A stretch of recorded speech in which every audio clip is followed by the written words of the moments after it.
couldn't save the world, so he chose to judge it. Hello everyone, welcome to What If Deku Was Extremely Poor and Became the Bounty Hero Killer movie. Before we start, please go support RobertFanfics for writing that awesome fanfic. This is the translated version I made. There will be some mistaken characters' gender, but of course Deku is a male. This is a story that begins with a green-haired boy living in the poorest conditions a person can live, but one day the boy had lost the person he loved most because of his own father. Because of him, the child had changed completely and the awakening of his quirk, but now he opted, what does this child care about? It's only the money and the rewards of the heroes and villains, but maybe later he will be able to change at least a little. Prologue.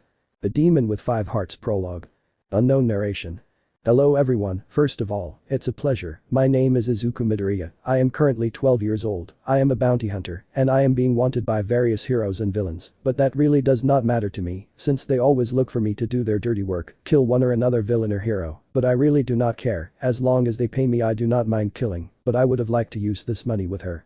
So that you know, my mother, the only person who mattered to me in my life, has died by the hands of my unfortunate father, but so that you understand better, I am going to explain better what happened 7 years ago. End of Izuku's narration. Normal narration. Flashback.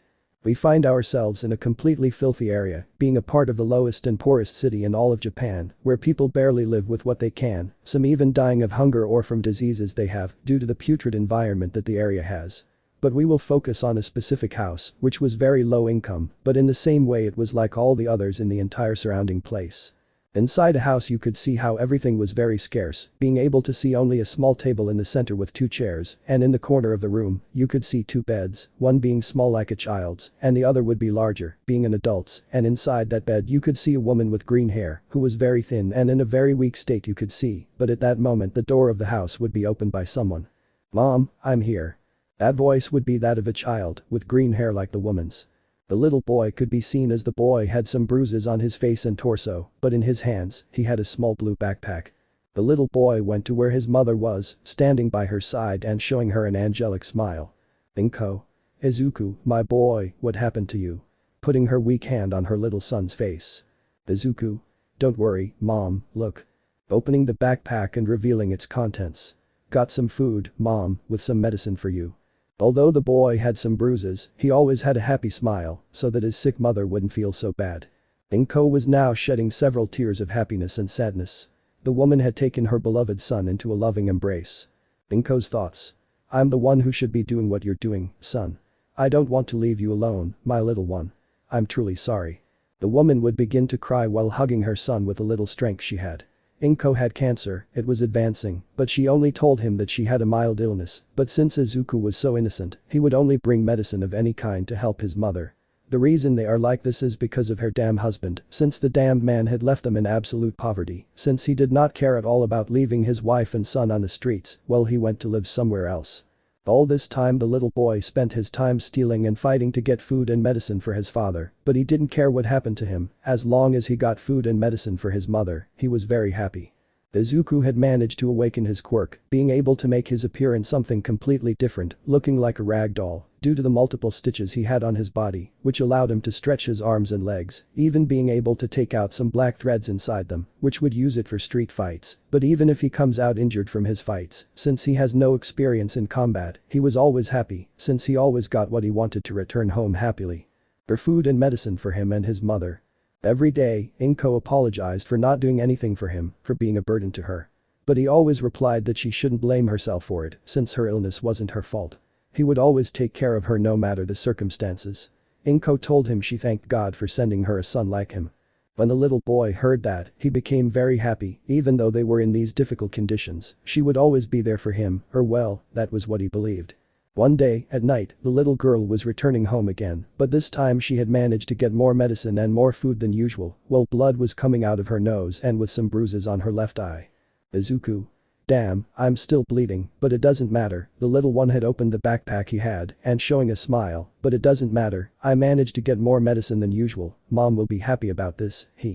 The boy continued his walk home, still wearing that characteristic smile. The walk only lasted about 3 minutes and he was now in front of his house, but something strange happened. His door was open, which left him very confused as he always closed it before leaving. With some hesitation, he had prepared to fight, of course he was still wounded, but to defend his mother he is capable of anything. Izuku quickly opened the door fully and burst in, but when he entered his house, he only found a very grim scene, a scene that a child should not see. In front of the boy was a man, who was wearing a brown jacket, and in front of the man was Inko, who was staring blankly, but with some tears running down her cheeks, but with a lot of blood on her sheets, which dripped and fell to the ground. Izuku dropped his backpack on the ground, being incredulous to see his dead mother, but quickly his expression had changed completely, now being one of complete fury and annoyance, and without expecting anything he launched himself at the man to hit him, but was quickly thrown into a wall with a lot by the man. "You really are a weakling, I can't believe you're just like your stupid mother." "Izuku. Shut your mouth, damn it, how can you do that to my mom?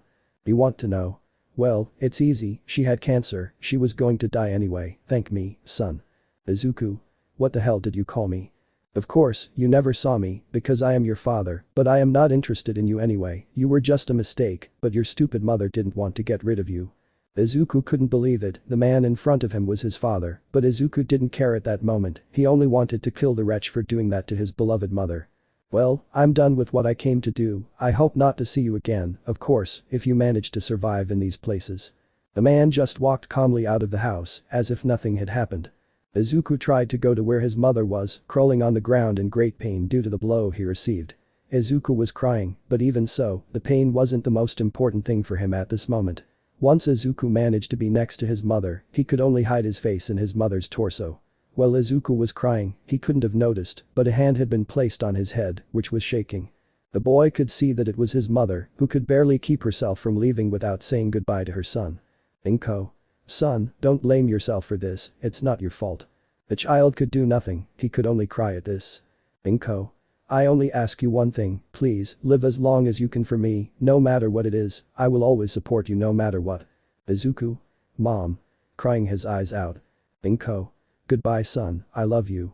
At that moment Inko's hand had fallen lifeless, dying definitively. At that moment, some bandits had entered the house, having come to rob it, and they just stood there watching Izuku cry as he looked at his mother. The bandits began to approach where the child was. "E1 Hey kid, stop crying, it's bothering my ears." Bandit 2. "Look at the woman, do you think her organs are worth anything?" Bandit 3. "I don't know, but they'll definitely give us something for it." None of the three had realized, but the tips would begin to move abruptly. The little boy had turned around, revealing his eyes filled with anger, and subsequently, all the threads on his body had completely surrounded all the villains and the entire house. Outside the home, screams of fear and agony began to be heard. Change of scene. Night had completely fallen, but Izuku's house had been completely destroyed, with nothing but the bodies of the three villains had been completely dismembered on the ground, while dried blood could be seen on the ground. In another place, being more specific in a forest, you could see how there was a green-haired boy crying with all the pain inside him, and in front of him, there was a handmade grave under a tree, and carved into a stone, you could see the carved word, "Dear Mother, Inko Midoriya." End of flashback. Chapter 1 Season 1. The Demon with 5 Hearts Chapter 1.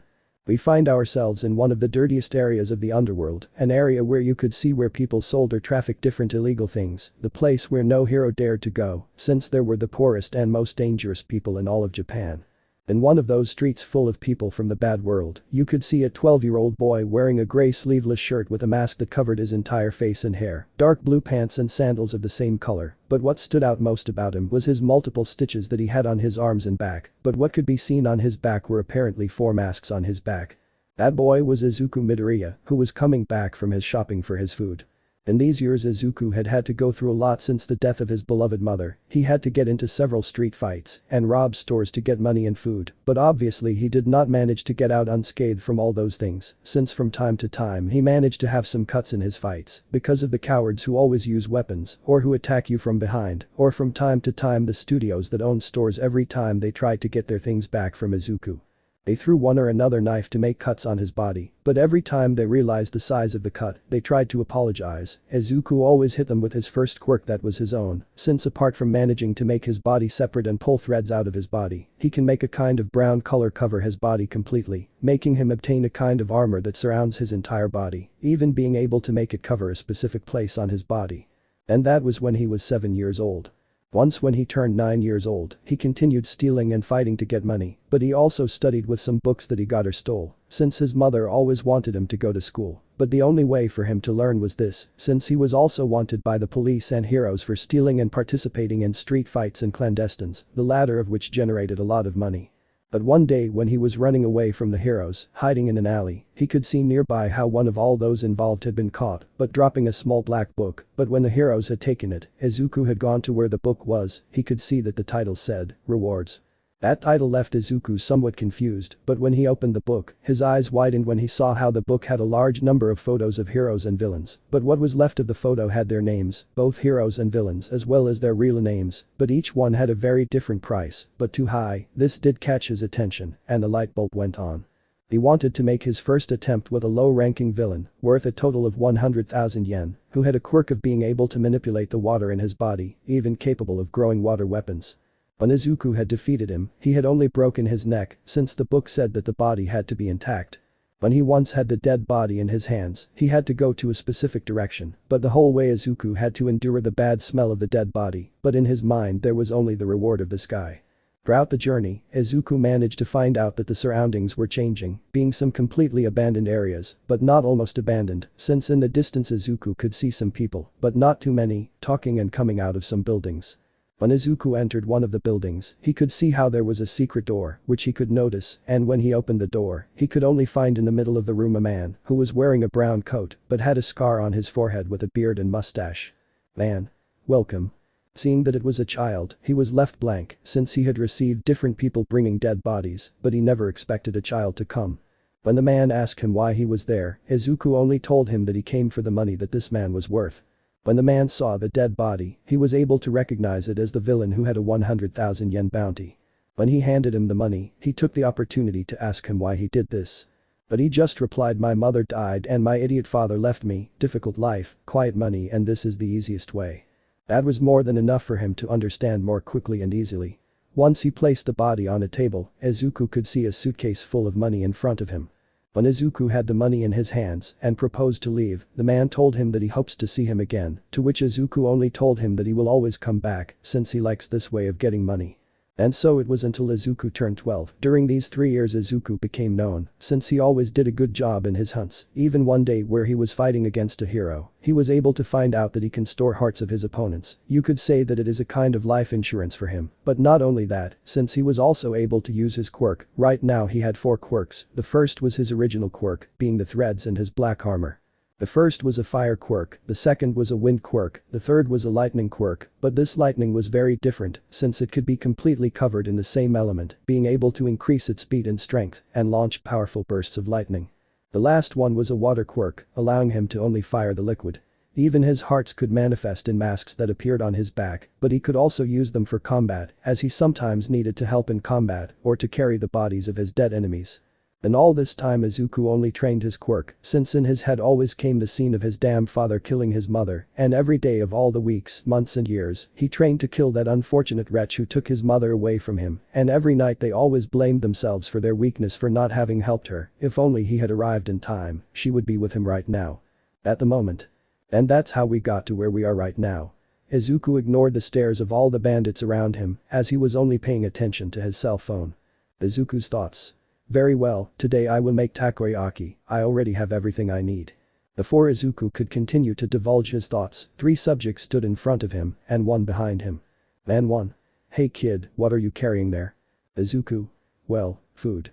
He said it simply, looking at everyone indifferently. Man 2. "You have a nice phone." Izuku. "Well, thanks. I'll fill it with my money." Even with his neutral empty tone. Man 3. "Well boy, you know it, give us everything and we won't hurt you." Izuku. "Well, it would be the opposite, leave and I won't break their bones." The first man had stood in front of him with an idiotic smile, but his 2 arms increased in size. Man 1. "Kid, don't be so clever." Throwing a punch with all his might, Izuku dropped his shopping bag on the floor and his cell phone, which he threw into the air. The boy had stopped the blow without any problem, leaving the bandit and his companion surprised. When the man tried to throw another punch, Izuku had been faster, landing a right hook to his right side, then a left hook to his jaw, causing him to be stunned, but he had been sent flying with a blow from his elbow, causing him to fly into some walls abruptly, since Izuku didn't hold back at all. Before that, everyone who was watching was surprised by the force he used, and when they turned to see Izuku, he grabbed his phone to put it in his pocket. The man behind Izuku had thrown a punch with his wrecking ball of a hand, but Izuku had jumped back in the air. Izuku. Big flare. The back of Izuku's shirt had been destroyed, revealing one of the masks, and it opened its mouth and shot out a powerful burst of fire. That flare had fully attacked the entire group of men who had tried to be clever. In the distance Izuku could see how the leader of the group tried to stand up, but Midoriya had been surrounded by lightning all over his body and quickly stood in front of the leader, who stared Izuku in the eyes, but it didn't last long, since he had received a kick in his face, causing the wall to break completely and leaving him unconscious. No one could believe what they had seen. A boy had quickly defeated a group of bandits without any problem. Izuku had stood in front of the henchmen and grabbed one of them by the neck to begin applying force, causing him to lose his breath. Izuku. I don't think they'll give me anything for a cheap piece of trash like you. Throwing the bandit to the ground, he then took his shopping bag and left the place without saying anything. Change of scene. Time skip. The next day. We can see how Izuku was walking calmly through the alleys, trying to see if there was a hero or villain that caught his attention. While Izuku was still looking for prey to fill his pockets, in the distance he could notice some red feathers on the ground and also some blue flames. It should be noted that it was still nighttime in the city. When he decided to go see what was happening, he could notice that a fight was going on right now. When he turned his gaze to see those responsible, he could see a black-haired boy with parts all over his body who was responsible for the blue fire that could be seen, and above him, you could see a blonde man with his hair combed back, wearing a kind of brown coat with pants of the same color, but behind his back, you could see some red wings. When Izuku saw the two individuals, he didn't waste time and took out his black book and began to search if these two had bounties, and of course they did, both had bounties. The black-haired man was called Abi, but there was no information about his quirk, but his reward was a total of 78 million yen, and the other one was a big fish, having his eyes with shine. The other subject was the number 3 hero of the top heroes, called Hawks, who had reported his quirk, which he said was called Rigid Wings, which gives Hawks a pair of large wings on his back, bright red and feathery. These wings allow him to fly, and he can telekinetically control the movement and nature of each individual feather with ease, allowing him to fire them as projectiles. His bounty was a total of 220 million yen. Izuku couldn't be happier than ever, these would give him a fortune, but he could also see that their quirks were very powerful and interesting, so he made the decision to take their hearts, even if they lowered the price for missing the heart, but it would still be worth it. When Hawks and Dobby were about to collide with each other, a large bolt of electricity struck both of them, causing them to distance themselves, but they could see that the attack was indeed powerful. Dobby? Who's there? Both men could see a 12-year-old boy with his hand extended, but with small rays in it, making it clear that he was responsible for the attack. Izuku. Good evening gentlemen, my name is Kakuzu, and I'm coming for your heads right now. Chapter 2. The Demon with 5 Hearts Chapter 2.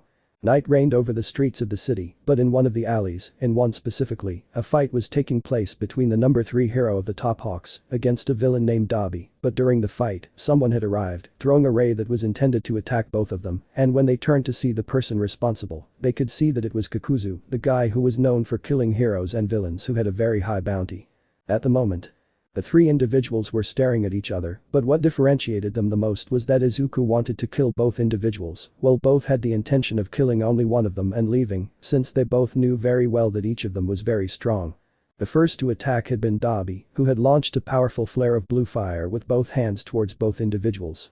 Hawks only managed to dodge it by flying into the sky, but Izuku had fired a burst of fire from the mask on his back, which countered Dobby's fire, causing both attacks to disappear. At that moment Hawks had launched a few of his feathers to attack, but Izuku had managed to dodge his attack from the hero, but Dobby had to cover himself with a shield of his own fire, managing to cover himself from the attack. Izuku had fired a powerful gust of wind towards Hawks, the hero managed to notice that, but barely managed to dodge it, but only received the attack on part of his abdomen. Before Izuku could continue approaching the hero, a flare of blue fire once again stood between them, causing them to distance themselves. They could both see that Dobby had his hands extended with fire in his hands. Izuku had first taken his distance and quickly extended his 2 hands, aimed at the 2 enemies, and quickly fired some lightning bolts at the 2, and both individuals had no choice but to dodge the attack, with Hawks flying to avoid the attack, while Dobby was running to avoid being electrocuted. Both Hawks and Dobby had fired at Izuku, who could only watch as both attacks landed on top of him. Both the feather and the fire had hit Izuku squarely, forming a smokescreen around him, and both had thought they had defeated him, then looked at each other, as they intended to continue fighting, but before that happened. Izuku. Hey, who told you that you can ignore me? The 2 had turned around to see the smokescreen, and there was an Izuku with completely black skin. Izuku. You know, this is getting really annoying, especially since my money is already waiting for me. At that moment he put his back in the air and his body began to get very strange, leaving the villain and the hero who saw this confused. At that moment Izuku's shirt had been completely destroyed, letting out of his body some kind of black monsters with different figures with face masks. Izuku. Very well, now we're even. Izuku had made some signs with his hands and two of the masks had opened their mouths and released a combination of fire and wind, creating a powerful flare of fire towards both enemies. Seeing the tremendous curtain of fire, they decided to dodge it. Well, more like Hawks flew away to dodge the attack, while Dobby managed to hide in a large hole in the ground. When the attack had dried it could be seen how almost everything around had been scorched by the attack, leaving the hero amazed to see tremendous power, but he quickly had to dodge a ray that was against him, being able to see that it was one of those creatures, which was flying and firing multiple rays towards him. With Dobby. The aforementioned had left the hole to see the result of the fire attack, but had quickly been grabbed by the neck, with Izuku being responsible, who had used his hand to throw him against some walls. Izuku. This is already boring me, I have to finish this quickly, I think the heroes must be coming, I'm sure someone could have seen the flames of fire. With Hawks. The hero was now in serious trouble, even though he had thrown multiple feathers at those things they did not do any damage, but right now he was being surrounded by three of those creatures, while one was with Dobby. With Izuku. The creature with the water quirk had launched a powerful torrent of water towards Dobby, causing him to stay against the wall, and although he tried his best to attack, he couldn't, but it didn't help that a kick from Izuku helped, which made blood all over his face. At that moment, a scream of pain could be heard in the distance, coming from the hero Hawks, who had been electrocuted, burned, and by the wind. At that moment he began to fall to the ground, but Izuku quickly separated his arms, grabbing both of them by the neck. But Izuku had placed Dobby next to the mask with the fire quirk. Once Dobby was far away, Izuku had no compassion and pierced Hawk's chest with his arm. The hero had spat out a large amount of blood, staining Izuku's hand and the ground. Once Izuku had what he wanted, he dropped Kigo's body to the ground. The creature that had the water quirk had returned to Izuku, and the aforementioned with his threads, had placed a heart in the monster's chest, and when he did that, another heart had come out of it, and quickly some wings appeared behind it, showing that Izuku had given up the water quirk for Hawk's wings. Izuku quickly went to Dobby, who was in the hands of the mask with the fire quirk. Dobby. You're a unhappy bastard. Izuku. Yes, I know, I've heard that before. Izuku had pointed his fingers at Dobby's chest. Izuku. Last words. Dobby. Tuya Todoroki. Izuku. Ha, how ironic, a Todoroki, another one of those Endeavor bastards. Tuya. Can I ask you before you kill me? Izuku. If it's stupid, I won't do it. Tuya. Kill Endeavor, that's all. Izuku. I was going to do it anyway, that idiot has a big price on his head. Tuya. The unfortunate mistreatment of my mother, he left my brothers aside, and my younger brother is alone with his weapon, I just want him to die. Izuku. I promise you, he will die. His heart did not soften, and he mercilessly pierced Tuya's chest, holding in his hands the heart of the aforementioned, who had only just fallen dead. Izuku proceeded to do the same with his monster, while wandering in his thoughts. Izuku's mind. Ha, how ironic, my father is a villain who killed my mother and left me on the streets, while his father is a hero and caused her very similar damage to mine, what blows life gives. When he had finished the process of changing his heart, he proceeded to use the fire quirk on Tuya's body, calmly watching as the body was consumed by the flames. Izuku. This time I'll only make an exception for you, anyway Hawks will give me more money. The four creatures had returned with Izuku, being on his back again. Izuku had taken Hawk's coat and put it on so they wouldn't see his torso with scars and burns. The Midoriya had taken the hero's dead body and began to walk in the darkness, while in the distance the sirens of the police patrols could be heard. Change of scene. Now we can see Izuku in the collection center, carrying the dead body of the hero. Once he had arrived he opened the door. Izuku. Hey man, I brought you a big one. At that moment the manager had arrived, seeing Izuku with the dead body behind him. Zach. Leave it on the table, Izuku. Let me see who you brought this time. Creator's note. I'll just name him Zach, since he's been with Izuku for years, and you could say they had a sort of not so close friendship, since they only saw each other when Izuku brought in a dead person, end of note. Izuku had done what he could for Zach, and when he did, the aforementioned was left with his eyes popping out of their sockets in surprise. Izuku. What? Zach. Is it Hawks? Izuku. Well yes. Zach. Did you defeat him? Izuku. Yes, it was a bit elusive, but I was able to do it in the end. Zach. You really showed off. Izuku. Okay, how much is my reward? Zack. Well, since the heart, which is a very important organ, is missing, the rest will only be given to you a total of 130 million yen. Izuku. Okay, I'll cover the whole thing next time. Zack just went to a place where a suitcase came out, which contained the exact money he just mentioned. Izuku. Well, I'm leaving now. Zack. See you later, of course, if they don't catch you, you know what awaits you when you kill this hero. Izuku. I know, but I'll still manage. Leaving the place with their money. The next day. We can see Izuku in a house in the slums to avoid the heroes from looking for him, but when he turned on his television, the news was playing, which said the disappearance or possible death of the hero Hawks, since only at the place of the fight could his feathers and some of his blood be found on the ground. Izuku's thoughts. Well, I'll have to get my act together now if I don't want to get caught. Izuku had left his house since he needed to have breakfast, but since the place was very far away, red wings had appeared on his back and without wasting time he took flight towards the city. Chapter 3. The Demon with 5 Hearts Chapter 3. 3 days had passed since the news of Hawk's disappearance, in which the heroes had been very active since then, since they assumed that it must be someone very powerful to finish off number 3, and many heroes began to look for the person responsible for this, especially 2 top heroes, these being the council heroine Mirko, since she was the Hawk hero's best friend, and promising on television that she would find the person responsible and crush him when she had him in front of her. The other would be Endeavor, number 2, although they weren't as close as Mirko, they had done a lot of work together, it would just be respect as a hero and work colleagues. When Izuku had seen this he could not feel both excitement and fear, since not only would they be just normal heroes who would be behind him, now he had to deal with 2 of the top, and those 2 were even stronger than Hawks, since they do focus on physical strength, something that Hawks were not so remarkable, since he focused more on speed, but now Izuku can use both factors in his favor, but he does have to tell about what his experience, he is far below them, so he would have to be careful. At the moment. We can see how the streets of the city of Masatasu, people were walking quietly without any problem, but there was the occasional woman or sad teenager, since they still had not overcome the death of the Falcon hero, but among the whole crowd, there was a somewhat small figure, but not so much, since it was a boy no more than 12 years old, this being Izuku, who was with a bag, which contained one or another thing of food, wearing a black hoodie, dark green pants. Brown boots with glasses that covered his eyes and a black mask. Obviously Izuku wasn't going to go in his usual attire, since he didn't know who might have seen him near the area, so he always had to take 1 or 2 precautions. Izuku's thoughts. Very well, this is more than enough to make Katsuden for a couple of days, I would like to spend enough for a whole month of Katsuden, but it wouldn't be good, you always have to save money in an emergency situation, but from time to time I could give myself a treat or 2. That was obvious, Izuku couldn't afford luxuries like teenage stuff, gamer stuff and the occasional good quality furniture set. After all, money isn't a problem for him, but since he wanted to keep a low profile, he couldn't afford that, but he hardly cared.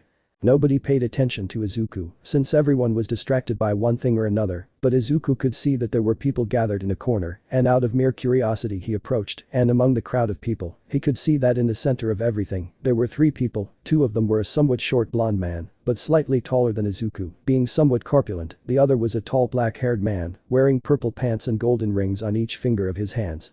Creator's note. Izuku's height was 1 meter 50, the blonde was 1 meter 59, and the black-haired boy was 1 meter 63, end of note. The last one was just a small man, who had a beard and was wearing an elegant black suit. Man.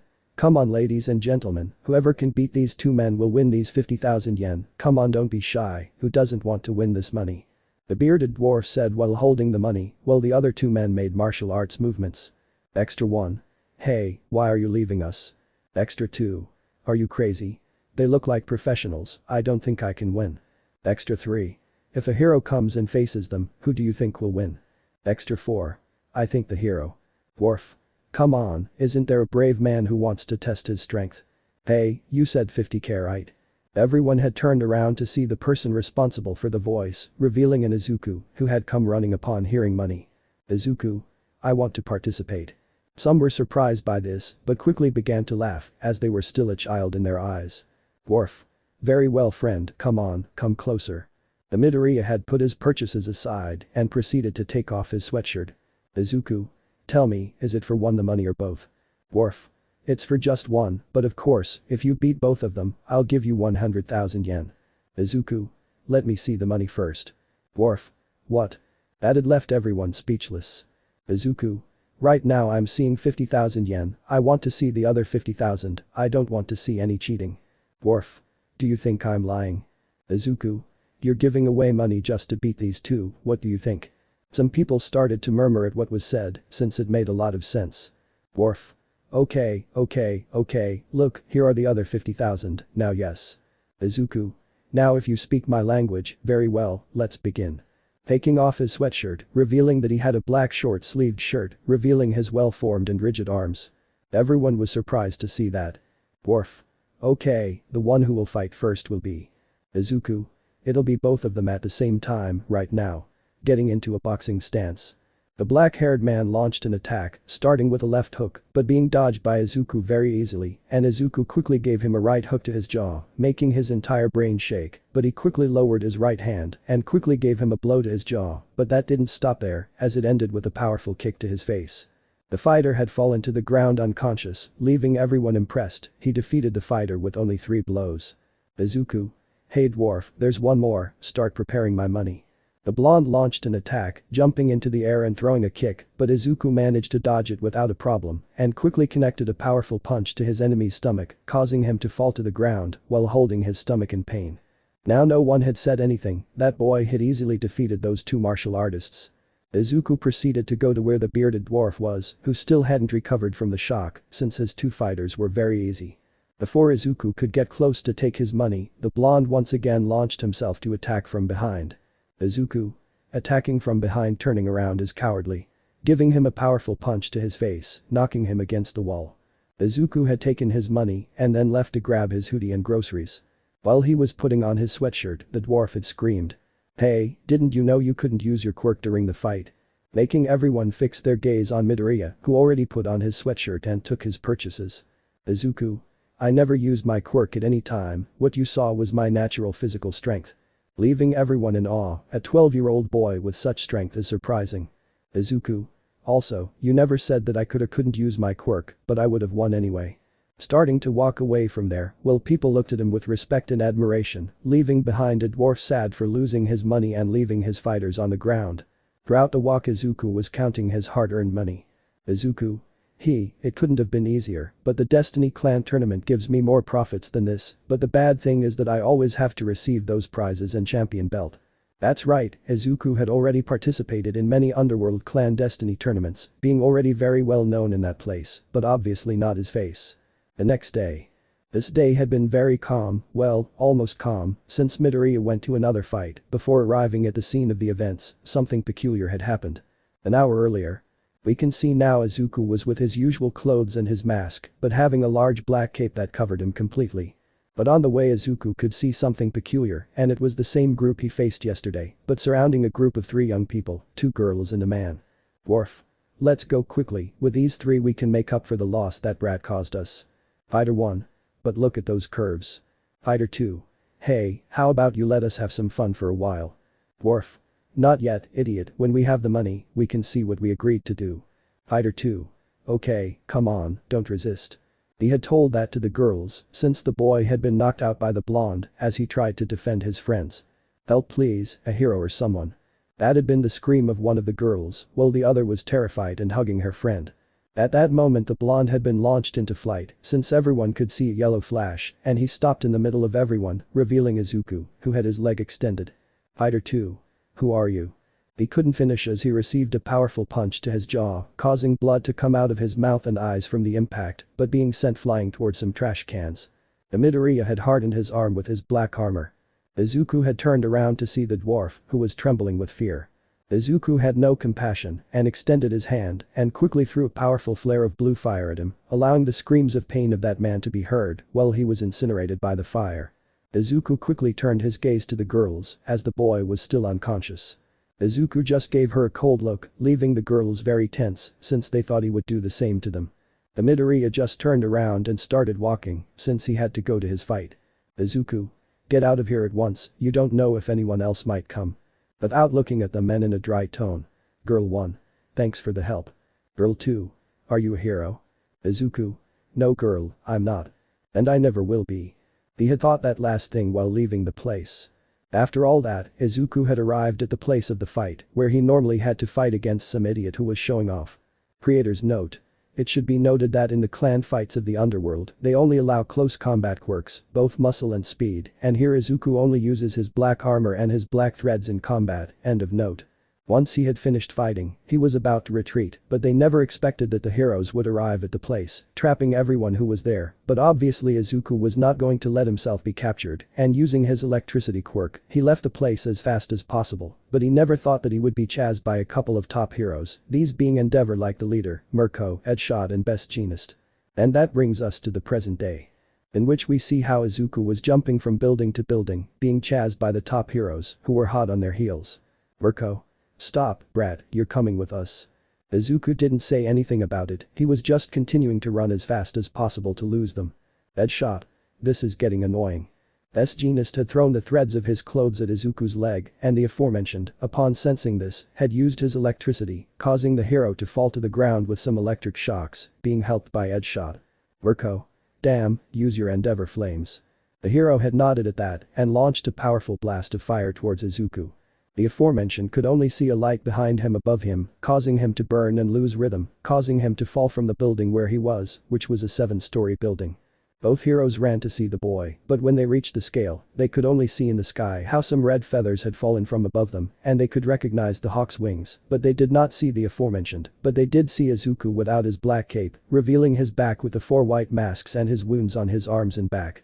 Before they could react, Izuku had launched a powerful flare of blue fire all over the place, making it impossible for them to pass, and causing both heroes to cover themselves from the attack. Izuku. Don't think I'm going to fall easily, I hope you're not idiots like hawks so you can beat me. Shouting at the top of his lungs so that the heroes and the civilians can hear him. Izuku. Endeavor, your son Tuia sends you greetings from the other world, it's a shame he couldn't do it himself, but with his power I will, too bad we couldn't see him. Both heroes couldn't believe what they were hearing, that boy claimed to be the Hawk Killer, and now Enji couldn't believe it, his eldest son was still alive, but seeing the blue fire around him, he already knew that he wasn't here. Mirko. Damn imbecile. Launching to try to hit Izuku, but one of his masks had aimed, releasing a powerful gust of wind, causing the fire around it to increase in size. Izuku. We'll see each other again, goodbye, hahaha. Flying away from the place at full speed, combining it with his electricity, now being a speed. The heroes tried to go after him, but they couldn't because they needed to put out the fire around them and help the people. The next day had been complete chaos, everyone was talking about the fire that had been caused by a pursuit and revealing the Hawk Killer, and thanks to some anonymous sources, they discovered that this guy goes by the name of Kakuzu, being a great danger now to everyone, and showing the recording of the scene where he was talking to the heroes and showing his 4 masks on his back. What no one knew was that outside of Japan, someone was watching that news recording, a tall figure who was 1.93 meters tall, very muscular, but still sporting a smile. Finally I found you, getting up from his seat, brother, but it's still too soon to see each other, but in a few years we'll get together, we have a lot to talk about. Turning around to start outside his house, revealing on his back 3 white masks. Chapter 4. The Demon with 5 Hearts. Chapter 4. The night reigned over the streets of all of Japan, being the perfect opportunities for all the villains and thieves, since every time the sun went down, they were the ones who reigned, since the vast majority of the heroes did not like to patrol at night, some out of laziness, and others insults out of fear. The number of heroes being very low was very low, those being true heroes who did risk their lives for the good of all. In a part of the slums, where groups of villains and small-time gangs always hid, these being some warehouses and abandoned buildings. In an abandoned warehouse, in which a gang that called themselves Hawkeyes hid before, being only a total of 14 members, which right now you could see the bodies of each one of them on the floor with a lot of blood on them, on the walls and on the floor with each one of them, and in the middle of everything there was a mattress, in which there was someone on top of it. That being Izuku, who was looking at the ceiling of the place, using a blanket that covered him completely. A few meters away there was a small table, on which there was a suitcase with Izuku's things, being some clothes and food, and a set of masks and a black mask. You're probably wondering why he's there and not at home, right? Well, what happened was about 2 weeks ago. Flashback. We can see an Izuku being returning home, but on the way he hid in an alley, since it was his appearance on television, being fighting against Mirko and Endeavor, and declaring that he was the one who killed Hawks. The heroes were very active lately, especially in the places where the clandestine fights were held. He could even see how there were some low-ranking heroes with some photos of him. Some people asked if they had not seen him. Izuku knew very well that the area was not safe, so obviously Izuku did not hesitate to go get some things and leave there as quickly as possible, not without first burning down that house. Anyway, that house sooner or later was going to fall, and he only used it as a hiding place. End of flashback. And that brings us back to where I was now, staring blankly at the ceiling. Izuku.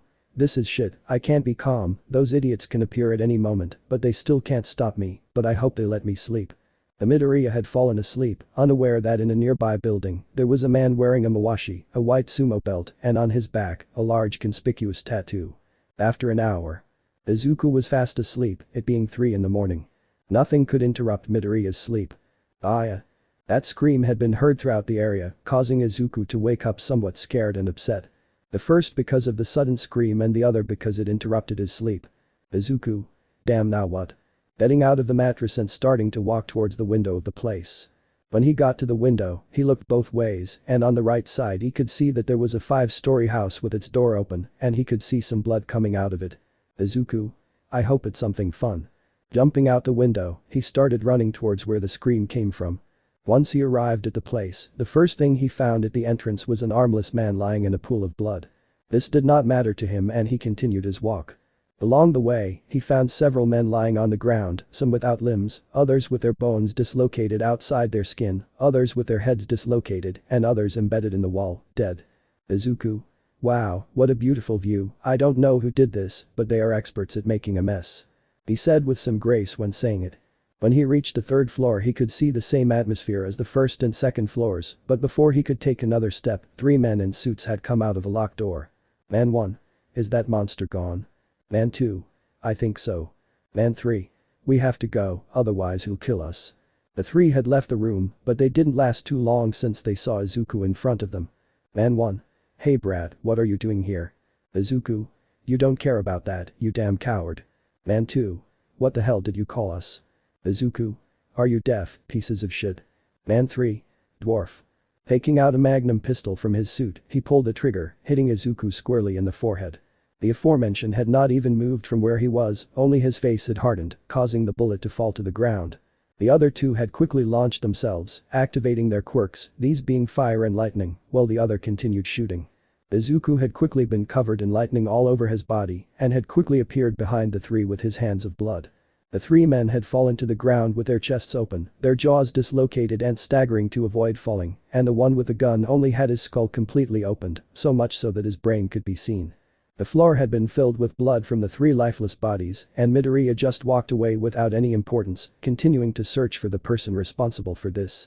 On his way to the 4th floor, nothing interesting happened, just more dead men on the floor with blood around them, but he also took the opportunity to take some bundles of money that were lying around in a suitcase he had in one of the rooms.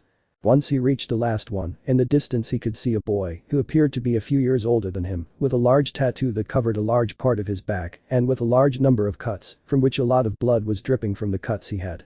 Izuku had the idea of approaching him, but he could hear some men arriving at the place where they were, so he decided to hide in one of the nearby rooms. Once they arrived at the apartment, there were a total of 3 men who left when they saw the man with the tattoo. Man 1. Boss. Referring to the tattooed man. It turned out perfect, don't you think? Said the bleeding tattooed boy. After all, a sentinel without cuts is not a true sentinel. Referring to his tattoo. After all, an uncut sentinel is not a real sentinel. The men who had arrived were surprised to see the back where the tattoo was. Izuku was watching everything from afar, being surprised to see the determination of that guy.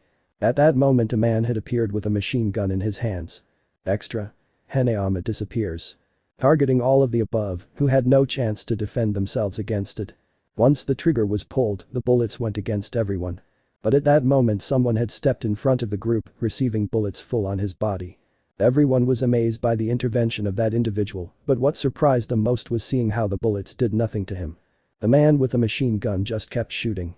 The man who was shot began to walk towards where the man was, who began to retreat due to the fear that now invaded him.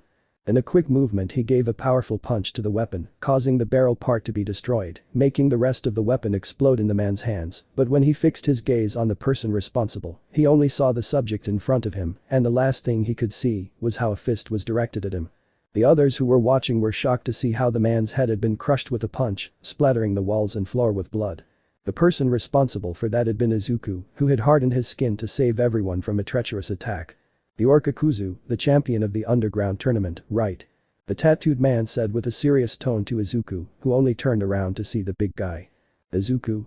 And you are Kaoru Hanayama, the leader of the Hanayama gang, the boy without quirk who was named leader of the gang this year. You are very well known, even without having a quirk. You are well known for fighting both heroes and villains, using only your hands. You really are someone to admire, and that you are only 15 years old. The man now conceded as Kaoru Hanayama just stood in front of all his men.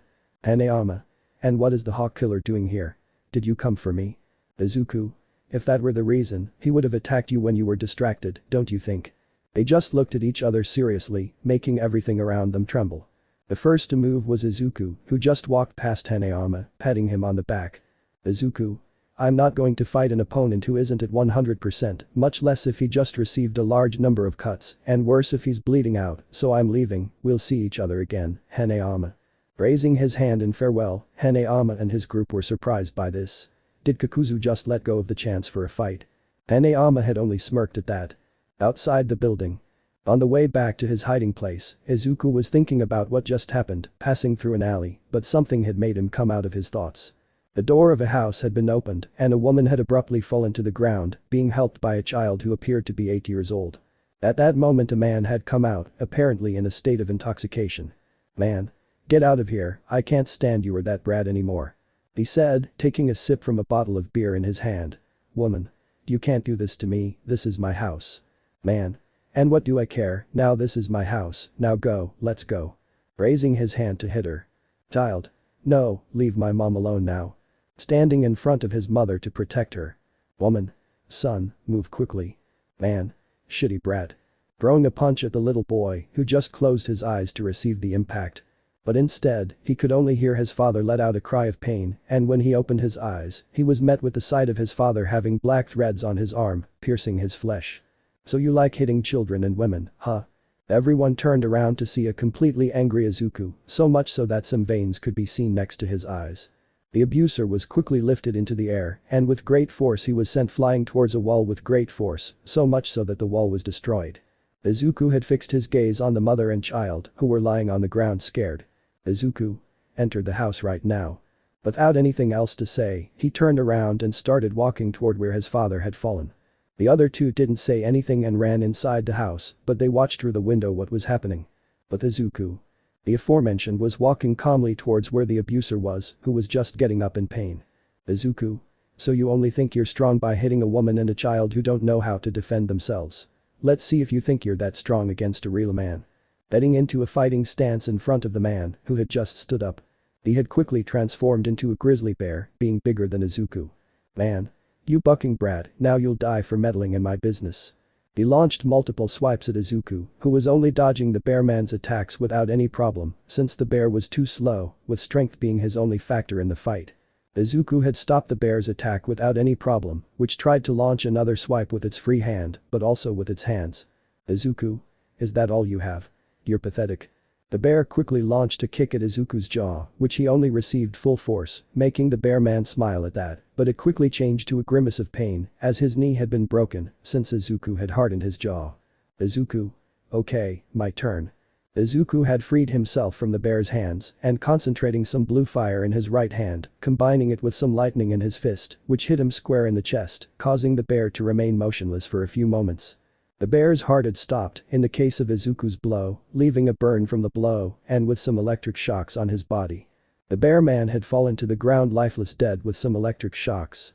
Izuku had turned around and fixed his gaze on the window of the house, meeting the mother and son, who had left the house.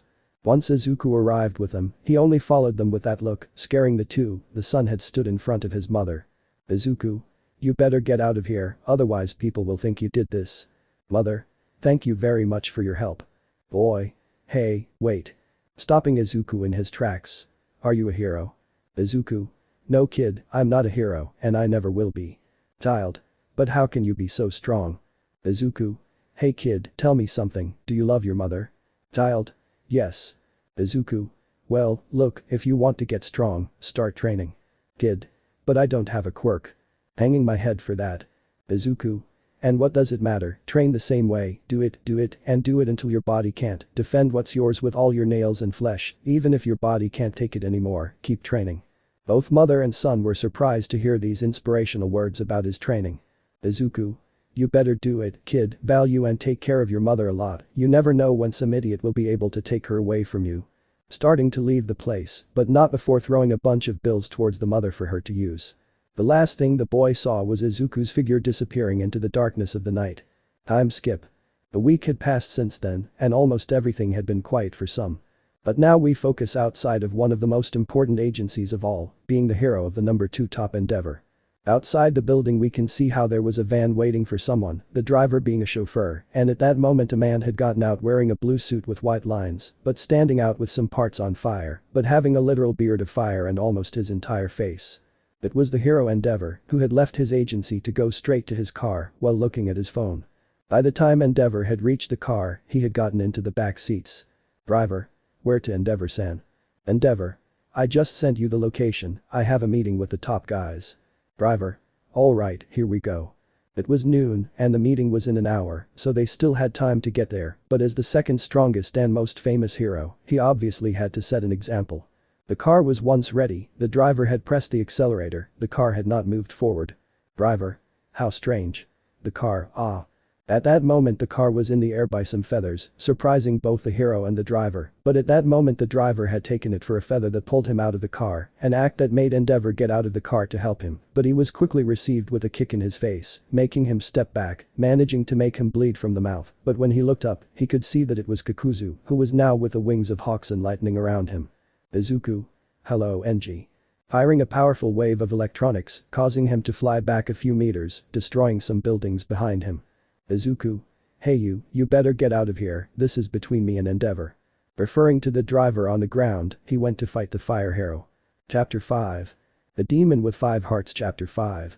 We are in a part of the cities of Japan, being a beautiful day, of which all the people were doing their usual routines, going to work, others going to school and others doing their hero routine, and a fire hero crashing into some buildings with some electric shocks.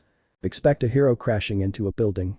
That's right, a fire hero had been sent flying by an electronic attack, and that hero was Endeavor, making everyone wonder what they were going through, and at that moment Izuku had appeared, being known by people as Kakuzu, the boy who managed to escape from the top heroes, and the one who declared himself the Hawk's killer, was now having a battle with Endeavor. Everyone was running out of the area to avoid getting hurt, since if a top hero is going to fight, it means it's going to be a very destructive fight.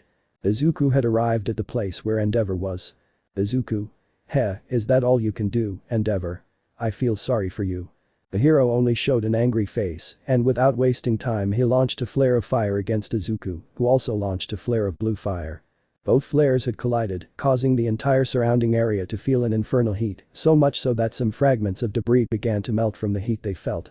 Once the attack was over, Izuku had been the first to attack, throwing multiple feathers towards the hero, who could only cover himself completely with fire, but at the same time, Izuku had stood in front of him to give him a powerful punch in his face, causing him to step back because of that, but being quickly taken by his arm to be attracted by Izuku, receiving him with a punch in his face. The action had been repeated 3 times, and Enji's nose was already bleeding from it. But Enji quickly connected a punch in Izuku's stomach, causing him to lose his air because of that, and he was quickly taken by the chest with both hands by Todoroki, who threw a powerful blast of fire that pushed Izuku a few meters to the ground. Once Izuku reached the ground, he looked up at Enji, but only to be greeted by fireballs that went straight towards him, Enji being the one responsible who fired them, creating a large trail of smoke where Izuku was. The hero thought he managed to damage it, but it quickly spread, revealing a black-skinned Izuku, staring into his eyes. Izuku had stopped using his black armor and quickly launched multiple beams towards the hero, who had no choice but to dodge the attack. But when he had turned around to dodge another lightning bolt, he was hit by a punch in his back. The punch mark had been left on Endeavor's back. The hero had placed a hand on the burn site, and when he turned around he found an Izuku with his fist extended surrounded by blue fire. Izuku? What's wrong? Did that burn you? Saying it mockingly, making Enji angry. Izuku? Ha, what a shame you're going to die by the power of your firstborn. Endeavor. You unhappy bastard, you'll die for doing that to him. Shooting multiple threads of fire with his fingers, something that Izuku had managed to dodge. Izuku. Am I a bastard? Do I mistreat my family? Did I take my wife to a psychiatric center? Does my family hate me? Did I cause the supposed death of my son? Firing with great anger a powerful flare of blue fire towards Endeavor, causing the aforementioned to fly into some buildings, revealing a large hole in the building, but also causing about 2 buildings behind it to have a large hole. Around him you could see some small flames around him. Izuku had shot multiple feathers towards where Enji was, but what the hero didn't know was that those feathers were surrounded by electricity. Before the feathers could continue to attack Endeavor, Izuku received a blow to his face from behind. The Midoriya had been sent flying into the 5th floor of a building. The person responsible had been none other than the heroine Mirko, who had seen everything that was happening on a television that was being broadcast by a news helicopter, and upon seeing that it was Kakuzu, she didn't hesitate for a moment to go and fight him. Izuku had left the building to stand on top of a building and look at the brunette rabbit. Izuku. So you decide to get involved in my fight against Endeavor, right? Mirko. Shut up and fight. Launching himself at Izuku to kick, but being blocked by Izuku's elbow that hardened. They had separated to gain distance, each one being in a building that made them face to face. Before either of them could do anything, Izuku had taken a great leap backwards, and one of his back masks had stretched out to point towards Mirko. From the mouth of the mask came a powerful flare of blue fire that headed towards Mirko, who had thrown herself to the ground, seeing that the fire had completely melted a sign that was behind her. Before Izuku could shoot again, he had to dodge a fire attack coming from Endeavor, who had arrived at the scene after recovering from Izuku's attack. Both heroes had gotten into a fighting stance. Izuku knew this would be awkward. He'd have to take care of Mirko first, since Endeavor is the real problem. Both heroes could see how Izuku had hunched over, and from his back 2 of the 4 masks began to move, leaving the heroes who saw this confused, and also the people who were watching on television. At that moment, 2 of the masks with monster shapes had emerged from Izuku's back. Everyone was surprised by that. Izuku. High pressure damage. One of the monsters that was next to Izuku had given a great sigh of air and then fired a powerful wave of wind towards both heroes, so much so that almost everything around them was blown away by the attack and destroyed in the process. Mirko and Endeavor had separated so as not to get hurt. The attack had caused not only the buildings to be destroyed, but also the floor had been destroyed. The place was now open field, being now very spacious to fight since there were no people around. Endeavor had seen the disaster that Kakuzu had caused, being upset about it, but before he could say anything, a blue light had appeared below him, and when he looked down, he could only see how a ball of fire passed in front of him, and he could see that it was one of the 2 monsters, but he only had to move from there, since again a blue ball of fire went against him. Mirko intended to go help Endeavor, but quickly had to dodge a punch that was thrown at her, coming from Izuku. Mirko quickly began to land multiple blows on Izuku. He began to dodge the rabbit's attacks until he managed to catch one of Mirko's arms. The rabbit tried to kick Izuku in the face, but he managed to block it with his other hand. Mirko would try to get out of the grip, but Izuku quickly kicked her in the stomach, making her lose her air, but she was quickly sent flying by an uppercut in her jaw, but in the air, she had been taken by her foot, being Izuku who had stretched out his hand and quickly sent her against the ground, then sent her against some buildings, and ending by throwing her into a wall that left her stamped on it. With effort. The aforementioned was shooting multiple bursts of fire towards the 2 black creatures, which had no problem dealing with Endeavor, since there were 2 of them and he was only one. Endeavor launched himself at the wind monster, punching what looked like its stomach, but it was useless, as he only ended up getting tangled in the black threads it was made of. Endeavor had been caught by that and could only see how a wave of wind had hit him in the face, something that made him fly a few meters back against some buildings. Before he could leave, he could see a flare of blue fire go towards him. With Izuku and Mirko. We can see how Izuku was covering himself from all the kicks of the rabbit heroine, something that made Izuku start to get angry. Mirko had given him a powerful kick to his jaw, causing him to lose his balance, but being met with another kick to his right side. Izuku was already angry and was quickly surrounded by lightning all over his body, and before Mirko could do anything about it, Izuku quickly punched him in the stomach, causing him to run into a wall. At that moment Mirko could see how Izuku had gone against her at full speed. Izuku had no mercy on her, and with all his strength he gave a powerful kick to Mirko's legs. The heroine had fallen to the ground in great pain, screaming while holding her broken legs. Everyone who saw this was horrified. The heroine Mirko had been knocked out by a large fracture. Izuku. Well, now if you don't get in the way of my fight against Endeavor, I hope you understand this, bunny. Patting him on the cheek, but on her face you could see that she was completely furious, a look that Izuku completely ignored, and turning around he took out the hawk's wings. He had flown away to go against Endeavor. Mirko could only watch as Kakuzu flew away from the place, trying with a little strength he had to stand up, but it had been useless, his feet were completely broken. Burmese thoughts. Damn, look how I ended up, my best friend is dead, I'm trying to get revenge for him, and look how I ended up because of that damn brat, damn it. Mirko couldn't take it anymore and had fainted due to fatigue and the wounds he had from the fight he had against Kakuzu, since that boy had caused him a lot of pain with his blows and the fracture of his legs had been the last thing missing, added to the helplessness of not being able to do anything for his fallen comrade. With effort. We can see how the fire hero was completely exhausted since both black monsters had joined forces to make combined attacks, so much so that their attack range had increased and Endeavor could not take it anymore. Hey idiot. The hero had turned around, but one of his eyes had darkened. Those who saw this from their homes were horrified since Izuku had given a big punch to Enji's left eye, not enough to take his eye out since he had moved in time to avoid it, but even so the damage was serious, almost his entire face was bleeding. Izuku quickly kicked him in the lower parts, causing him to groan in pain, and quickly hit him with a hammer to the top of his head, causing him to fall to the ground at full speed, creating a crater underneath him. Enji Todoroki was currently in critical condition, 3 broken ribs, a cranial injury that could kill him if not treated. Above him was Izuku, who had made the 2 masks return to his back, but his condition was not the best, but he could still stand. Izuku's chest had some small burns, 2 broken ribs and some blood covering part of his abdomen. At that moment Izuku had surrounded his hand with complete electricity, looking like a spear. He quickly went against Endeavor, who could do nothing but watch as his executioner approached. Izuku. Die, Todoroki Enji. The aforementioned had only closed his eyes, ready to receive the impact. At that moment only the groans of pain were heard from someone, and when the Redeed had opened his eyes, he was surprised to see in front of him Almight with his fist extended, which was hitting Izuku in the stomach, who had his eyes open in pain, but he couldn't take it anymore because of tiredness and fell unconscious in front of the symbol of peace, and at that moment the rest of the top heroes had arrived, being perplexed to see around them, almost everything was a complete disaster. The streets and buildings destroyed and 2 top heroes out of combat in critical condition, but luckily, no civilians were injured. All of this had been broadcast throughout Japan, and they were amazed to see such a tremendous battle. Chapter 6. The Demon with 5 Hearts Chapter 6. It had been about 4 hours since the attack on the city by Kakuzu against Endeavor, which ended with the fire hero in critical condition and almost losing an eye, but also in a serious condition of the heroine Mirko, which ended with her legs completely broken, being a great wound that almost risked her career as a hero, but luckily for her, the paramedics had managed to help her and take her to operations. However, Kakuzu didn't have much luck. Before he could kill the fire hero, he was knocked out by Almight, who had arrived at the scene with the other top heroes, leaving the young man unconscious. At the moment. We were outside a hospital, one of the villain hospitals that were used for all those villains who were captured to be treated and then taken to jail.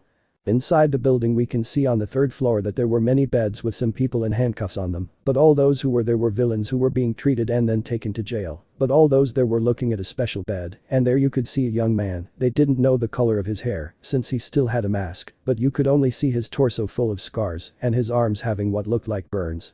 That was Izuku, who was unconscious with some bandages on his torso. No one in the place said anything, that boy who was in bed was the boy who about 4 hours ago had fought against some top heroes and had caused great destruction in the city. At that moment Izuku had opened his eyes, causing the whole place to feel a great pressure that made it difficult for them to breathe. Izuku had settled into bed and looked around, finding some villains looking at him in fear. Before Izuku could do anything, he couldn't move well for 2 reasons. The first was because he had a set of 4 anti-quirk chains on his arms, and the second was because his body hurt from the fight. Izuku had fixed his gaze on the bed next to him, finding a reptilian man. Izuku. Hey you, what is this place? Extra. We are in Villain Hospital number 7. Izuku. I see, so that jerk managed to knock me out. He said annoyed as he managed to remember when Almight got in his way to kill Endeavor. Extra 2. Hey, you're Kakuzu, right? Izuku. And if so, what? Saying it with disinterest. Extra 3. You are truly amazing. Extra 4. You fought and survived against 2 top heroes, and one of them was Endeavor. Extra 5. You are the best Kakuzu-sama. Izuku. Well, thanks, I think. Extra 1. By the way, I know it might be rude to say it, but can I ask you a question, Kakuzu-sama? Izuku. Go ahead, after all, I can't do anything about how I am now. Extra 1. How old are you? The whole area had gone quiet as they thought that would anger the Hawk Killer. Extra 1. Don't get mad at me, I'm saying this since some people think you're in your 40s or 20s, please don't get mad. Izuku. No, there's no need to get angry since I'm in a good mood. Well, that answered your question, I'm 12 years old. Once again the room had fallen into an awkward silence, something Izuku didn't like. Everyone. Wow. That scream had been heard all around the hospital, so much so that patients, nurses, and citizens were frightened by it. Izuku had covered his ears with his fingers so as not to go deaf, and when he turned around to see everyone, they still had a great astonishment on their faces from not being able to believe what they were hearing. Before anyone could say anything, the door to the room had been opened and a police detective came out, accompanied by Almight, Great Orca and Ryukyu, the latter looking at Izuku with annoyance. "Izuku? What is the reason for your visit?" he said with a calm but mocking tone. "Hello young man, I am Detective Tsugauchi, and as you know, you will be taken to trial and then taken to Tartarus." "Izuku? I don't know why they're going to take me to trial if I already said everything I did on television." "Tsugauchi. I know, but that's the law." "Izuku. Anyway, are we leaving now?" All Might and Great Orca had removed the anti-quirk chains, and Ryukyu was with dragon claws ready in case he wanted to escape.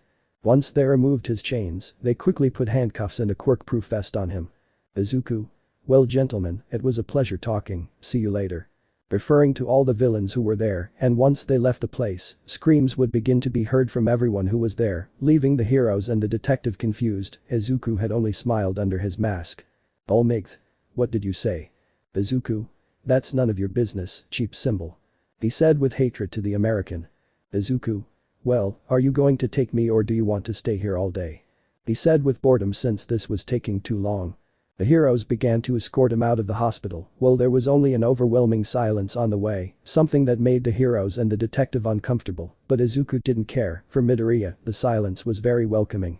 Once they reached the exit, the first thing they saw was a large pile of reporters taking multiple photos and others asking questions that couldn't be understood. Thoughts. "Wow, not even a day has passed, and I'm already famous," he thought ironically as he looked at the people. The heroes began escorting Izuku to an armored car that would take him to Tartarus. Along the way, they kept taking pictures of them and asking them absurd questions. Extra reporter. "Mr. Kakuzu, please tell us how old you are and why you attacked Endeavor." At that question Izuku had stopped, leaving everyone around him confused. "Izuku? Well, can you come closer please, I want you to listen to me best friend, please just wait." He said the first thing to the reporter and the last to the heroes. The reporter began to approach Izuku with fear, so much so that he was trembling, until he stood in front of him. "Izuku? Well, do you mind asking me the question please?" he said in a serious but calm tone to the reporter. "Reporter, could you please tell us your age sir?" He said it because of the fear he felt at that moment from looking into Izuku's eyes. "Izuku? Well my dear, I'd better tell you so you don't ask questions that I won't answer later, so please pay attention." Izuku looked around, and every single one of them was in absolute silence. "Izuku? Well, the first thing will be my age, I am currently 12 years old." The silence wasn't the only thing, but the look of surprise on everyone's faces was priceless, and Izuku had to bite his tongue inside to keep from dying of laughter. "Izuku? Well, the other thing, why I attacked Endeavor, that was because I made a promise, but you know something, the promise to whom I made that was none other than the firstborn of the family, Tuya Todoroki, the blue fire power that I have now, is from the same son of Endeavor. One night I crossed him when he and Hawks were fighting, and in the end I killed them both, before killing Tuya, he asked me to kill Enji for him for what he did to his family." All of this was being broadcast everywhere, and both people and heroes were attentive to everything that was said, but in a traditional Japanese-style residence, some were with great surprise and sad by what they were hearing, but you could see how there was a boy behind a room, watching all the news, having a face full of surprise, but also in another place far away from there, being a psychiatric hospital, where a white-haired woman had her hands on her mouth with some tears in her eyes. "Izuku? I would have achieved that goal, since I would also benefit from killing Endeavor." Reporter. "And how did you benefit?" "Izuku? Maybe no one here knows, but Endeavor's head has a reward of a total of 860 million yen. Everyone hearing that was surprised to know the reward. "Izuku? I would have been able to get my reward if that idiot hadn't intervened." Looking with an ear to Almight. "Izuku? But hey, what else can I do?" "Well, if that's all, it's time for me to go. Tartarus is waiting for me. Bye." Turning around to continue his walk to the van, still being escorted by the heroes. Reporter. "One last question, what is your real name?" "Izuku? Do you really think I'm going to tell everyone my real name? If that were the case, I wouldn't be wearing a mask, right? But, I'll just tell them to call me Midoriya, that's all they're going to get from me. No one will know my name." Being the last thing he said after the car doors closed, leaving everyone in Japan in complete shock. The judge's process had been the same as always, giving him a verdict, telling him all of his crimes, and declaring his sentence, being taken to Tartarus until he comes of age, or also being able to get out for an absurd amount of money. Izuku knew he could get away with that, but he has nothing else to do when he gets out of there, but apart from being next to garbage, at least he will have a place to sleep and free food. Once he arrived in Tartarus, they would begin the process, doing an X-ray, seeing that the unusual ointment he had in his body was his 5 hearts and his black threads, the sample of his fingerprints, and for the final his prisoner photo, giving him an orange uniform from head to toe, and although they tried to remove his mask, it only made them end up with one that bull tooth pulling or broken arm. Once the photo was ready, they took him to his cell, which was on the top floor of every Tartar, where he was with the most dangerous criminals. The 12-year-old boy, in the largest prison in all of Japan, responsible for the murder of a top hero and nearly the death of 2 others, that was something to be afraid of for a great legend. The name Kakuzu would begin to be used out there. Izuku. Very well, it's time to wait and train, I wonder what the future will bring me, hahaha. While in Tartarus, Izuku's Maleficent was heard in another part of the city, more specifically in a mansion, which was full of luxuries. Did you see that, love? That boy is the same age as our daughter, and he's very powerful and has a very interesting quirk, don't you think? Said a black-haired woman with an enviable figure, who had a cigarette in her fingers. You're right, love. Maybe that will help us gain even more power. Next month, I'll give him a proposal he can't refuse. This was said by a black-haired man wearing an elegant compression suit that was somewhat noticeable, but not enough to stand out. What will happen now to our green-haired friend? Chapter 7. The Demon with 5 Hearts. Chapter 7. A month had passed since that incident, and many things had happened that had shaken Japan from head to toe. The news that a minor of only 12 years old had been able to take on top heroes is something truly admirable and difficult to understand. The condition of both heroes after that fight hadn't been very satisfactory, as far as I could tell. Mirko was left disabled in both legs due to severe fractures. But for her heroine's good fortune, she would walk again and be able to return to her hero career, but that would take a year of recovery, plus rehabilitation which would take time. It would take half of that, and for her to regain the confidence she lost from being humiliated by a boy. Endeavor was a different story, he had been there more or less time than Mirko, but with half of his face completely bandaged and one arm in a cast, he had been able to get out after that month, but not everything had been good. He still had to wear a cast and bandages, but he couldn't be so calm. As soon as reporters realized he had left the hospital, they began to harass him about what had really happened to his eldest son and the rest of his family. That had caused Endeavor's reputation to decrease, since his reaction to that caused them to begin to doubt him. Even when they wanted to talk to the children, they remained locked up by Enji's order inside the house, making them suspect the Todoroki family more. Some young people were divided, one part hated him for being the Hawk's killer and for being the cause of both top heroes being out of service for a while, and the other part, who were mostly young people and children, began to admire him, since for them he was an example that someone could as if they tried hard, but that amount was something null, since if his name was mentioned, his parents or some heroes would run him away for that. For Izuku, everything was peaceful in prison, of course if you don't count the time some prisoners tried to outsmart him, ending with a visit to the Tartar's infirmary. Flashback. We can see an Izuku being chained in his cell, since he was considered a maximum danger prisoner. Izuku just slept as peacefully as he could, of course if you ignore the screams of all the prisoners nearby. At that moment a guard had arrived at the place, and behind him were 2 other guards. Guard. Hey idiot, it's time to wake up. Guard 2. Don't talk to him like that, does he want me to kill you? Guard 3. Come on, relax, he can't do anything to us, not while he has those anti-quirk chains. At that moment he had opened his eyes, and quickly that confidence they had gone, and they could feel how the air became heavier. Izuku quickly jumped up to stand, not caring that the chains had him tied up. Izuku. Why do you wake me up? Looking at the guards who were trembling with fear, until one of them decided to show off. Guard 1. Shut up, trash, it's time to eat, so you have to leave. Izuku.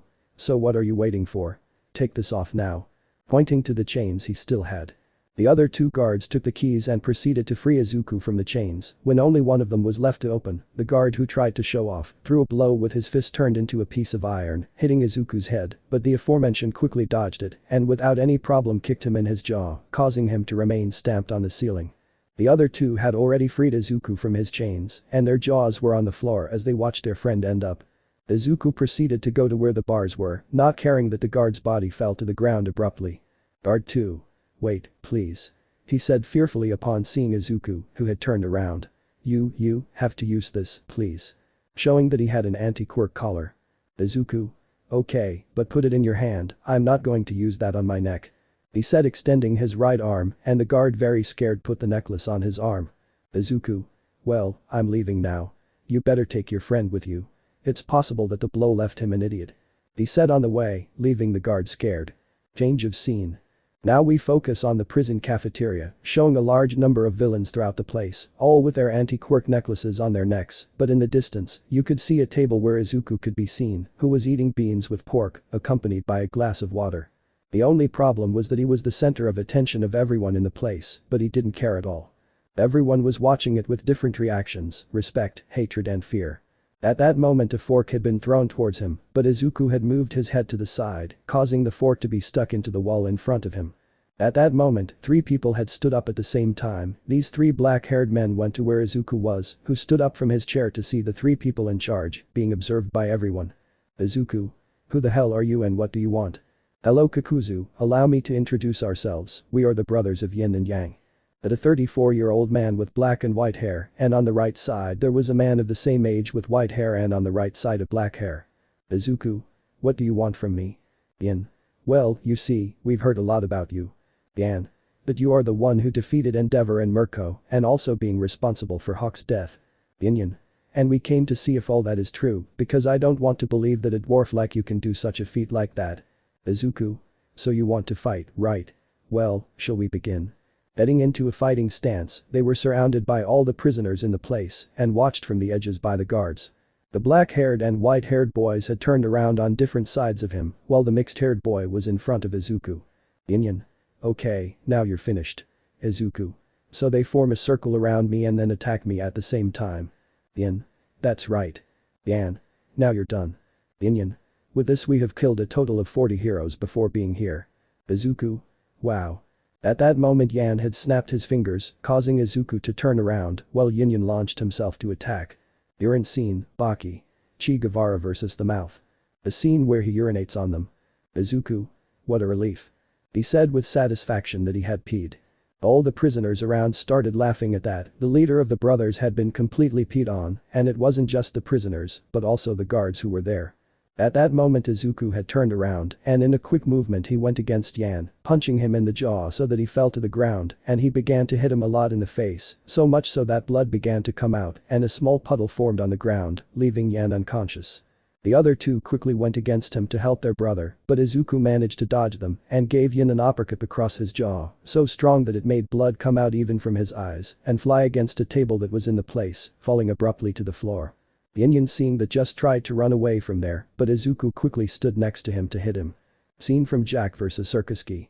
Just the scene where he gave her the uppercut and lifted the phone booth. Everything was absolute silence in the place. Kakuzu had defeated the 3 brothers had been easily defeated. By then the bell had rung, signaling that it was time to return to the cells. Izuku just stood in front of all the prisoners, who cleared the way for him. End of flashback. Now we can see Izuku being in his cell practicing boxing. At that moment a guard had come for him. Guard. Kakuzu, you have a visitor. That had made Izuku stop his training and look at the guard. Izuku. Visits. Me. Guard. Yes, I know, but you better go, that guy is just as powerful. Izuku. Okay, let's go. Opening his cell and beginning to be guided by the guard. Once they arrived at the visiting room, Izuku was surprised to see Hanayama, who was standing with his arms crossed. Izuku just sat on the chair to see Hanayama. Guard. You have 30 minutes, make the most of it. Retiring from the place to leave the 2 alone to talk. Izuku. Well Hanayama, what is the reason for your honorable visit to this hovel? Hanayama. Ahahaha, look at you now, the champion of clan fights, the one who faced top heroes and killed one, is now locked up here. Izuku. Did you come here just to laugh? Hanayama. First of all, yes, but I also came for something else. Putting on a serious face. Izuku. And what would that be? Hanayama. Do you want me to free you from here? That had made Izuku perplexed, so one of the strongest and most dangerous Yakuzas offered him help. Izuku. And why do you want to get him out of here? Hanayama. It's to return the favor of saving my men and me that night, also, if it weren't for you, this tattoo would have disappeared that night without showing it to the world. Izuku. I appreciate that Hanayama, but I have to decline your offer. Hanayama. Why? Surprised by that. Izuku. Well, it's also very comfortable here and if I'm outside, the heroes won't hesitate to come for me. You and your gang will be in danger if I'm with them, so I don't want to go out, but I appreciate the gesture. The Yakuza had shown a smile at that. Hanayama. It's okay, but I'll come see you more often, so you won't feel lonely, hahaha. Izuku. Hahaha, I hope so. Hanayama. See you. Izuku. Goodbye friend. Hanayama said goodbye with the respect a Yakuza leader deserves, something that Hanayama reciprocated with a raised hand greeting. So the days went by for a while. Hanayama would visit Izuku almost every day, talking and telling him everything about how things were going out there and the situation, until one strange day came. We can see Izuku being led again by the guard to see Hanayama. Oh well, that was supposed to be it, since his face changed completely upon seeing a black-haired man in elegant clothing. Izuku?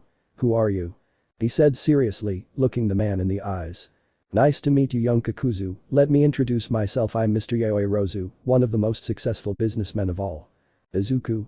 And what does a Yaoi Rozu want from me? He said, distrusting anyone from high society, as those people disgusted him. Mr. Yaoi Rozu? You see, I saw it on TV. Izuku? Like all of Japan. She said it playfully to annoy the man, something that only made him twitch his eye. Mr. Yaoi Rozu? Well, what I was saying is that I saw him on TV, and I could see how he has great potential. Izuku? Get straight to the point Yaoi Rozu, don't waste my time. Mr. Yaoi Rozu? I see that you know about this, well, what I came for, I want you to get out of here and marry my daughter. Chapter 8. The Demon with 5 Hearts Chapter 8.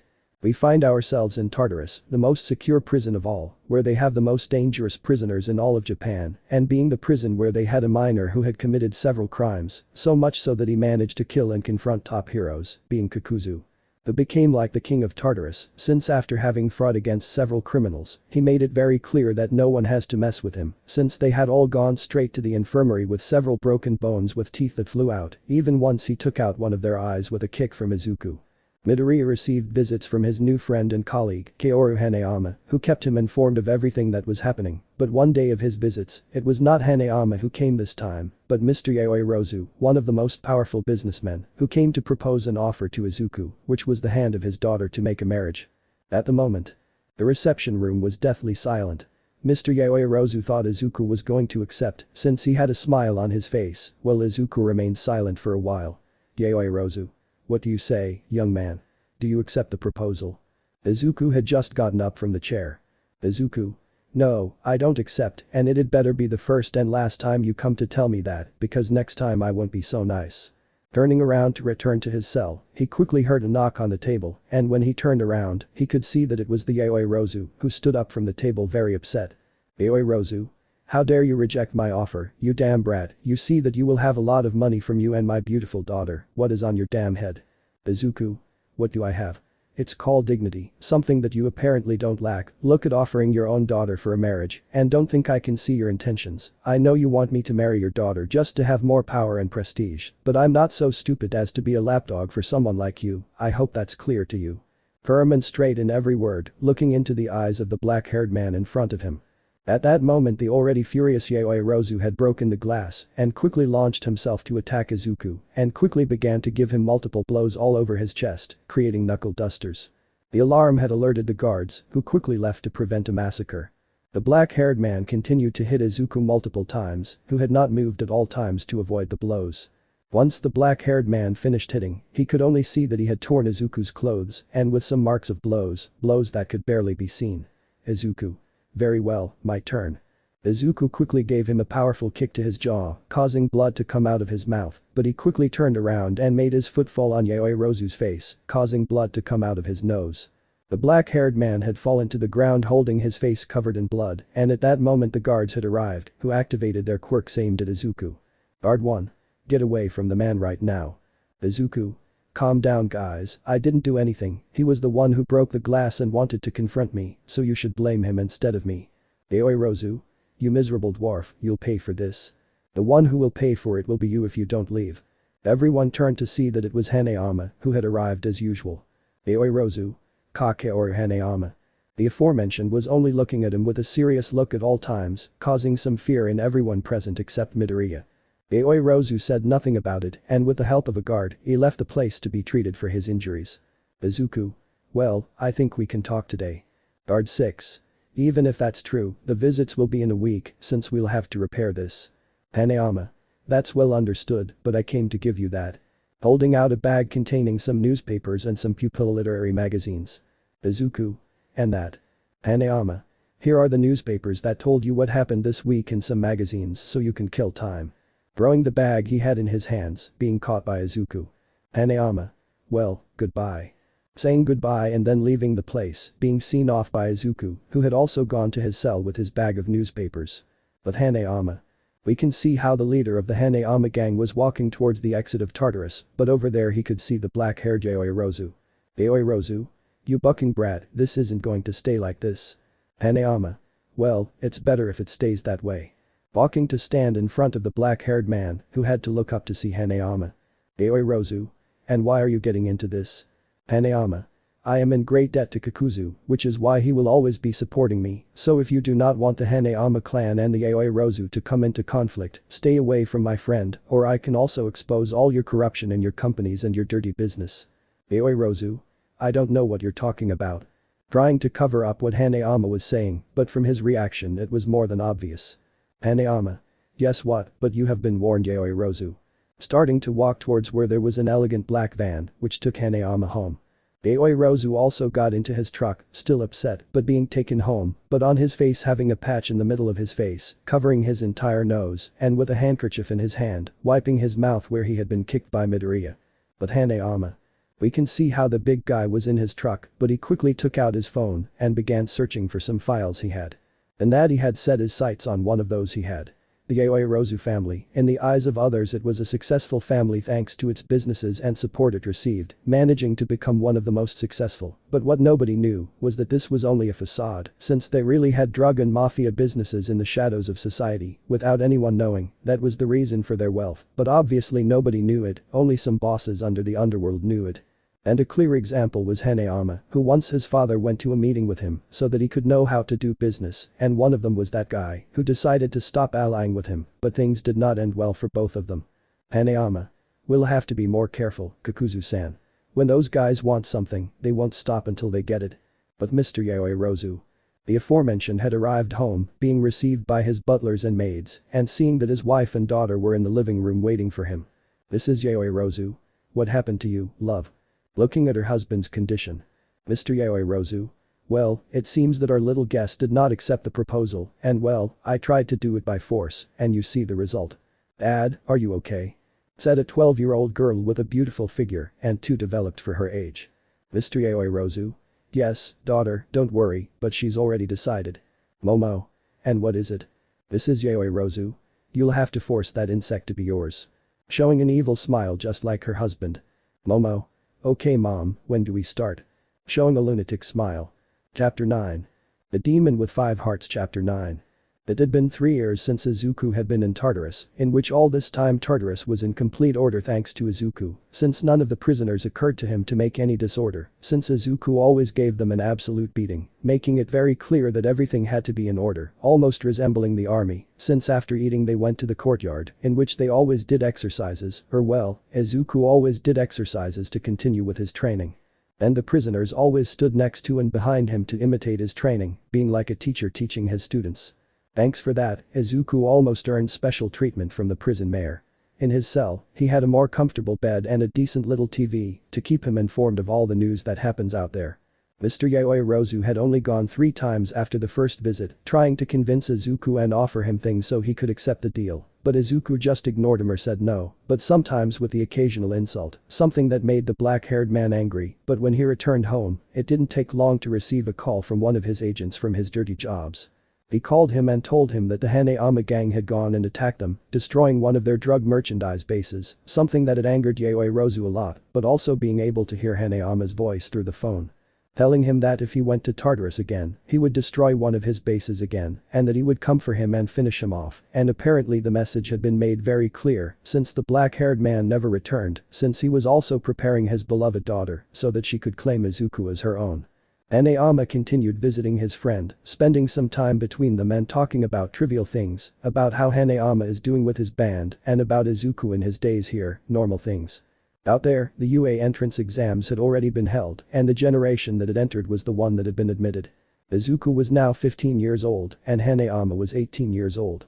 Izuku had everything under control until one day he realized that some villains had disappeared from their cells, leaving all the guards and Izuku very confused since it was rare for prisoners to disappear out of nowhere until that night came. At the moment, we can see Izuku in his bed sleeping peacefully since it was 3 in the morning. Every Tartar was asleep except for the night guards who were patrolling outside and inside the prison, obviously to prevent a prisoner from escaping. In Izuku's cell was the aforementioned. In his bed, however, in one part of his cell, a dark fog began to expand to create a kind of vortex, and coming out of it is a very thin young man with many hands on his face. Izuku had quickly jumped out of bed, getting into a fighting stance in front of the man. "Izuku? Who the hell are you and what are you doing?" he said before the man with many hands, and next to him stood a kind of dark mist man. "Calm down Kakuzu, I just came to make you a proposal." "Izuku? You know it's rude not to introduce yourself before speaking," he said, still in a fighting stance, but making the light blue-haired boy start scratching his neck. "TSK, my name is Tamura Shigaraki, happy?" he said, something annoyed at wasting his time. "Izuku? Talk about it once and for all, what do you want from me?" "Tamura. We came to make you a unique offer." "Izuku? And what would you be able to offer me?" "Tamura. Your freedom from this dump and the perfect opportunity to kill Almight." Izuku was surprised by that, but still remained in a fighting stance. "Izuku? If that's all, get out of here now. I'm not going to go with some small-time villains and you'd better do it because if not, I'll kill you and stick each of those hands and you're always dirty." Tamura was very upset at having his offer rejected, but before he could go against Izuku, the dark mist stood in front of him to prevent him from doing anything stupid. "Tamura. What are you doing Kurogiri? Complain to me, finish him off." The fog, now known as Kurogiri, still remained in front of Tamura. "Kurogiri. No Tamura Shigaraki, we can't do anything against him, even with those chains he's stronger than the two of us, it's better not to do something reckless that would cost us." "Izuku. You heard your nanny, get out of here and don't set foot in my cell again." "Tamura. Let's go Kurogiri, I don't want to be here with this guy," he said, scratching his neck even more angrily. But before he could leave, he threw a disc to the ground. "Tamura. First of all, Sensei told me that he will tell you this, I hope you enjoy it haha." Izuku had launched himself to throw a punch, but they had both gone into a portal, leaving an annoyed Izuku. When he turned around and saw the disc that was on the floor, but noticing that it had something written on it, "For my son," something that left Izuku confused, but just out of curiosity, he put the disc in the video player he had on his television and proceeded to turn it on. The television was turned on and the video began to play, revealing a man in an elegant suit, but with a strange helmet that covered his face completely. "Izuku? What the hell is this guy?" Video. "Hello Izuku, if you're wondering who I am, well, I'm All For One, the #1 villain, the most dangerous of all." "Izuku? #1 villain? Haha, what a stupidity." Video. "You're probably wondering why I know your name, and the reason I'm sending you this video is because, well, I'm your father." "Izuku? What?" he said in complete shock at that. Video. "If you're wondering how I can prove it, well, I hope you haven't forgotten that great day when Inko cried in her final moments while she was bleeding out, haha." Izuku had clenched his fists in anger at the memory of that. Video.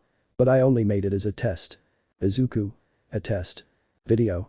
"You see, what happens is that you were just an experiment, your quirk is a much inferior version of mine, and I wanted to see if you were stable enough to be able to control, but when I saw how you were getting out of control, you made me understand that you were just a failure, but seeing how you were evolving, I realized that you are still a failure, which is why I will take it upon myself to exterminate you with my own hands as it was with your ma."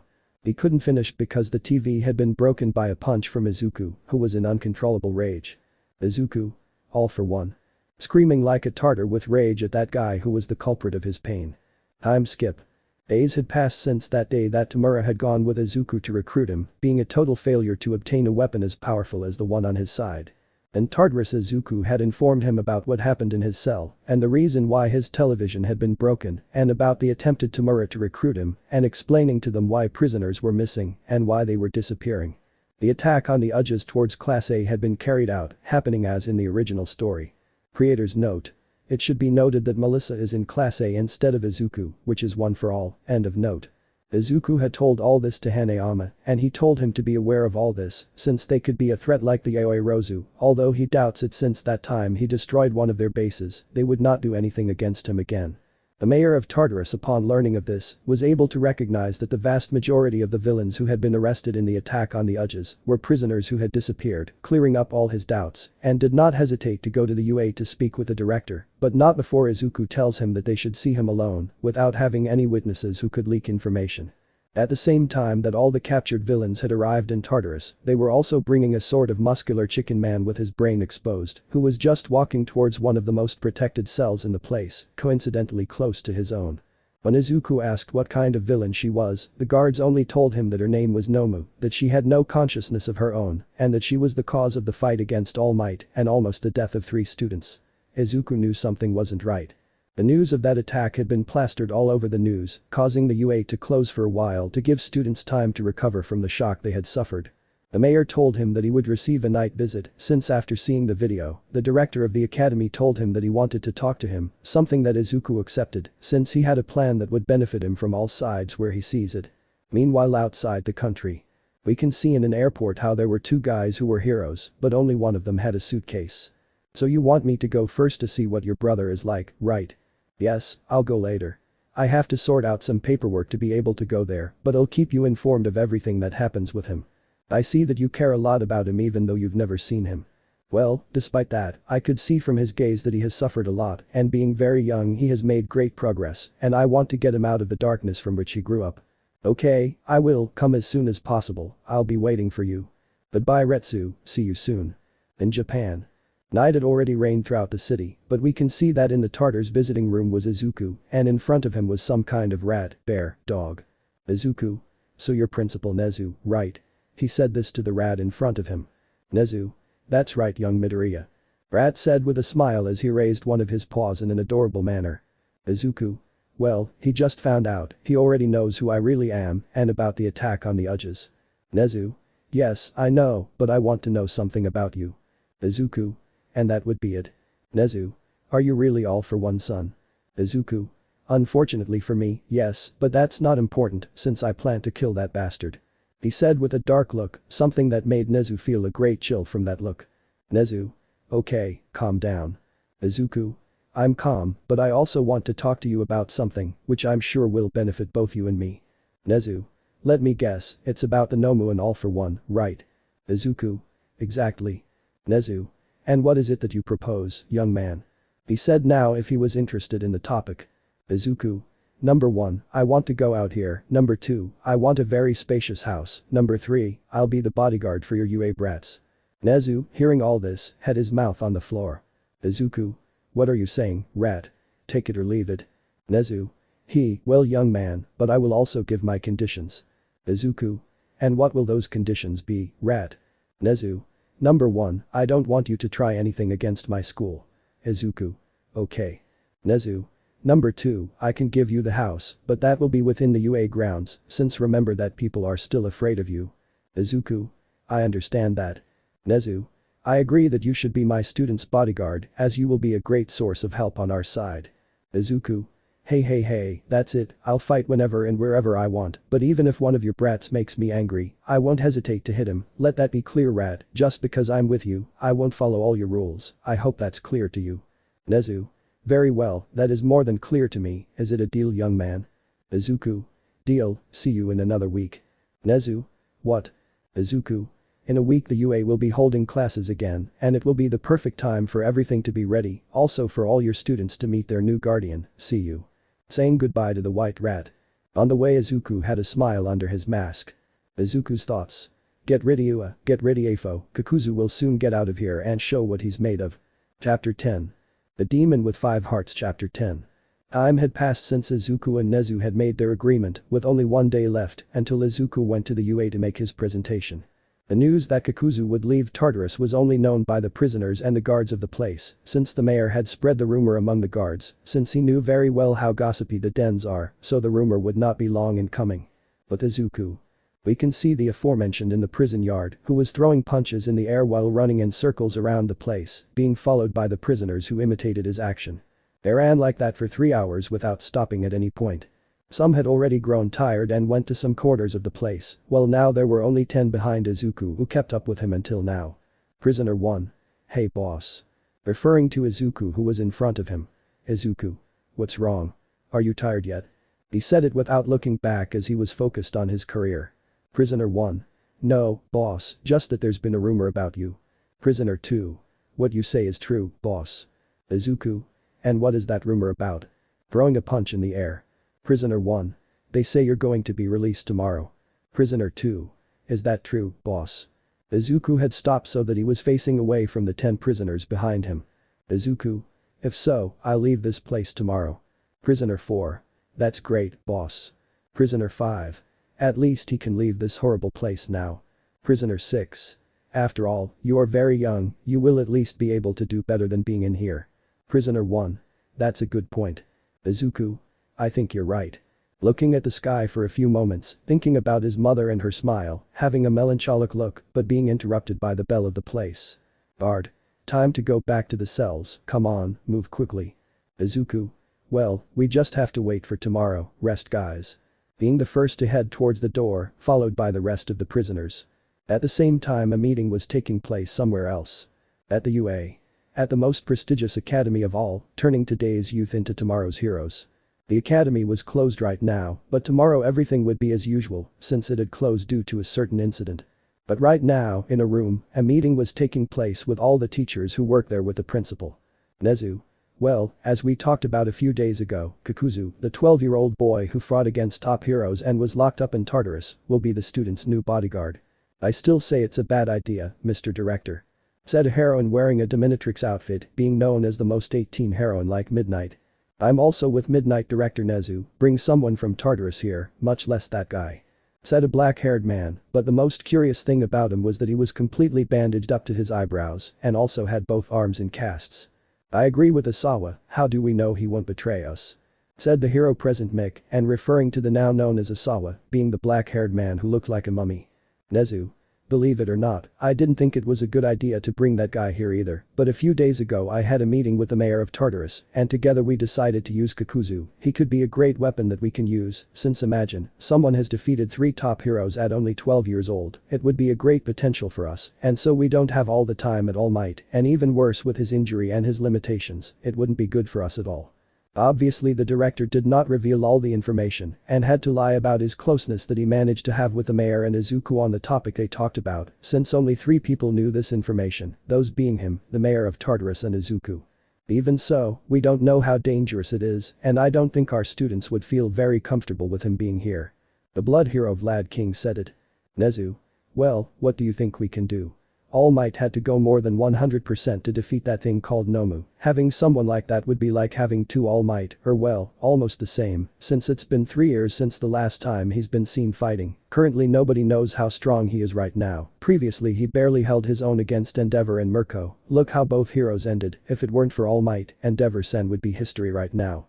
So I ask you to inform your students that tomorrow morning they should meet in the academy courtyard first thing in the morning to get ready. Asawa and Vlad King's thoughts. I hope that idiot doesn't do something stupid like challenge him. It was the mutual thought of both teachers when remembering certain impulsive blonde students. Nezu. Well, see you tomorrow teachers, and please Asawa, Tomato will tell you about your recovery. Asawa. Don't worry about that, director, I just have to be patient. Present Mick. And how do you want to do it if you don't take your medication, if you spend your time escaping and sleeping? Asawa. The human body heals itself, you just have to be patient. He said as he left the meeting room, but the comment made everyone present break out in a sweat. But Izuku. We can see the aforementioned in the visiting room, being there with Hanayama. Izuku. And that's what happened. He said telling him everything that happened. Hanayama. So you're leaving tomorrow, but you have to go to UA to babysit some brats. Izuku. Yes, that's right. Hanayama. I just hope that academy doesn't change you completely. Izuku. Of course not, I made it clear that I will only be the guardian, not a student, I do not intend to be with those children who do not even know how to fight. Hanayama. Well, I'm glad to hear that, but how are you going to prove that you're up to the task? Izuku. I've got that sorted out, but I need you to do me that favor. Hanayama. And what would that be? The next day. The day was passing peacefully, he was almost at the top for midday. At the gates of Tartarus you could see how there were many guards in a row, and the door was open. Inside the prison, Izuku could be seen, having finished his stretching, until the mayor arrived. Izuku. Is it time? Mayor. Yes, it's time to go, let's go. Izuku. Very good. They both left the cell and started walking, but along the way the prisoners started shouting and saying goodbye to Izuku, who only said goodbye with his hand raised. Once they arrived outside, they were greeted by all the guards, who had given a military salute. Izuku. See you, Mayor, maybe it will be soon. Mayor. I doubt it, but about your special request. Izuku. Hanayama will go for him, but don't worry, if something goes wrong, Hanayama and I will take care of everything. After all, that thing is useless for getting information, and his blood doesn't benefit us at all. Mayor. Well, after all you're right, that thing is useless, and besides, it's no longer human wherever you look. Izuku. By the way, how long until noon? Mayor. Looking at his watch, 40 minutes left, why? Izuku. Well, I have some time to get there, see you, take care Tartar. He said, making his wings appear and take flight into the sky and then disappear at great speed. At that moment a minivan arrived and behind it a car in which Hanayama was riding. Mayor. You came for that thing, right? Hanayama. That's right, and where is he? Mayor. He has already flown away to the UA. Hanayama. I see, very well, bring that thing and put it in the minivan. Mayor. Okay. But Izuku. The aforementioned was flying at a great speed as it was also using its electricity to fly faster. The people of the city could only see a yellow flash through the clouds and some red feathers had fallen along the way, making some of them understand where they were seeing that from. At the UA. We can see how all the first year A and B classes were outside in their physics uniforms and in front of them were their private teachers, the almighty P symbol, the rest of the teachers, and in the middle of them all was Principal Nezu. Nezu. Good morning young people. Good morning, Director. They all said in unison out of respect for the director. Nezu. Well, you're probably wondering why you're here, right? Some had nodded at this and others hadn't as they were happy to miss classes. Nezu. Well, as some of you may know, your classmates from Class A have suffered an attack from villains at the Uges. Those of Class A had lowered their heads because of that, since because of it, their sensei looked like a mummy, others only clenched their fists out of helplessness of doing nothing, and a few were only serious because of that, since they remembered the fight Almight had against that Nomu. Those in Class B just nodded at that, and others looked at Class A with pity and others defiantly. Nezu. Well, I've decided to bring someone very special so he can be the UA's bodyguard and over all of you. Some were surprised by this and began to wonder who it could be from, and others were upset to hear this, would someone come to protect them? They are aspiring heroes, why do they need protection? And who said we need an extra to protect us? Said an explosive red-haired boy shouting. Basawa. Bakugo, silence. He told the red-haired boy. Bakugo. No, besides, who the hell is going to come? It must be someone, I could destroy him. He said making explosions in his hands. Oh really? I'd like to see you try. The young people were looking for the person responsible for the voice, but they didn't find anything, but it wasn't until they saw their teachers, who were looking above them, and it wasn't until some red feathers had fallen in front of them, and when they all raised their gazes, they froze, since above them was Kakuzu, who was looking at them all. Izuku. Who was the one who said he was going to destroy me? Coming down to stand in front of all the students, who had stepped back when he landed. Izuku. Hello brats, I'm your new bodyguard, I'm Kakuzu. Chapter 11. The Demon with 5 Hearts Chapter 11. We are in the prestigious Hero Academy UA, being the academy where the symbol of peace all MIGs had come from, the academy where right now the first year students were in the field with all their teachers and principal, who had an announcement about someone who will be everyone's bodyguard, but an explosive student had claimed about it, saying that it would only be an extra that he could destroy, but when he said so, that same guy had appeared in front of everyone. But nobody expected that that person would be Kakuzu himself, the boy his age who had killed Hawks and defeated Endeavor and Mirko, being 3 top heroes. The teachers had been put on guard except for Eraserhead, who was still in a cast. At the moment. No one in the place said anything, some because of the fear they felt and others because their bodies did not respond to the atmosphere that could be felt in the air and because of having Kakuzu in front of them, so much so that their bodies trembled. Izuku. So, who said he wanted to destroy me? Looking at all the students, who were very afraid of what could be seen in their eyes, and some looked at the ground so as not to see it. Izuku. Come on, isn't there any brave one? He said in a mocking tone, but still no one responded, they kept looking at him in fear, until. It was me. The red-haired boy said, taking a step in front of everyone, but the sweat from the nerves he felt was noticeable. Izuku. Wow, at least there's someone who has the balls to take care of me. Some men could only clench their fists in shattered pride. Izuku. So you're the one who wants to destroy me, right? Bakugo. Well yes, what will you do about it? Being ready to launch. Basawa. Bakugo don't do it. He said trying to stop his student. Izuku. Hey kid, you know something, if you want to threaten someone, your legs don't have to shake. Pointing with his gaze at Bakugo's feet, making everyone look at the aforementioned legs, and clearly he was shaking. Izuku quickly grabbed Bakugo's face, causing the aforementioned to put his hand on Izuku's, trying to free himself from the grip. Izuku. Who the hell do you think you are, brat? Do you think you can try to provoke me so you want to challenge me? Don't make me laugh. With his wind quirk he sends him a few meters back, but being held by a blonde-haired man and a reed.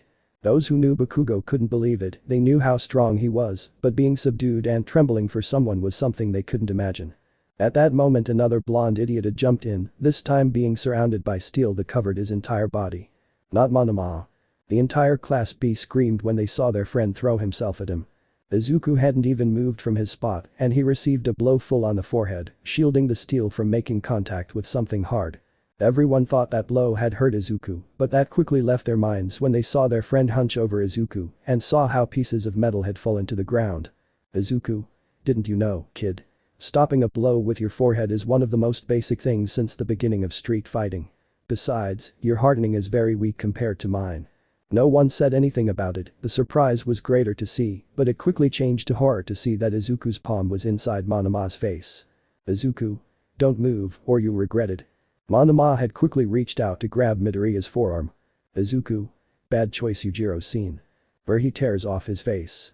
Everyone was horrified, especially an orange-haired girl, since she was the one who caught Monoma's face. Unhappy. It was the shout of Almight who tried to go against Izuku, but someone else got ahead of him. Almight. Bakugo shonen. The Policeniso was now upset for being humiliated and now he didn't care if he was someone who faced top heroes at a young age, his pride wouldn't let him be calm. Izuku hadn't even moved from his spot and had only stretched out his hand to throw a punch, but that had only been a feint and Bakugo threw an explosion at him and not only did he stay there, but he threw multiple blasts that caught the attention of the others who were inside the facilities. Bakugo. Shinii. Released an even bigger explosion that made the place shake a little.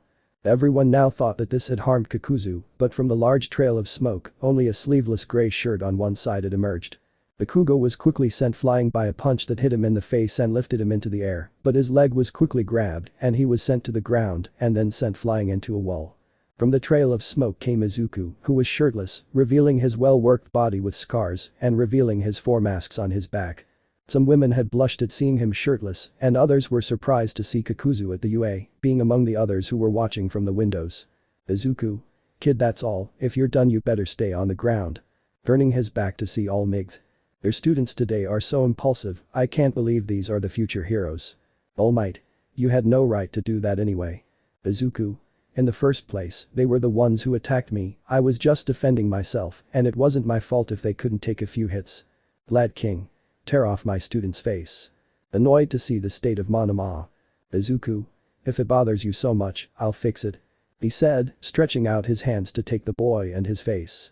Izuku had pulled out some threads from his stitches. Izuku. This is going to hurt.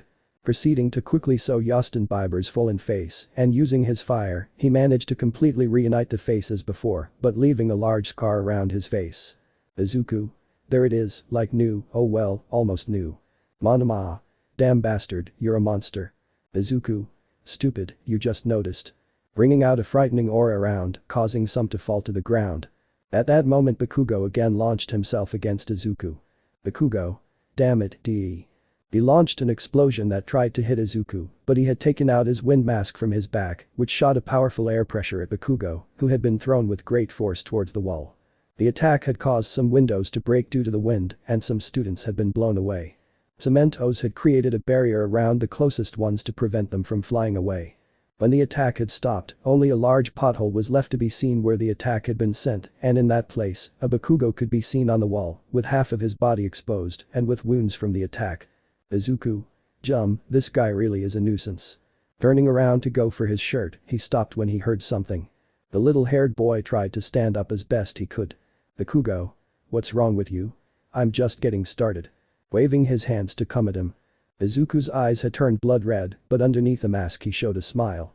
Izuku launched himself at Bakugo, who just stuck his tongue out at him. Izuku punched him square in the face. Dak vs Ali Jr. scene.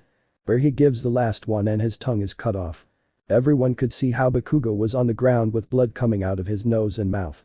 Izuku just looked at the little haired boy with disinterest and turned around to go back to the others, but he could hear some weak moans of pain. He could see that it was Bakugo, who tried to stand up, but nothing could be understood, and everyone could see how Bakugo's tongue had been cut, almost falling off completely.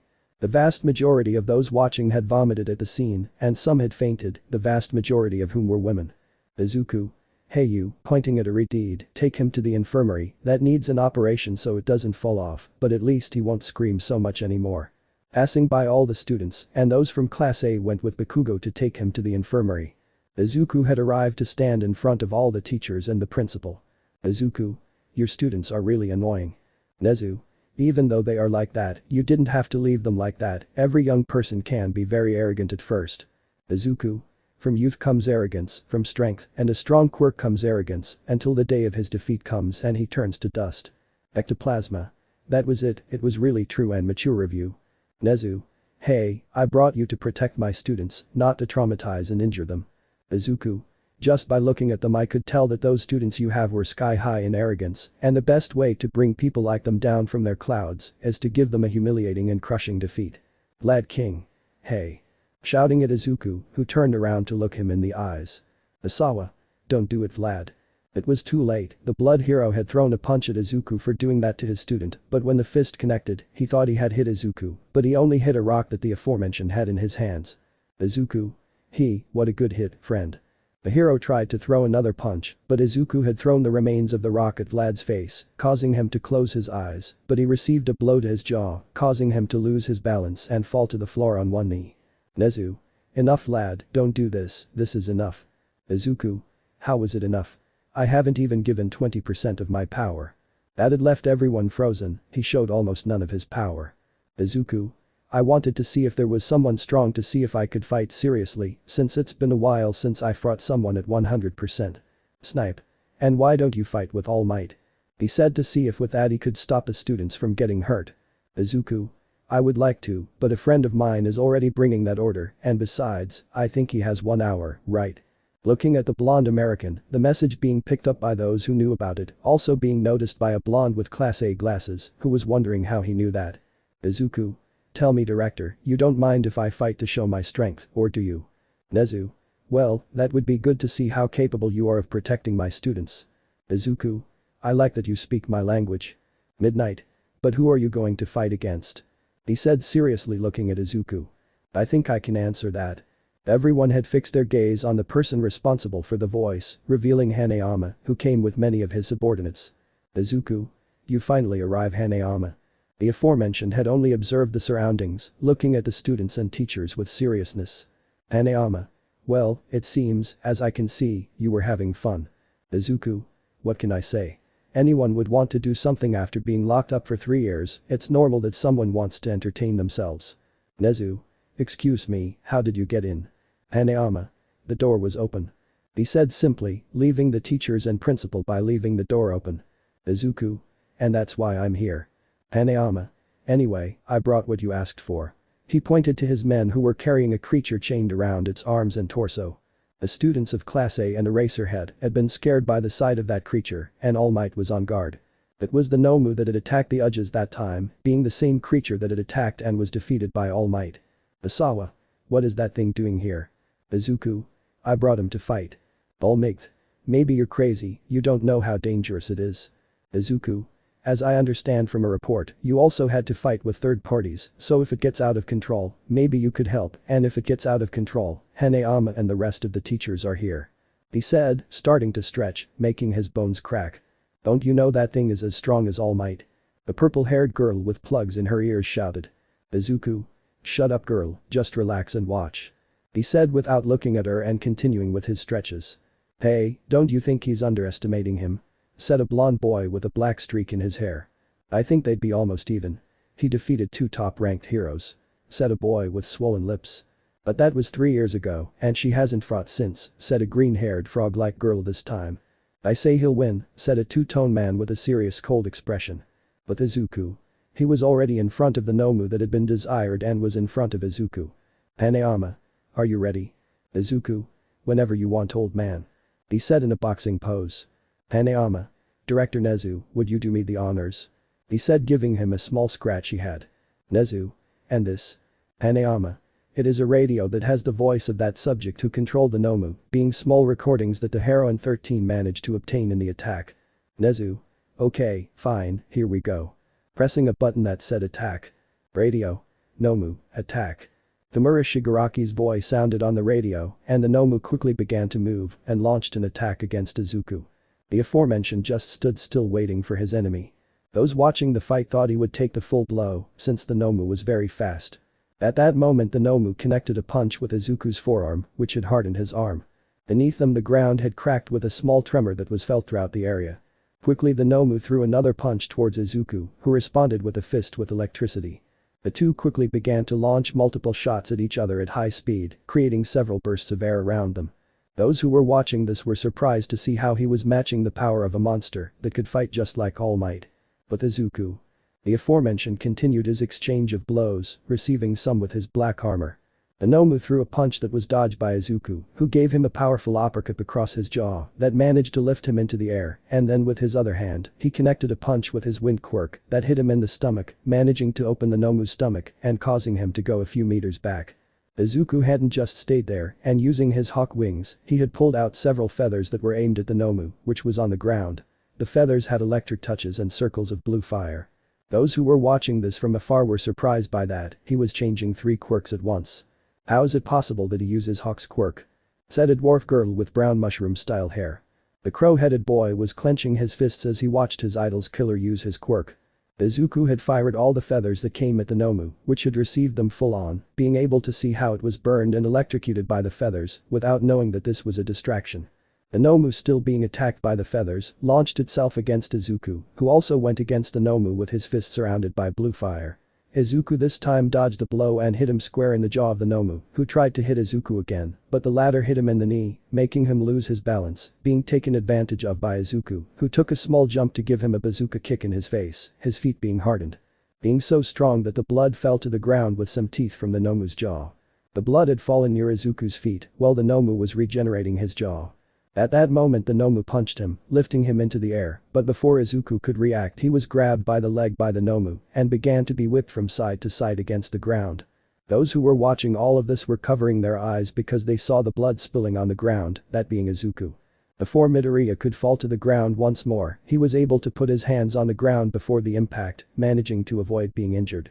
The Nomu tried to throw it again, but Izuku quickly managed to release some of his black threads from his leg and quickly nailed them inside his hand and then managed to free them, causing the hand to cut off and fall to the ground. But Izuku did not stay alone there, he quickly gave a powerful kick with his lightning in the Nomu's brain, causing the entire current to run through his entire body, causing the Nomu to scream in pain at that, leaving them confused and amazed by that. Izuku managed to realize that and understood what was happening with that. Before he could do that, the Nomu managed to grab his foot again and quickly pulled him towards him and connected a large punch to his stomach, causing him to spit some blood through his mask, leaving a small puddle on the ground. The students were scared by this, but those in Class A were scared by the blood and they remembered how their sensei had been ripped apart by the same monster. Those who didn't know the Nomu were shocked and scared by its power. The teachers thought that this had gotten out of hand and they intended to help, and Nezu tried to stop the Nomu, but Hanayama quickly got in front of them and took the radio away from Nezu. Nezu. But what is he doing? Hanayama. The fight is not over, so I prevented them from interrupting. Midnight. You don't see that he's going to die. Hanayama. You don't know Kakuzu, he hasn't shown his full power yet, so you better not interfere, otherwise you'll have to deal with me. He said the last thing in a serious tone, looking everyone in the eye. The teachers reluctantly agreed, as they did not want to cause any more damage to the school, much less with Hanayama. But Izuku. The aforementioned had stood up while holding his stomach, with light drops of blood falling from his mask. Izuku. Good hit, now it's my turn to attack. The aforementioned had taken out 2 of his masks from his back and quickly launched a powerful combined attack towards the Nomu, causing a large area of the academy to be burned, with some trees flying by the shockwave. Everyone was scared when they saw the tremendous destructive power it caused, since the wind wave was very strong. That's too much power. Said a silver-haired boy while he covered himself from the wind that ran around like all his friends. How can he have so much power? Said a green-haired girl with sharp teeth. What kind of training has he had? Said a round-faced brown-haired woman. But Izuku. The aforementioned had his 2 masks pointing towards where the Nomu was and his masks returned to their place on his back. Izuku. I don't think it's enough to defeat that thing. And he was absolutely right, the Nomu had been seen in the trail of smoke, but this time with half of its entire body burned and destroyed, but regenerating as if nothing had happened. Izuku. Wow, with that advanced regeneration, that will be a problem, but I think I know where to attack. He said to be surrounded by his electricity and go against the Nomu, which also went against Izuku. Both had attacked again with an exchange of punches, but when Izuku managed to take one of his fists from the Nomu, he managed to make it spin in the air, and then kicked him in one of his eyes, and then threw him into the air. But what no one expected was that some fireballs would go against the Nomu they saw in the air. It was one of Izuku's masks that had taken its monster form to attack the Nomu, since Izuku had separated it from his body. At that moment the Nomu had once again risen from the ground. Izuku had quickly created 3 electric balls around him and quickly went against the Nomu, which had made the Nomu's arms come out with electric shocks, with blood staining the floor, but Izuku had quickly launched himself against the Nomu and using 2 feathers as swords surrounded by blue fire, making an X on his chest. One of the Nomu's arms had regenerated, but before he could grab Izuku by the head, the wings that surrounded them were completely engulfed in blue fire, causing the Nomu to move away from the fire that managed to burn his arm, but Izuku began to hit him multiple times at great speed, managing to open the Nomu's tough skin, with his 2 hands surrounded by blue fire and lightning, and his legs with their black armor. The Nomu in a desperate move, threw a punch with all his strength to the side of his face, causing blood to come out of his ear and mouth, causing him to fall to one side on the ground. Everyone was watching closely as Izuku was surrounded by blood, both his and the Nomu's, and also on the ground, the surrounding area was completely destroyed by the big fight, seeing the power of Kakuzu and the Nomu that almost equals Almight. The teachers and Hanayama were surprised to see how Izuku had stopped because of that blow, making them think he had lost. But his surprise had been greater, since Izuku had quickly taken the Nomu's brain with lightning surrounding his body. The Nomu had let out a great roar of pain at that, and to prevent his brain from being damaged, he also took Izuku's head in a strong grip. The aforementioned had hardened his head to avoid being crushed. They were both in a grappling competition to see who of the two would be the first to die. At that moment Izuku had surrounded his body with blue fire, while his grip increased with the voltage of his rays. At that moment Izuku had managed to completely take the Nomu's brain, and with some feathers that were on the ground, he had managed to separate himself from the Nomu, with his brain in hand. The Nomu had let out a great roar of pain, while a shower of blood came out of his head, while he writhed in pain. Izuku with the Nomu's brain, but it had quickly exploded with Izuku's lightning in his hands, staining his hands and torso with blood. The Nomu had fallen to the ground dead, making a large pool of blood on the ground. Izuku stood in front of the dead Nomu. In the fight, Izuku had broken 3 ribs, a leg, fractures near the skull, and an arm that was almost broken, since the bone had fractures in the entire area. Even so, with those wounds, Kakuzu was still standing, with blood surrounding his body and the body of his fallen enemy in front of him. Chapter 12. The Demon with 5 Hearts. Chapter 12. 3 days had passed since Izuku had left Tartarus and his arrival at the UA, in which he had to do some stretching with some students and a teacher, since he obviously had to measure his strength, and what better way to test his strength than with 2 blonde-haired idiots and a teacher who tried to get revenge for what happened to his student, but it had been in vain. He then fought against the Nomu that was the cause of the attack on the Uges and ended up killing him in front of all the students of the academy, demonstrating his power. Everyone was afraid of them from then on, but one brunette only wanted to be even more afraid. Everyone then went back to their classes by order of the principal, and also because of the look that Izuku had thrown at all of them. Hanayama had left with his men outside the UA, but not before having his doctor, Kureha, completely cure Izuku after his battle with the Nomu. Kureha Shinogi is a 23-year-old young man who has a hard degree in anatomy and a master's degree in doctorate, being very talented and even more so for his quirk, since it allows him to surround his hands with a green aura, which allows them to heal all a person's wounds and broken bones. That boy's talent was too much, so much so that he was even so good that he was compared to that of Recovery Girl, but he decided to go with the greatest, so much so that he joined Hanayama. In those 3 days Izuku had spoken with Nezu to see his new house within the UA and his work schedule to make his rounds to have better protection for the UA. In that short period of time, Izuku had bought some things for his now new house. But this time he bought several things that were too expensive for the average person. The reason? Well, Izuku bought several things that any boy his age would like to have: a gaming computer, some video game consoles, being a Play 4, a double bed, a television, a furniture set, a dining room and a small shelf where there were some very expensive alcoholic drinks. Izuku had already tried alcohol, and thanks to Hanayama, he was able to know which ones are the best quality. Izuku could also notice that there were different rooms, and those rooms had become different training rooms. When Izuku was moving, the teachers were shocked to see everything Izuku had put in his home, and they didn't even say anything to him, since it would be suicide to even speak to him, the same being the case with the students, some especially out of envy, since they wondered how it is possible that someone like him could have something like that if he is a murderer. At the moment. Right now all the UA students were in classes to learn how to be great heroes, but someone was wanting to be quiet in the principal's office. There was a 15-year-old boy who was wearing pants and a shirt and a sweatshirt, all black down to his shoes, and in front of him was Nezu at his desk with some papers, that being Izuku's morning report, since everything was quiet, no students out of their classes and nothing out of place, and no subject trying to enter the academy. Nezu. Well, as I see, there's nothing strange as usual. Izuku. Well, I already did what I had to do, can I go now? He said without interest, as it was always the same without any excitement in doing this job. Nezu. Well, you can go home now. Izuku. See you. He said turning around to go to the door. Nezu. I would like you to be one of my students, you have great potential. He said as he looked at Izuku at the door. Izuku. I already said it, I don't have a single stake in being a hero, and I don't plan on doing it. He said seriously to the director and just left the office, leaving an almost resigned Nezu alone. Nezu. You would have been a great hero, young Izuku. He said while looking at Izuku's prison file, although there was very little information, he already had an idea of everything that could have happened to him as a child. Nezu.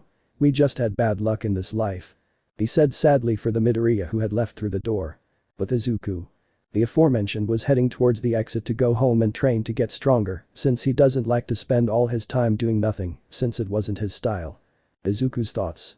I need to train now, my current power is equal to that thing called Nomu, but I haven't had the chance to use my new form yet, but even so, I'm able to fight almost at the same level as Almight, after all, Endeavor won't be a problem to overcome. Hey you. Someone had taken Izuku out of his thoughts and being close to continue taking the tome of the exit doors. When Izuku turned around, he found a two-colored boy who had a burn scar on his left eye.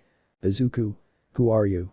He said, looking at the boy from head to toe, but under his sleeve he was surrounding his hand with his black armor, since technically anyone would like to rob this academy, for obviously being the murderer of some people's favorite hero. Izuku. Speak up, what do you want? Todoroki.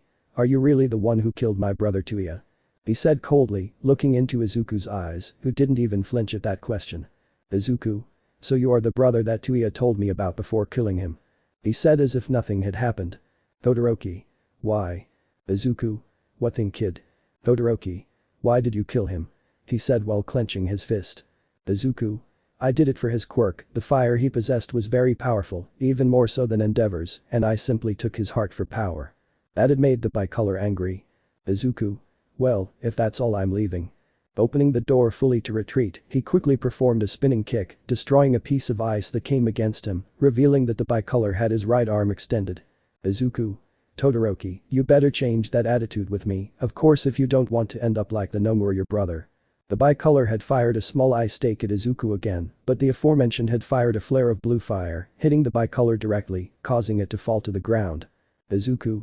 If it weren't for the promise I made to your brother, I would rip your heart out right now. Retreating completely, leaving behind a bicolor on the ground. Todoroki couldn't do anything else about it, he knew that now he couldn't even come close to Izuku's power, he just got up and started heading to his classroom, since he had only asked to leave to go to the bathroom. In Class A. We can see all the students with their teacher Asawa, who was in his sleeping bag on the floor, while his students were doing any nonsense, some talking among themselves, listening to music at a moderate volume and others sleeping. But in one scene you could see two boys, those being Bakugo and Redeed, who was trying to cheer him up, since the Redeed was a bit down and looking at the ground for two reasons. The first was because he had been humiliated as if nothing had happened against Izuku, and the other was because he couldn't speak, since his tongue had been sewn shut, so he couldn't be understood. The Redeed tried to cheer him up and stop him from thinking about it, but it was almost useless.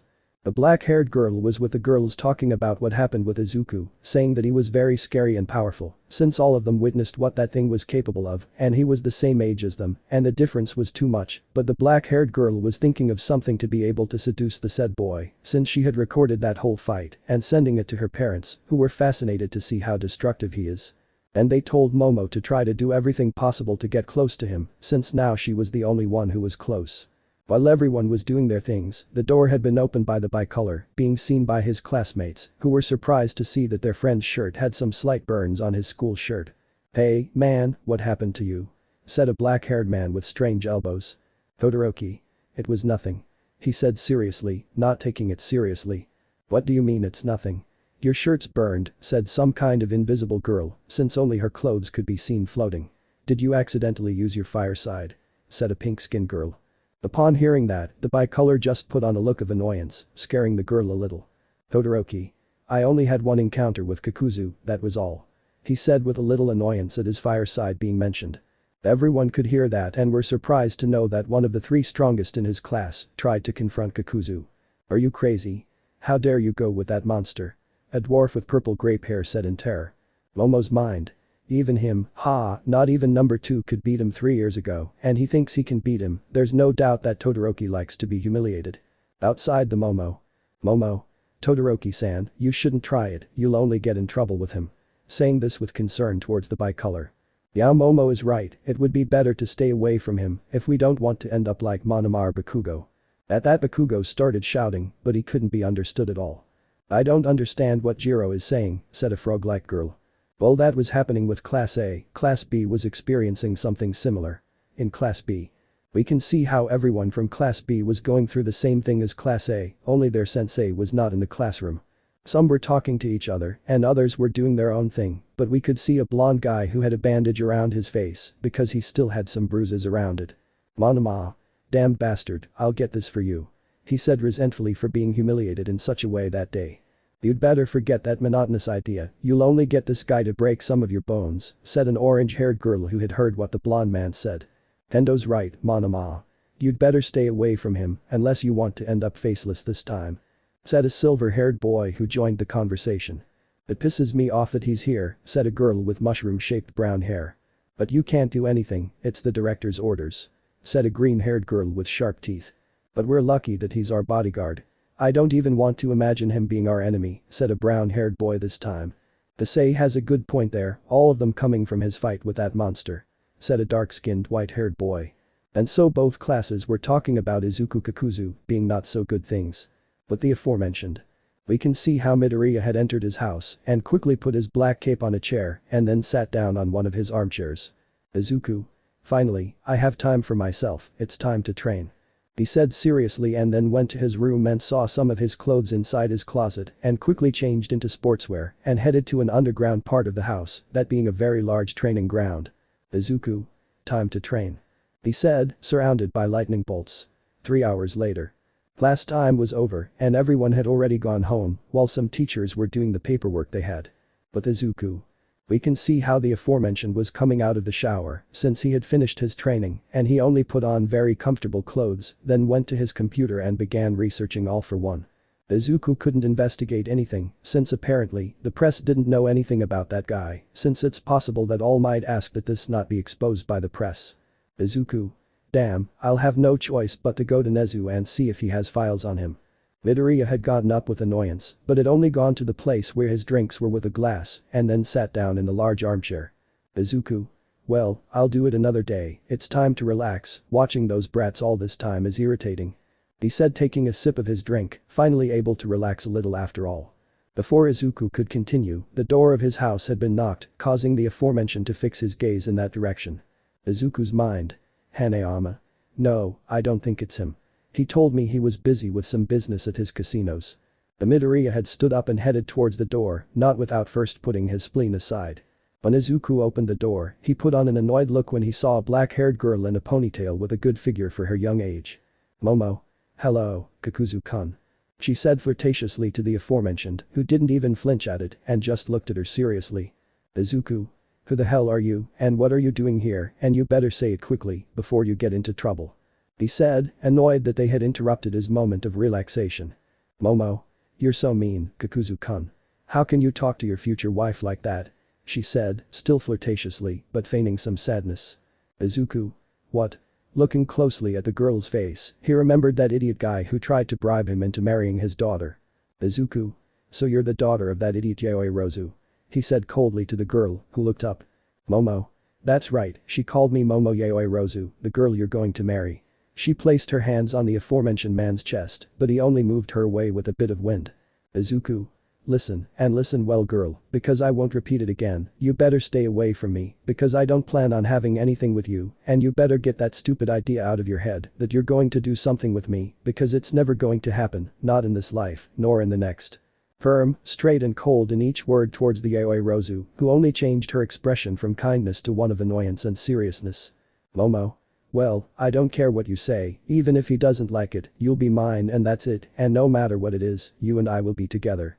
Izuku. Yes, yes, whatever you say, good luck trying.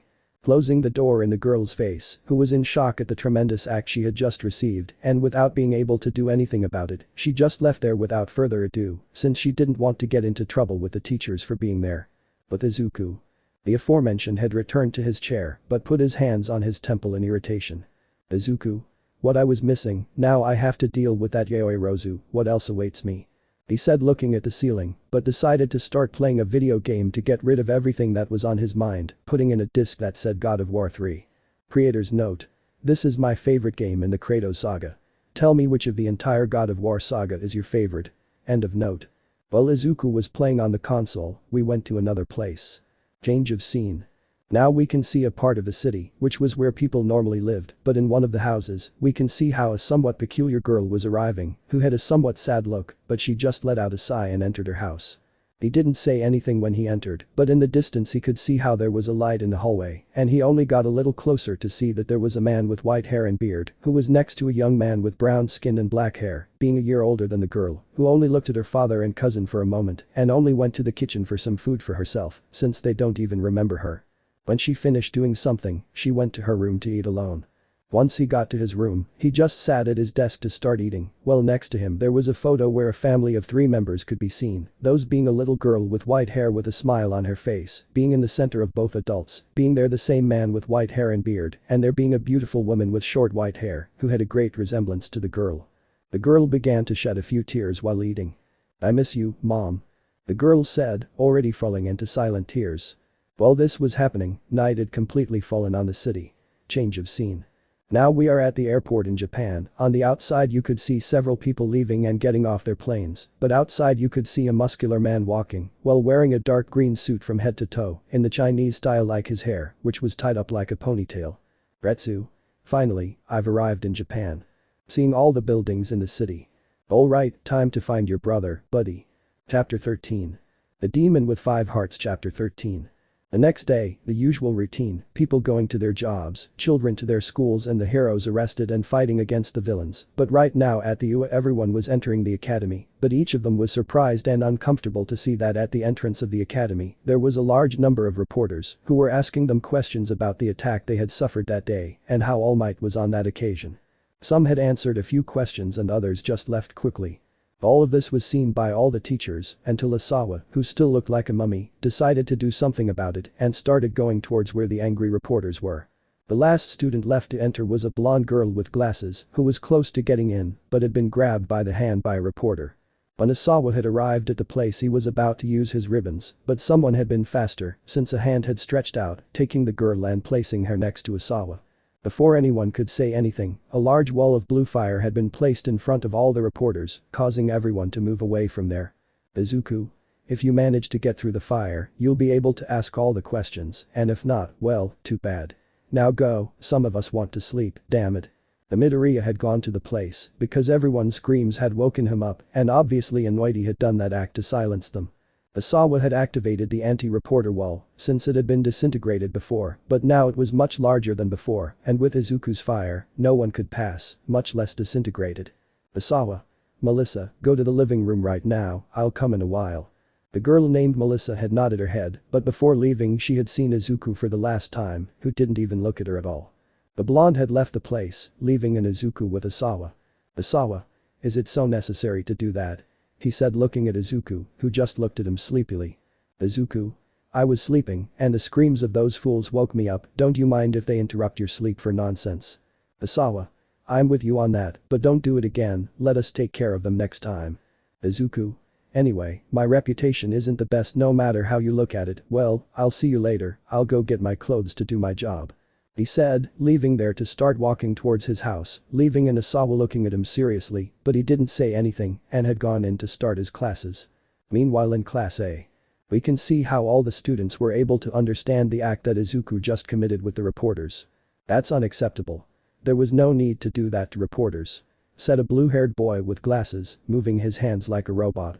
Although not very scary, his way of pushing the reporters away was somewhat exaggerated, Kiro. Said a green-haired frog-looking girl. Sai-chan is right, but now we know what not to do to make him angry. Said a brown-haired girl with red cheeks. At that moment Melissa had entered and she found everyone's gaze on her. Melissa? What's going on? Melissa-chan, are you okay? Nothing happened to you there? Said the pink-skinned girl, who was worried about her friend. Melissa? Yes, don't worry, Mina-san, I'm fine. She said to reassure the pink-skinned girl and some others who had left with her. That's great, I thought Kakuzu did something to you, said the invisible girl. Before anyone else could say anything else, Asawa had arrived just in time, causing everyone to quietly take their seats. Asawa. Okay, guys, I have an announcement to make. He said, walking completely into the room to stand in the center. But Izuku.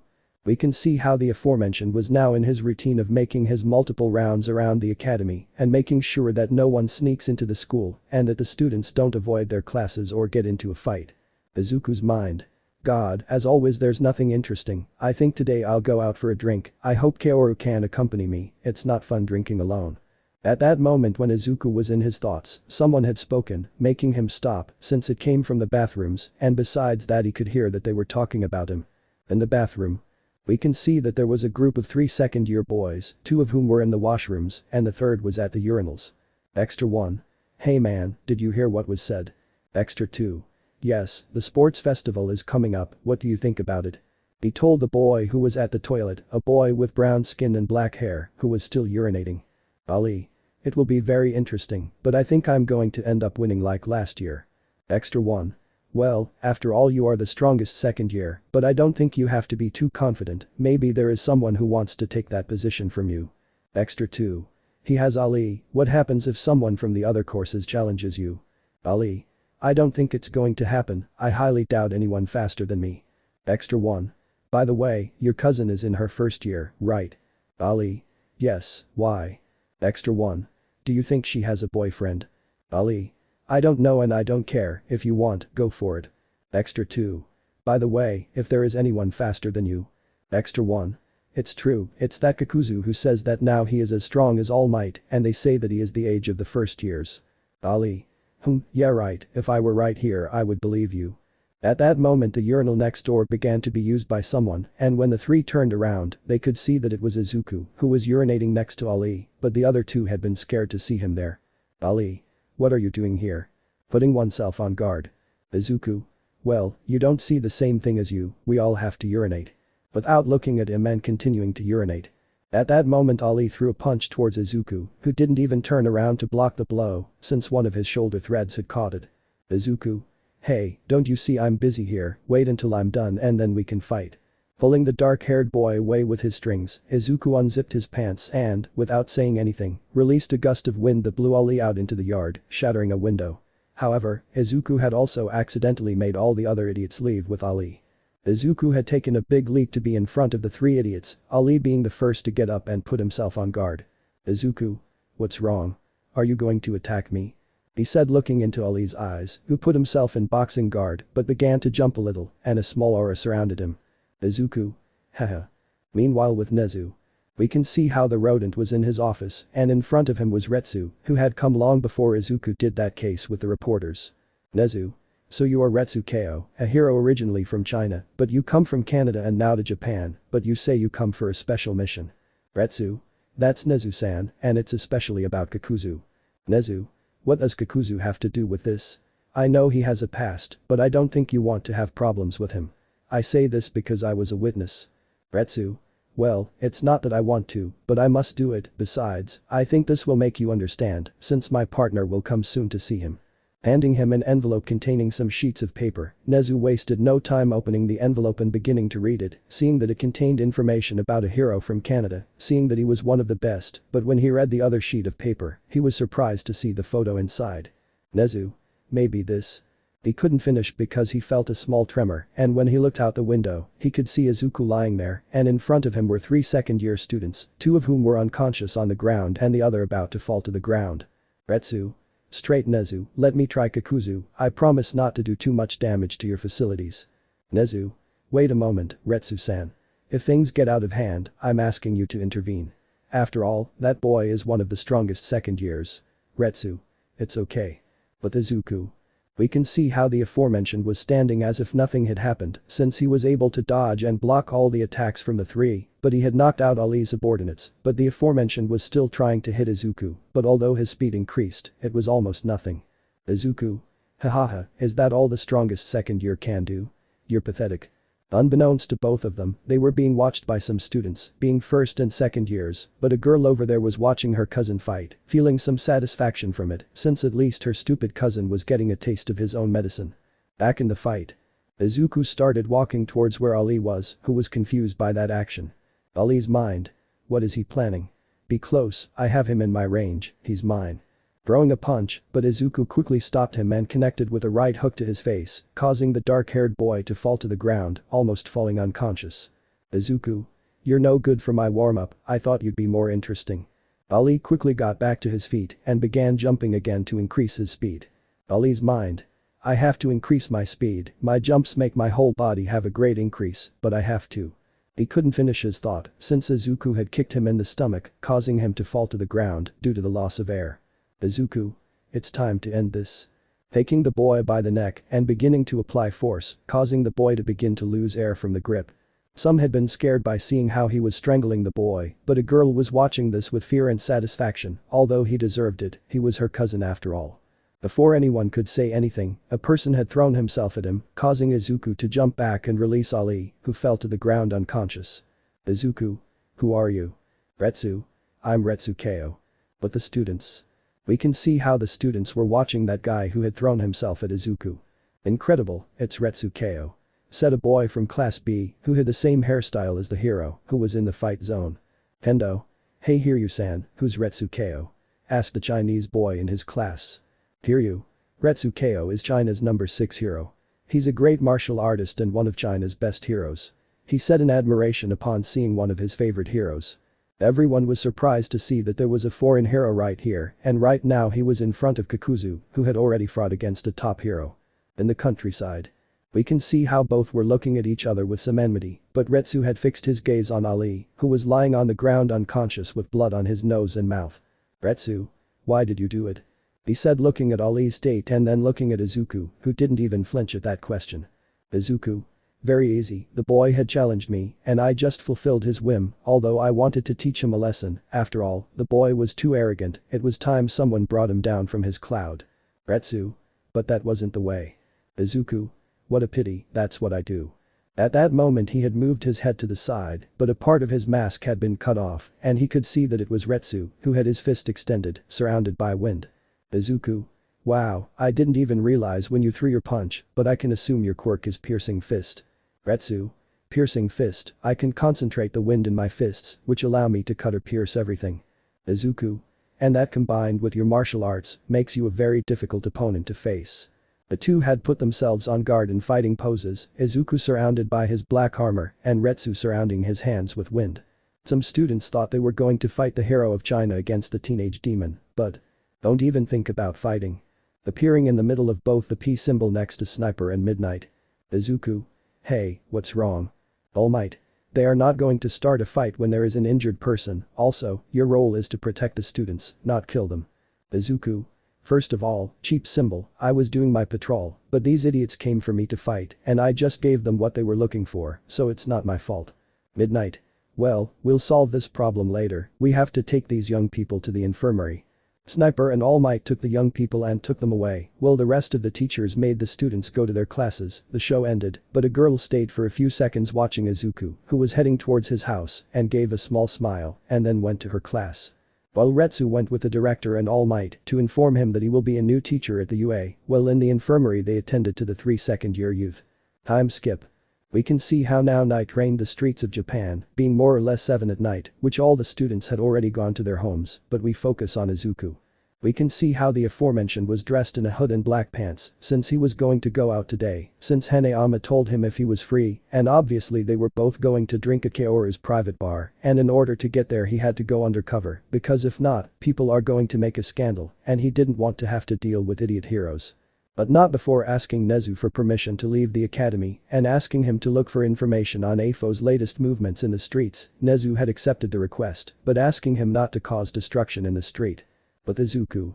We can see the aforementioned walking through the streets of the city, which could be seen how all the people were walking in a large crowd, but among many of them you could see a boy dressed in black from head to toe, that being Izuku, who had his hood on so as not to be noticed by people. Izuku's mind. I needed some time for myself, being inside that academy isn't that good for me, and if on top of that I have to put up with the boys from that academy. And those were Midoriya's thoughts about the boys from the academy, but he had quickly passed by a television store, which was showing the news. On TV. Reporter. And as we've just been informed, China's number 6 hero, the great karate hero Retsukeo, we've been informed that he will be teaching at the UA. We expect a lot from him. Izuku. Wow, so a karate hero, how bad that idiot Almight interrupted us, I would have liked to see his level. Midoriya continued walking towards the bar, not knowing what the news was talking about. Reporter. And the hero tells us that his teammate from Canada, who is ranked number 3, will soon arrive. We are very much looking forward to his arrival. Change of scene. Now we can see Izuku arriving at the bar, being able to see Hanayama along with some of his men, who turned around to see Izuku, who didn't even flinch at their gaze. Izuku. Good evening gentlemen. Man 1. Hello Kakuzu-san. Man 2. Welcome to the bar. Man 3. What a surprise to see you here. Izuku. Well, I came because I wanted a drink, spending all that time with heroes is annoying. Man 1. Hahaha, well come on, Hanayama is already coming. Izuku. Very good. Taking a seat at the bar, he quickly placed a glass of drink in front of him and lifting his mask slightly to gulp down the drink, surprising the men standing next to him. Man 2. Wow, I thought you didn't know how to drink. Izuku. Of course I know how to drink, I tried it a long time ago. Man 1. Okay, let's drink until we drop. Izuku. I like the idea, but remember I have work to do, but if it were up to me, I'd drink until I couldn't. So make the most of the time you have, because you never know when you'll have another day off. Hanayama appeared behind Izuku as he entered silently. Izuku. Kaoru, you're right, and even worse is that another hero came, and on top of that he's a foreigner. Hanayama. You really have it tough. Izuku. Don't even think about it. Man 2. Kakuzu Dono, how are you doing with the idea of the bar you mentioned? Izuku. Oh yeah, I want to see a place to put a bar, I need something that makes me money, lately the collection centers don't give much, and I don't want to fight all my life either, I also need a break from time to time. Man 1. That's a good way to look at life. Hanayama. You're right, if you want I can help you see that, just tell me in which area you want to put it. Izuku. Thanks, just a place where not many heroes pass by, that's enough for me.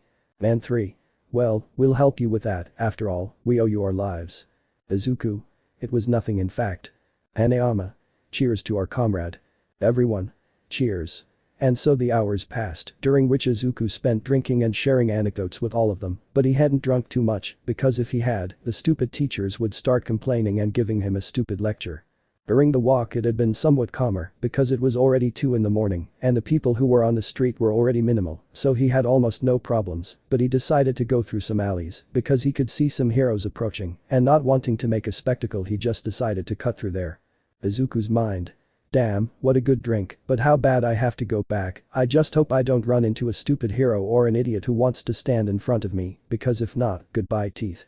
These were Izuku's thoughts, since he doesn't want anyone to ruin his good mood. When Izuku crossed another alley, he could hear a girl's screams in the distance. Izuku. Damn, just when I didn't want to do anything, I just hope it's worth it. He said to take a big leap to be on top of a building and start running towards where the screams were coming from. Somewhere else. We can see how a young white-haired woman was against a wall in an alley, but she was in serious trouble since 2 men who were completely drunk had cornered the young woman in an alley to try to abuse her, but although the young woman tried to defend herself she could not do anything, fear had taken over her, so she could not think clearly. Please someone help me. It was the girl's scream that was of complete fear. Drunk 1. Come on girl, don't say that, don't you see they're going to discover us. Drunk 2. Come on, you're going to have fun, you'll see that you're going to like it. Both men were trying to remove the girl's clothes, but one of them managed to tear the girl's shirt, revealing some of her underwear. Don't walk away. Slapping one of the men, he puts his hand where he was hit, changing his expression from lust to fury. Drunk 1. Damn bitch. Raising his fist to hit her, which made her close her eyes in fear, but she could quickly hear someone complaining in pain, and when she opened her eyes, she could see how the man who was going to hit her was on the ground holding his hand, since it was fractured. And when he looked up, he could see that it was Izuku Kakuzu, who had come to prevent something else. The other drunk tried to hit Izuku with a bottle that was on the ground, but Izuku had only grabbed his arm and gave him a big punch that made some teeth fall to the ground. Izuku quickly took the two in his arms, throwing them out of the alley far away from there, leaving Izuku and the girl alone. Izuku. Hey, are you okay? He said, looking at the girl, who was covering her bra. Izuku could tell, and quickly looked away with a small blush under his mask, and without saying anything he took off his sweatshirt and threw it to the girl. Izuku. Put it on and cover up. Turning around so as not to see her, the girl, still afraid, accepted the request and put the sweatshirt over her. Thank you very much for helping me, Kakuzu-sama. The girl said as she bowed in gratitude. Izuku. Hey, the sama thing is not necessary, I'm the same age as you. Oh, I'm sorry. She said, embarrassed by that. Izuku.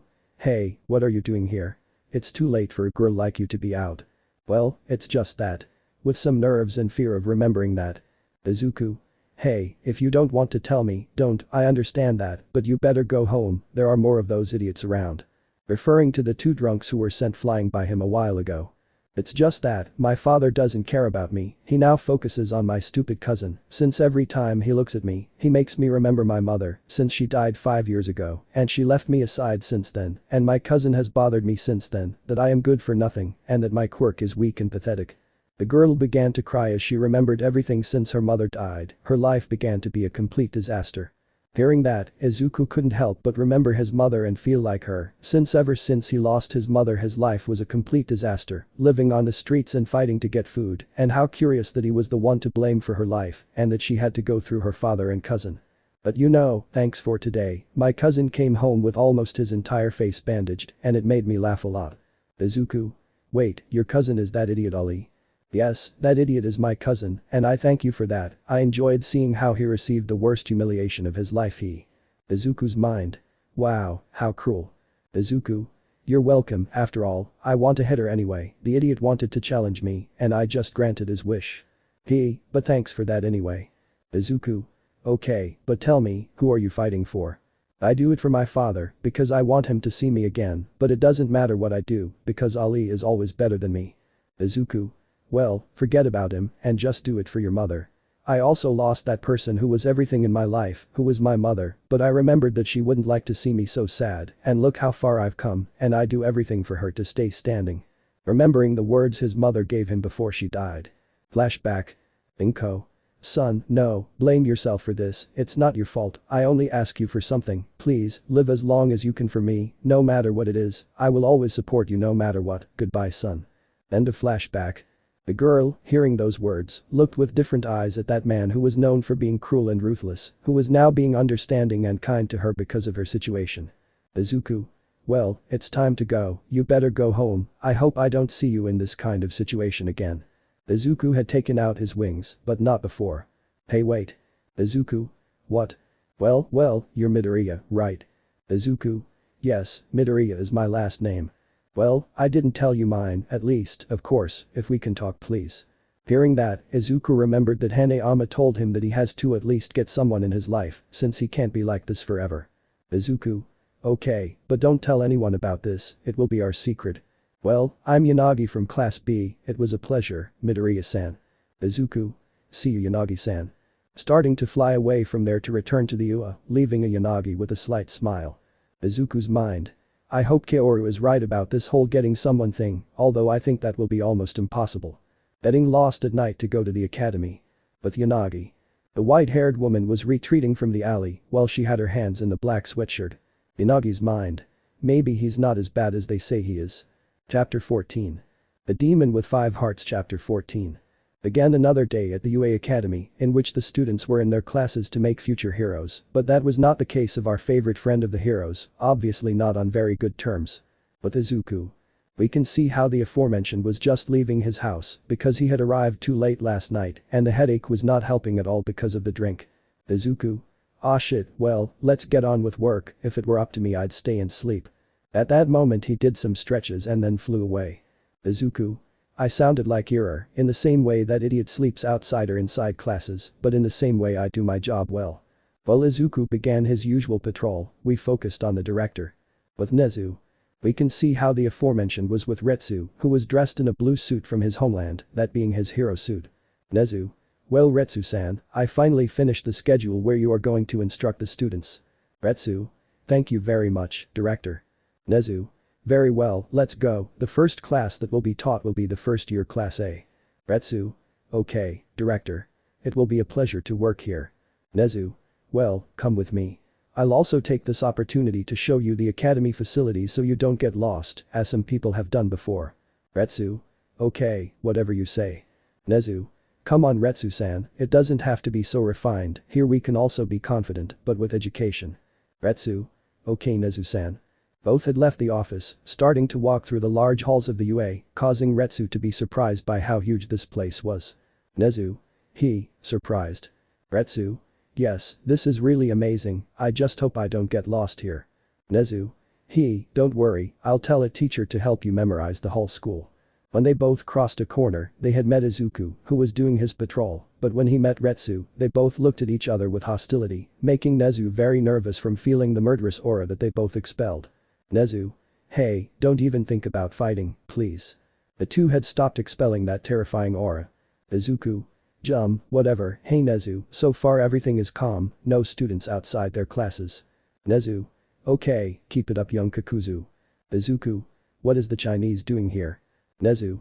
"Well, Mr. Retsukeo will be a new master at the UA, being a combat master." Izuku. "Well, it's fine, it's not like I care." Retsu. "You are a." Surrounding his fists with wind. Izuku. "Hey, relax, just don't mess with me, and that's it. But yes, you better control those students, some of them are difficult to control, and in case you can't do something, I'll do it myself." That was the last thing he said as he walked past Retsu, bumping his shoulder into his, and starting to walk away to continue his work, leaving an angry Retsu and a somewhat nervous Nezu. Nezu and Retsu had continued their walk towards Class A, not without first looking one last time at Izuku, who turned around a corner, but had raised his middle finger to Retsu, thus disappearing completely from the sight of the aforementioned, who had become angry at that gesture. While Retsu was being led by Nezu towards Class A, we can see in Class B that everyone was very quiet, the students taking notes in their notebooks, and Vlad King writing on the blackboard. No one said anything, some were writing, while others hid their faces with their books to sleep, and others looked at their phones to take advantage and kill time. "Excuse me, Vlad-sensei, may I go to the bathroom please?" said a green-haired girl with sharp teeth. Vlad King. "No." he said without looking at her and even while writing on the blackboard. "Vlad-sensei, I need to go to the bathroom." The white-haired girl in class raised her hand this time. Vlad King, seeing that it was Yanagi, just said yes, and the girl got up to go to the bathroom, leaving a bewildered green-haired girl. "Vlad-sensei, why do I let Yanagi go and not me? When you have to go, you have to go." Vlad King just looked at her with some seriousness, making the girl tense up a little because of that. Vlad King. "It must be Takag, she doesn't take half an hour to avoid my class, and she wasn't caught twice by other teachers avoiding classes, long before Kakuzu arrived, because who knows how many classes you would have avoided." At that, the Takag girl could only remain in her seat resigned, while some of her classmates laughed at her.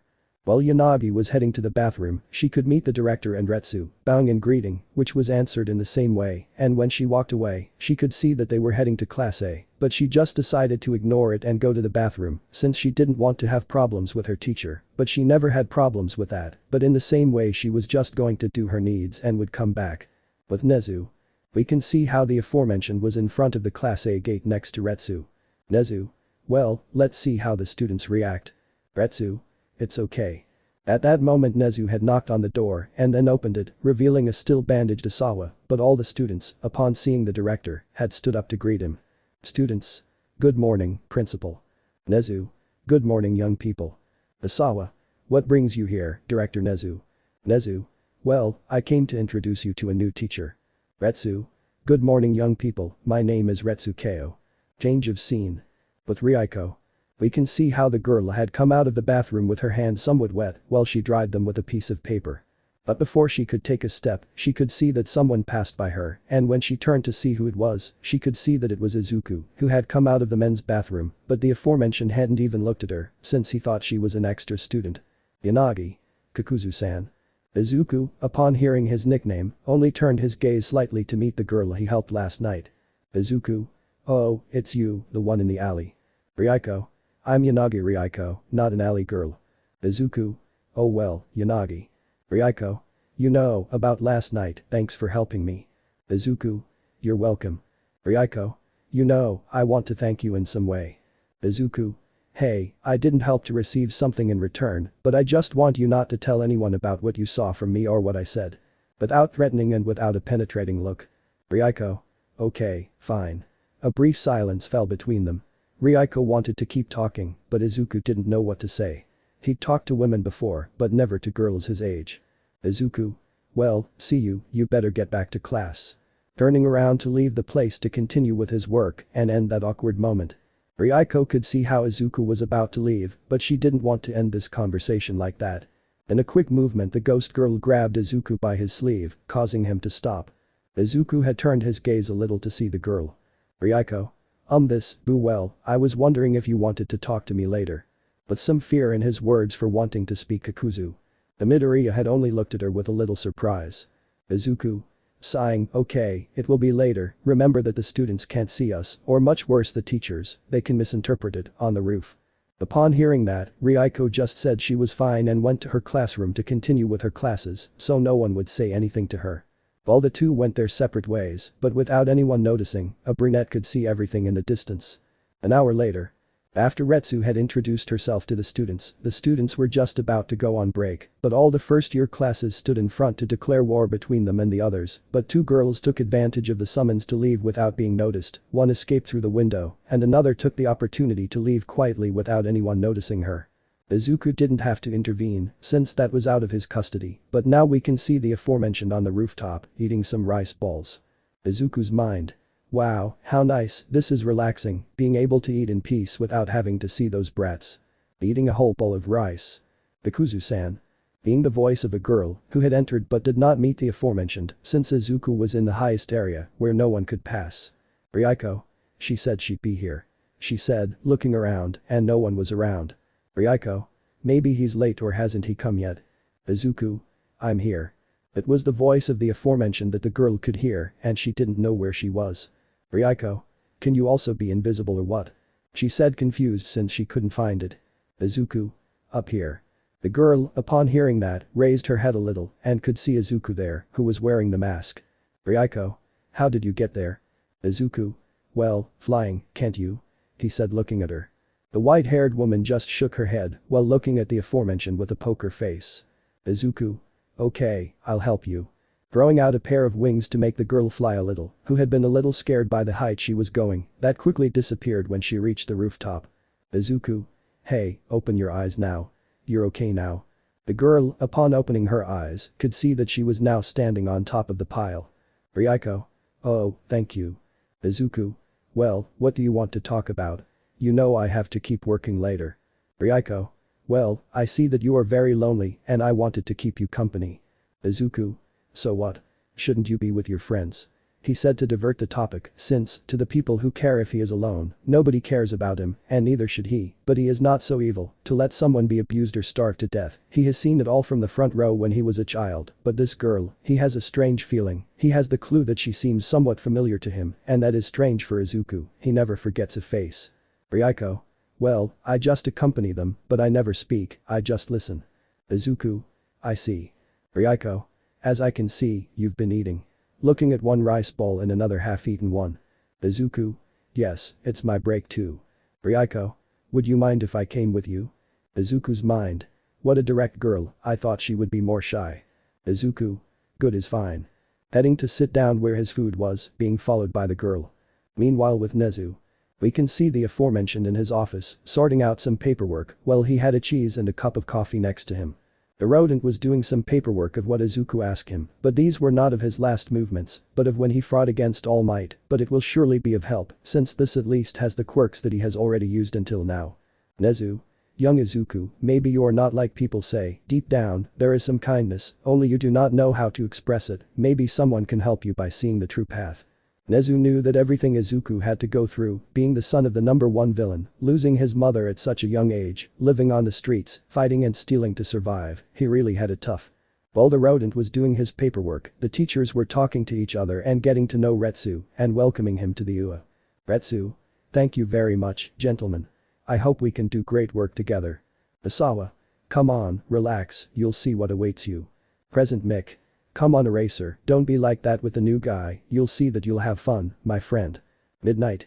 Retsu-san, do you happen to have someone with you? Flirtatiously toward the martial artist. Retsu.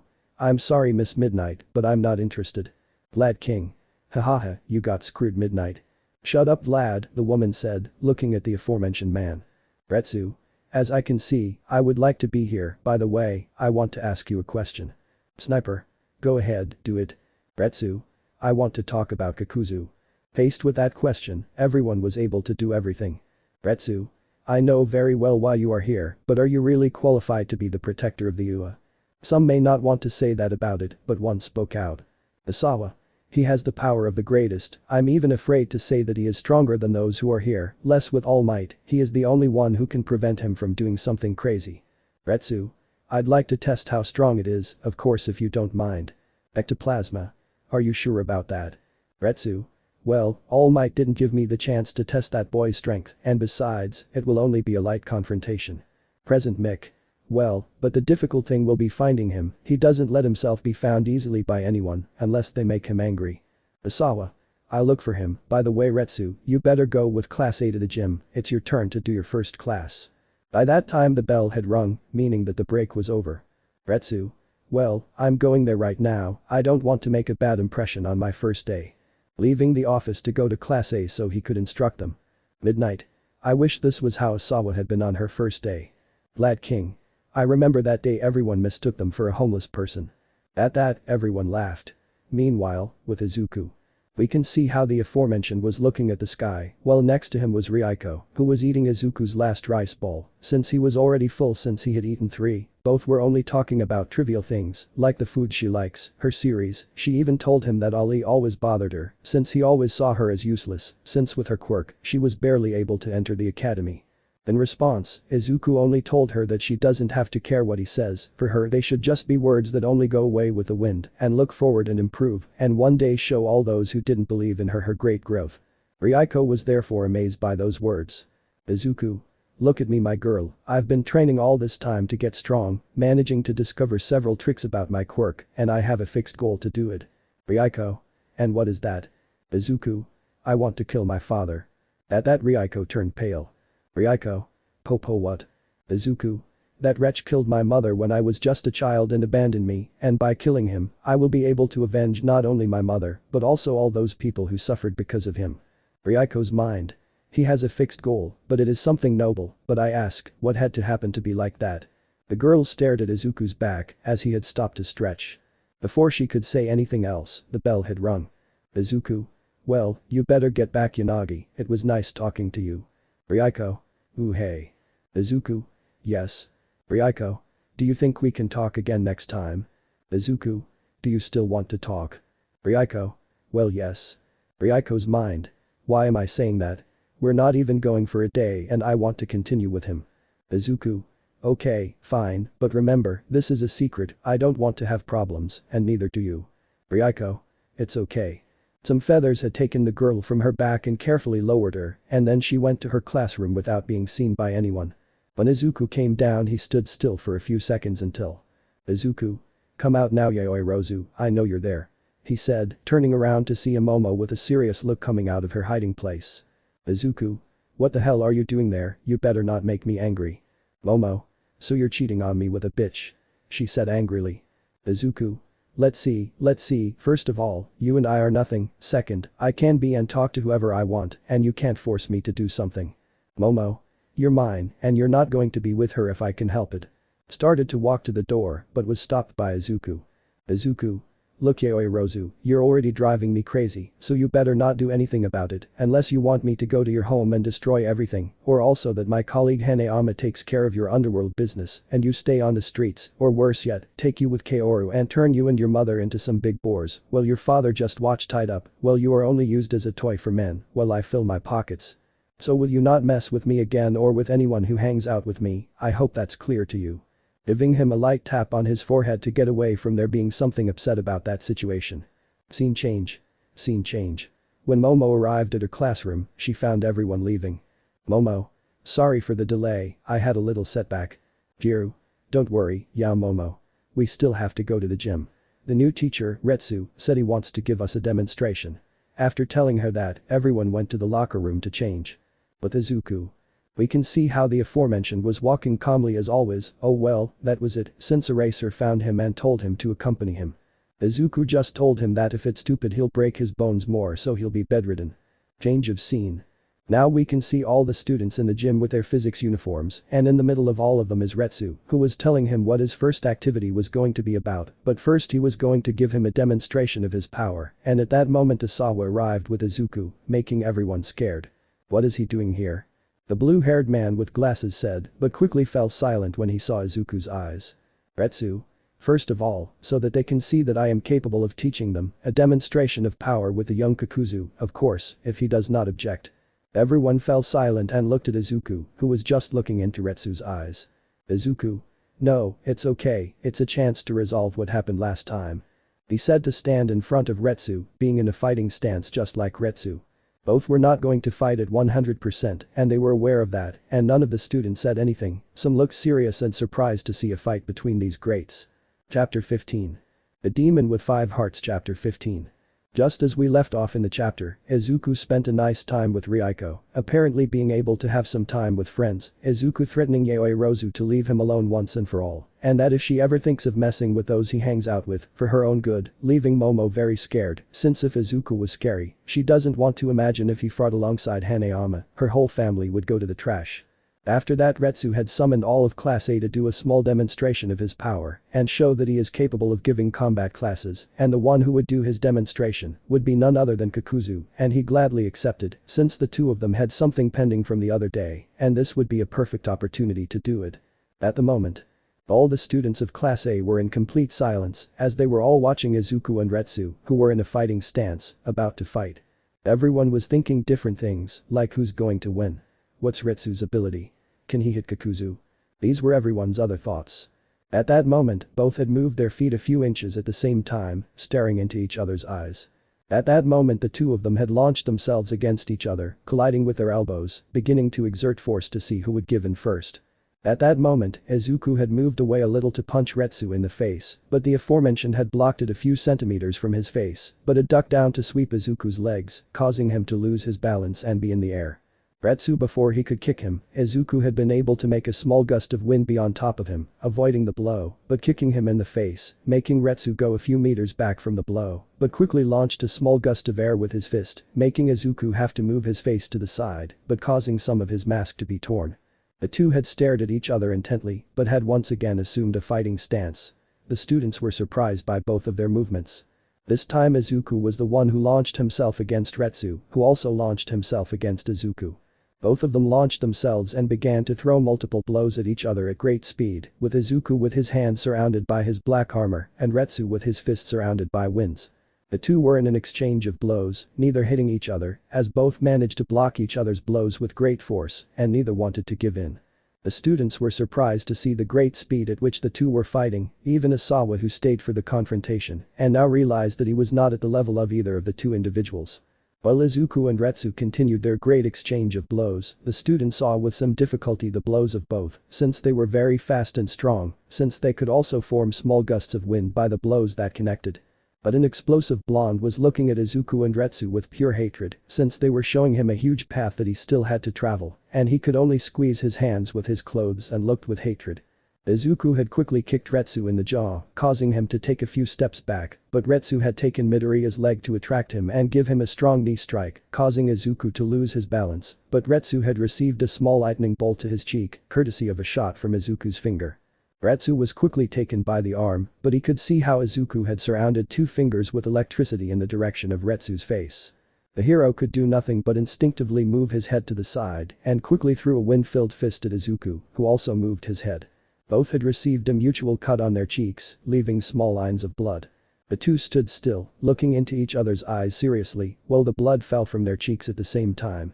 None of the students said anything to see the tremendous strength of both, and more that of Retsu, who could give Kakuzu a little fight, since both had slight bruises.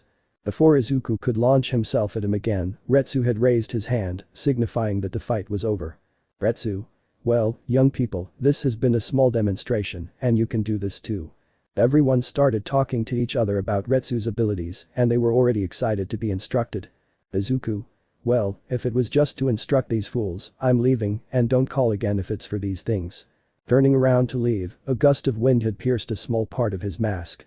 Izuku. Tear another piece of my mask off again, and this time I'll fight with all I have.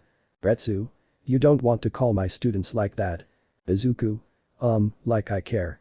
At that moment an explosive blonde launched himself at Izuku. Bakugo. Wretch, de. Thrown an explosion straight at Izuku, who hadn't even moved. A large trail of smoke had completely covered the aforementioned, but before Isawa and Retsu could do anything, Bakugo had remained in the air, since Izuku had grabbed his face with great force, since the explosion had done nothing to his armor. Izuku. You don't learn, do you? I think I'll have to completely tear out your tongue so you know your place. With his other hand he had drawn some electricity and began to move slowly, under the terrified gaze of the students. Retsu and Isawa were about to rush in to help Bakugo, but someone had arrived at the scene. Nezu. Young Kakuzu, stop. It was Nezu who had arrived at the place, since he had a bad feeling and he was right. Izuku clicked his tongue and roughly knocked Bakugo to the ground. Izuku. Did I tell you or not, Nezu? This will happen to each of your students who makes me angry, so you better control them. He said as he started to leave, passing by Nezu's side to leave the gym. Izuku was heading towards his face, since his mask was somewhat torn and he didn't want it to be completely destroyed and they would see his face. Izuku's mind. That Retsu guy is really strong, but if I hadn't held back the result would have been different. Besides, that guy is already driving me crazy. Maybe I'll cut off his arm so he can leave, but maybe I'll do it another day. Right now, I need a bath and another mask. When Izuku was near his house, he could see in the distance a group of 3 first-year students, being from general courses, with a purple-haired man as leader. Extra 1. Are you sure about this, Shinso? Extra 2. We don't want to get into trouble, much less with him. Referring to Izuku, who they didn't know was near them. The purple-haired boy now known as Shinso was the one standing in front of the two, with his hair up. Shinso. First of all, I didn't say to come with me, what are you doing here? Extra 1. Well, we thought it would be fun. Extra 2. Come on old man, don't bother, besides, how will you be able to go to the infirmary if he knocks you out? Shinso. Whatever, well. Before they could finish, a strong presence could be felt behind them, so much so that all 3 of them found it difficult to breathe, even their fingers could barely move a millimeter. Izuku. Hey, what are you doing here? Appearing behind them, being about 7 meters away. Izuku began to slowly approach them, increasing the pressure on the place. None of the 3 said anything about it because of the fear that ran through their bodies. When Izuku had stood in front of them, he looked into the eyes of the 3, but 2 of them looked down in fear, while only one could look him in the eyes, but felt that at any moment he was going to faint. Izuku. In case you don't know, coming onto other people's property without permission is prohibited. Shinso. Yes, sir. Izuku. Okay, now get out of here before I get upset. Passing by Shinso, who had a surprised face for some reason. Shinso's mind. How come it hasn't fallen? Izuku. You're probably wondering how I didn't fall under your mind control, right? Turning to see Shinso, who was even more surprised since Izuku read his thoughts. Izuku. Mind control quirks don't work on me, kid. If I fall, the masks on my back are responsible for sending a charge of electricity throughout my body to bring me back to my senses, so it's useless to try to control myself, kid. Shinso couldn't do anything anymore. He tried to get Kakuzu to teach him one thing or another, or try to get him to train him, but in the end he couldn't do anything. Izuku. If you have nothing better to do, leave now. Releasing a small gust of wind that was released all over the place, making them finally react, but 2 of them ran away as fast as they could out of fear, while Shinso just walked away with his gaze lowered in frustration. Once they were completely far away from there, Izuku entered his house, and giving a big sigh. Izuku. God, what stress, finally, time for myself. He began to walk inside his humble abode to take his rest. The rest of the day had been normal, the students were training light combats with Retsu for their first day of instructing, and then they will continue with their normal classes, and finally go home, but a white-haired girl was very calm, only before she had to answer some questions from her friends about why she didn't go eat with them, saying that she only went to eat alone for a reason, but only a blonde idiot had made fun of her, but she was defended by Kendo, who had knocked him out. Ryuko didn't care about that, since at least, as she could see, Kakuzu Izuku wasn't so bad if you knew him and took the time to talk to him, and she was able to verify that today, and tomorrow she will also be able to continue talking, maybe she could be his first friend. Meanwhile, Izuku was taking a very quiet relaxing bath in his bathtub. In the end, he put on pajamas and, to end the night, he started watching TV, having a small drink of whiskey with some chips and his God of War 3, since tonight, he was going to face Zeus, and that would be his relaxing night. Izuku. Now, nothing and no one is going to interrupt this moment. Turning on the console to play. Meanwhile, with Retsu, we can see how the Chinese hero was in an apartment he had acquired, but the aforementioned was at a desk on a computer, sending the video that Asawa had recorded, as he had asked him to do what he did. Retsu. Well, there is this is what your brother showed me, he is very skillful, it seems that what they say about him is true. I'm glad to hear that, it's really strong, I want to see it. Retsu. Although it hurts me to break your illusion, your brother really is someone cruel, he was about to electrocute an explosive boy, but he deserved it, he had thrown himself at him. Haha, I'll take care of it, but don't worry, at the end of the month. Retsu. How nice, just in time for the UA Sports Festival. Wow, I'm sure it will be something fun, well Retsu, see you later. Retsu. See you, rest. Hanging up the call and then going to change. From here we'll take a long time skip. The rest of the month had been a long time coming. Izuku had spent some moments with Ryuko, having a very nice friendship without anyone knowing. Izuku also had some friction with Retsu, but it didn't lead to anything more than just looks of mutual hatred. Kaoru was also having a great time with him, since whenever she had the chance to go out, she would always drink them to pass the time, and he also found out about Retsu, and when Hanayama had investigated him, he had become interested since he wanted to test him, and that would be when he would have the chance. The students were training very hard, as no one wanted to make a fool of themselves.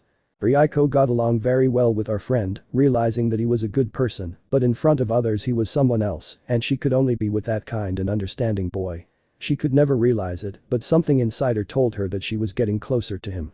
But now we change the scene, and we find ourselves in a large stadium, where a large number of people and heroes could be seen, since this was the most important day for the students. Present Mick. All right ladies and gentlemen, are you all ready? A shout from all the people had been heard, being a great mutual emotion. Present Mick. Very well, today, we are gathered, in which, we are going to see the future heroes, since we are here to see all the first-year students.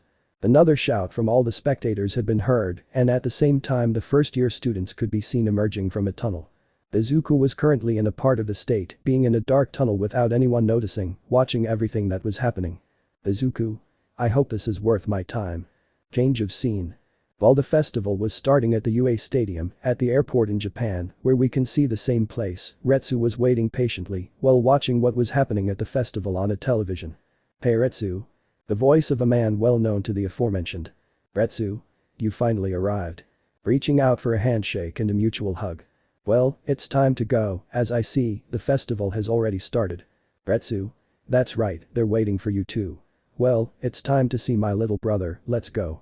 Chapter 16. The Demon with 5 Hearts Chapter 16.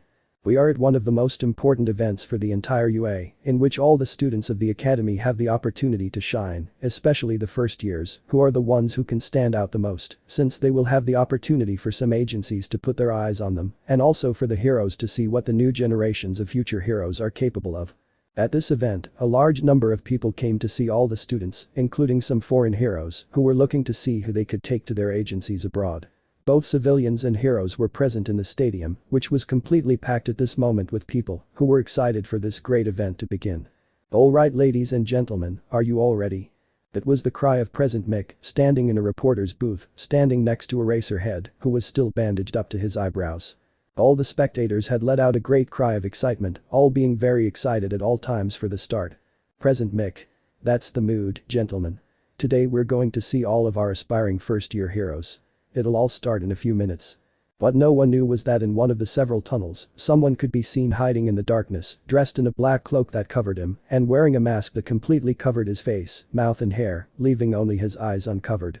That guy was Izuku, who was watching everything secretly, although he wanted this day off. Director Nezu forced him to watch during the sports festival, but what Izuku didn't know was that Nezu's real intention was for Izuku to have some fun watching the festival. Izuku's mind. I don't know why Nezu wanted me to watch over this stupid event if he has almost an army of heroes here, and besides that at least here is the stupid symbol of the idiots and another top hero, including that stupid little flame that I crushed and was almost killed. Looking around at all the people screaming like fools at nothing. Izuku's mind. This is going to be a long day. He takes a deep breath as he walks through the stadium's corridors. Meanwhile with Retsu. We can see the aforementioned inside a taxi, which was on its way to the stadium where the sports festival was taking place, but he was not alone, but in the back of the car was the person that Retsu was waiting for. It seems the festival is about to begin. Being able to hear how the Class A were being introduced by the taxi driver. Retsu. Apparently so, but don't worry, I'm sure we'll get there on time. You don't have to worry, apart from seeing some good candidates, I hope to see that. Retsu. Well, what do you plan to say to him as soon as you see him? I don't know, I just hope it doesn't hit me. Retsu. Haha, I don't think that can be avoided. While both heroes were talking in the taxi, at the sports festival stadium, all the first-year classes had been present before all the spectators. Well, only Class A had a much more decent presentation of all of them, since the rest had only been mentioned as if it were nothing. The vast majority of students had looked with some resentment at those in Class A, who felt somewhat uncomfortable by the stares of the other classes. With Izuku. We can see the aforementioned at one of the stands outside the stadium, with me having some dangos and a soft drink, obviously wearing a hood that covered his entire head, as he didn't want anyone to see him eating. When he looked up, he could see the situation that all the members of Class A were in. Izuku. Wow, I almost feel sorry for them, almost. Finishing his dango, he threw the chopstick toward a trash can that was somewhat far away, but with good aim, surprising some who saw it. Izuku. Well, I'd better get back, I already have some food to pass the time. He said this while already holding a bag with some sandwiches he had bought. Izuku's mind. If I'm going to have to be in a stupid place, at least I need something to eat without having to see some of those students. He started walking towards the entrance of the place, not knowing that two people were watching him from a distance with some curiosity, and the other as if he already knew him, with a look of annoyance, since his instinct told him to attack him, but he didn't do it, since he could mistake the person. At the stadium. After Bakugo made a shitty speech in front of all the students, which earned him hatred again, making his classmates feel ashamed of him, Midnight told them that the first test would be an obstacle course, making all the students go in front of a large red door. Everyone was getting ready to run, but we focused on a white-haired ghost. Ryuko was a little nervous, as she was being watched by a large crowd, as this would be her first time at this festival. Ryuko's mind. Oh my god, I'm so nervous. Maybe I should have listened to a bar and prayed before starting. Before he could continue thinking, he felt something hit his cheek. The girl held her cheek, then looked down to see that it was a ball of candy, which had fallen to the ground after she had hit it. She was looking for the person who threw that at her until she found it, seeing the person responsible in the distance in a tunnel, seeing that it was Izuku, who had a small bag full of candy, and in his other hand he had a candy, making it clear that he was responsible for throwing the candy at her. Izuku had a neutral gaze, looking seriously at the girl, who stopped trembling at his gaze. Although the two were in very different places, it was as if they were sending a message to each other. What Izuku wanted was for her to stop trembling and trust herself more, since they were both friends, but no one else knew that, only them, since they both had a somewhat similar past. Ryuko had only felt as if she had gotten the message and turned her gaze forward, but this time showing seriousness. What Izuku really wanted was for her not to be nervous at this event, although that is normal in this kind of thing, but he knew well that this would be taken advantage of by others to leave her behind. Izuku had smiled under his mask, but put a candy in his mouth while he went somewhere else, while at the same time he could hear the starting signal sounding, marking the beginning of the first test. With Retsu. We can see how the aforementioned was outside the stadium, being with his companion, being the most seen of the two, since it was not only because of his appearance, but also because of his height of 1 meter 90 centimeters. Retsu. We've arrived. Watching on the TV that was visible outside the stadium. Retsu. Looks like we've arrived on time. You're right, but as I can see, many of them are trying very hard, it seems these kids have a lot of promise. Retsu. You're right about that, well, come on, first we have to go to the director to tell him about your arrival. Okay, let's go now, it seems this festival will be fun. Both heroes began walking towards the stadium to look for the director. With Izuku. We can see Izuku was walking until he reached a specific door and he only knocked twice and then received a pass from inside. Once he opened the door, he was able to meet Director Nezu, who was in a kind of area just for him and the teachers, but at this moment Nezu was alone with the director because the third-year festival had already concluded since most of the spectators already knew what they were capable of. Nezu. Young Midoriya, what brings you here? I thought you would be watching the stadium. Izuku. And I just came to talk to you about something and I'm sure this might interest you. Nezu. Let's see, tell me. Izuku. Look. With Ryuko. We can see how the white-haired girl was with some of her companions next to her. At that moment when she had reached a great precipice in which they let it be seen that it was very deep, but if they fell they were disqualified. At that moment, their president enlarged her hands a little and began to use the ropes that were there, others used their quirks to float in separate parts, and other creating mushrooms to jump and go faster. She decided to use 2 rocks that were there to stand on top of them to start floating and go to the other side, being able to also see how the other students were trying to pass, seeing how some fell and were disqualified. Ryuko's mind. This is harder than I thought, luckily I didn't have to fight any of the robots. Remembering how those in Class A were mostly in charge of the robots, and how he saw a scene of how his partner Tetsu met his lost brother in the middle of the road. Ryuko's mind. I wonder what Midoriya-sen is doing right now, wait why should I think about what he's doing? He's probably doing something more important, if that's what it must be. Arriving at the next area, which was a large field full of mines. With Izuku. We can see how the aforementioned was in front of Nezu, who was surprised by the proposal that the boy had just made him, being a very good idea. Izuku. And that's my idea, director, what do you say? Nezu.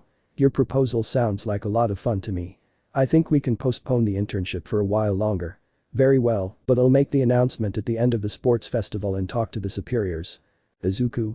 I'm glad, besides, it would be a good opportunity to show my power at 100% since that against Endeavor or that Nomu, I haven't had a real fight and I want to see everyone react when they see me in that tournament, I'm sure more than one wants to make me disappear. Nezu. Well, there's no need to go to such extremes, but anyway, please go and continue with your routine, I'll make a call right now. Izuku. As you say. Turning around to leave the place and start walking, but in the middle of the road he could meet Retsukeo and his companion, who was too big, and in Izuku's eyes, he was like a giant. Izuku just passed by both of them, but looking coldly at Retsu, who also did the same as him, being seen by the big man. Izuku just walked past them, turning his gaze forward, being seen by the big man and Retsu. It seems that you two get along in your own way. Retsu. You could say we had some problems before, but it's nothing to worry about, well, let's continue, then I'll try to approach him. Walking alongside Retsu until they reached the director, they did the same thing as always, knocking on the door until they received a pass from inside, and meeting Nezu. Nezu. Good morning Retsu-san. Retsu. Good morning director, here he is my friend I told you about. Good morning Director Nezu, it's a pleasure to meet you, I bet you already know me. Nezu.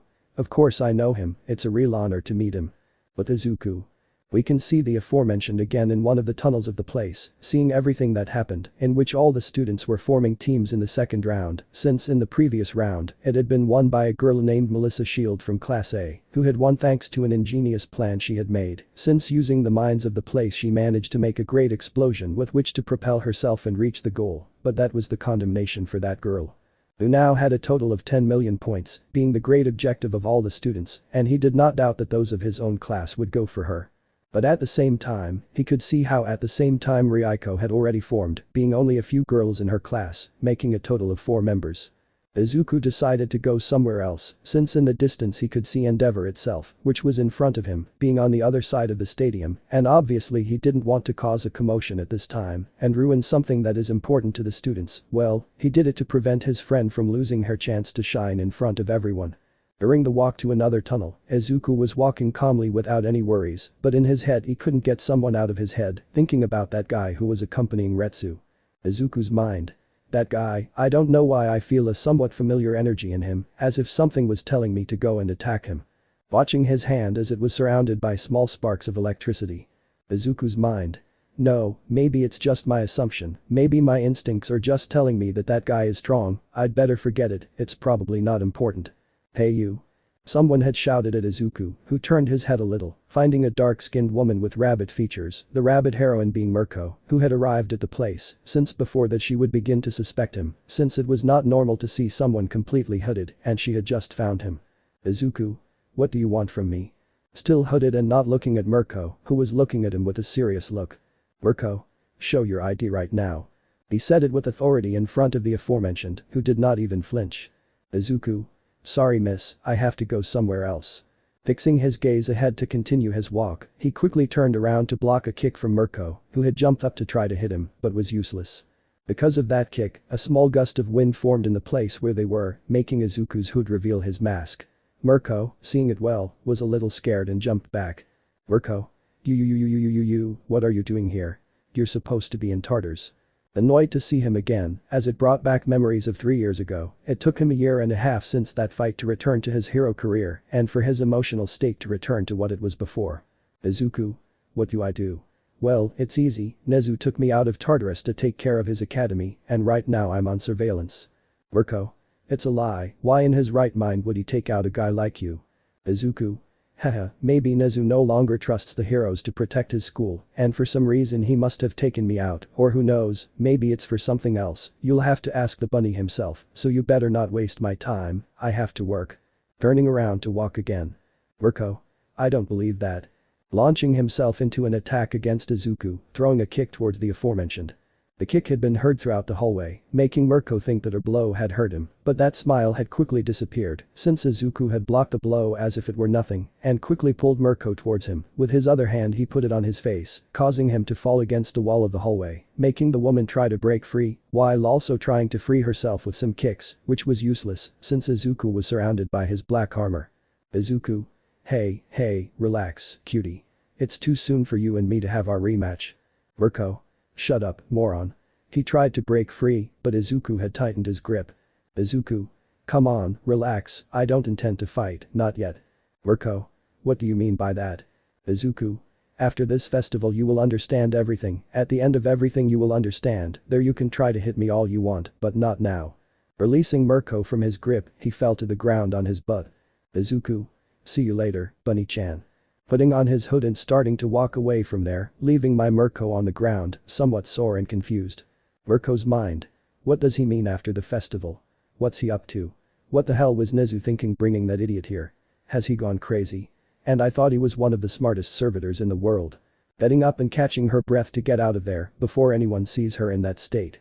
Izuku arrived at his destination, seeing that the entire area was a complete mess, seeing some teams on the ground, debating against them over the ribbons, and some being trapped in an ice trap by Todoroki, one of those teams where Ryuko was, who was trapped from her feet like her teammates. Izuku's mind. Well, at least he has a good amount of numbers. Looking at the standings, seeing how the white-haired team was in the qualifying teams, but being surprised to see that the Todoroki team had the 10 million points of the Shield team, which were also having a conflict against the Bakugo team, being the 3 strongest teams of all that were in a fight for the 10 million points. Izuku's mind. This will be a great clash of powers. Seeing how Melissa was surrounding her arm with blue lightning, Bakugo took a big leap to attack from above and Todoroki was closer to Melissa, but without realizing it, he used his fire side against Melissa, something that surprised more than one. Before the clash of powers could take place. Midnight. The time of end. All the students had stood still like statues, so much so that the audience itself stood still. Izuku's mind. Thanks Midnight, you ruined one of the best moments or maybe the only really good moment of this silly festival. After everyone had calmed down, well, after they had calmed down Bakugo rather, everyone had gathered in the center of the stadium, which would be facing Midnight, who earned looks that could burn her, since she had previously interrupted one that would be one of the best moments of the festival. The heroine turned 18 to escape the pressure from everyone and began to explain the last event of the sports festival, which would be like a fighting tournament, something that caught everyone's attention. Some teams managed to qualify for the final phase, but Ryuko's team decided to give the opportunity to 2 of their classmates, since after all, only 2 from the team could enter. Ryuko had no problem doing that for her companions, after all, she knew that her quirk and ability weren't as good as her companions, plus that would be a good opportunity to rest, and another reason that no one knew. Present Mick. Alright, young people, in an hour we'll be starting the final phase of the festival. It's time for a break. Hey Eraser, let's go eat. Basawa. I'm going to sleep, don't make too much noise. Both spectators and students had gone to different areas of the place to rest and eat for a while.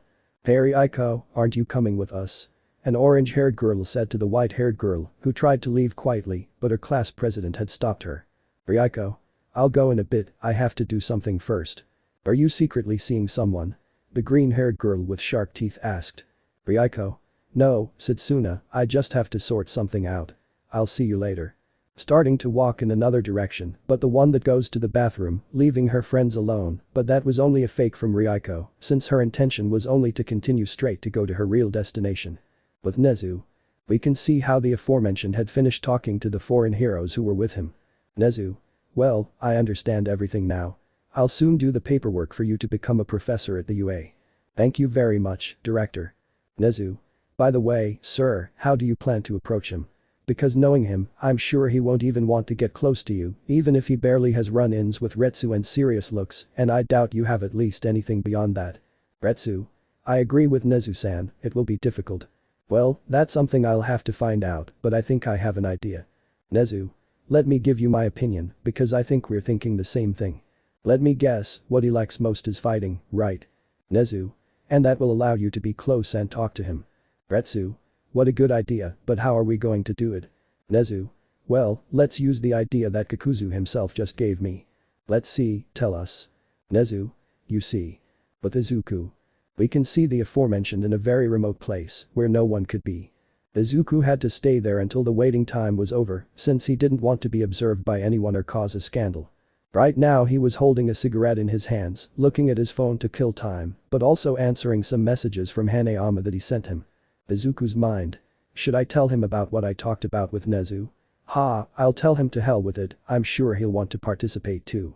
Before answering, he was about to finish his cigarette, but at that moment a pink aura surrounded the cigarette and it flew away to a nearby trash can. When Izuku looked to the side, he could see Ryuko who was holding her hand outstretched, but with a somewhat furrowed brow. Izuku. "You know I was about to finish Milo." Ryuko. "Still that's bad." Izuku. "Just like robbing banks, and people still do it." Ryuko. "I mean your health." Izuku. Well, you should have let me finish it anyway." Ryuko.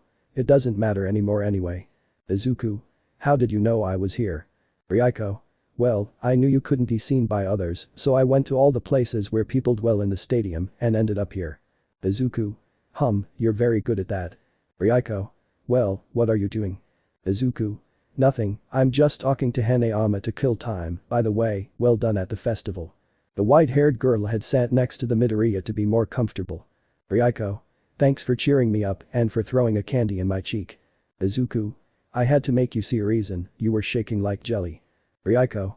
"Well, thanks for that. By the way, do you have anything to eat there?" Izuku. "Yes, of course." Taking out the bag of food he had hidden from under his cloak. Ryuko. "Why did you have it under your cloak?" Taking a box of dangos and a small can of soda. Izuku. "It was kind of annoying to see how people looked at me for having so much food in my hand." Taking another one a ball of Anpan bun. Ryuko. "I see. Eating a dango." Izuku. "By the way, why didn't you want to participate in the last phase?" Taking a bite of his bun. Ryuko. "I've already done too much, it's enough for me to have participated in the 2 previous phases, I'm sure I've already gained the attention of more than one, and also because I didn't want to fight, I'm not very good at that, and I'd rather give the opportunity to my friends who are better than me in that type of area." Izuku. "If you know that if you wanted, you would have taught yourself a couple of things, right?" Ryuko. "You should have taught me things that don't require killing my opponents." Izuku just stayed silent and turned his gaze elsewhere. Ryuko. I thought so." Izuku. "Well, after all this there will be a very important announcement, something that will surely surprise you." Ryuko. "Really? What is it about?" Izuku. "Sorry, I can't tell you." Ryuko. "At least give me a hint." Izuku. "I'll just tell you that 100 million yen is on fire after the festival." Ryuko's face turned whiter than her hair when she heard the amount of money she had heard. Before they could even ask about that, the call came for everyone to go to the stadium, marking the start of the final phase. All the people and students would start returning to the center of the stadium to see what this will be like. Izuku. "Well, I guess you have to go back, thanks for joining me." Standing up and extending his hand to Ryuko to get up, who accepted the gesture. Izuku. "See you later Yanagi-san." Turning around to start walking to the other side to see the last phase. Ryuko. "Or hey." calling Midoriya, who turned his head to see her, only seeing the aforementioned walking towards him. Izuku. What's up? He couldn't finish as he could feel how the white-haired girl had hugged him, leaving the Midoriya in complete shock. Since the month he had known Ryuko, she never showed this type of affection. It was always more with gestures of smiles or thanks and that time of things, never this type of affection with tact. Izuku. Yanagi-san. The aforementioned had separated from the hug and looked at Izuku with some pity. Ryuko. I'm sorry about that, but I felt you needed it, but I'm sorry if that bothered you. Lowering his head a little. Izuku. No, it's not that, it's just that, I didn't expect that, it feels weird to be hugged by someone, that's all. Izuku's mind. Besides, no one else but my mother was the one who hugged me. Hearing that, Ryuko could only feel bad for him. No one had ever shown him any real affection. Ryuko. Well, that's what friends do, they show affection to each other. She didn't know why, but when she said the word friends, she felt something hurt and she didn't know why. Izuku. Heh, well thanks for that, see you later. Now she turns around to get out of that situation, and Ryuko also did the same, but she was a little red from what she did. Ryuko's mind. Damn, how embarrassing, I know I feel bad for him, but she to this extreme, damn Ryuko, why did you have to do it? With Izuku. He was walking down the hall as the image of his mother hugging him came to mind. Izuku. I had forgotten that feeling years ago. Smiling a little under his mask. A few minutes later. After that situation, Izuku was able to be again in a part of the arena without being seen by anyone, and he could see how those who qualified were ordered on a potion table, making it clear that this would be like a fighting tournament. For Izuku that was a complete farce, he knew very well that fighting tournaments are more than this doesn't even compare to the tournaments he participated in since he was a child, even if Hanayama were here, he would say the same thing as him. After a ridiculous scene of the Class A girls dressed as cheerleaders, the fights had become clear. The fights would be like in the original story, only Melissa would be in the first fight against Shinso. After a long explanation of the rules of the fights, the first to fight would stay right there in the arena, while the rest would just leave. Izuku didn't know what to do at this moment, whether to count the ants on the ground or fall asleep, because the fight was too boring, since as soon as it started the Shinso boy managed to take control of his mind and ordered the girl to leave the arena. Everyone thought the girl would lose, but it didn't last long, as a powerful gust of wind was felt all over the place, as the girl had broken a finger to free herself from the mind control, and being lost, and everything was fast, and Shinso was taken out of the arena. Izuku could see that the boy was somewhat frustrated for losing and hearing his speech about how everyone looked at him as a villain because of his mind control, but Melissa was able to open his eyes with her words. After that, some heroes started saying that the boy was very interesting, more because of his quirk, that he could help many with it, especially in interrogations, and his classmates even supported him after the fight. Once Shinso entered the tunnel, everyone had lost sight of him, unaware of what was about to happen.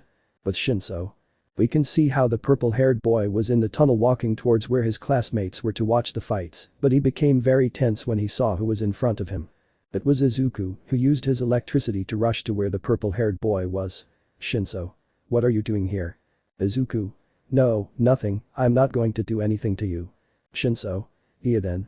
He couldn't help but stutter, knowing full well that his metalbending was useless against him, and he was only thinking the worst. Izuku. Good fight. That was what he said, making Shinso surprised to hear that. Shinso. What? Izuku. What you heard, good fight, of course it wasn't that bad, but you did what you could. Shinso couldn't believe he was receiving praise from some of the worst criminals in all of Japan. Izuku. But about your quirk. Do you really think it's that of a villain? Seriously looking at Shinso, making the aforementioned lower his head for that. Izuku. Even before talking, let me tell you that my quirk allows me to have 4 hearts from other people and have their quirks, and giving an increase in life included. If you want to compare a stupid mind control of villain's quirk, first look around you, there are even people who have curses instead of blessings, and you are also blessed, so think about that. Turning around to leave, he left a Shinso in complete shock upon hearing those words, which would leave him thinking for a while. The next fight would be between Shoto Todoroki, Virus, Jantasiro, both students of Class A, and that fight could not have been faster, but excessive, and that was because Todoroki created an enormous iceberg, completely freezing half a stadium and Siro from head to toe, and a Midnight who was the reference half of his body. After Todoroki broke down, the rest of the fights would be like in the anime, but Momo's was somewhat different because the black-haired girl was more strategic when fighting, since as soon as they started, the black-haired girl had created some flash bombs and some tiny bombs, which created the necessary light to make Dark Shadow shrink and take the opportunity to attack Tokoyami with her fists, but although the black-haired girl tried to have the advantage all the time, The winner had still been Tokoyami, but making the black-haired girl show great determination when it came to fighting and a very strategic mind. For Izuku, she had only made him see her in a very pathetic way, losing in the first round in complete humiliation, and he only saw the raven-haired girl that way. After all the people were passing by, everyone had been very boring, but Bakugo almost earned the hatred of the public for being so aggressive when it came to fighting Uraraka. Even Izuku was surprised, but as if it were like in a comic, his sensei defended his student. After that fight, Izuku was thinking that this guy could be a great villain, already having the quirk in the attitude, he would only lack the desire to be one. When it came time for the second round, some were already anxious, since the fight would be between Shoto Todoroki versus Melissa Shield, two of the three strongest first-year students. With Shoto, we can see the mixed-haired boy was walking towards the battlefield, but on the way he met his father, Endeavor, again, who was against the wall looking at him. Endeavor. Shoto. Shoto. What do you want, old man? Looking at him with clear hatred. Endeavor. Stop that childish tantrum and use your fire side, use my power. Shoto. Shut up, I won't use your power, I'll win this, using only mom's side. Hey Shoto, you should use it, but not thinking that that side is your father's. Both Todoroki turned to look, and number 2 got angry and scared at the same time, and Todoroki was less shaken when he saw the aforementioned, since it was Izuku Kakuzu who had arrived at the place, but with some blue fire in his hand. Izuku. Shoto, that side of you isn't your father's, that power is yours. Shoto. And what do you know? Izuku. As you can see, extending his right hand, this is your brother's power, but unlike him, I took it to an even higher level, which is why this power is mine, but remember that this was your brother's, and he used his fire, because he knew it was from a combination of your parents, but he declared that this power is only his and no one else's, and that is something like you should think Shoto, the fire side that you have is only yours, and you should decide how to use it. And not think how your father would use it. Endeavor. What the hell do you think you are? He was about to throw a fire fist, but quickly received a kick to the bottom, courtesy of Izuku, causing the hero to fall to the ground while holding the hit area. Izuku. You better go now Shoto, I'll take care of that idiot.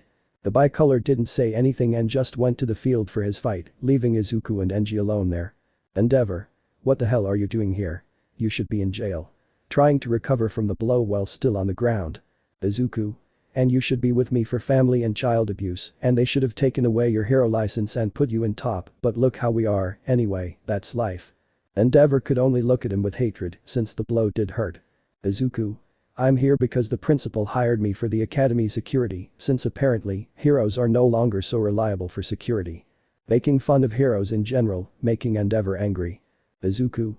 And I'm doing this because I promised to Seiya that I would take care of his family and kill you, but right now I can't fulfill that last thing, because if not, I would be very suspicious, so you better stay away if you don't want to die this time, Endeavor, because there will be no Almight that will save you from the loss of your heart. Giving Endeavor one last blow across his face, causing him to retreat a few meters and quickly slowly from the place in electricity. The fight between Shoto and Melissa had some inequality, since Shoto at first would use his fire and ice side, and although he had nothing special with his fire side, still, Melissa could not do anything against him, and although she managed to put up a bit of a fight, the bicolor was the winner in the end after all, and when she met Izuku again, he just looked at him seriously. Shoto. Why?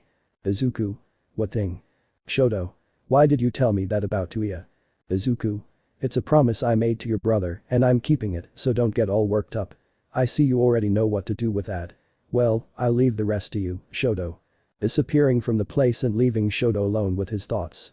After all the rest of the fights had passed normally, and since then Izuku did not appear again before any student, he just spent his time hiding, while both Mirko and Endeavor went with Nezu, complaining about Kakuzu's appearance at the UA, and Nezu told him that he needed security at the academy, which was very good, but he told him that they would stay, since he was going to make an announcement after the festival.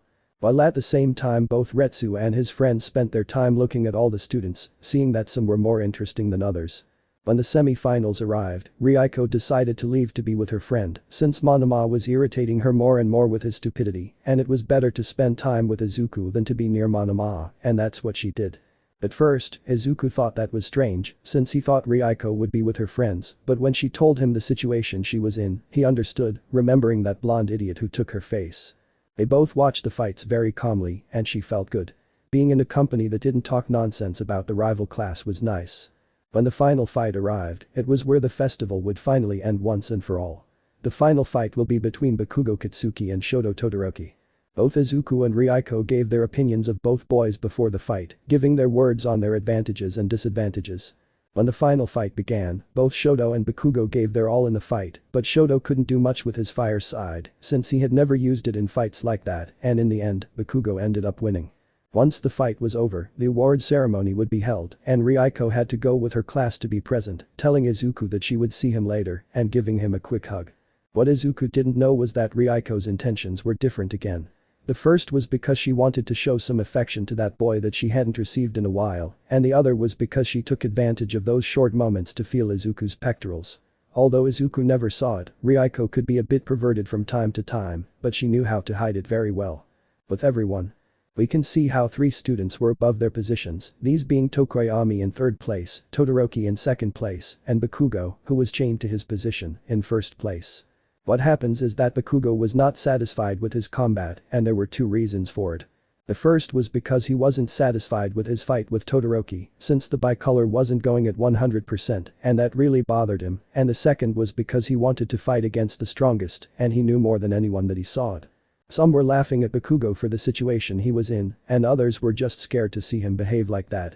At that moment all MIGs had arrived, being in front of the students who arrived at this phase of the festival. Danielita could have also been in Tokoyami's place, but the blue-haired man had left for personal reasons. At that moment Almight would begin to give the medals to each of them and give them some inspiring words. Todoroki and Tokoyami accepted the medals and Almight's words until they reached Bakugo. Almight. Young Bakugo, congratulations on making it this far, a wonderful future as a hero awaits you. Bakugo. Don't tell me that alright, I don't deserve a position like that if I don't earn it well, I still have to fight against someone else. Some people had been confused by that, as they didn't know who he was referring to, but a few people did know who he was referring to, becoming scared that wanting to fight him was almost like suicide. But before he could say anything else, All Might put the medal in his mouth to prevent him from naming that person. All Might. Very well, but to all the young people, don't feel bad for not reaching this stage, any of you could have been on these podiums, but there will always be the opportunity to try again, but it will always depend on your determination and how far you want to go. I hope more of you can make it this far for the next festival. After the speech and the bad farewell of all MIGs, everyone was about to leave for the end of the sports festival, but at that moment. Nezu. Excuse me ladies and gentlemen, could I have your attention please?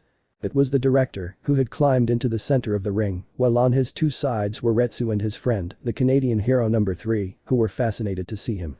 Nezu. Well, I'm sure you're wondering what this announcement will be about. Well, it's an announcement of a big tournament in Japan, in which the Hero Association agrees with me to do, in which all the heroes who want to, will be able to participate, even the UA students if they want to enter, but of course, this tournament will only have 1 prize, please pay attention to the screen. Everyone's eyes were fixed on the stadium screens, and right there you could see the image of a large gold belt, something that made many people's eyes widen when they saw it. Nezu. As you can see, there you can see a gold belt, it costs 100 million yen. Everyone, upon hearing the cost of that belt, had their jaws on the floor and their eyes popped out of their sockets. Nezu. This belt will be awarded to the champion of Japan's top tournament. Anyone who wants to enter can register starting today at 6 p.m. Some of them were very excited about it and were already planning to sign up, but the director kept talking. Nezu. Well, first of all, so you know, there are already 3 participants in the tournament and I'm going to introduce them to you right here. Everyone already had an idea of the first 2, but no one knew who the third was. Nezu. First of all, I'm going to introduce you. You already know the first one.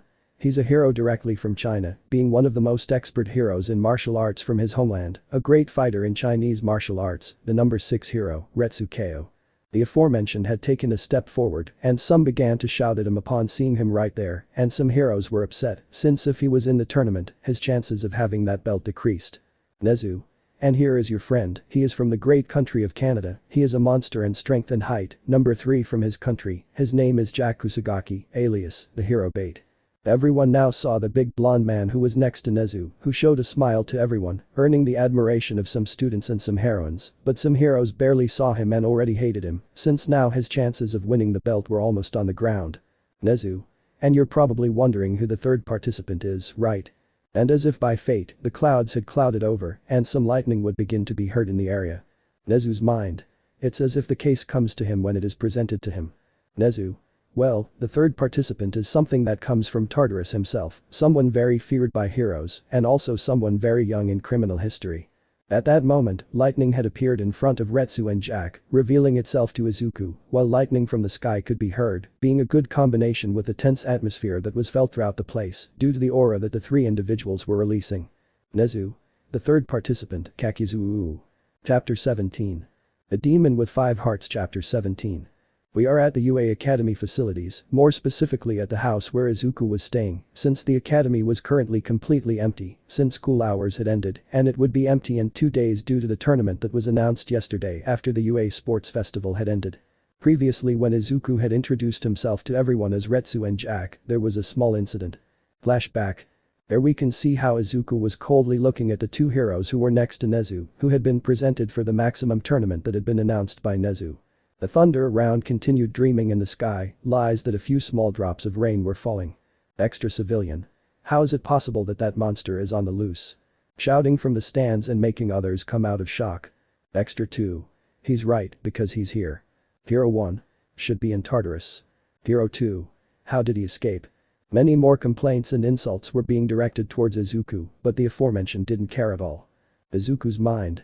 Like I said before, they are only good at talking, but not at doing. While the others continued to shout things towards Izuku, someone appeared behind him, being a professional hero with a metal quirk, being seen by everyone. Izuku didn't even move from his place, but a powerful lightning bolt fell on top of the hero, causing him to let out a loud scream of pain, scaring everyone at once. The hero fell to the ground completely burned with some electric shocks around his body. Izuku was completely unharmed, but being surrounded by electricity, but having a serious look. Izuku. Come on, you damn idiots, how about instead of yelling nonsense, you come right here and do something. Silence had reigned throughout the Colosseum, as no one wanted to go directly to him, since the hero was on the ground without any effort. Izuku. What's going on? Is there no one there? Don't you want to end up with a scar like Endeavor's? Or even have your legs broken like Mirko? Come on, what are you saying? Some wanted to go straight towards him and hit him, but no one dared to do so, their bodies told them to stay still. Izuku. This is also a good opportunity for all those who seek strength, and apart from the 10 million belt, I have a proposal for everyone. The hero who manages to defeat me in the maximum tournament will be able to take me directly to Tartarus, it's a very fair price. Hero 3. And why is it better that you leave now? Appearing behind Izuku this time with a kick turned into a hammer. Izuku again did nothing, he didn't even move from his spot, he just received the full kick, making the great impact heard everywhere. The heroes thought that with that blow he had been knocked unconscious, but, scene of Julius. Minute 3.014 until 3.34. After the hero was thrown against a wall, no one dared to do or say anything. Izuku. Well, it's already clear about this great tournament of the strongest, I will be waiting for you with pleasure to break your bones. At that moment a great lightning bolt from the sky had headed towards him, and when it hit he too disappeared, leaving the stadium in complete silence. End of flashback. And that also leads to the absence of students, which is why for Izuku the whole UA is for him. Inside the house. We can see Izuku in the same room, sitting on his couch watching TV, checking the news to see if there was anything interesting, but no just things about the tournament that was announced, and now that was news everywhere. Izuku was changing channels one after another, but no, each channel was about the tournament and his appearance, and the 2 foreign heroes who had come to Japan to participate. Izuku. There's nothing to watch, damn it, I better go train because there's nothing to do on TV. At that moment his cell phone had rang. Izuku. Now what? Taking his cell phone, he stretched out his arm and it was already on the coffee table. When he had his cell phone in hand, he could see that they were messages from Hanayama, Nezu and Ryuko.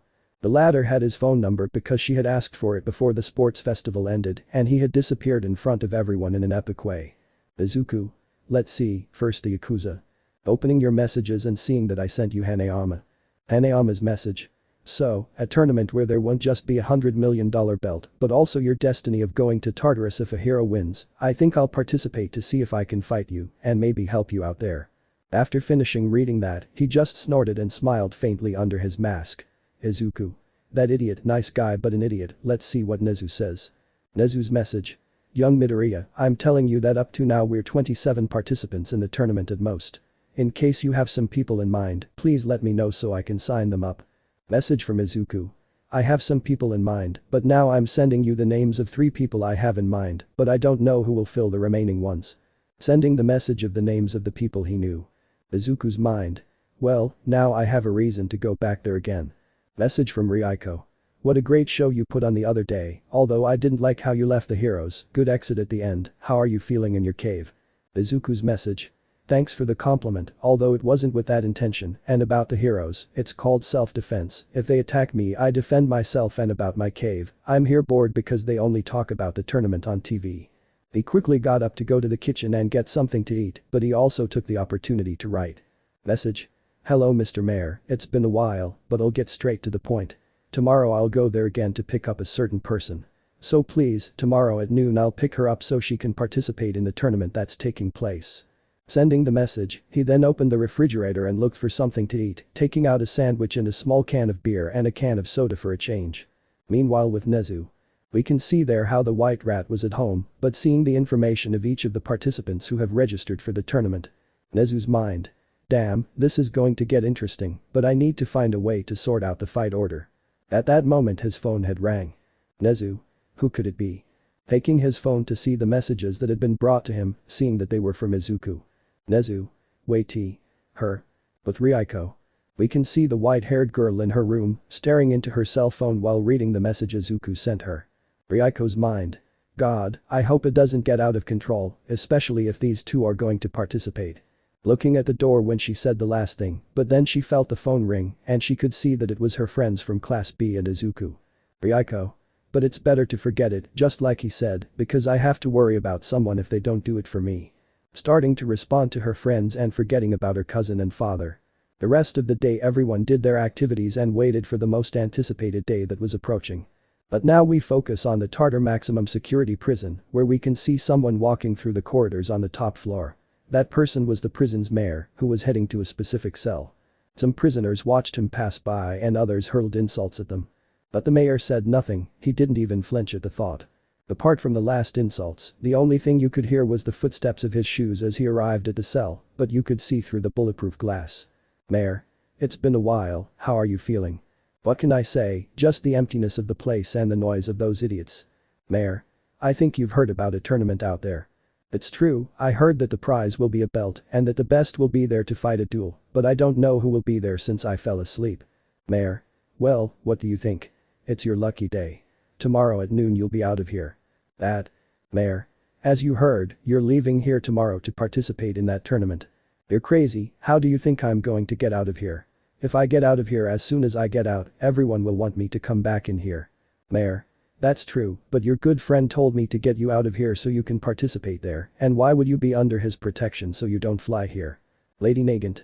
Inside the cell was a tall thin woman with long dark blue and pink two-tone hair, with a serious cold expression looking at the prison warden, but wearing prison clothes. Lady Nagant. That idiot, was he really? Mayor. That's right, he's going to get you out of here. At least you leave here with the financing paid off. That amount is way too much. Lady Nagant. That's true, well, it will be good to see him again, it's been a while since I've seen that dwarf. Mayor. Sorry, I have to go now. Sleep well. Tomorrow is a big day. Turning to leave, but leaving a Nagant with a slight smile on her face. Nagant. Kakuzu son of a bitch, I hope to see you again, friend. The next day, noon. We can see how the son of the day was present, but we focus on the sky, since Izuku was there. He was flying at full speed towards the Tartar prison, and when he was already under it, he launched himself to be in front of the entrance. Izuku's mind. Well, now all that's missing is that crazy girl. At that moment the doors had opened completely, revealing the same place as the prison mayor came out, but at his side was a Lady Nagant wearing a sleeveless black shirt and underneath pants of the same color, but with a peculiar colored belt. Izuku. As always punctual mayor. Mayor. Keeping others waiting is rude, especially if it's just you and her. Nagant. Hello dwarf. Izuku. Hello spinster, how did it go? Nagant. What did you tell me? Screaming and facing Izuku with a marked vein. Izuku. What did you hear, old lady? Doing the same thing as the woman, both looking at each other with some annoyance and rays coming out of their eyes. That made the mayor and the guards at the door laugh. Izuku. Well mayor, it was a pleasure to see you again, now I'll take this woman. Nagant. Excuse me? What do you mean? Being ignored by Izuku who kept looking at the mayor. Mayor. See you, please don't cause any trouble. Nagant. Goodbye old man. Izuku had taken out his wings and some feathers had been placed on his back and quickly the two had flown back to the UA. With Izuku and Nagant. They were both flying with the wind in their faces but enjoying the feeling. Nagant. Hey, what is that tournament the old man told me about? Izuku.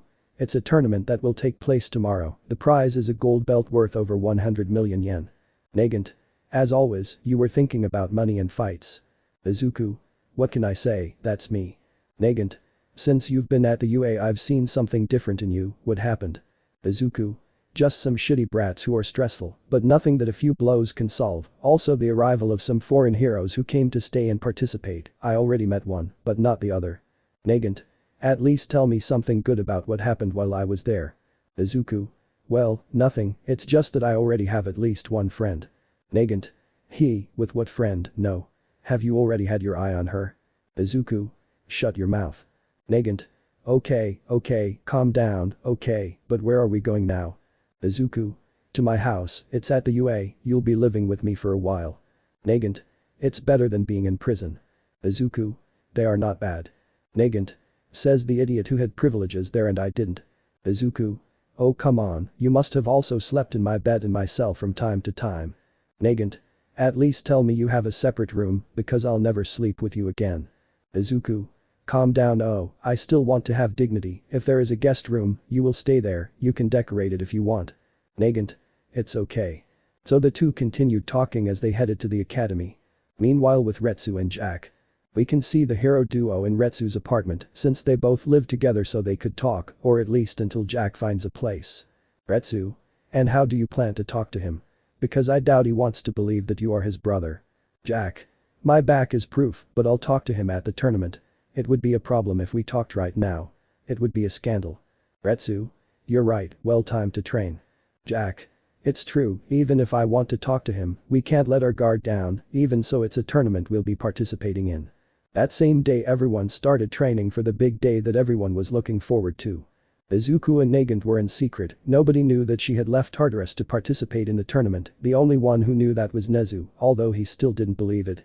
And finally. The most anticipated day had arrived, the ultimate tournament had finally arrived. We met again at the stadium where the sports festival was held, but this time it was completely different from the one from 3 days ago. Now the center where the fights were held had no ring. Now completely an open field without a limiter. Right now it was noon. The stadium was completely full. Fighting fans, heroes, civilians and students were present at the stadium. The students were in the same place they had been before, but this time as spectators. At that moment the ceiling would begin to become completely covered, making everything completely dark. By that time the lights had come on. After that presentation, the spotlight shone on Midnight, who was at the center of everything. Everyone at the venue was amazed to see a tremendous light display to kick off this grand event for the first time. Nezu. This tournament will definitely be very interesting. Chapter 18. Season 2. We are in the large stadium where the UA Sports Festival used to be held, but right now, that event has taken a backseat. Because right now an even bigger event was about to happen that was Japan's top tournament. Which was about to end with the best fighters of all, even a few students were there, some wanting to fight against Izuku for personal reasons, and others wanting to stand out since they couldn't at the festival, and this would be a good opportunity to do so, and at least fighting against a professional would be something good for them, being something that Nezu had to do with that. At the moment. Now we can see Midnight right there in the center of everything with a microphone in his hands and under the watchful eyes of everyone present. Midnight. Ladies and gentlemen, welcome to Japan's top tournament. Everyone upon hearing that had let out several screams of excitement with the lights around them. Midnight. Today, for the first time, this event will be held to decide who will be the strongest of all. On the screen, he left that gold belt behind again, being seen out of greed by everyone and others screaming with excitement. Midnight. Today, 32 contestants are in this arena to duel for that belt. But the participants. In a special room, we can see all the participants. Besides the 3 already registered, there are also top and local heroes. Endeavor, Mirko, Ryukyu, Edshot, Best Jeanist, Kamuyo Woods, Mount Lady, Tiger of the Pussycats, Fat Gum, Gran Orca, Asawa, and Cementos. Those were the heroes who were present to participate. Asawa and Cementos were rather forced to participate, since neither of them wanted Izuku to win the tournament, much less for something to get out of control. Also a few students who were there.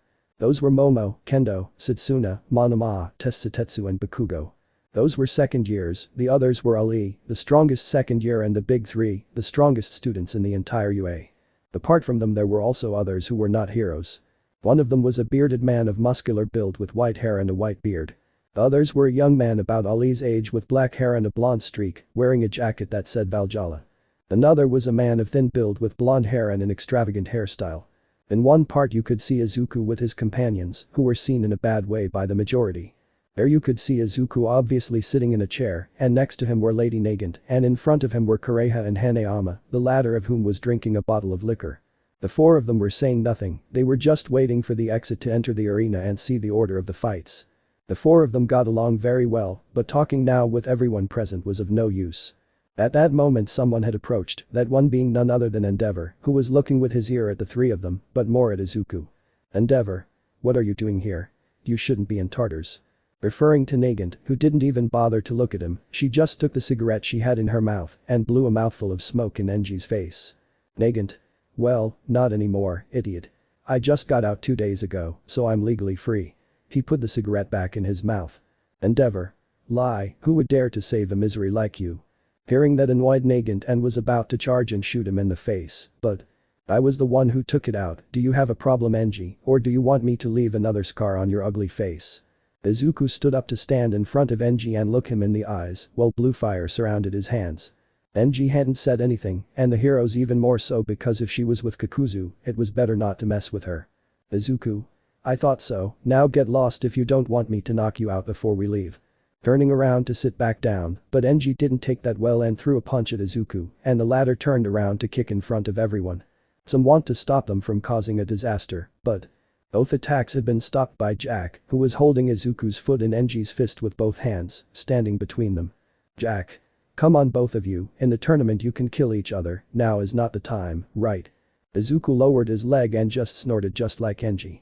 The first-year students who were there were a little scared since the aura they gave off was very terrifying. "But such vulgar people," said the blonde with mushroom hair who stood where they were. "You should behave yourselves, we are here to fight, but we must be patient, especially you Kakuzu." Izuku. Kizaburo Saida, the master of the famous tornado kick. Kizaburo. "Wow, it's an honor to be known by the top hero killer." Izuku. "I've heard about you, that your kicks are almost as strong as Mirko's, but that's unknown if it's true until I find out in the arena." When this tournament came up, it was as interesting as I thought. That gang member kid said it. He came over to the conversation. Kizaburo. "And this fourth-rate gang member?" Izuku. "Shuji Janma, the 16-year-old gang member who 2 years ago defeated 53 motorcyclists alone and last year defeated the previous leader of Valhalla to become the new leader." Everyone hearing that was surprised at how someone so young could defeat that many men alone, and being as young as Ali. Shuji. "It's an honor that Kakuzu heard of me, I hope I can kick your ass in the tournament." Showing a smile to Izuku, who just nodded and smiled under his mask, Shuji stood in front of Kizaburo, looking him up and down. Kizaburo. "Are you looking at me, idiot?" Shuji. "You seem like a faggot to me." Kizaburo. "Who are you calling a faggot idiot?" Kicking him in the face. Shuji. To the only effeminate guy in front. Punching him in the face. Kizaburo. "Dare you say that again?" Facing him face to face, very annoyed. Shuji. "You bucking faggot." He said it out of annoyance. Kizaburo. "You asked for it." They both kicked and punched each other at the same time. At that moment Best Jeanist and Cement separated them. Izuku. "I like the boy." Nagant. That makes 2 of us." Kureha. "How much longer do we have to wait? At this rate, we'll all end up killing each other here, not in the ring." Reading his medical book. Hanayama was going to say something to that, but instead turned his gaze to the group of 3 first years. Hanayama. "What are the children doing here?" Bakugo. "What do you care?" Izuku. "Gosh, until you can finally talk, maybe I should rip your whole tongue out next time." Kureha. "It would be the best if the voice is very annoying." Izuku disappeared and stood behind the first years in full view of everyone. Izuku. "This shitty tournament isn't for rookie fighters like you guys. I doubt you'll even make it past the first round." Monoma. "Well, if you want, I'll give you a free sample." Izuku. "A sample? You want me to rip your face off again so fast?" With a few light electric shocks on his body. Before anyone could do anything, the door had been opened by someone, Present Mick being the one who prevented a catastrophe without him knowing it. Present Mick. "Alright everyone. It's time for everyone to come out first." Izuku. They were saved this time, but pray that it doesn't happen to them in the first fight." Starting to walk towards the door with his group, being the first to leave, then being followed by Janma, Kizaburo and the rest behind them. On the way everyone was silent and showed seriousness and little nerves. In the distance of the tunnel you could see the same light and everyone's screams could be heard. Once outside all the spectators had shouted to see everyone, although Izuku was almost nobody, he didn't care since his objective was clear. Win the tournament and show 100%. When all the fighters stood in the center of everything, they began to see how the entire stadium was filled with people, heroes and students to watch this tournament. Once everyone was in the center, Midnight took the microphone. Midnight.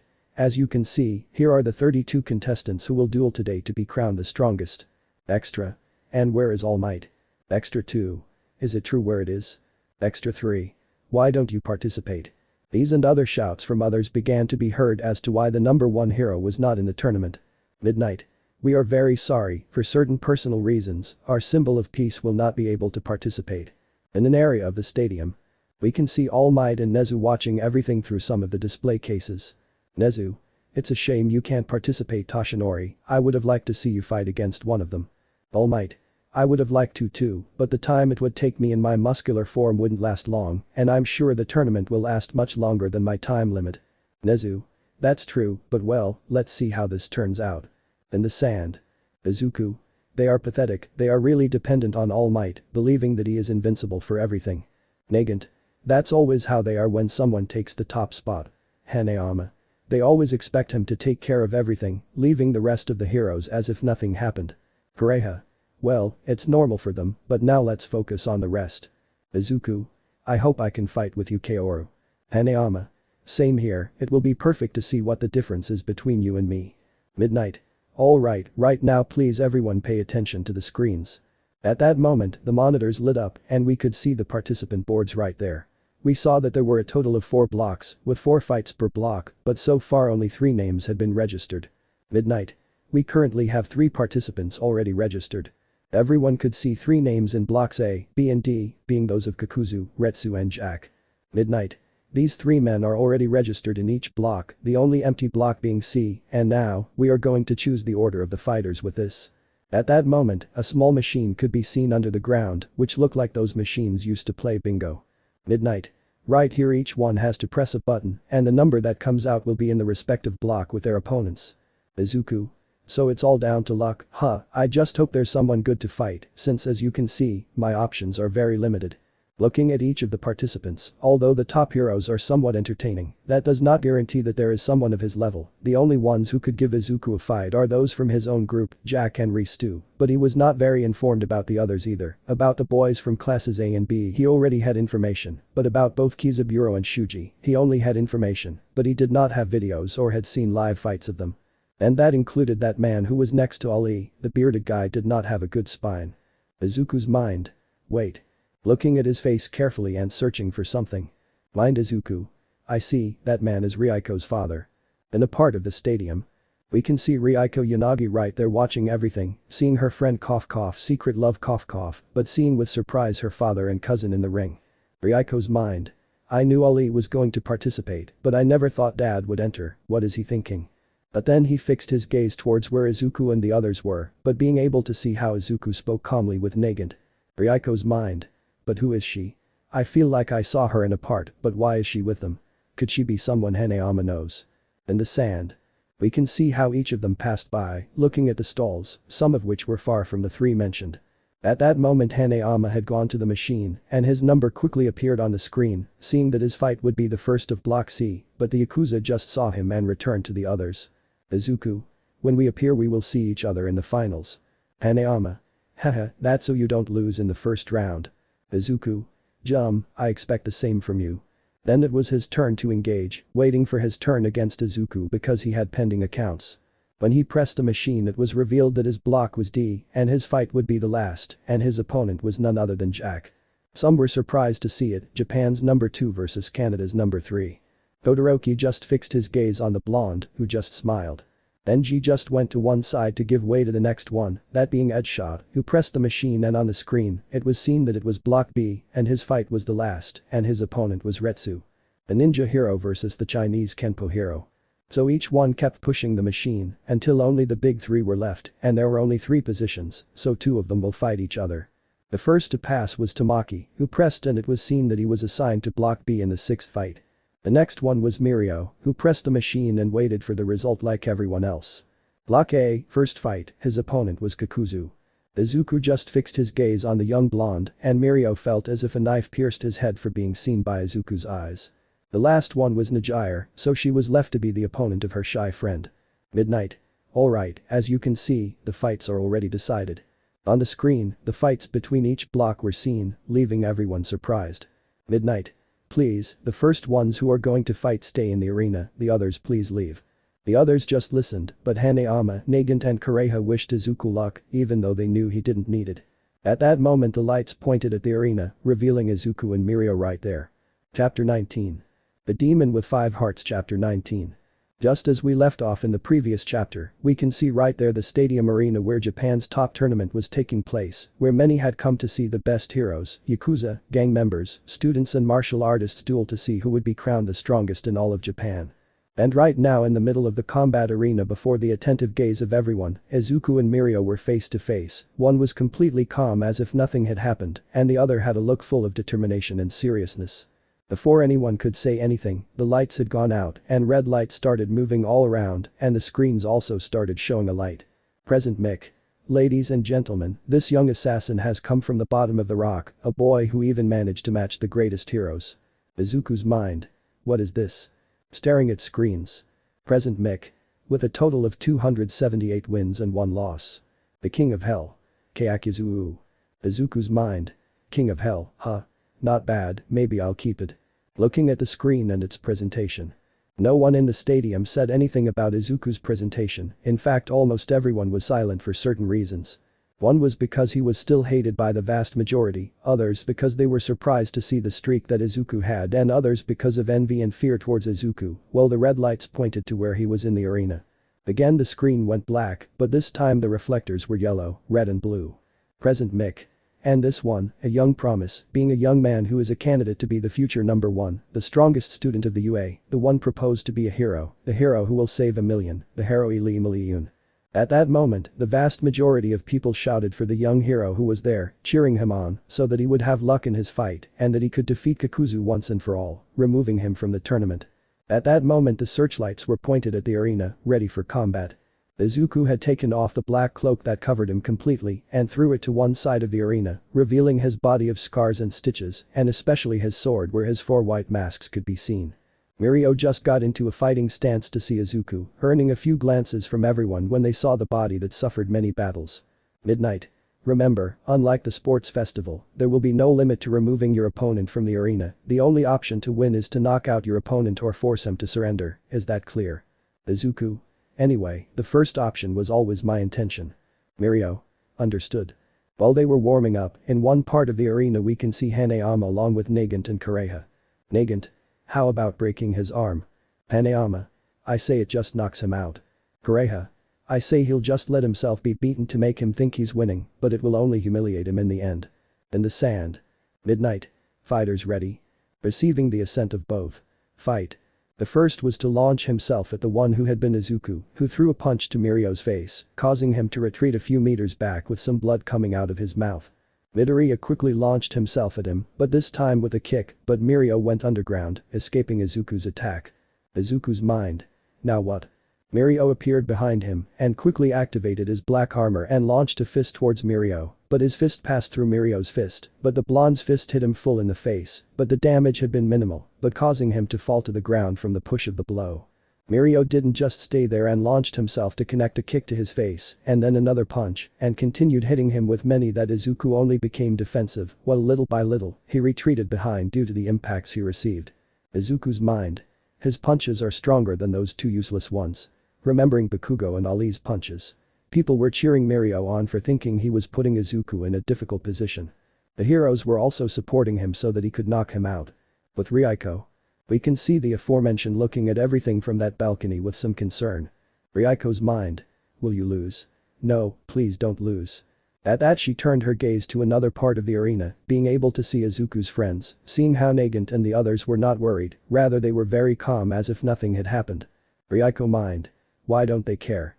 Looking back at the arena and seeing how Izuku remained on the defensive, receiving blows from Mirio who was now all over the arena. Ryuko. He's not really fighting, is he? In the arena. Mirio. I'm sorry, but this is it. throwing one more punch, but Izuku only received a full blow to his stomach, but that quickly slowed down, seeing how Izuku hit him full in the face, causing him to fall to the ground, and then a kick to his face, being sent flying to the other side of the arena. Izuku quickly went against the kick, stepping on his face and staining the floor with his blood with a crater that was formed by the impact. Izuku? Did you really think that? Raising his head to look him in the eyes, you had a chance against me. Grabbing his head forcefully and beginning to slam him against the ground somewhat roughly, he then gave him a super kick to his face, causing him to fall to the ground with a lot of blood coming out of his nose and mouth. Izuku didn't want to waste time and quickly appeared next to him, but Mirio tried to punch him, but Izuku had just dodged it without a problem and hit him square in the jaw, causing him to be stunned by that blow, but then received another blow full in his face, but causing him to fall to the ground with the fist in his face, causing a lot to form around him with a small movement in the place that was felt. When the smoke had cleared and Izuku could be seen standing in front of Mirio on the ground with blood all over his face and Izuku's hand surrounded by it, but it was only from the blonde. Izuku. Mirio Tagada, you were quite entertaining. You really are the strongest of the UA, much better than those other two. I hope to fight you again someday. Turning around to begin retreating, watched by everyone. Before Midnight could say anything, Mirio was back up, blood dripping from his face to the ground. Mirio? Hey, where are you going? The fight isn't over yet. Heading back into fighting stance. Izuku just turned around to see Mirio running towards him as he dived into the ground. Everyone was asking him to give up, that there was no longer any need to continue fighting. Izuku's mind. Always going all out even when in a critical state, something truly admirable, but also somewhat stupid. Mirio appeared behind Izuku to throw a punch with all his might. Mirio's mind. Kakuzu, at least give me an honorable defeat. Izuku quickly grabbed his arm and changed its trajectory, but placed his other hand in front of Mirio. Izuku. End of round.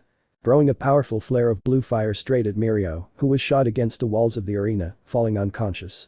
3 broken ribs, a dislocated jaw and fractures above the skull, and some minor burns on the right side of his face, because that was where he was attacked. Everyone could only see the terrible state of Lemillion, who was lying on the ground unconscious, while Izuku was only with his hand extended with slight flames in his hand. He quickly just shook his hand to extinguish the flames on his hand and just turned around to start walking towards the exit tunnel. Midnight. Out, winner, Kakuzu. No one celebrated the aforementioned victory, silence was all there was to the place wherever he went, but that mattered least to Izuku. He could only watch as some robots with a stretcher passed by him and headed where Mirio was. Izuku's mind. You put up a good fight, Lemillion, you really deserve to be the strongest in the UA, we'll see each other again someday. Entering completely into the ground and disappearing from the eyes of others, while the robots and Midnight saw Mirio's state. With Nezu. We can see the aforementioned next to Almight. Nezu. What do you think, Tashi? Almight. Young Mirio fought very well, but he knew he couldn't beat Kakuzu. Nezu. That's true, young Mirio is a promising young man from the academy, but we knew that his power against young Midoriya wasn't enough, but we know that one day he'll be able to do it. Mind of All Might. Don't think you'll get away unscathed, Kakuzu, I know very well you have something planned. All Might didn't trust Izuku at all, so he thought he could do something against the academy. With Izuku. We can see the aforementioned walking through the tunnel, but with some water on his body and hands, because he went to the bathroom to get rid of the blood he had on his body, but with his black cape over him, covering his back. Izuku's mind. Well, now I just have to wait until the next round to fight again, I just hope the other fights are interesting. Izuku had to snap out of his thoughts when he saw someone stand in front of him. Izuku. Ah, hello, how are you? The person just walked over to him and grabbed him by the shoulders and started shaking him in a comical way. Ryuko. How can you be so calm, you're surrounded by blood and you've received several blows. Izuku. Come on, calm down, it's not that bad, you shouldn't suffer that much damage. Even being shaken from side to side by the white-haired girl, who decided to stop doing it and look at him. Ryuko. Well, leaving that aside, congratulations on your fight. Being calmer and seeing Izuku and discreetly his abdomen. Izuku. Thanks, and by the way, I thought I'd be with your friends. Ryuko. Well, didn't you want me to see you? Izuku. Well, thanks for coming to see me, but I'm still going to win this. Starting to walk with Ryuko there. Ryuko. You shouldn't get too confident, there are many strong opponents in this tournament. Izuku. It's true, but the only ones I'm interested in are the hero bait, Retsu, Hanayama, the Janma boy and Nagant. When Izuku mentioned Nagant, Ryuko tightened her shirt a little, not knowing why. Ryuko. It's true, who was that woman who was with you in the arena before? Wanting to know what their relationship was like and how close they were. Izuku. Oh her, she's an old friend I met when I was in Tartarus, she's a bit temperamental, but very nice to talk to. Ryuko. I see. Izuku. Well, where are you going now? Ryuko. Well I haven't thought about it, I didn't tell my class that I would be here. Izuku. What do you think if you come with me, so I can let the others know you? Ryuko. Okay, let's go. Besides, I'm curious about that lady Nagant, I happen to have seen her before. Izuku. Well, let's go, so we can take advantage of the opportunity to spend more time together.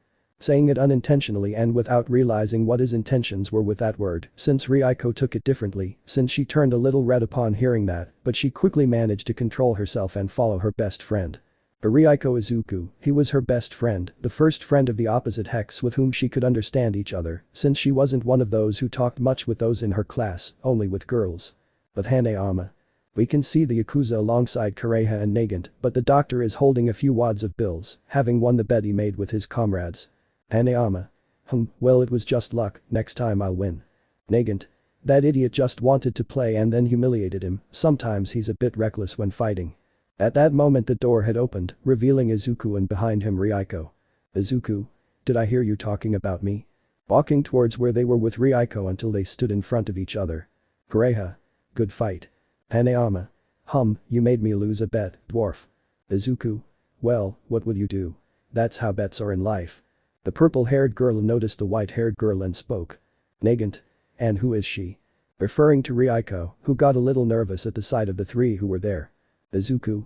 This is Ryuko Yanagi, she's my friend, she's the girl I told you about. Putting his hand on Ryuko's shoulder to calm her down. Kureha. Wow, don't tell me you already have a girlfriend and you just told us. That had made Ryuko blush at that, but Izuku was unfazed. Izuku.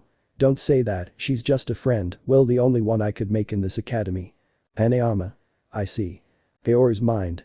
This girl, maybe she can make him feel love again, because if he continues like this in life, he will be left alone. Kaoru thought this way because he always cared about all those who called themselves his friends and comrades in his gang. Ryuko. Nice to meet you all, it's a pleasure to meet you, Midoriya-san told me about you. Nagant. I hope it was good things. Before they could say anything else, the lights everywhere went out and the arena concentrated at midnight. Midnight. Alright, time for the second fight. In one of the tunnels it had been marked. This is a young master in his field, a talented young boxer and the strongest second-year boxer, only below the big three, the king of boxing, Ali Jr. At that moment you could see him entering with a big smile on his face and with boxing gloves in his hands and a black X-Pin. Everyone had shouted to see another UA student in the tournament. Midnight. And on this side, we also have a young warrior who has stood out from an early age. The lights were yellow and black, revealing a young man in a jacket coming out. Midnight. This young man is a well-known gang member where he comes from. 2 years ago, the Valhalla gang lost its leader in a battle at the hands of this boy, who, at only 16 years old, defeated him, and also a gang of 53 motorcyclists. The god of death Shuji Jamaya. In one part of the stadium, you could see how a large part of the Valhalla band was there, welcoming their leader who had a big smile on his face while cracking his knuckles, revealing his tattoos. When Shuji stood on the sand he stared at Ali. Shuji. When I'm done with you, you'll never box again in your life. Ali. Let's see if your strength is as great as your stupid mouth. Getting into position as he started to jump around and a blue aura surrounded him, but Shuji just got into the Detroit boxing stance. Present Mick. This will be a battle between two boxing users, but who will be the winner, the king of boxing Ali, or the god of death Shuji? With Izuku. We can see how the aforementioned along with the entire group looked at the two, but his attention was mostly towards Janma, who was throwing punches in the air to warm up. Izuku. That Janma boy, he's someone very interesting. Nagant. Just by looking at him, it is more than obvious that he will have no mercy on his opponent. Hanayama just stared at Janma with some interest. Kaoru's mind. Come on kid, show me your power. Izuku had fixed his gaze on Ryuko, who only looked at him with a neutral look. Izuku. Are you okay? Making Ryuko come back to her senses and look at Izuku. Ryuko. Ah yes, I'm fine, it's nothing. Pulling himself together and looking back at the sand. Izuku. Don't feel bad, he was the one who wanted to enter the tournament, he knew the consequences of this, but maybe this will serve as a lesson to him. Ryuko. I think you're right. In the sand. Midnight. Ready. Shuji just showed a mocking smile, and Ali just nodded as she continued jumping. Midnight. Begin. The first to attack was Janma, who quickly launched himself at Ali, launching multiple blows at great speed, 9 yaps towards Ali, who received 7 of them, and the others managed to dodge, but quickly began to answer Shuji's blows. In plain sight, they were evenly matched. Shuji and Ali concentrated their blows against each other, but that caused waves of wind to be very powerful in the area, so much so that Midnight had to duck to avoid being blown away. Shuji barely blocked Ali's blows, rather he just went forward to continue hitting, while Ali also responded to each blow that was being given, but he was covering himself more and receiving more damage because of that. When Ali threw a punch, Janma had stepped back, and to Ali's surprise, he kicked him in the leg and then a super punch to the jaw and followed by another kick, but this time to the chest, causing him to go a few meters back. Shuji. What's wrong with you, Boxing King? That's all you can do. Smiling as the hand that hit him was revealed, that being the hand of Sin. Present Mick. This is something unheard of, young Janma is cornering young Ali in his own area, what is happening? But Izuku. Pareja. Impulse. Izuku. If I am not mistaken, the Janma boy managed to propel himself forward with great speed at every moment and increase the force of the impact and continue like this again and again. Negant. But when he appears, he can also endure the pain, perhaps it is because he got carried away by the moment of the fight. Izuku. That's something I couldn't say, but if I know something Shuji Janma will win the fight. Ryuko mind. Every time you said you were invincible, every time you said you'd always win, all of that is now changing, and right now, in front of everyone, in front of me you are nothing anymore. In the sand. Janma quickly rushed towards him to continue hitting him, but had to stop when he saw how Ali was the first to attack, throwing a cross yap at him, but Janma managed to retreat, but he could feel some blood coming out of his cheek, since he had been cut. Ali quickly countered by throwing a hook and followed by an overhand, and then followed up with several punches, causing Janma to cover up and step back. Present Mick. Incredible, Ali is cornering Janma, the god of death can't do anything to respond. Ali. What's wrong, idiot? Didn't you say you'd tear me to pieces? Continuing to hit, he increased his strength and speed, almost reaching the well of the arena. Bang member 1. Boss be careful. Bang member 2. Don't give up, boss. Ali. It's over now. Throwing a right hook at Shuji. But he was suddenly surprised, as Shuji had already ducked. Shuji. You won't beat me that easily. Giving him a super uppercut that made blood rain down on them from Ali's mouth. Leaving everyone surprised by this and making the Valhalla happy for their leader. Shuji now had to respond, since he was now the one on the offensive, and it was worse for Ali, since he was also being kicked next to him, making it almost impossible to hit. Shuji.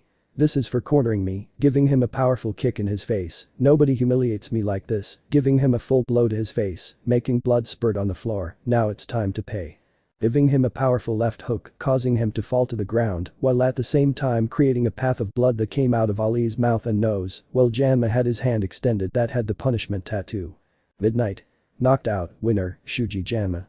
Those from Shuji's gang cheered for him, while the aforementioned had his hands extended, which were covered with Ali's blood. Shuji was heading towards the tunnel to leave the arena, but before leaving he fixed his gaze on where Izuku and the others were, and looking at the aforementioned, he only showed him a smile, since in the next round he would fight against him. Izuku's mind. I hope you're very entertaining Shujo Janma, haha. Chapter 20. The Demon with 5 Hearts Chapter 20. We are at the stadium where the maximum tournament was taking place, and I just finished the first 2 rounds of Block A, in which the strongest students lost, those being Mirio, the strongest in the academy and leader of the Big 3 against Kakuzu, and Ali, the strongest second year lost against Shuji Janma, who was the leader of the Valhalla gang.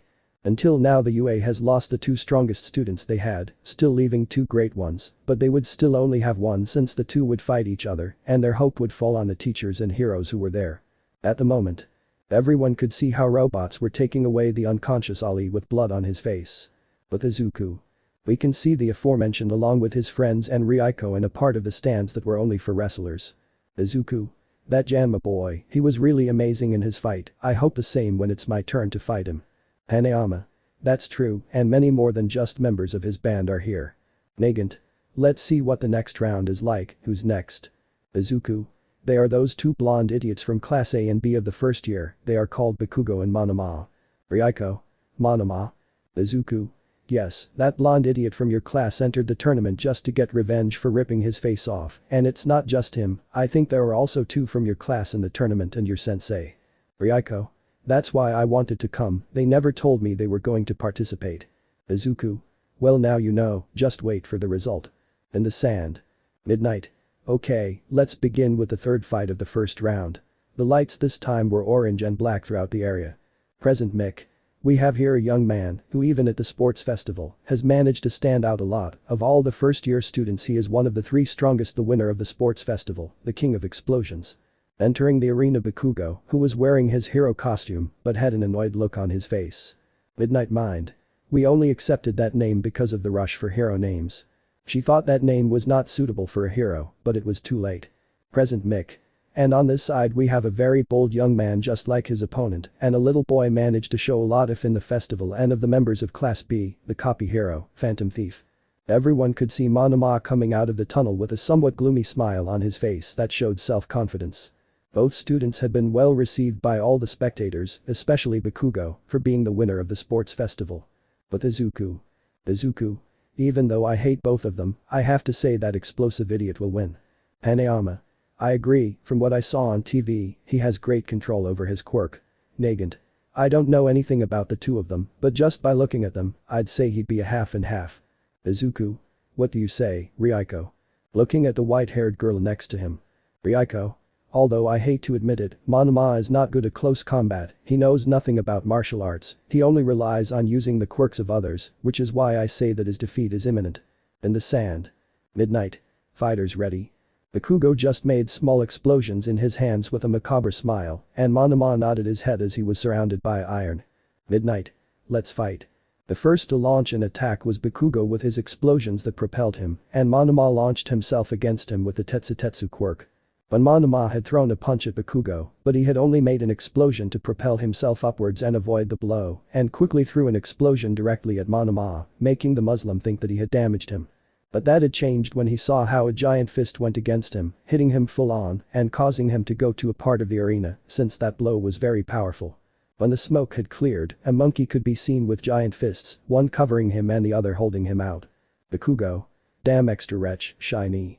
Launching himself again to attack Monoma, but Monoma went against him, but in the middle of the path he had divided into several parts of himself, but his fist went full in Bakugo's face, causing him to go back again from that blow, with some blood coming out of his nose from that blow. In the sand you could see a total of 15 parts of it. Monoma. What did you say you were going to do to me? Being behind Bakugo, causing him to turn around, but receiving a full kick to his head from behind. Bakugo. Unhappy. Opening his hands wide and launching multiple explosions all around the arena, forcing Monoma to completely move away and reunite into one. Needless to say, those who knew Monoma were surprised by this, as they thought that Bakugo would be able to finish him off quickly. But the teachers. We can see how all the teachers who participated in the tournament along with the heroes were in a waiting room, watching everything on a television. Asawa. No offense Vlad, but I thought your student would lose quickly. Vlad King. I thought the same thing too, but it appeared he had secretly entered for this. Cementos.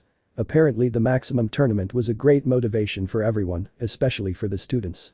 Asawa. You're right about that. But Izuku. Both Ryuko and Izuku were surprised to see the ability of the blonde from Class B, it seemed he was giving his all. Izuku. It seems your friend has trained for this. Ryuko. There are already 2 of us, I never thought Monoma would take training seriously. In the sand. We can see how Monoma attacked Bakugo with his iron fist. Bakugo attacked Monoma, but without anyone seeing it, he held his hand in the safety pin. Monoma had split a part of himself to attack first and confuse Bakugo. Seeing this, the little-haired boy smiled sinisterly and revealed his plan, leaving everyone surprised and horrified by what he was going to do. Bakugo. Shinyai. Completely removing the safety on his gloves and launching an explosion where Monoma was, who tried to cover himself from it but it was too late, the explosion had hit him full on.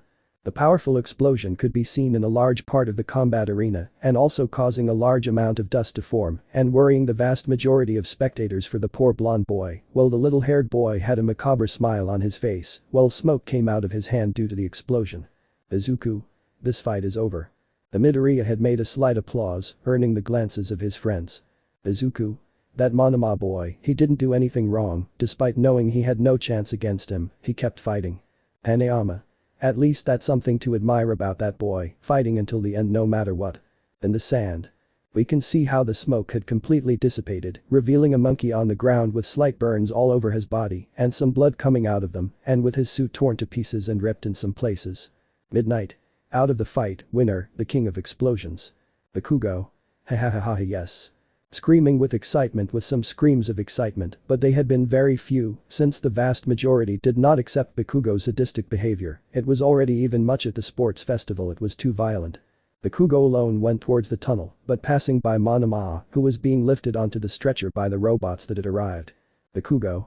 I hope it's clear to you that you will always be below me no matter what, you're just an extra, the rest of the participants, and the imbecile Kakuzu, will always be below me.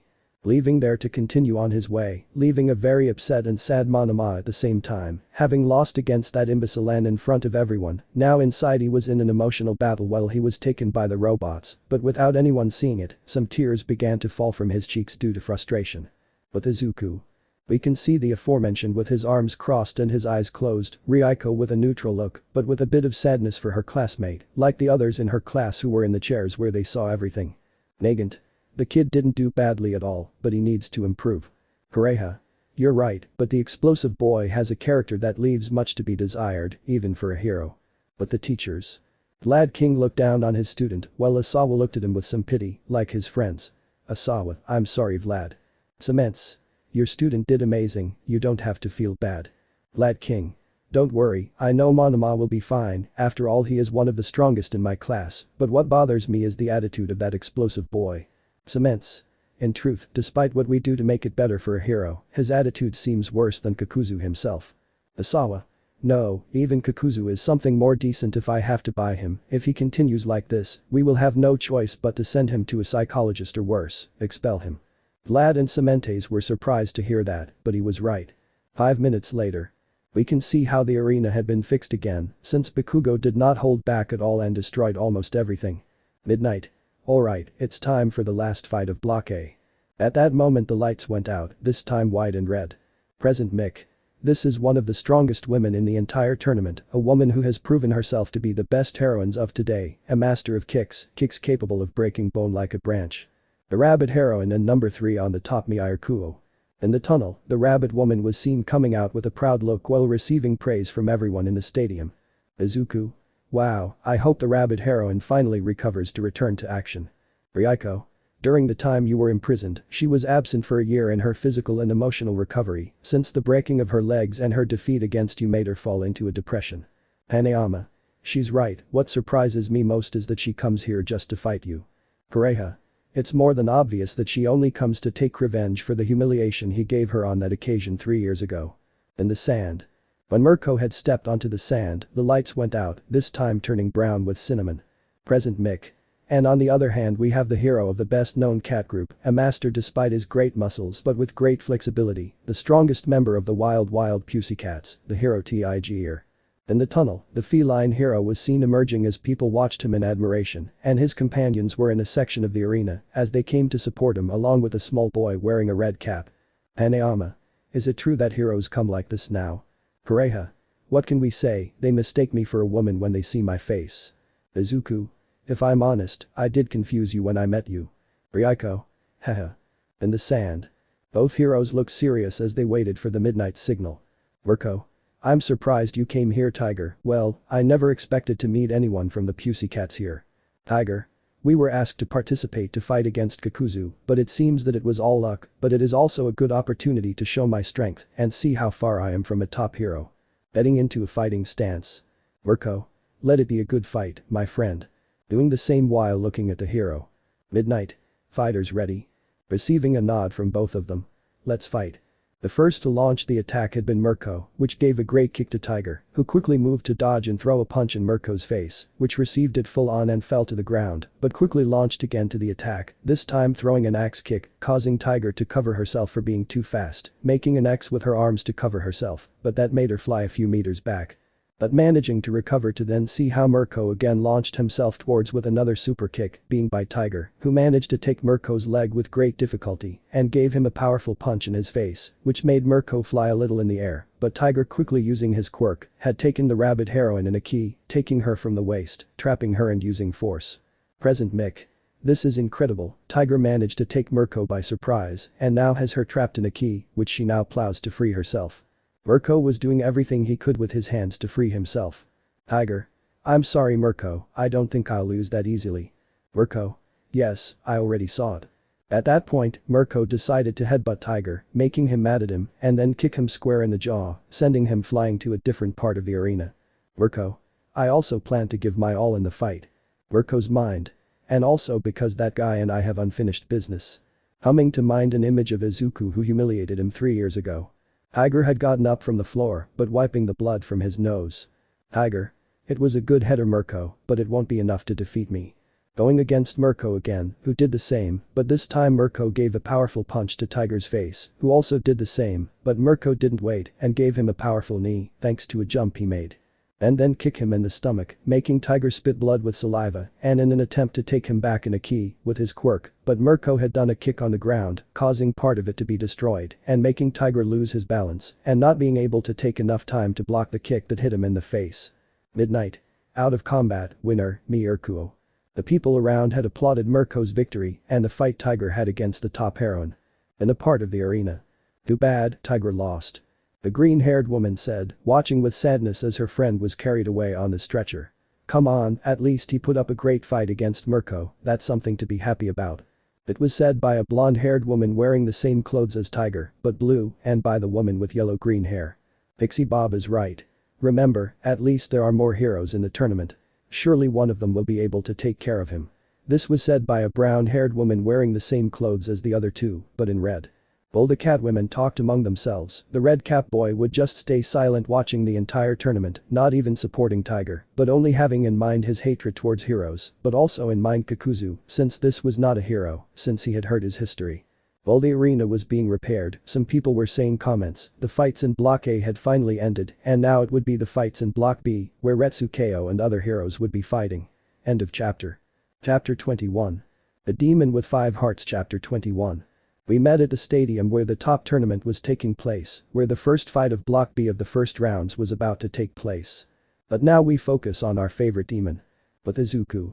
We can see how Izuku with his companions and his white-haired friend. Izuku.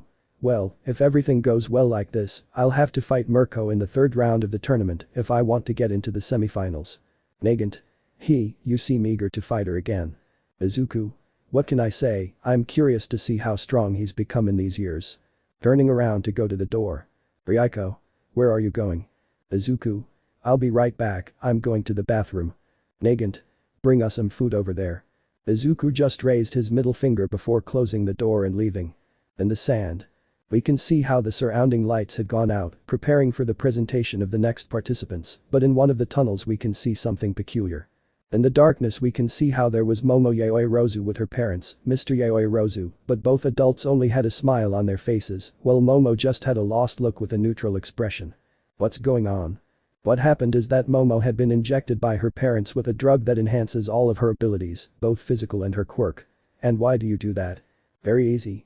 They watched a sports festival on television and were outraged by the humiliation their daughter had suffered at the hands of Tokoyami, and when the top tournament was announced, it was a good opportunity for her to participate again, but as her parents didn't want the same thing from the festival to happen again, Mr. Yayoi Rozu had one of his henchmen look for a drug to help his daughter, as he wanted them to be among the strongest. Mr. Yayoi Rozu.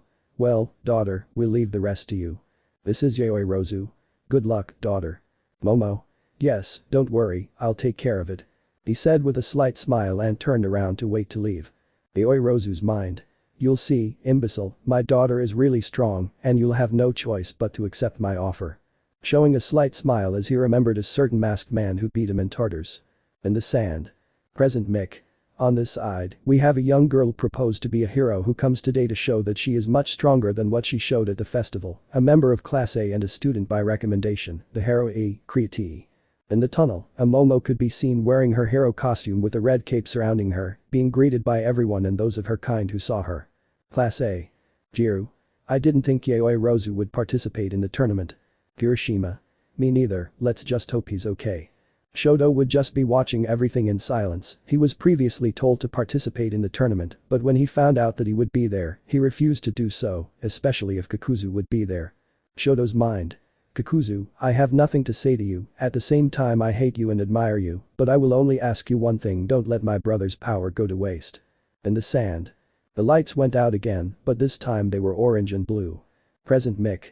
And on this side, it is also a proposal to a hero, a young woman who is a master in her area of combat, a young leader of all her classmates. She is the heroine of combat, Battle Fist. The kendo wearing her hero costume could be seen coming out of the tunnel, and she was also well received by the entire stadium and those in her class who were next to Class A. Manga. Good luck, President. Hinoko. You can kendo. Uwais. Give your best. Shishida. Guys, does anyone know how this Monoma is? Rin. No, no one has gone to the infirmary. Yui. Someone should go see how she is, she probably feels bad for losing. Pony. That's true, I'll go see him, will anyone accompany me? Shishida. I'm going. Dageru. Me too. So the three of them went to the infirmary to see their injured partner, while the rest would be supporting Kendo. Yui's mind. And now what are they saying about colleagues, where is Ryuko? With Ryuko. The white-haired girl had let out a small sneeze while scratching her nose. Pareha. Health. Ryuko. Thank you. Hanayama. Are you sick, girl? Ryuko. No, it's nothing, I just felt like someone was talking about me. With Monoma. We can see the aforementioned lying in the infirmary bed, well he had many bandages surrounding him with some bruises and burns that had not healed yet. The blonde was paying attention to the television that was in the place. Monoma's mind. Come on Kendo, show the strength of our class, and avenge my fall. While he was in his thoughts, he could hear how the door had been opened, and when the blonde fixed his gaze to see who it was. At first he thought it was someone from his class to see how he was doing, but that went down the drain when he saw how in front of him was Kakuzu, who only had a serious look while looking at Monoma. Izuku. Wow, that idiot really messed you up. Referring to Bakugo and his outburst. Monoma. What the hell are you doing here? Are you here to make fun of me? He said angrily to Izuku, who didn't even flinch. Izuku. First of all yes. Making Monoma angry about that. But I also came to tell you something. Monoma. I swear to God, if you say anything, I'll kill you. Izuku. Even if you did, you wouldn't be able to do it. Your state is too sensitive to even stand up. Being right about that, even trying to stand up would be useless, it will only open your wounds. Izuku. I want to tell you, it was a good fight. Monoma. What? Izuku. What you heard, you put up a good fight. Monoma hadn't said anything about it. Izuku. Unlike before, you gave it your all thanks to the hard training you did, and just for wanting to defeat me, I have to tell you that you completely surprised me, boy. Monoma. What's that about? Izuku. I just came to congratulate you for your effort boy, but don't think that I'm going to do anything to you now, I just came to tell you that if you want to fight me train more and change that attitude you have, you're just holding yourself back, and if one day you think you're ready to fight me, I'll be waiting for you with pleasure to fight. Turning around to take the tome from the door and open it, he left, leaving Monoma with his head down without looking at him, but what Izuku hadn't realized was that Monoma was crying, but it wasn't from sadness, but from happiness. Remorse. He didn't really know why he was crying now, but hearing those words, coming from the boy who humiliated him and wants to defeat him, it's as if something inside him needs to hear that. At that moment his companions came in, finding Monoma crying and seeing if something was wrong with him. In the sand. Both heroines were watching seriously, waiting for the referee's signal. Kendo. Not to be rude, but I'm not going to show any mercy in this battle. I hope you perform better than you did at the festival. Heading into a fighting stance. Momo. Don't worry, Kendo-san, I plan to give my all to fight. Doing the same thing as Kendo, leaving her and her class confused because of it. Midnight. Fighters ready. Receiving the assent of both. Let's fight. The first to attack was Momo, who did not hesitate to create a metal rod and begin to throw punches at an incredible speed, and Kendo did not hesitate to cover herself from the black-haired girl's blows, but she also began to cover herself from Momo's kicks, which were very strong. Kendo mind. How much worse is it? Receiving a punch in the face that drew blood from his nose. Kendo had quickly given a super kick to the metal rod that went to one side of the arena, but it didn't make Momo stop, but Kendo also began to counter the girl's blows, managing to hurt her without problems, but Momo didn't care about that and just continued attacking as if the blows didn't hurt her and that her blood also began to come out of her. Kendo mind. What's wrong with him? Delivering a blow to his stomach that made him spit blood, but quickly punched him square in the nose. Doesn't he feel pain? Receiving many hits at a high speed he only put on guard while resisting Momo's blows. But the others. Hanayama. Apparently, that girl is really giving it her all, and I think it's because her opponent is an expert in leather-to-hand combat, unlike that crow boy from the festival. Nagant. Maybe you're right, even though she looks like a rich girl, she doesn't look like one now. Pareha's mind. Something's not right, how come he still doesn't feel pain? In the sand.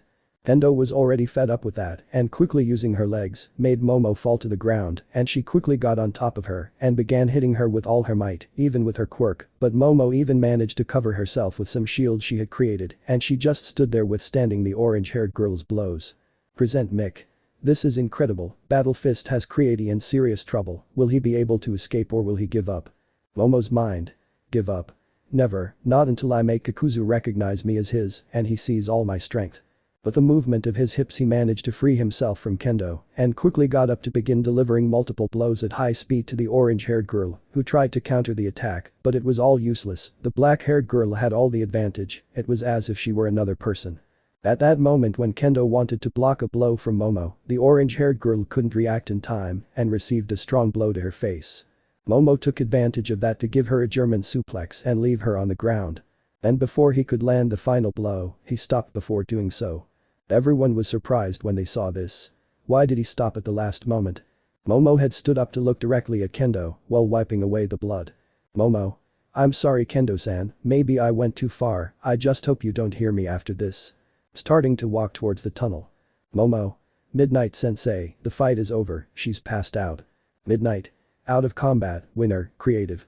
The stadium had shouted for the victory of the Yaoi Rozu while some robots went to pick up the orange-haired girl who was on the ground. But the others. Ryuko. Kendo-san. Worried about her friend and president for her defeat. Izuku. Something's not right. Appearing behind all his friends who stared at him in confusion. Kureha. Did you notice that too? Izuku. Yes, something about that Yaoi Rozu wasn't normal, it was like someone else was fighting. Nagant. Change of attitude. Kureha. Something like that, but I'm not sure. Ryuko. Excuse me. Izuku. Don't worry, go see her, she'll probably need emotional support for that. Ryuko just said thank you and went to the infirmary to see Kendo, leaving the rest there. With Retsu and Jack. We can see the hero duo watching the tournament in one of the tunnels at the top of the stadium. Retsu. Jack, you noticed right? Jack. Yes, that girl seems to have been under the influence of something, we'll have to find out Yaoi Rozu in case something happens. Retsu. Yes. Time skip, 10 minutes. We can see how the lights this time had turned on in blue and white. Present Mick. Alright, it's time for the 6th match of the tournament. Pointing the lights in the tunnel on the left. Present Mick. This boy, despite his great shyness, is also one of the strongest students, at the level of a professional and one of the big 3 of the UA, the hero Sun Eater. From the tunnel itself, a Tamaki could be seen coming out with his hood up while being welcomed by everyone around him. Tamaki's mind. Damn, I wanted to go home, but Mirio and Nijire forced me to enter, but now Mirio is hurt and it's all because of him. Humming to mind is Izuku's face. I'll have to win this tournament if I want to make him pay for what he did to Mirio. Already in the arena while waiting for your rival. The lights this time were light blue with yellow. Present Mick. And on the side, a very cheerful and charismatic young lady with a very curious and positive attitude, but capable of making you bite the ground with her powerful waves of energy, the female member of the big 3, Nijiri-chan. From the tunnel you could see the pretty sky blue-haired girl coming out in her heroine costume while she greeted everyone in the arena. With Izuku. Hanayama. 2 of the big 3 will fight each other. Kureha. What bad luck, the strongest of them was already disqualified by our present here. Nagant. Who do you think will win? Referring to Izuku who was looking closely at the big 2. Izuku. It's a bit hard to say, that girl over there seems to barely take things seriously and the other one is very shy, I honestly don't know who to go to. In the sand. Tamaki. I'm sorry Nijire, it's nothing personal. Nijire. Don't worry Tamaki, this was random, so you don't have to get all worked up, but let's give it our best. Began to levitate with its energy waves. Midnight. Fighters ready. Receiving the assent of both. Let's fight. The first to launch the attack was Nijire, who prepared an attack with 30% of her energy towards Tamaki, who had turned his hand into a shell to reduce the attack. Tamaki quickly turned his other hand into octopus tentacles and quickly tried to hit Nijire, who began to fly above him and prepare her energy waves that began to go in the direction of her partner. Tamaki had quickly launched her tentacles towards Nijire, who was shooting in all directions, preventing her tentacles from catching her. Nijire quickly went to where Tamaki was to try to immobilize him and not hurt him so much for being his friend. With Izuku. We can see the aforementioned with his friends watching the fight. Izuku. This is really boring. Kureha. You're right, since this is a fight between friends there isn't that much intensity. Watching as Nijire approached and hit Tamaki, but it only made him back away. Hanayama just yawned loudly, causing smoke to come out of his mouth. Nagant. I've seen better fights in a bar. With one hand on his cheek as he watched. The rest like them too were giving their all in the fight since they were the two greats of the UA. At that moment Tamaki quickly launched himself at Najira to grab her by the waist and slam her against the arena floor. Najira got angry about that and charged the energy up to 60% in her attack, and this time it hit Tamaki's chest, showing right there how Tamaki was on the wall. Tamaki quickly pulled Najira still held by his tentacles towards him and another hand turned it into a shell, but before he could hit Najira, the blue-haired man turned her around to hit her neck, causing the aforementioned to fall to the ground unconscious without many injuries. Midnight. Knocked out, winner. Sun Eater. The crowd had let out several excited shouts from the boys, and right there, Tamaki could be seen staring at an unconscious Najira. Tamaki. I'm sorry Najira, this is for your own good, I don't want you to get hurt like Mirio. Turning around to leave the arena. But Izuku. What boring fights. Izuku said, rubbing his eyes to keep from falling asleep. Nagant. And you can say that, dwarf, but well, now it's the professionals' turn, I hope it's not boring. Hanayama. I hope so too. Pareha. The next fight is Fat Gum vs Great Orca, and the last one of Block B is Retsu KO and Edshot, that's the fight that interests me the most. Izuku. You can say it like that, I want to see how strong that Chinese guy is, I just hope that fourth-rate ninja doesn't make a fool of himself. Meanwhile inside the stadium. We can see how there was a Momo next to her parents, but the brunette was asleep because that thing they injected her with used up a lot of her energy, so sleeping suited her well. Yoi Rozu. Very soon Kakuzu, you will see what my family is capable of, and that with me no one interferes in their life, hahaha. Chapter 22. The Demon with 5 Hearts Chapter 22. We are at the stadium, about to start the next battle of Block B. With Izuku. We can see the aforementioned with all his friends, waiting for the next fight. Izuku. I say the little fish will win. Nagant. Fat Gum also has great resistance that can support him, but if we have to say from experience, Gan Orca would have the advantage. Hanayama. This will depend on which of the two has more power, even though both are professionals. Pareha. One has the advantage due to strength and the other due to his enormous resistance, but it depends on who demonstrates his maximum power. In the sand. We can see how the surrounding lights had gone out while the blue and black spotlights were displayed throughout the arena. Present Mick. On this side, we have another top hero, a hero who rules the seas and is the terror of them, also known for his incredible strength on land, the number 10 top hero, Gyang Uraraka. The number 10 hero could be seen emerging from the tunnel to the shouts of all the fans and admirers. Orkagan mind. My intention was never to fight a fellow hero, but I had no choice, what's done is done, I hope to end this as quickly as possible and not hurt my friend. Standing on the sand, he set his gaze towards the other tunnel. Again the lights had gone out and the reflectors this time were yellow and black. Present Mick. And on this side, he is not only a great hero for his feats, he is also known for his adorable appearance and his kindness to people, he is a hero of great understanding and a voracious appetite, the hero Fight Yuum. The hero Fargum had emerged from the tunnel with a smile on his face as he greeted all the people who greeted him and shouted compliments. Fargum's mind. Well, I never thought I'd have the chance to be here, but I hope everything turns out well. Standing in front of Gan Orca. Padgum. Well, Gan Orca, I hope we have a good fight. Gan Orca. I say the same thing Fat Gum, I hope you won't let me down. Midnight. Fighters ready. Receiving the nod from both of them. Fight. The first to launch the attack had been Gan Orca, who began to launch multiple attacks at Fat Gum, who had only received them fully, but also countered the attacks with difficulty, since his speed was not the best among all the participants, but he made up for it with his enormous resistance, being one of the best of all. Both heroes were in a huge exchange of blows, being received and returned with all their strength. Gan Orca was literally beating him up all over his face and body with Fat Gum, which he took full control of and returned with all the strength he could. Pat's mind. I have to hold on, at least 3 more minutes, and then he'll be able to do it. Still receiving blows from Gan Orca, but something he didn't expect was that Gan Orca placed his head on Fat Gum's stomach, causing a powerful sonic wave to send him tumbling to the other side of the arena, leaving him lying on the ground. Present Mick. This is amazing, Gan Orca with his powerful sonic wave sent Fat Gum flying, I hope he can stand up again after that. Fat Gum had jumped right in so he could see Gan Orca again, who was just standing there doing nothing, just looking at him seriously. Fat Gum, to everyone's surprise, launched himself at Gan Orca at great speed while smoke rose from around him. Fat Gum had gone like an avalanche against Gan Orca, hitting him full on, now making the Orca hero go against the wall, while Fat just held his position. Dan Orca quickly emerged from the rubble and went against Fat Gum again and began to land another severe amount of blows towards the fat hero, but this time Fat Gum could keep up with his rival while smoke came out of him. Both heroes were forming a kind of battle of equality since neither made the other have the advantage in the fight. Present Mick. This is incredible, these heroes really are beasts, neither of the two wants to give the advantage to the other, but who will take the lead, will it be Fat Gum? Will it be Gan Orca? I just know, but I hope not to miss any details. The entire stadium was screaming with excitement at the fight between the two heroes. The participants were also surprised to see how evenly matched the two were in the fight, even Tamaki was surprised by her teacher watching him fight. In the fight, both heroes already had a large part of their suits torn, but Fat Gum being the most damaged of the two, since his belly could now be seen. Fat Gum quickly kicked Gan Orca square in the belly on the left side, making it sound like bones were breaking. Dan Orca in response punched him full in the face, causing blood to come out of his mouth and nose. When Gan Orca gave him another punch in his face to make him go back a few meters, but quickly you could see right there how something began to shine. Dan Orca had stepped back a little more to feel that. Fat Gum. Now you will see everything about my Orca. Preparing his strongest attack of all, ready to launch it.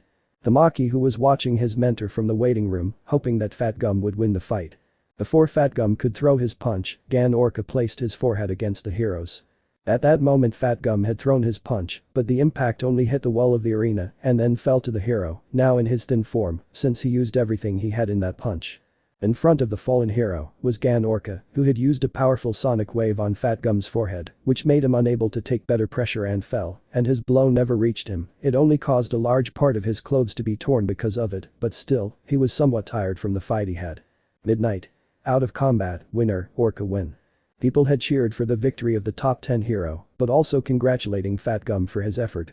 Tamaki quickly went to the infirmary to see how his mentor was doing. Fat Gum was being carried by the paramedic robots to the infirmary. But Izuku. We can see there how the aforementioned had let out a great sigh. Izuku. I won't say it was bad, but it wasn't good either. Hanayama. It's true, although Fat Gum really didn't do badly at all, he just lacked speed in the fight. Kureha. But on that last hit, he would have succeeded. Nagant. Well, in a little while, it'll be the fight the foreigner has been waiting for. Izuku. Retsukeo vs ONESHOT, the hero from China against a ninja from Japan. Nagant. This will be a very interesting fight from Block B of all the previous ones. Izuku. You're right about that. With Ryuko. We can see right there how the white-haired girl was along with some of her class in front of Kendo and Monoma, who were still in the infirmary bed. Ryuko. How do you feel? Kendo. Still a little sore, but I can still breathe. Being with some bandages and bruises on his face and body. Yui. I never thought I would see you like this, Kendo. Tetsu. I say the same, and that was despite the fact that she was the best of all in martial arts. Uwais. Who would have said that Yayoi Rozu was so strong? Satsuna. And that's even though she couldn't do anything before at the festival. Ryuko. As they say, appearances can be deceiving from time to time. Rin. Good point. Higeru. By the way, Ryuko-san, where were you? We thought you had come. Ryuko, realizing this, tensed up a little and couldn't say that she was accompanied by the Kakuzu group since everyone could misinterpret her. Ryuko. Ah, that's it, I was on one side of the stadium watching everything and I couldn't read the messages because my cell phone was turned off. He said it as if it weren't important at all, but inside he was dying of nerves trying to get them to believe him. Yui. I see, that explains everything. He simply believed her, since the ghost girl was not one to lie, so everyone believed her. Pony. Look, the fight's about to start. He pointed at the infirmary screen, seeing how the lights inside were red and dark blue. In the sand. Present Mick. Very well, on this side we have a very stealthy and skilled hero, one of the strongest heroes in all of Japan, and one of the highest in the hero top, the ninja hero, ONESHOT. From the tunnel you could see the ninja hero coming out while seriously looking at the place around him, while many people greeted him and shouted his name. When the hero stepped into the arena, the lights went out again and this time they were navy blue. Present Mick. And on this side, we have a special guest, a hero who comes from his distant land with an attitude as tough as the walls of his homeland and a style of more than 2,000 years, he is the hero of China, Ritsuo Ko. The hero of China had emerged from the tunnel with a look of determination at all times. When the two heroes stood face to face, they looked at each other sternly, allowing an enormous intensity to be felt in the arena, with Midnight feeling it the most. Midnight. Fighters ready. Retsu had gotten into a karate-style fighting stance, while ONESHOT got into a yaitsu stance. Midnight. Let's fight. At the same time, both had collided their fists, forming an enormous air pressure around them, and then both began with an enormous amount of punches at a high speed, being able to see how Retsu's fist shot out into the air and the edge shot threads in the middle of the place. Retsu had responded with a powerful kick to Edgeshot's face, and Edgeshot responded with a powerful punch to her face. The two rivals seemed to be evenly matched in terms of power. Retsu had landed a punch full on Edgeshot's bloody face, and then a triple kick to the ninja's legs, chest and face. Edgeshot began to return the attacks with his powerful punches and kicks. At that moment Retsu had retreated a few meters back and quickly launched multiple Aurea blows towards Edgeshot, who began to dodge them with some difficulty since some grazed him, causing some wounds to open. At that moment when the ninja hero stood in front of Retsu, he gave him a powerful kick right in his face, causing blood to come out of his nose. Retsu in revenge quickly kicked him full in the stomach and then punched him full in the jaw, causing him to back away a few meters. They quickly both got back into a fighting stance while breathing heavily. Present Mick. This is incredible, this is a super fight, the techniques of both heroes are incredible. Retsu quickly went against Edgeshot, who just waited for her arrival. They quickly exchanged another high speed change, but this time Retsu had the advantage, as his speed had increased. Edgeshot was taking a huge beating, and all he could do was cover himself while trying to return the blows as best he could. Retsu quickly made Edgeshot go on the defensive and would begin with an immense rain of blows towards the hero until she took him to a wall of the arena where she gave him a strong knee with a kick. At that moment Edgeshot tried to punch him, but it was no use since Ristu had blocked it as if it were nothing. And he gave him a powerful slap across his face, but he managed to dodge it with great difficulty and kick him away so he could recover. The ninja hero was in trouble, he needed to think of a quick plan before it was too late. But his thoughts had been interrupted by Retsu, who began to throw multiple air punches at him, and he just began to run in circles to avoid being hit. At that moment when Edgeshot tried to launch himself against Retsu, the aforementioned was alone and gave him a powerful kick full in his stomach to move him away, and then in hit with both hands, he gave him an air blow in his stomach. When Edgeshot fell to the ground he grabbed his stomach in pain, and when he tried to look where he was Retsu was no longer there, and when he got up to look she was behind him, but he could only see how the fist hit him full in the face. Edgeshot had fallen unconscious while Retsu had his hand extended with his fist raised. Midnight. Knocked out, winner, Retsu KO. The whole stadium had shouted for the victory of the hero of China and also for Edgeshot who put up a good fight. Retsu. Edgeshot-san, thank you very much for the fight, even though you didn't win, let me tell you, you were a great opponent. Taking him in his arms, he carefully carried him to the stretcher that had arrived. The fights in Block A and B were over, now only the fights in Block C and D were left, how will this develop? We'll see it in the next chapter of the Maximum Tournament. Chapter 23. The Demon with 5 Hearts Chapter 23. After the fight that Retsu had against Edgeshot, he finished the fights of Block B, but showing everyone the Chinese martial arts and leaving Izuku's group and the aforementioned one amazed since he had previously fought a little against him. With Izuku. We can see the aforementioned with his friends, but they were watching Hanayama in particular. The aforementioned just took a bottle of liquor and opened it as if nothing had happened and began to drink it. Izuku.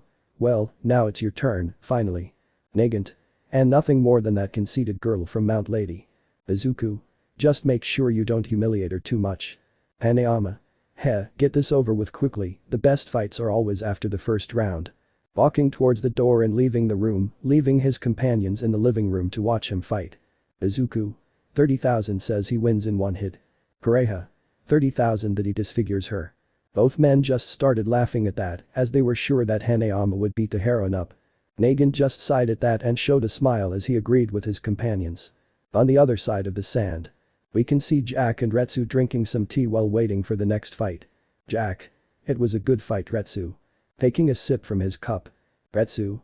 Thanks Jack, but Edgeshot didn't do bad at all, he's a great hero and a great opponent. Jack. That's true, but speaking of which, now it's the turn of that Yakuza who is related to my brother and his group, right? Retsu.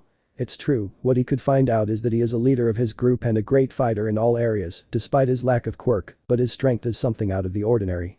Jack. Well, let's see what Hanayama Kaoru is capable of. In the sand. With Ryuko. We can see how the white-haired girl was walking through the corridors of the stadium, heading towards where Izuku and the others were. Ryuko's mind. Kendo-san and Monoma said not to stay with them and that we should go see the fights. Luckily I told them I went to see that idiot Ali to go with the others. I hope to get there on time. Mr. Hanayama will fight Mount Lady, it will be something interesting. Remembering when Izuku told him about Hanayama. Flashback. We can see how the two were on the rooftop since this was before the festival. Ryuko. By the way, Midoriya-san. Izuku. Yes. Ryuko. How strong is Mr. Hanayama since you told me about him before? Izuku. Hanayama is very strong and he has never trained in his life. Ryuko. What?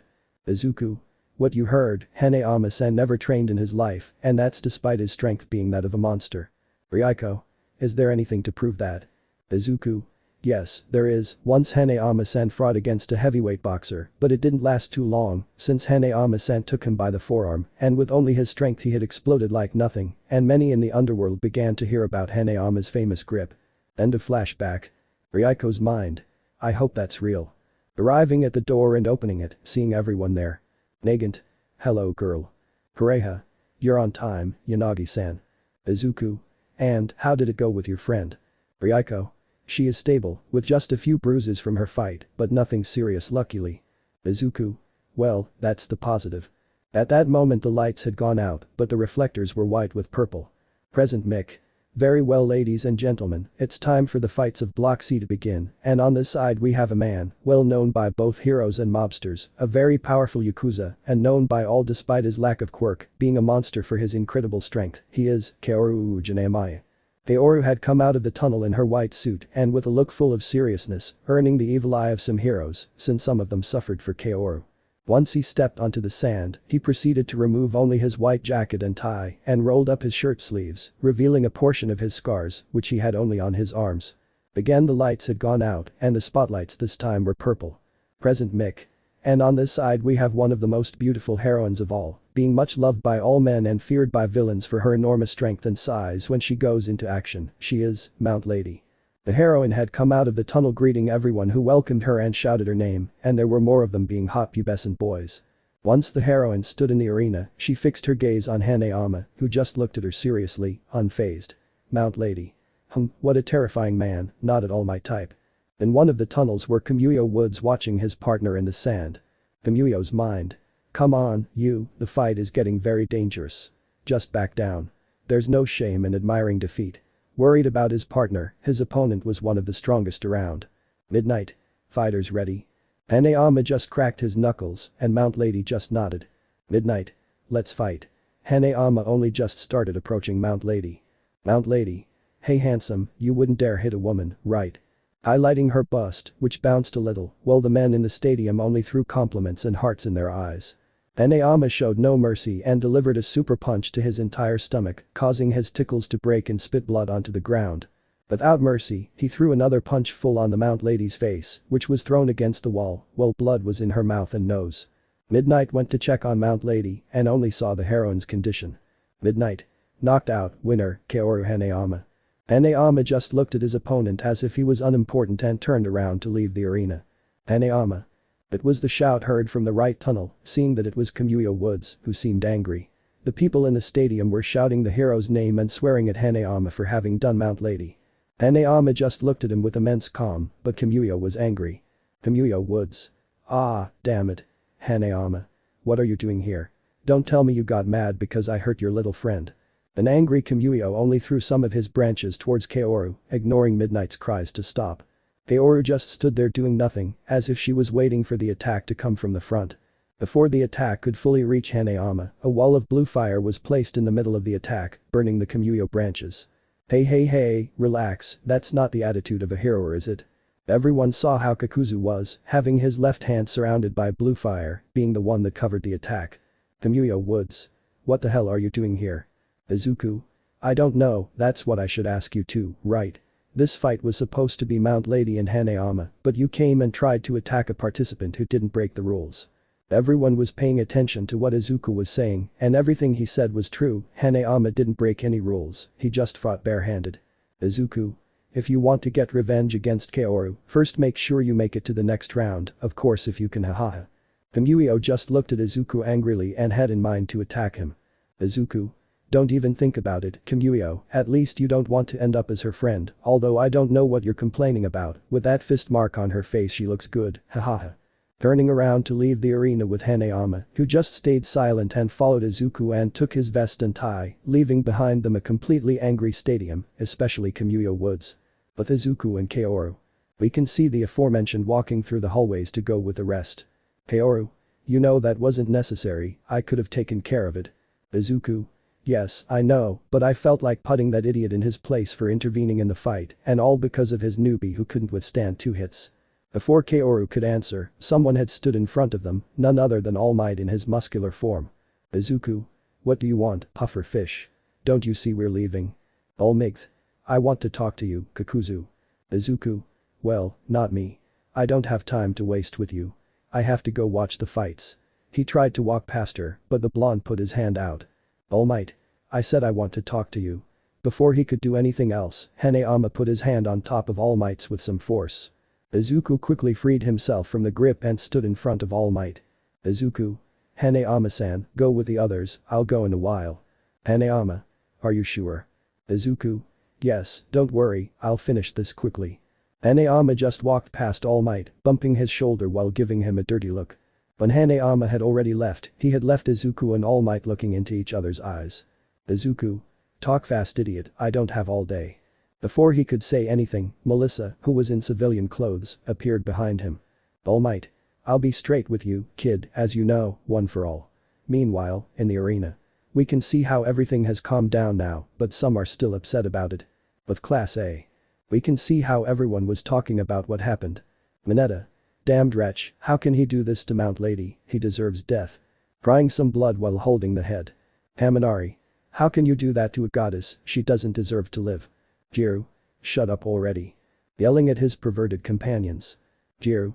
What if instead of staying like idiots you stay quiet, this is a fighting tournament, not an exhibition for you to see only heroines, if she is like this, it is her own fault for not fighting seriously from the beginning, so if you are not going to say something intelligent, just shut your mouths. Sticking his jacks into the perverted duo and scaring the rest of his companions. Sigh.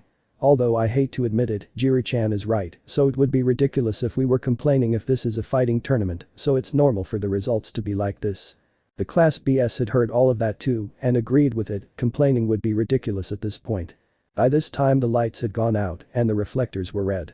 With Kaoru. We can see the aforementioned arriving with the rest. Pareja. Good fight. Nagant. Not bad, hahaha I laughed my ass off seeing how that idiot silenced the entire stadium, hahaha. Ryuko.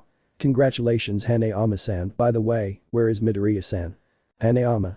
Now comes, I had to make a stop at the bathroom, and about the fight, I'm not one to get my hands dirty against the weakest and most arrogant, and that was the girl's downfall. Pareja. Ha, knowing that those things never distract you in the fight. Nagant. Well, let's see the fight, I wonder if it will be interesting, because after this one comes yours no Shinogi-san. Pareja. It's true. In the sand. Present Mick. Okay, on this side we have a hero who is very little known by everyone, someone who stays in the shadows and is capable of knocking you out if you're careless, he is the Eraser hero, Eraserhead. Asawa had emerged from the tunnel with his bandages and masks covering his eyes, being greeted by all the veteran heroes and those who knew him and his class as well. Asawa's mind. Let's get this over with. I'm sleepy. Getting into the arena and ready to fight. Midnight. Good luck Asawa. Giving him a thumbs up in support. The lights had gone out again, this time the color of the balcony with gray. Present Mick. And on this side, we have a great martial artist, one of the oldest of all those present, and a fighter who came to demonstrate all his experience to everyone, he is Dorian Yanagi. Dorian had come out of the tunnel wearing only brown pants, revealing his marked body with some scars, revealing to everyone the many fights that his body had been through. Those in Class B were surprised to see how their classmate's father was known as a martial artist. Dageru. I never thought Ryuko's father would be like this. Yui. Me neither, but apparently she doesn't like to talk about it. Recalling when some people asked Ryuko about these topics, she always diverted the topic or got a little angry. With Ryuko. We can see the white-haired girl with a somber look looking at her father in the arena, who was looking seriously at Asawa. Nagant. Hey girl, tell me, is that old man over there your father? Looking at Ryuko as Hanayama and Kareha. Ryuko. Yes, and I don't like to talk about him. He said coldly, surprised the three by that. Hanayama. Well, if you're bothered by talking about him, don't worry, we won't force you to talk. Ryuko. Thank you for understanding, Mr. Hanayama. With Izuku. We can see the aforementioned with a lemon bomb against the wall, with some feathers pointing at his neck and an All Might with his fist near the aforementioned. Izuku. I already told you, if you want, you and this girl don't know how to keep secrets, next time you should close the doors better, besides it was too much of a coincidence that this girl has a similar power, and much more your relationship as uncle and niece didn't help too much. Pushing his fist away from Almight with force and passing by him. Izuku. By the way, Toshinori, you'd better forget about fighting Afo. Surprised Atu to hear that man's name. Izuku. That wretch and I have unfinished business, so you'd better not interfere unless you want to leave like your useless teacher. The blonde then quickly went against him, but Izuku dodged him and quickly stretched out his hand to hit his wound, causing him to spit blood because of it. Melissa wanted to go help, but her feathers wouldn't let her. Izuku. Don't rush All Might, you might be able to beat me without any problems, but the consequences would be very great if you wanted to do so. All Might.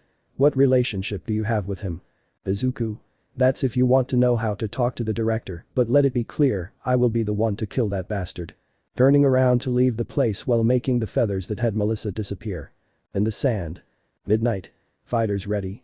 Let's fight. The first to act was Asawa, who made a great leap while throwing his bandages towards Dorian, who also went against Asawa, jumping to reach him.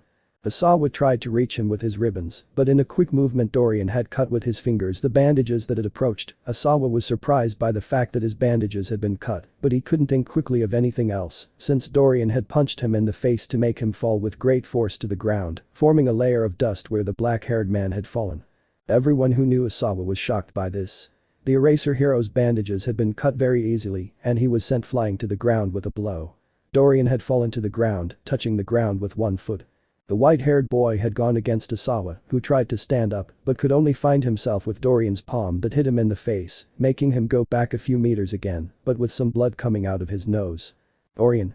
I'm so sorry, kid, but I'm not going to show any mercy in this fight. Dorian had removed a piece of earth from the sand and threw it at Asawa, who saw this coming as blood fell from his nose and quickly jumped to evade the rock and then throw his bandages at Dorian again, but this time he was able to catch him and go against him and give him a double kick in his face, managing to make blood come out of him and make him back up. Asawa didn't want to waste any time and quickly threw his bandages back in to try to immobilize his opponent. Dorian quickly managed to take Asawa's bandages with his other hand, preventing him from catching him, and quickly pulled him towards him, and quickly gave him a super punch in his face, and then with his left leg, he kicked Asawa's legs, causing him to lose his balance, but with his other hand, that had tied Dorian's hand, he had pulled towards the aforementioned, and quickly received a powerful kick in his face. Dorian pulled him back towards him and punched him again with his free hand. Asawa decided to remove those bandages and take distance and try to stop the blood coming out of his nose. Dorian only had a slight blow to his face, one could even say that he was almost unharmed as if nothing had happened. But the others? We can see all of the above mentioned amazed by the great skill and style, and how he was completely dominating Asawa as if he were a child. Hanayama. That old man is not doing badly at all. Kureha. I say the same, it's really impressive. Ryuko just remained silent the whole time as she watched her father fight. Izuku. The old man is treating Eraser like a baby. Appearing behind Ryuko, who was scared because she hadn't felt him. Ryuko. Don't scare me like that, idiot. Izuku. He's sorry, well what did I miss? Nagant. Nothing actually, just that old man beating Eraser up. Watching as Dorian kicked him hard in the stomach causing him to spit out saliva with blood and then an uppercut in his jaw. Izuku. Haha, I never thought I'd see Eraser get beaten up like that. In the sand. Dorian took two pieces of rocks in his hands and smashed them on Asawa's head, who was on the verge of fainting. Dorian. Please surrender, Eraserhead. There's no shame in admitting defeat. Watching as Asawa struggled to stand up. Dorian just sighed at that and quickly gave him a combined blow with both hands to the air stomach, being a blow too strong that it sent the black-haired man flying against the wall of the arena, falling unconscious to the ground. Midnight. Knocked out, winner, Dorian Yanagi. The people had shouted for the white-haired man's victory, who only bowed to everyone and turned around to begin leaving the place. Those who saw him were surprised to see the fighting style of that man and how he defeated Asawa as if it were nothing. Izuku. That old Dorian, he's something interesting, he'll be your opponent in the next round Kaoru. The aforementioned just remained silent watching the old man leave the arena. Kureha. Very well, now it's my turn. Turning around to get ready for his fight. Nagant. Good luck. Izuku. Be careful with cements, that idiot has an almost perfect defense. Kureha. Don't worry, I already have a plan for that. Leaving the room and heading for the arena. Ryuko. I hope you are okay, Cement Sensei is one of the strongest in the UA. Izuku. Come on relax, trust Kureha, he can win. Ryuko just stared into his eyes for a few moments, causing him to turn around and look at her. Izuku? Is something wrong? Ryuko? Oh no, it's nothing, sorry. Turning his gaze to the front. Ryuko's mind. He really trusts his companions, he did not hesitate to go help Mr. Hanayama against Kamuyo Woods, and now he trusts in Shinogi-sen's skills to be able to win the fight. Humming to him the memory of what he said to him. You are really different from what everyone tells you. With a slight smile that no one could see. 10 minutes later. The arena was now set up and they were waiting for the next fighters. The lights this time were somewhat reddish with an orange overtone. Present Mick. Very well, let the next fight begin. On this side we have a man who is known for his great fighting skills and his great medical knowledge in the human body, he is the doctor, Kureha Shinogi. Kureha had come out of the tunnel wearing only white shorts and shoes, showing off his great defined body that he had achieved. Some received him well and some not because he was from Izuku's group, which is why some looked at him badly. The lights this time were grey and red. Present Mick. And on this side, we have a hero who is known for having an unbreakable defense, the wall of the Ua, the hero, cements. The hero everyone loved had emerged from the tunnel and they shouted his name to support him and give him energy. They had both looked at each other seriously, but with Kureha with a slight smile on his face and arms crossed. Midnight. Fighters ready? Kureha had cracked his neck and I say yes. Cementos just nodded as he prepared his hands. Midnight. To fight. The first to act was Cement, which placed its hands on the ground and began to create a large number of walls that went in front of Kureha, which quickly went against all the walls and began to destroy them at great speed and incredible force. Present Mick. This is incredible, Kureha is going head on against Cement and its walls, but do I think he'll win like this? Cement mind. It's normal for him to do that, the first thing you think when you fight me is to go head on because you think I'll get tired of creating and give him a chance to attack me, but that will never happen. Continuing to create more walls, making Kureha keep hitting the walls with great speed and making the arena shake. Some in the arena just shouted at Kureha to give up, that he won't achieve anything by hitting and going head on. Kureha ignored those idiots and continued straight ahead until one moment. Cementos continued creating walls with his hands on the ground, but a shadow fell over him and when he looked up, he could see how one of his walls was about to fall on top of him and he quickly jumped to the side to avoid being crushed. Kureha quickly took another of the pieces of the walls he had destroyed and threw it at the Cement, which he again barely dodged. Kureha was now the one who had Cement surrounded in his own game and had the advantage and just had to get close to him. Cementos quickly created a pillar of earth to protect himself from the oncoming attack and create a cloud of dust around him. Cementos quickly became alert as something went off on his right side, but when he looked, it was only a shoe and behind it, Kureha appeared. When Cementos turned around he could only see how Kureha concentrated a blow with all his strength to Cementos' stomach, which was sent flying against the walls he had created and falling abruptly. Everyone was surprised by the strength of the Kureha that sent them flying. Cementos had been removed from on top of him, but he had spat out a large amount of blood and clutched his stomach in great pain and fell to the ground. Midnight seeing that went to see what happened to his friend. Midnight. Cements, can you continue? Cements. No, I can't, what did he do to me? It was an immense pain inside me. Writhing in pain as more blood came out of his mouth. Everyone was scared for the hero, what happened to him? Kureha. Hey you, shouldn't you say who the winner was? Midnight. What did you do to him in the first place? Looking at him, he didn't flinch and just had a smile. Kureha. I just tore his stomach with that blow and you'd better take him to recovery girl and have her operate on him and give him a blood transfusion, of course at least, since you didn't want him to die. Turning around while smiling. Midnight. Out of combat, winner, Shinogi Kureha, a stretcher, fast. Kureha just walked away as if nothing had happened, while the others just looked at him in horror for doing so without remorse. Ryuko just covered her mouth because of that. Izuku. Wow, the doctor is terrifying. Since he knows the human body so well, he's able to hit all the weak points and take the victory. Nagant. Not only does he heal, it will be interesting to fight him when I win my fight. The last thing they could see was how the robots would take them to a cement man who was screaming in pain while holding his stomach. Chapter 24. The Demon with 5 Hearts Chapter 24. After the fight in Kureha, in which the doctor had been the winner, but leaving Cementos in a near critical condition due to having his stomach torn open by a punch, leaving us amazed at how a fighting doctor could do that. At the moment. We can see how Izuku and his friends were watching how Nagant was with one of his arms converted into a rifle aimed at the wall of the room at a target shoot. Ryuko. What are you doing? Izuku. It's his relaxation method and he's preparing for the fight against that metal boy. Ryuko. Are you talking about Tetsutetsu? Izuku. Yes, that one.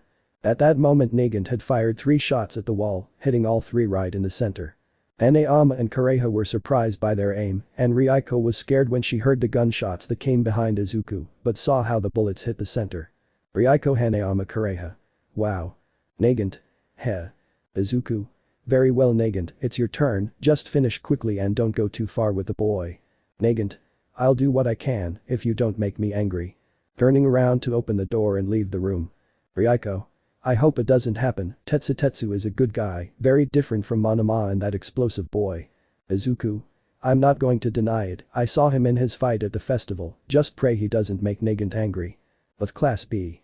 We can see how everyone saw how Tetsu was about to leave to fight, very well, it's my turn, here I go. Running to head to the arena. Yui. Good luck. Dageru. Give it your best, old man. Rin. We believe in you. The silver-haired man gave a thumbs up and a smile, then went off to his fight. With Izuku. We can see the aforementioned along with the others waiting for the Nagant fight to begin. Izuku. Tell me something Yanagi-san, that boy Tetsu, do you think he can do something against Nagant? Ryuko remained silent for a few seconds and began to analyze the problem that Izuku had told her. Ryuko. Although I have never seen Nagant-san fight, Tetsu is known for going head-on against his enemies, but if I have to base it on battle experience and intelligence, I have to admit that Nagant-san will win, no matter how I look at it, she has victory in hand. The 3 of them, seeing the great analysis that the girl made in all kinds, agreed on that. By then the lights had gone out and the reflectors were white and gray. Present Mick. Very well, here we have another of our students, he is a young man with a heart as noble and of extraordinary strength as steel, he came here to prove that the festival was just a facade, he is, the Iron Hero, real steel. Tunnel had come out Tetsu with great enthusiasm and shouting with energy and being greeted by everyone around seeing the tremendous energy of the boy. From Class A Kirishima was shouting his lost brother's name giving him his full support. When Tetsu stepped into the arena, he looked determinedly at his opponent, who was waiting to emerge. This time, the lights were purple and blue. Present Mick. And from this we have a former heroine, who came here to be able to show everything about herself, known for her fearsome aim, since she is capable of eliminating you with a single shot, she is, Lady Nagant. Nagant had emerged from the tunnel with a look full of seriousness and hatred towards the entire audience, who also looked at her with hatred and fear. Once she stepped onto the sand she stared at Tetsu, who tensed a little and blushed when he saw her. Midnight. Fighters ready. Nagant. Anyway, let's finish quickly. Turning his arm into his faithful sniper. Tetsu. Of course. Completely covering his body in metal and banging his fists together. Midnight. Let's fight. Tetsu, upon hearing the signal, ran towards Nagant to hit her, but quickly had to take cover when he received a very powerful shot that was heading for his 100. Nagant had fired without any intention of holding back, not caring that he was an inexperienced child. Tetsu tried to get up again to go against her, but was again sent flying to the ground after receiving another shot full in the stomach. Nagant had no intention of showing mercy and began firing multiple shots at Tetsu all over his body because the bullets were too heavy for anyone to stand up after that.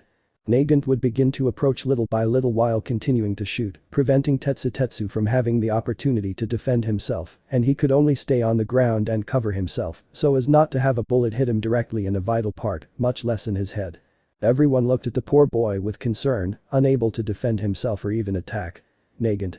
If that's all you have to offer me, kid, you might as well not have bothered entering the tournament. You're just pathetic. At that moment Nagant used his own weapon to hit him across his face, destroying the iron that covered him and making him faint instantly. Everything was absolutely silent, no one said anything despite what had happened. Nagant just looked at the boy with blood coming out of his nose and passed out on the floor. Turning around to walk away and leave the arena. Midnight went to check on Tetsu to see if he was stable, seeing that he was just passed out. Midnight. Out of combat, winner, Lady Nagant. No one at the stadium had said anything about it, literally the former heroine had not held back at all with poor Tetsu, she literally almost made him into cheddar cheese. But Izuku. Poor boy, well, at least he didn't turn out as bad as the other 2. Referring to Monoma and Kendo and remembering how they ended up in their fights. Ryuko. You're right about that, I'm glad that at least you weren't so cruel to him. After a while the robots had taken Tetsu away, but it was not necessary to take him to the infirmary, but they still had to check his skull for fractures. Nagant had arrived with her friends, being congratulated by her friends, and even more so by Ryuko, since she was thanking her for not being so rude to her partner. After a while, more specifically 5 minutes, the next fight was finally about to begin. Present Mick. Alright ladies and hair, on this side we have a hero very dear to all of you, since he is one of the most popular, he is, the hero, Best Jeanist. The top-ranked hero had emerged from the tunnel, receiving a hearty round of praise from the surrounding crowd. When Best Jeanist stepped into the arena, the spotlights were brown. Present Mick. And on this side, we also have a very well-known and beloved hero, a hero who has gained a lot of popularity these days, he is the hero, Kamui Woods. The hero had emerged from the opposite tunnel, also being welcomed by everyone, but he apparently was not in a good mood, as he seemed to have a look full of annoyance and seriousness. Both heroes stood face to face, with Best Jeanist being very calm and Kamui Woods being angry. Midnight. Fighters ready. Receiving the assent of both. Midnight. Let's fight. The first to launch the attack had been Kamui, trying to grab Jeanist with his branches, but in a quick movement, Jeanist used his threads to cut Kamui's branches, but he hadn't noticed that a branch had gone against him from behind, but that hadn't been a problem for him, since he used the threads of his clothes to cut it. Although both were professionals, Best Jeanist was stronger in every aspect that a hero had. At that moment Kamui launched an attack against him to try to hit him hand to hand, but Best Jeanist quickly used his threads to grab him by the foot, causing him to fall off the ground, and quickly slammed him against the ground and repeated it over and over again. Kamui quickly used his branches to attack Jeanist, attempting to grab him by the torso and corner him. Jeanist used the top part of his clothing to use the threads to cut the branches that attacked him. Using the threads he attracted Kamui towards him so he could talk to him. Best Jeanist. You're out of your mind, Kamui. That's not the attitude of a hero. Getting angry only makes everything go wrong. And if you're still upset about Mount Lady, it's also her fault for getting overconfident in her fight. I highly doubt you could have made it to the semi-finals with that attitude. Using all his strength he lifted him up and began to smash him against the wall and the ground with all his might to open his eyes and stop him from acting like that. When he finished hitting him all over the sand he could see that he no longer responded at all and became unconscious, and he just left him on the ground. Midnight. Out of combat, winner, Best Jeanist.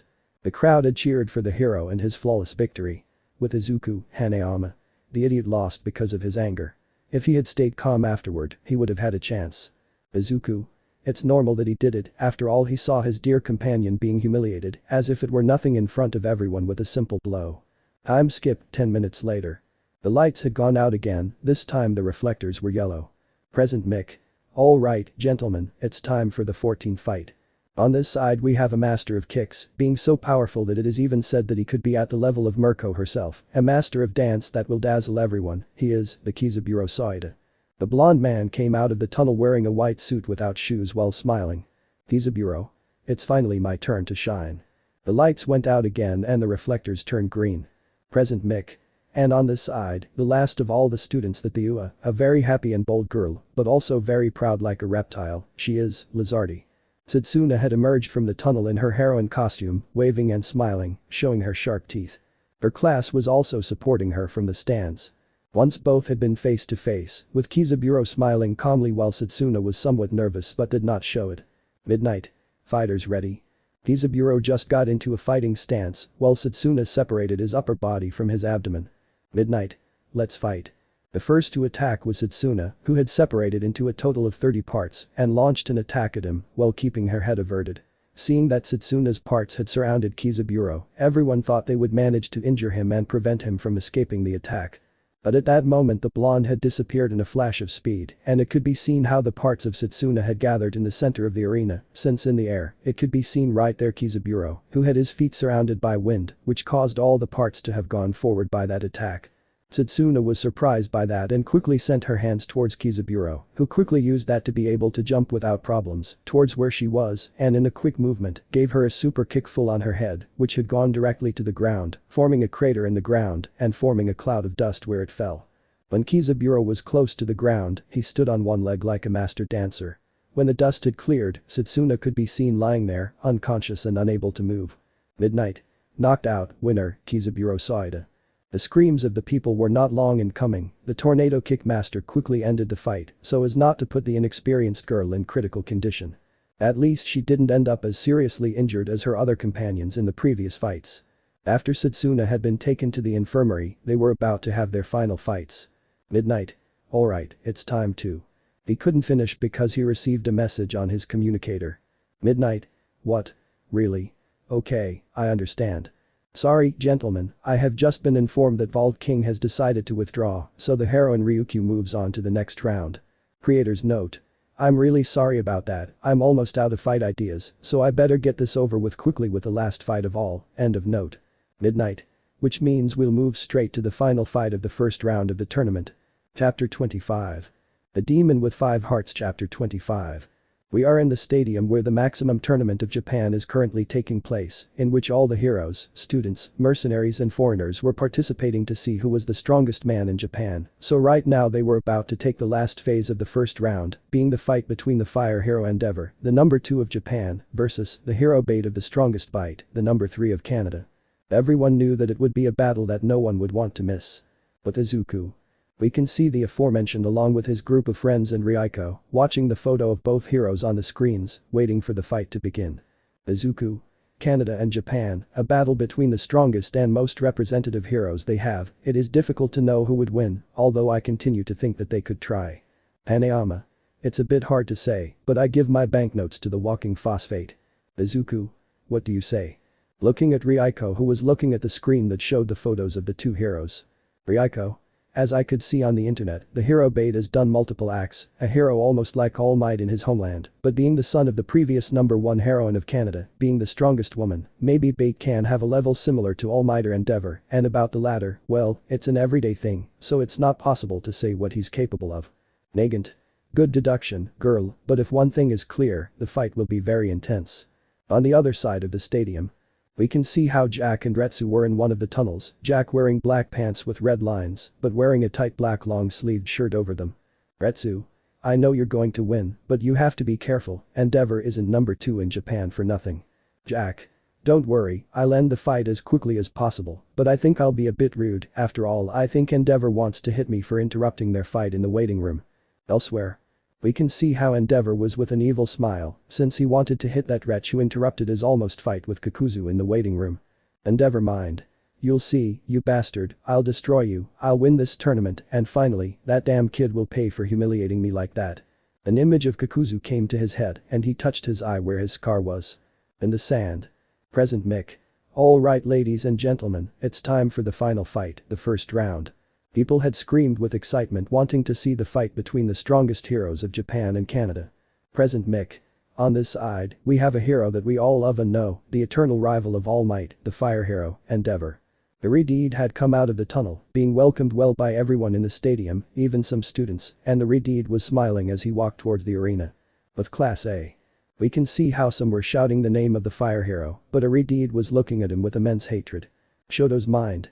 I hope you get beaten up, you stupid old man. Looking at his father who was in the arena smiling, waiting for his opponent.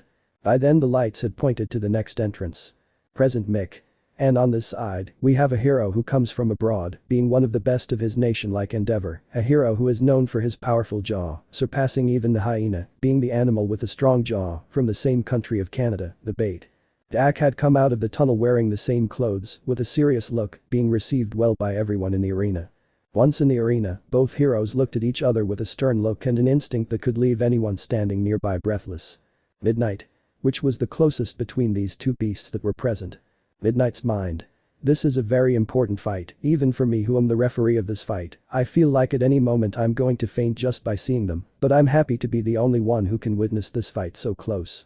Midnight. Challengers ready. Let's fight. The first to launch the first attack had been to Endeavor with a powerful flare of fire towards Jack, but the blonde threw a powerful punch towards the fire, causing it to disperse around him and go against the wall of the place behind him. The spectators were shocked to see this, but Jack quickly went on the attack.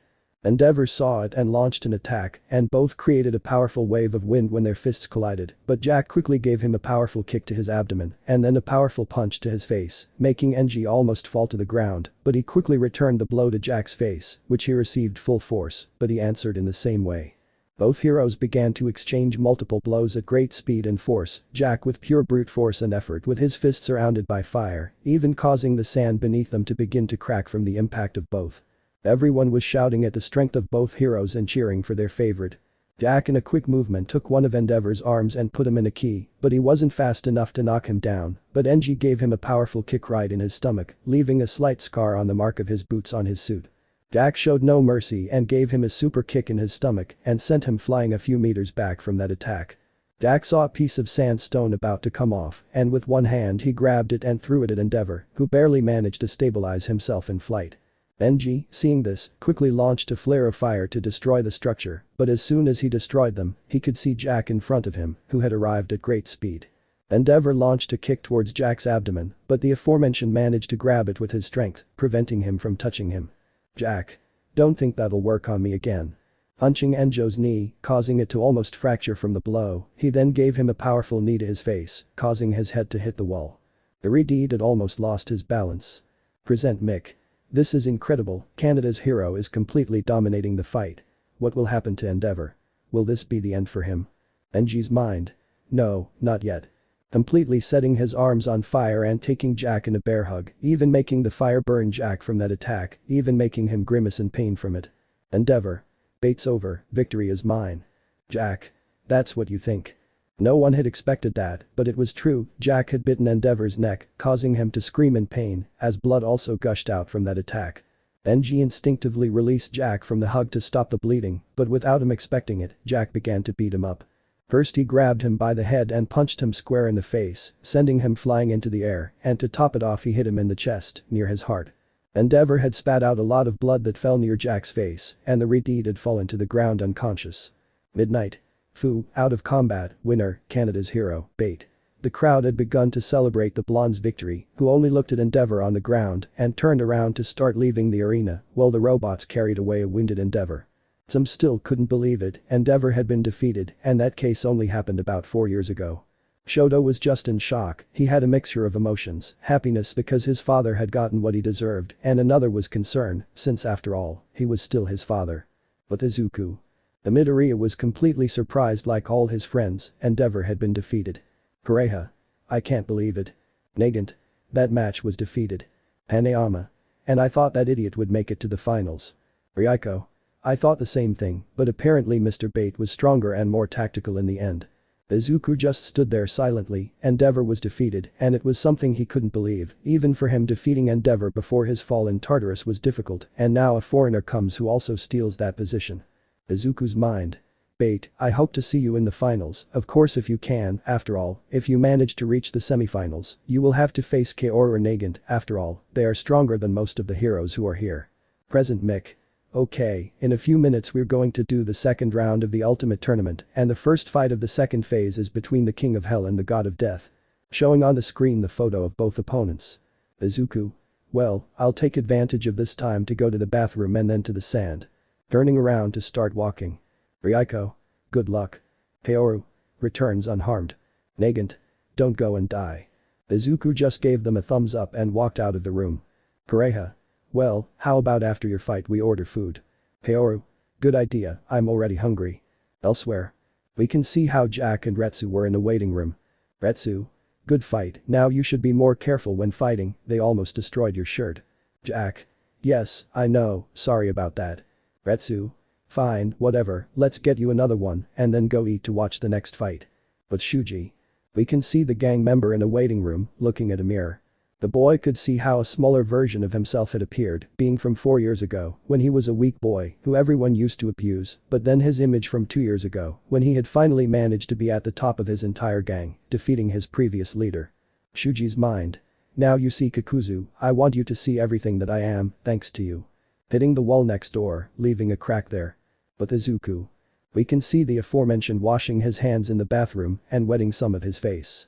When he looked up at the mirror, he saw a white fox mask with pink lines and instinctively hit the mirror, destroying it with that blow. When he looked around, he could see that he was alone. Izuku. Damn, I think I'll stop drinking before my fights, it makes me hallucinate things. Leaving the bathroom to go to his fight. Time skip, 5 minutes later. In the sand. Present Mick. And here, ladies and gentlemen, it's time for the second round of the Ultimate Tournament. At that moment, 2 individuals had emerged from the 2 tunnels.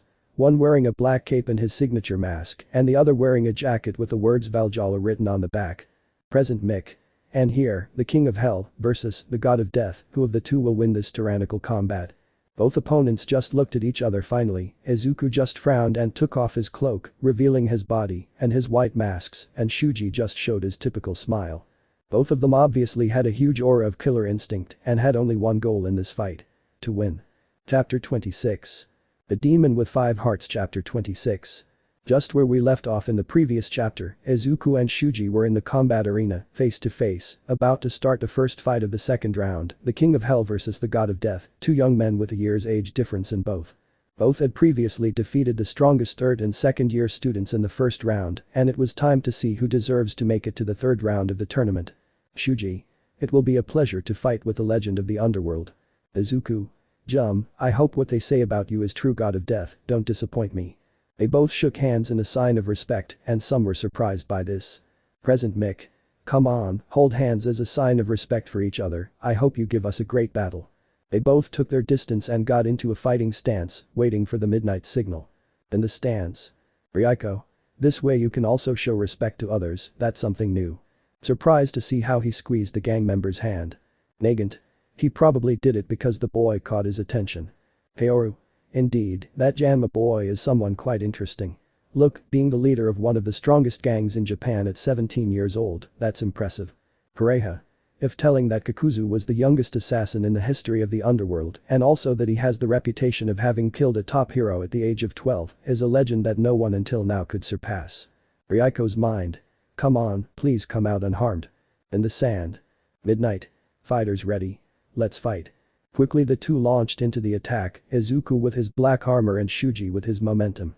Quickly they both collided their fists, forming waves of wind around, but quickly Izuku was the first to launch the attack, as well as Shuji, but Izuku managed to land the first blow in Shuji's face, who tried to land a blow, but when he received the fist in his face, he couldn't hit him.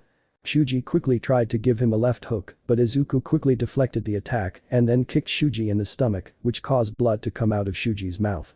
Izuku didn't want to waste time and quickly tried to kick Shuji again in the face, but Shuji quickly managed to block the attack with his shoulder and deflected it and gave a super punch to Izuku's face, managing to make Izuku step back from that blow and some drops of blood coming out of his nose.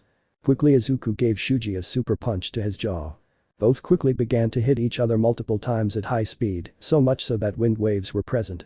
Some of you were surprised to see how Izuku and Shuji were fighting hand to hand, being a clean fight.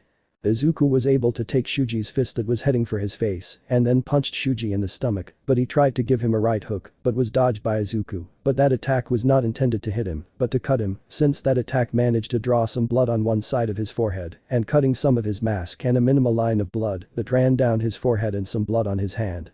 Shuji quickly launched himself at him and began to throw a combination of punches and kicks, something that forced Izuku to cover himself against Shuji's attacks with his armor. Shuji. Did you think I was going to use boxing all the time? Sorry, man, but boxing isn't my only skill. Continuing to hit, being close to the wall of the arena. Izuku quickly stopped Shuji's onslaught of attacks by grabbing him by the forearms. Izuku. Did you really think he didn't count me? Picking the gang member in the stomach, then punching him in the face, and then grabbing him by the collar of his jacket to knock him down. Izuku. But don't think that your Muay Thai will defeat me easily like that idiot Ali. Lifting him up, he then kicked him in the face and punched him in the stomach, sending him flying a few meters in the air. People were surprised to see the fight. Shuji managed to corner Izuku for a moment and make him back off. Shuji quickly got up, but he could see how Izuku was heading towards him and quickly threw 3 threes at great speed, but Izuku dodged them too. Izuku. That won't work on me. Clenching his fist to hit him, but Shuji quickly kicked him in the jaw, something that Izuku received, but quickly grabbed his leg to lift him up and they crashed into the ground brutally over and over again. Present Mick. This is amazing, Kakuzu. I shake it back and forth like it was a rag. Shuji. Shit. Throwing a kick and hitting Izuku in the head and freeing himself from the grip. Shuji quickly went against Izuku in a quick movement, throwing a punch with great force and speed, making him think that he had hit him in the face when dodging a collision with something. When he looked up, he was surprised to see his fist blocked. Izuku. It was close. Smiling under his mask and then throwing another punch across Shuji's face, while Shuji quickly recovered and threw at him. Both were again in an exchange of blows at high speed. Both were not in a state that could be described as good. Shuji had blood coming out of his Nazi's mouth and head and some on his fists because Izuku's armor was too strong for his normal fists, but that didn't leave Izuku the most unharmed. Blood coming out on his forehead, but no one could see it, only the line of blood that fell on his forehead could be seen. Sweat was present on his body and with some blood on his lip, being something that no one could notice. Both were not in the most serious condition, but they were close to falling unconscious. The screams from the arena were present, being more from those of the Valhalla band, who shouted the name of their leader, being in a fight almost on par with the legend of the underworld. In the sand. Shuji quickly punched Izuku in the face. Shuji's mind. Kakuzu-san, even if you don't believe it, you changed my life. Flashback. Shuji narrates. Before, I was just a weakling who lived below everyone else. My mother died, and my father, although he always tried to help me, his food stand was our livelihood, and it was something I understood, but that always made me not pay much attention to myself. On the streets I was always everyone's punching bag, no one took me seriously, I was just their mockery, even though I always tried to keep my molar up, nothing worked. Until I saw you. When I saw you on the news, watching you fight Mirko and Endeavor at the same time, I gave everything I had in that fight, and even though it led to Taros, you didn't crumble. You kept standing strong until the end, even when you revealed your age. You made me realize that I could do it too. And it wasn't just you. Also Jamaican, I was able to see how he faced an entire gang with his bare hands, even being a Quirkless, it was incredible, I couldn't believe it. Since then, I began my path in the bands. I started alone, and the first thing I did was get into a lot of street fights, I had to have experiences similar to yours. Little by little I was able to see my results, in less than 2 years I found out that I defeated a motorcycle gang on my own, and the god of death took over me, and before joining, he gave me some tattoos to show what they will receive when they face me. Saitama and you influenced fear in each of your enemies, and you left your marks on each of them, and I also did the same, and this was always present in my fists. When the day came that I joined Valhalla, I didn't hesitate for a second to challenge him to be the next leader. That fight lasted a whole day, and when night came, I saw his enemy on the ground in front of me, and although I had a broken leg and multiple wounds and blood surrounding my body, I did not yield to him at all. End of flashback. Shuji landed a right hook on Izuku's forearm, and when he wanted to knee him, he could feel the fist directly in his stomach, but Shuji quickly kicked him with his other foot and right hooks. Izuku connected another one to his face and another to his nose. Kakuzu-san, thank you for giving me this chance to fight. Throwing a powerful right, but Izuku put his elbow to block the attack, but at the same time causing Shuji's hand to break upon impact. The blonde grimaced in pain at this, but took advantage of it to give him an overcoup and then a right cross. Shuji. I still have to fall even further. Hitting him with his broken fist. Izuku. That's how you talk. Giving him the same blow to his face. Izuku took his distance to begin approaching him and feinting to give the last one. Shuji took 2 steps back and prepared his fist. Izuku. Don't think you'll escape my jamma. Shuji's mind. That's it. He lunged for a super right hook with all his might. When Shuji launched his last blow, he also caused a powerful wave of wind to blow straight away. Izuku quickly managed to duck down and take Shuji by surprise by the waist and give him a German suplex with all his might, making a crater in the ground from the impact. Shuji quickly broke free and tried to stand up to continue fighting. Izuku. Don't even think about it. Kneeing him in the face, causing blood to fly out. Izuku.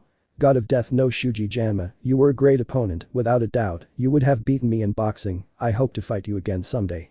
Shuji could hear those words from his idol, showing a smile before concentrating on the ground and falling unconscious. Shuji. Thank you. Being the last thing Janma said as he fell to the ground. Midnight. Knocked out, winner, Kakuzu. Some civilians won the fight between the two. Valhalla also congratulated Kakuzu and his leader for the fight and his victory, and the vast majority of the public said nothing, they just remained silent watching everything, and although he doesn't like to admit that the fight was incredible, in his eyes, those two were just criminals who didn't deserve to be defeated. When the robots had arrived for Shuji, those looking towards the arena were surprised as Izuku took Shuji's unconscious body and carefully placed it on the stretcher. Izuku. Take this young man to the infirmary with the respect he deserves, he has earned it. Turning around to leave while picking up his cloak. Present Mick. Incredible gentleman, Kakuzu shows his respect to Shuji, this is not something you see every day. In the stands. Pareja. Who would have said it, the Janma boy earned Kakuzu's respect. Nagant. He earned it, the boy put up a good fight against him. Kaoru turned around to start walking.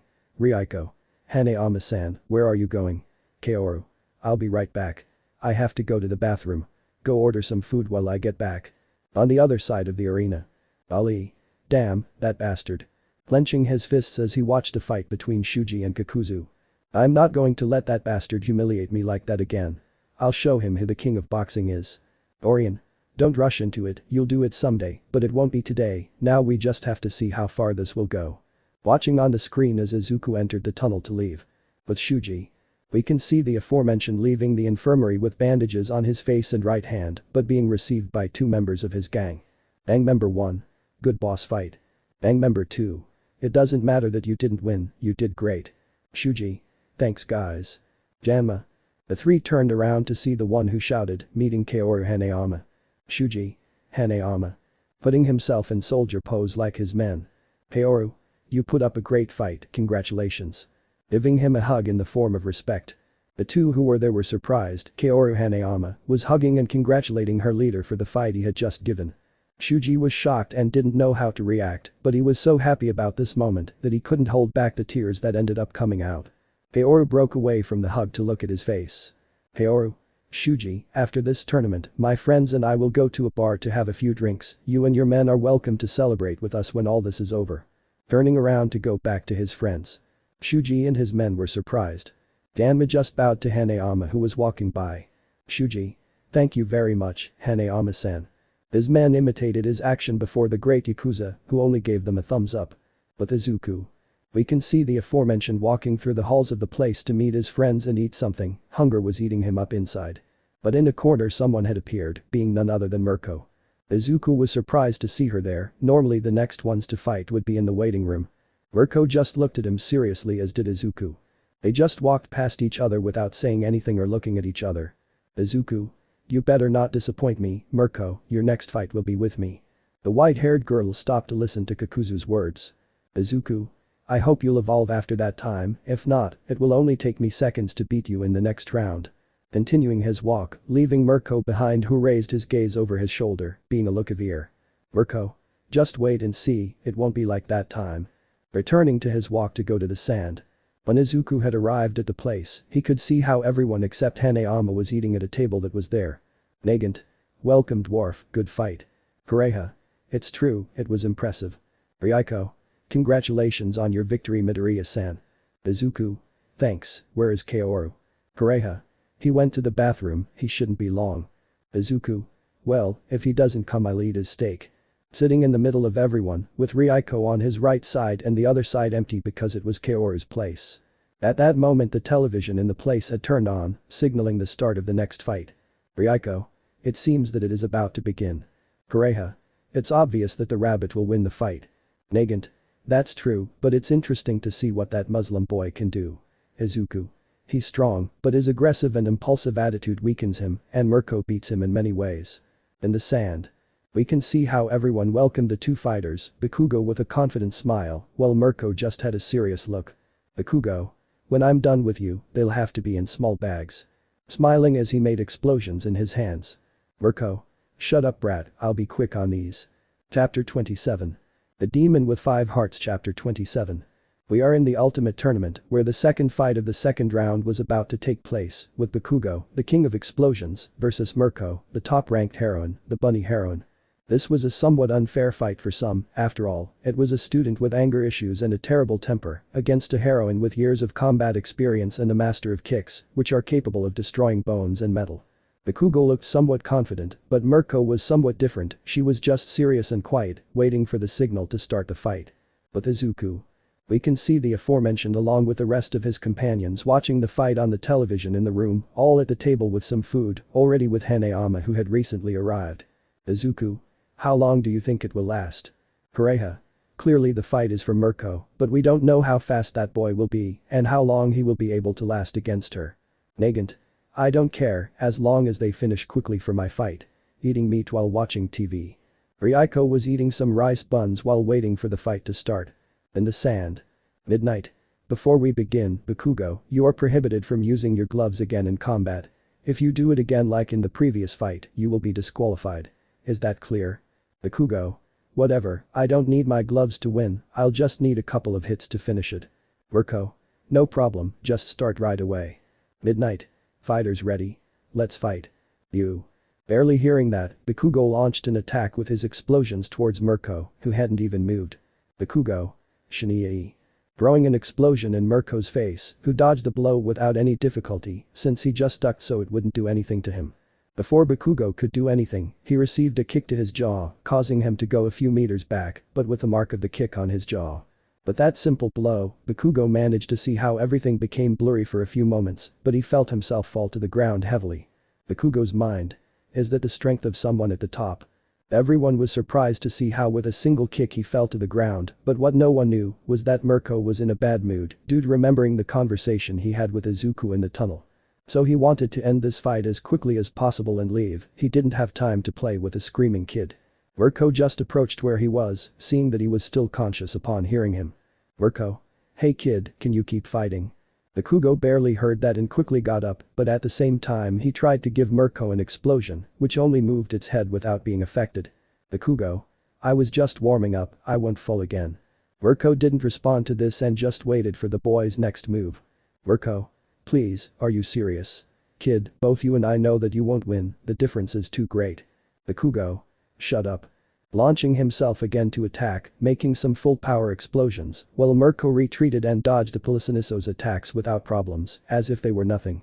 Bakugo. Stop moving, you damn bastard rabbit. He almost punched her in the stomach, but accidentally, at least not if he wanted to, he grazed the rabbit's cleavage. Mirko. You shit. Bakugo. What? At that moment Mirko gave a super kick to Bakugo's lower parts, making him scream in pain and making all the men in the stadium grab their lower parts and grimace in pain. But Izuku. We can see how the aforementioned was holding his private parts, as were Hanayama and Kureha, while Ryuko covered her mouth in astonishment and Nagant while she was just laughing at the reaction of her friends and that of the poor idiot who received a direct hit from Mirko. In the sand. We can see how the red-haired boy was writhing on the ground while holding his private parts, while Mirko just looked at him with his hair covering his eyes, which showed hatred. Mirko. You're going down. Giving him a super kick to the chest, causing even the ground beneath Bakugo to crack completely and Bakugo to groan in pain. Some were worried about the explosive boy, as everyone knew how moody Mirko could be in fights. At that moment, a Bakugo could be seen on the ground with blood from his nose and mouth, but with some parts purple from Rumi's blows. Mirko. This is over, you were never up to the task of this tournament. Giving him one last kick to send him flying towards where Midnight was, who was about to stop the fight, but luckily Mirko stopped. Midnight. Out, winner, Mirko. Some were victorious because the bunny heroine won, while some were worried about the boy because of his sudden attacks. Mirko just turned around to leave the arena, hoping to rest and get rid of all the stress he had on him. With Class A. Kirishima. Gosh, Baku bro, I really had a bad time. Haminari. In my opinion he should have surrendered, after all Mirko-sen is known for being very rough in fights. Mina. Kaminari-sen is right about that. Jiru. Well, there's still Yamomo left inside. Toru. Although his opponent is one of the big three. Uraraka. It's true, she'll have a tough time, although she might have a strategy to win. Zero. We just have to wait. In another part of the arena. We can see how in a waiting room we could see the Yaoi Rozu, who were with their daughter. Mr. Yaoi Rozu. Very well daughter, it's your turn to fight, your opponent is someone strong, you'll have to go with a higher dose. Mrs. Yaoi Rozu. Yes, daughter, remember that you have to go as far as possible. Momo. Yes, mom, I'll do it right. I'm still a bit affected by the previous dose. At that moment his father came with a needle that had more than the previous one. Mr. Yaoi Rozu. Very well, daughter, close your eyes, it will be quick and painless. While the Yaoi Rozu were preparing their daughter, they didn't know that a person was listening to them. With Tamaki. We can see the shyest of the big three in his waiting room, mentally preparing for combat. This would be the second time he would fight a woman, something he didn't like since he wasn't one for hitting women. Tamaki. I'll be as fast as possible, I'm the last of the big three still inside, I have to go far if I want to make that bastard pay. Remembering how his friend was sent flying with some burns from his fight against Izuku. What Tamaki wanted was not to win the tournament, what he wanted was to make him pay for having done that to his friend. But Izuku. We can see how the aforementioned was with a toothpick because he had already finished eating and was waiting for the next fight. Ryuko. Thanks for the food. Izuku. You're welcome, it's been a while since I last ate and at the pace of this tournament, we might get hungry again. Nagant. Well that's true, but what's the next fight? Hanayama. It's Yaoi Rozu's girl against the last of the big three. Kureha. I still think something's weird with that girl since their last fight. Izuku.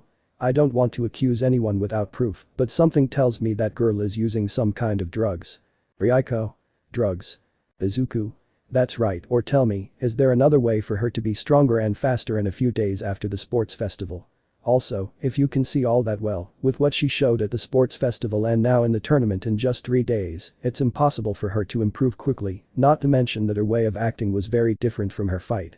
Hanayama. If we put all of that together, we already have the answer. Ryuko. If they find out about outside help like that, it wouldn't just disqualify her, she'd be expelled from the UA for drug possession and ingestion. Izuku. That's true, but we still won't do anything. Ryuko. What? But why? Hanayama. It's none of our business, they have to realize that themselves since they are your students. Izuku. Also, don't worry, they'll surely notice sooner or later, at least if he overdoses, since it's his first time with drugs, I think. Ryuko. And how do you know that? Izuku. I always saw many people fall on the ground, that's why when I was free before going to Tartarus, I'm healthier than bread. Nagant. Hahaha, of course, healthy, hahaha. The two were also laughing about it, while Ryuko was just glaring at Izuku, who was just staring at the fighting arena. Izuku's mind. Wait, why am I afraid of her? Before he could think any further, he saw the next fighters already entering the arena. Present Mick. And here, we have 2 young aspirants, on one side the aspiring first-year hero, Creati, and on the other side, we have the last of the big 3, the hero Suneater, a very intelligent young woman against a very tough young man, which of them will make it to the next round? Tamaki. Sorry, it's not personal, but I'll finish this as quickly as possible. Momo. I say the same senpai, I just hope it's a good fight. Creating a metal bar that he extended from his forearm. Midnight. Fighters ready. Let's fight. The first to launch the attack had been Momo with her trusty metal bar that she held in both hands. Tamaki then took out his tentacles and went against her to try to immobilize her. Momo quickly took out a sharp part with a button on her cane, and with great speed, she cut off 2 of the tentacles that were there and quickly went against Tamaki. Some were surprised to see how the girl had cut Tamaki's tentacles at great speed. The young man responded with a concha that he used to block a blow from the girl's cane. Tamaki responded with another attack of her tentacles, forcing Momo to retreat so as not to be hit. Momo quickly responded with a blank bullet gun she had created from her abdomen and began firing at Tamaki, who responded by covering herself with her tentacles and shell. Momo took advantage of that moment to approach him with a small button-operated dynamite. Tamaki quickly increased the size of his tentacles to catch Momo. Momo, thanks to her increased speed, managed to dodge and cut off some of Tamaki's tentacles, which were unable to catch her. Momo had been carelessly grabbed by her leg by Tamaki, who threw her to the ground, causing her to complain a little in pain, but she had quickly been grabbed by the rest of the blue-haired man's tentacles. Momo had been completely caught up in it, believing for everyone that the fight already had a winner. Momo's mind. This won't stop me. At that moment Tamaki's tentacles had exploded, freeing Momo, but revealing a slight burn on her abdomen from the explosion she herself caused. But thanks to the drug she didn't feel pain, which was a great advantage for her, something that was very bad for Tamaki at the moment. The black-haired girl had thrown another bomb towards Tamaki, who barely blocked it, being sent flying a few meters back. Momo took advantage of that moment to hit him 3 times with her metal rod on his chest, face and legs. Tamaki had quickly swapped tentacles for the tip of a swordfish. Momo quickly blocked the blow with her staff, and the two began an exchange of blows and swords. Everyone was surprised to see how the Yaoi Rozu was balancing the level of one of the big 3, it was incredible, her strength and speed were extraordinary. Izuku was just looking at her seriously like everyone else, waiting to see how far the fight could go. Momo jumped up to twist and start breathing heavily just like Tamaki.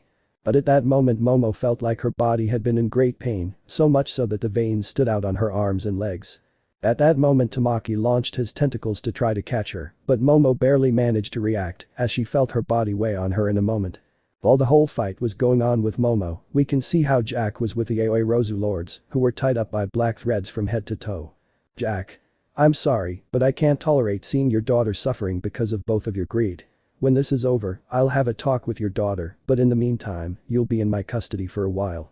The 2 black-haired men couldn't do anything but just glare at him, since he suddenly caught them when Momo went to the arena, revealing them about the dose they gave Momo. In the fight, we can see this time how Tamaki had one hand trapped in his tentacles and then slammed it against the ground repeatedly from one side to the other. Of course, it wasn't strong enough to hurt her too much or injure her. Momo couldn't do anything, even if she wanted to break free, the drugs had reached her limit, so much so that her body was burning inside. At that moment Tamaki pulled her towards her to give her a super punch in her stomach, making the girl fall to the ground. The girl on her knees held her stomach in great pain and was breathing heavily. Izuku. This is over. Pareha. He reached his limit, his strength was gone. Just as they both said, the girl had vomited blood, so much so that a pool of blood formed beneath her. Midnight. Yaoi Rozu-san, can you continue? Momo. Yeah, he was still able to keep going. He tried to get up, but at that moment his veins popped and he heard his bones pop and his muscles swelled and then returned to normal, releasing smoke. The girl had fallen to the ground unconscious since she reached her limit and her body could not take it anymore and she collapsed. Midnight. Out, winner, Sun Eater, stretcher, quick let's go. Quickly the robots had arrived as fast as they could while Tamaki turned around to leave, but being a little tired he almost fell to the ground, but he had been taken by his mentor Fat Gum, who was with some patches on him, but not that hurt. Fat Gum. Good fight Tamaki, you did well. Tamaki. Thank you. Both had left the arena at a firm pace, with the congratulations of some who watched him, since the other part was worried about the girl's condition. Class A was worried about their vice president, so a large part of them had gone to the infirmary to see the condition of their friend. With Jack. We can see the blonde watching as the robots had entered the infirmary with the unconscious Momo, with blood all over her from having fallen into her own puddle. Jack's mind. Girl, you have a long way to go, but once you wake up, we'll have a long talk. Leaving the place to watch the Retsu fight. With Izuku. Kureha. His body reached its limit. Hanayama. I can't imagine the amount of doses his body has endured up to this point. Nagant. How greedy is that family to put even their own daughter to these extremes. Ryuko. This is really terrible, I never thought this would be from the Yaoi Rozu. Izuku. Don't feel bad about it, rich people, heroes and villains sometimes aren't what they seem in reality, you already have a clear example of that. Ryuko therefore secretly looked at everyone there, seeing that she was right, even when they say that all of them who are bad are actually good people. Ryuko's mind. Midoriya-san, even though you've done bad things and they say you're a feelingless being, it only takes me a few days to see your true self, sometimes they're not what they seem in reality. Smiling secretly looking at the group who were talking among themselves about the fight and the Yaoi Rozu issue. After a few minutes they were about to start the next fight. By that time the spotlights had been focused on the heroes who were present in the arena. Present Mick. Very well ladies and gentlemen, here we have two great heroes, on one side we have the master of Chinese Kenpo with 4,000 years of history, Ko Retsu, and on the other side, we have one of the 10 strongest and most recognized heroes of Japan, the terror of the seas, the Gan Orca. People shouted the names of both heroes when they saw them in the arena. Retsu. Sir, I hope we have a great fight. He clasped his fists and bowed slightly, then assumed a fighting stance. Gan Orca. I say the same to Retsu-san, let there be no hard feelings after this. Midnight. Fighters ready. Let's fight. The first to launch the attack was Gan Orca, who launched a sonic wave, and Retsu responded with a powerful wind punch. Both attacks collided with each other, and a wind wave formed around them. Retsu quickly launched an attack towards Gan Orca, who also launched an attack, while simultaneously launching his sonic waves to make Retsu lose his balance, but that had been useless, since the martial artist dodged the Orca man's attacks at great speed. In that Retsu he arrived where Gan Orca was and gave him a super kick to his jaw and then a few blows to his chest and then gave him a wind palm that sent him flying a few meters back. Retsu began gathering wind in his hands, waiting for Gan Orca's next move, which quickly got to its feet. Gan Orca quickly launched a larger and more powerful sonic wave. Retsu in response had blocked the sonic wave with a shower of wind blows that were launched, managing to make the sonic wave and the wind blows destroy part of the sand, crack and others fly away. At that moment Retsu launched himself against Gan Orca, forming a wave of wind as he connected his blows. Both were quickly in a fierce exchange, but Retsu was the one winning, as he was faster than Gan Orca, who was physically stronger but lacked speed, something that was costing him a lot now. Gan Orca had given Retsu a super punch in his stomach, but the Chinese quickly grabbed him by the shoulder and, using force, managed to hear how it had been fractured. At that moment Retsu knocked him to the ground strongly and quickly and punched him hard in the chest. Gan Orca almost lost his breath, but he barely launched a sonic wave that sent Retsu flying into the sky with that attack and managed to stun him. Retsu in the sky quickly launched himself against Gan Orca, taking advantage of the opportunity to begin spinning against the hero while doing the tiger claw. At that moment, Gan Orca stood up to counter the attack. The hero tried to use all his sonic power to knock out Retsu, while the aforementioned spun and arrived like a powerful whirlpool. When the two collided, they managed to form a powerful wave of wind around them, even causing some parts of the sand to fly away and a few of you to feel the pressure they were making. Retsu had applied more force with his wind, managing to defeat Gan Orca and causing him to land a strong blow on his face that sent him flying. When the smoke had dissipated, Retsu could be seen there in his combat pose, while Gan Orca was lying unconscious on the ground. Midnight. Knocked out, winner, Retsukeo. The crowd had screamed with excitement at the great fight between the two heroes.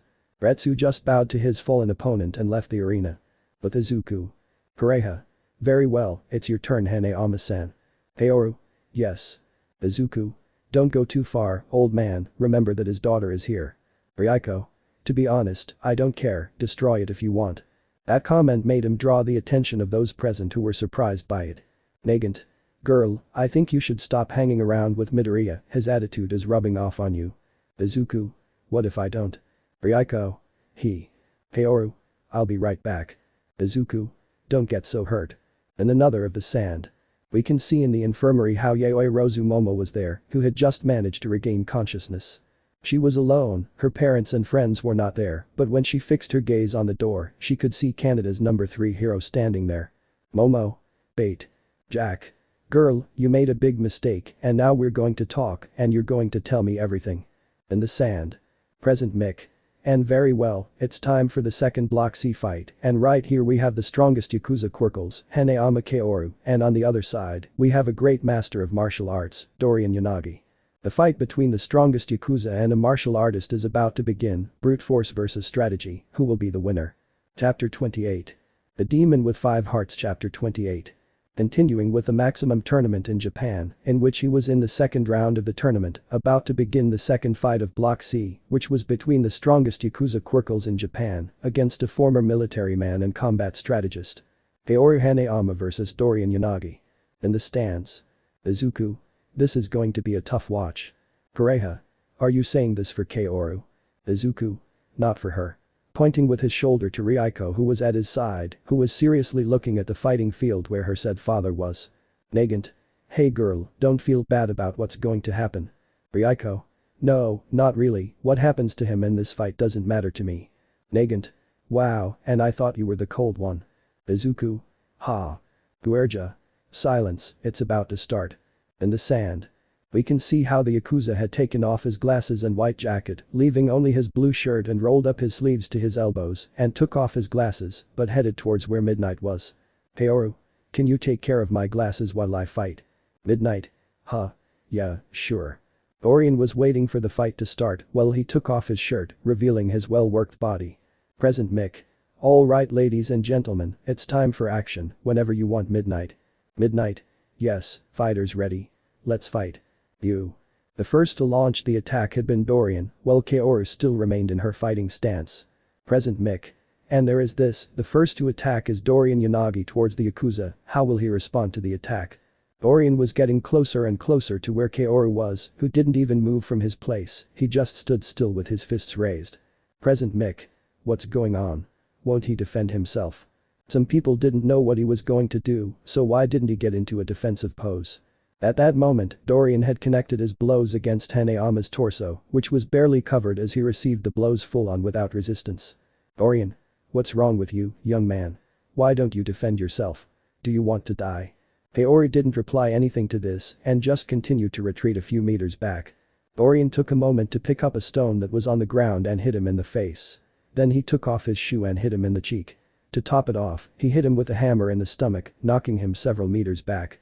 Dorian thought that would be enough to take down someone like him, but what he saw left him shocked. Kaoru was still standing in front of him, with some blood coming out of her nose, mouth and a little from her head, but still in her fighting pose. Kaoru. Are you done, old man?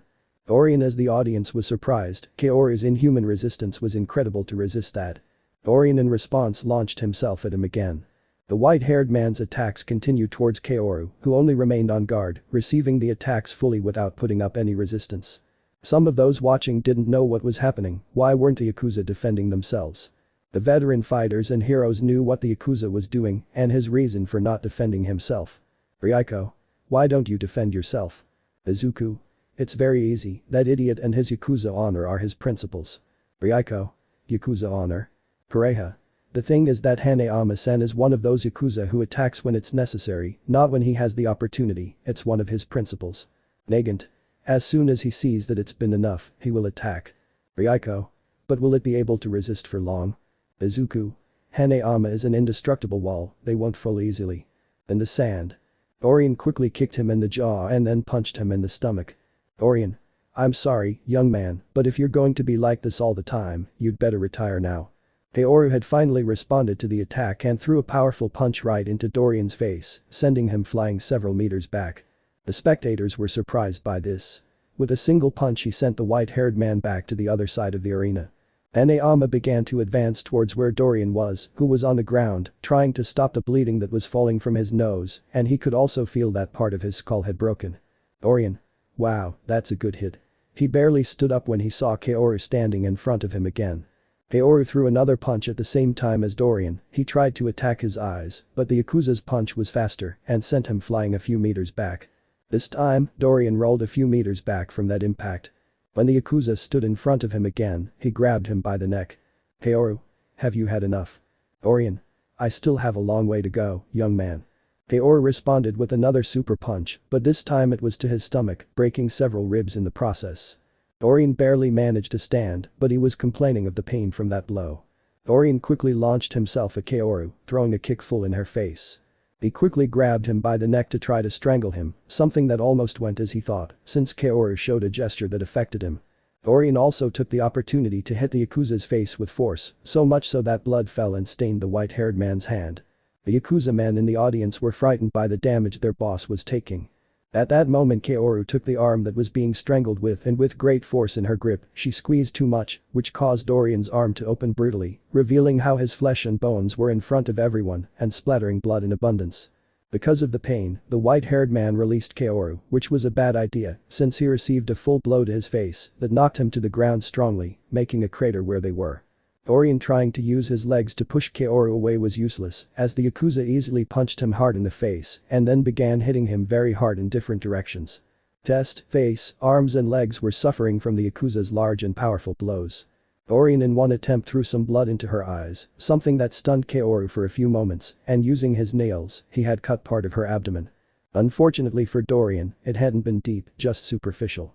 Kaoru, already somewhat annoyed, grabbed him by the neck and began to squeeze him, leaving the old man at her mercy, who was trying to kick, but it was of no use against Kaoru. Before midnight could stop him, old Dorian was sent flying out of the arena by a strong punch to his face from Kaoru. Dorian had fallen to the ground with a lot of blood on him, one arm almost open and in danger of losing it, and several broken bones, both in his skull and ribs. Midnight. Knocked out, winner, Hanayama Kaoru. The Yakuza just snorted and grabbed his vest and asked Midnight for her glasses and left the arena as if nothing had happened. Obviously some people were looking at him badly for the fight he just had, but he didn't care, the only good thing for him was that he won and moved on to the next phase. The robots quickly took Dorian to the emergency room to put him in serious condition. With Class B. We can see how some of them had a bad taste in their mouths from the fight they had just seen, because for them it was their partner's father. The Wace. That was brutal. The Geru. Don't even mention it, poor old man. Hinoko. But how will Ryako-san take it, he is her father after all. Rin. No need to worry, she'll surely go see him, I hope. With Ryako. We can see the white-haired girl laughing with great joy at what she had just seen, because at last that idiot she called father had received what he deserved. That was seen by the three companions, who had their eyes wide open in surprise, since they did not imagine that she would be laughing at seeing her own father suffer. Well, Izuku did not think that. Ryako. Haha, gosh, haha, it's been a while since I laughed like that. Izuku. I see you enjoy it, huh? Ryako. Cough, sorry about that. Pulling herself together, but still holding back laughter from the beating her said father got. Kureha. I see he showed no mercy in the end. Izuku. Well, it was to be expected, Kaoru doesn't hold back with anyone here, no matter who it is. Nagant. Now comes my fight. Kureha. And it's against me. Izuku. Well, I have nothing against Nyungo, but I wish them luck, I expect a great fight from them. Nagant. Whatever you say, dwarf. Stretching out to crack his bones. Kureha. I'm sorry Nagant-san, but I won't show mercy, even if you are a lady. Izuku. Stop flirting, princess, and go now. Before leaving, the purple-haired girl tried to hit Izuku, but he took it as if it was nothing since she used her black armor on his face, and she hurt herself. Nagant. There's my little hand. Izuku. Now you see what you're looking for, haha. The white-haired woman was watching this with some seriousness and discomfort inside, although she didn't know what that feeling was, it hurt her inside. Kureha. See you. Both had left the place to go to the arena, leaving the teenage duo alone for a moment until Kaoru arrived.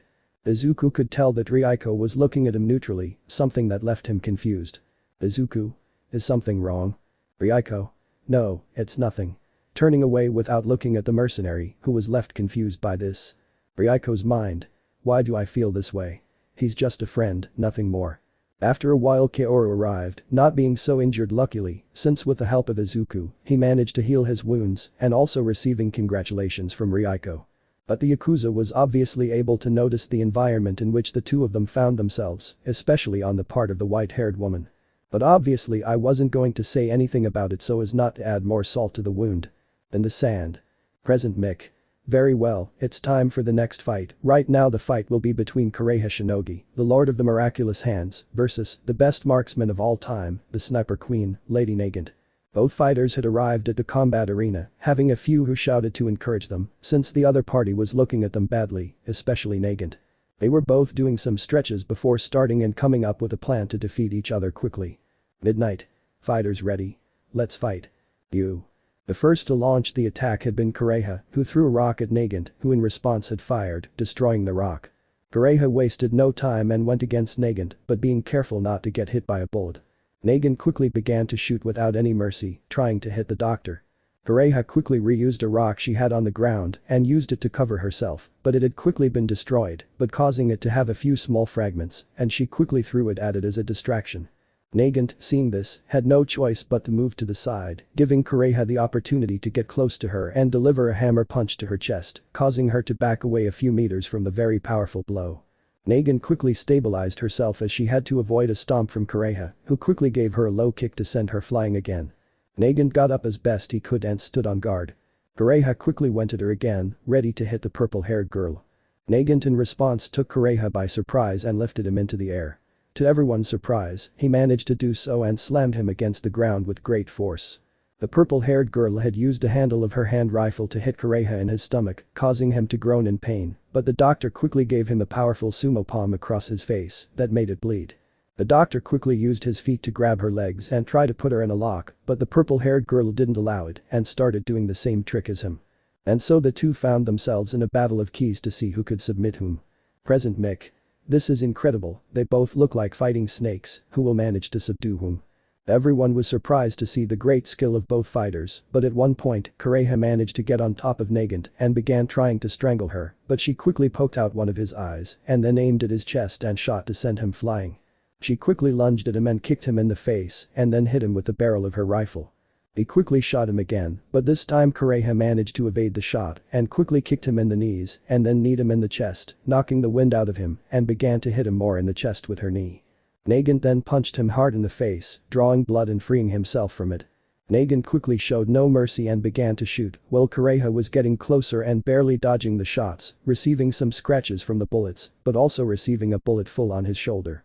Kureha, still with the pain in his right shoulder, gave a strong uppercut to Nagant, which was sent flying a few meters back by that blow. By then Kureha had fallen to the ground from exhaustion and loss of blood, as well as from the blows and gunshots he had received. Nagant was in a similar state, she had blood on her nose, head and mouth, due to the blows and a few bruises. Both were on the floor very tired, making everyone wait for one of them to get up to announce a winner. Everyone was surprised by the fight they had, they weren't sure who could win, some were impatient about it. At that moment, one of them managed to get up little by little, being somewhat affected by the fatigue he felt and the pain from the fight. Midnight. Winner, Lady Nagant. The one who had gotten up first was Kania, being the absolute winner, leaving Kureha unconscious on the ground. To the surprise of Kania herself, some were celebrating her victory against Kureha, but the aforementioned was also being praised for her fight. Being a bit of a part of the audience, since apparently, they were growing fond of him again. After that, some robots took the two to the infirmary, being too wounded to continue, especially Kuerja, who was shot in the shoulder, while Kania only needed a few bandages and bone recommendations to continue in the next round. With Izuku. Kaoru. It was a good fight. Izuku. If I'm honest, I thought Kureha would win, too bad, but he put up a good fight. Ryuko. You should be more polite with your comments about your colleagues, don't you think? Izuku. Snorting and looking away, but earning a slap on the face from the white-haired girl. Kaoru. The next fight is between Kizaburo and Best Jeanist. Ryuko. I still don't know much about that Kizaburo, can he compete against Best Jeanist? Izuku. That faggot has a leg strength similar to Mirko's, and if I compare him to Best Jeanist, you could say he's almost on par. Haoru. He is also known for being in the Destiny clan tournaments, fighting only with his feet, never with his arms. Ryuko. Is a fighter who only uses kicks. Izuku. But how hard will his kicks be against Best Jeanist's threads? In the sand. Present Mick. Okay, as we can see, on one side we have the master of the tornado kick, Kizaburo Saida. People had shouted the name of the martial artist, who was happy to receive the attention of the people. Kizaburo. Very well, I can finally fight for real. Smiling as he kicked in the air. Present Mick. And on this side we have one of the most beloved and strongest heroes, a man of quite elegance, hero number 4, Best Jeanist. People had once again shouted louder for the top hero who was there, especially the women when they saw the hero in the arena. Best Jeanist. I hope it's a pretty classy fight. Both blondes were facing each other, Kizaburo with a smile and Best Jeanist with a serious expression when he saw Kizaburo. Midnight. Fighters ready. Let's fight. Upon hearing the heroine, Best Jeanist was the first to act, sending his strings towards Kizaburo to immobilize him. But quickly he kicked in a swift movement, cutting the threads with a wave of wind. He quickly launched himself at Best Jeanist, intending to kick him. The hero quickly used his threads to pick up a stone and throw it at him. Kizaburo quickly did a spinning kick to hit the rock and break it into pieces that went towards the hero. Best Jeanist quickly cut off all the remaining pieces, but had to jump back, evading an axe kick from Kizaburo. The aforementioned, in a moment of carelessness by the hero, kicked him in the stomach, causing him to fall back a few meters due to the blow. Kizaburo quickly kicked the ground, sending out a few rocks, which would be shot towards Best Jeanist. The hero barely got up, he was greeted by some of the rocks that were shot towards him, but he quickly grabbed a few of the rocks to then catch them in the air with his threads. Kizaburo quickly launched multiple kicks that shot out multiple bursts of air with his kicks, while Best Jeanist used the fragments of his clothing and the surrounding debris against him. Kizaburo wasted no time and using a sidekick, he sent a wave of wind that had managed to cut the fibers of the hero's clothing, and seeing the perfect opportunity he managed to catch him off guard and stood in front of Best Jeanist. Without warning, she quickly began to do a massive combo of kicks to his chest and face, like Best Jeanist, who couldn't do anything about it, and with a final kick to his jaw, he was sent flying a few meters back. The hero barely touched the ground and lost consciousness upon hearing. Midnight. Knocked out, winner, Kizaburo Saida.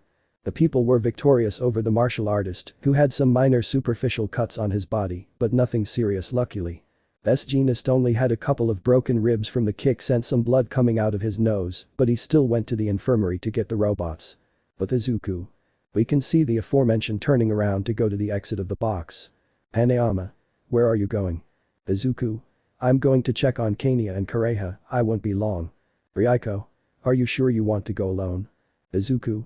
Don't worry, I'll be fine, I won't be long. Leaving the place under the watchful eye of his best friend and partner. On the other side of the arena. We can see how Jack was there with a short-sleeved lead-colored shirt and military pants, ready for his fight. Jack's mind. Girl, I hope you can open your eyes so you can follow a path of good, you don't have to follow a path that they are forcing you to take, you are the only one who can build a future for yourself. Those words kept echoing in the black-haired girl's head over and over again. Momoyaoi Rozu was now pondering whether what she was doing was right or wrong. She just always followed what her parents asked of her, since they always told her that they were for a great future for her. But now after what happened in the tournament, his fights, the concern of his friends and the words of the Canadian hero. Momo. I don't know what to think. Hugging herself while the television showed the image of the next and final fight of the second round of the Maximum Tournament. Chapter 29. The Demon with 5 Hearts Chapter 29. Continuing with the Maximum Tournament, I was about to give the last fight of the second round, and it was the fight between the number 3 hero of Canada, Bait, versus the number 9 heroine of Japan, Ryukyu. This fight was apparently one of the most anticipated by the public, after all, the Canadian was able to defeat Endeavor, the number 2 hero, something they thought couldn't happen. With Izuku. We can see the aforementioned walking through the corridors of the stadium, heading towards the infirmary, since he wanted to check on Kareha and Negan's condition. Izuku's mind. Damn, those two really showed off in that fight, look at them going to those extremes, although I have to admit, it was a good fight. Walking while ignoring the person who passed by him, it being none other than Endeavor, who was using a crutch and had a huge bandage on his neck from the bite he received from Bait. Endeavor. Kakuzu. The aforementioned stopped and looked over his shoulder at the fire hero. Izuku. What a shitty Endeavor, and I was eager to give you a new scar again. With a mocking tone seeing number 2 in that state. Endeavor. I don't think I'll fall for your provocations, although I couldn't. Izuku. Yes, I can see it. Endeavor. I still hate you with all my heart. You killed my son, you almost ruined me 4 years ago, but all I ask is that you tear the Canadian moron to pieces. That was the last thing he said as he continued his walk and left with some of his companions to watch the rest of the fights. Izuku's mind. I also had the intention of doing it, after all, no one but me would proclaim himself the strongest in all of Japan. Continuing with his walk, the image of the stupid smile of the blonde foreigner came to his head as he entered the infirmary. Upon entering he could see that Nagant and Kureha were there and in the background more of those who had not recovered, those being Kendo, Monoma, Mount Lady, Dorian who was unconscious from his fight against the Yakuza. Ali was with Dorian, Tetsu was with Kendo and Monoma since he recovered quickly luckily. Each one was divided by a curtain with their companions, luckily for Izuku, they were near the door because they were the most recent to arrive. The being only approached where Kania and Kureha were, while the companions left their places to see the newcomer. Tetsu and Ali were scared and trembled a little when they saw him, while Kimuyo looked at him with hatred. Izuku.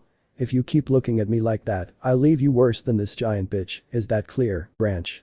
Serious as he sent his killer instinct around the room, making those who were there tremble, except for the two newcomers. Kimuyo just snorted and returned to his place, leaving Izuku who arrived where the duo and his companions were, and taking out a bottle of water he uncapped it. Izuku, as if it were the most normal thing in the world, wet Kania's face as if it were nothing, who woke up from the fright while Kureha laughed, since he was reading a book. Izuku. Good fight, Sniper Queen, and you too, Miracle Hand. He threw the water bottle to Kureha who took it without problems, while Kania just got up to sit on her bed and look at Izuku, who acted as if nothing had happened. Izuku. How do you feel? Kania. I have a few bones that hurt, but I can still go on. Kureha. They managed to remove the bullet from my shoulder, but luckily it's nothing serious. Drinking some water from the bottle Izuku threw at him. Izuku. Well Kania, congratulations on winning, but bad luck for you, your next fight is against Kaoru. At that, Kania turned pale upon hearing that her fight would be against Kaoru, and she knew about the strength of the Yakuza. Kania. Mommy. Whispering in fear at having to fight Kaoru. That had made Kureha and Izuku laugh a little at the girl's reaction, ignoring the presence of the others. On the other side of the arena.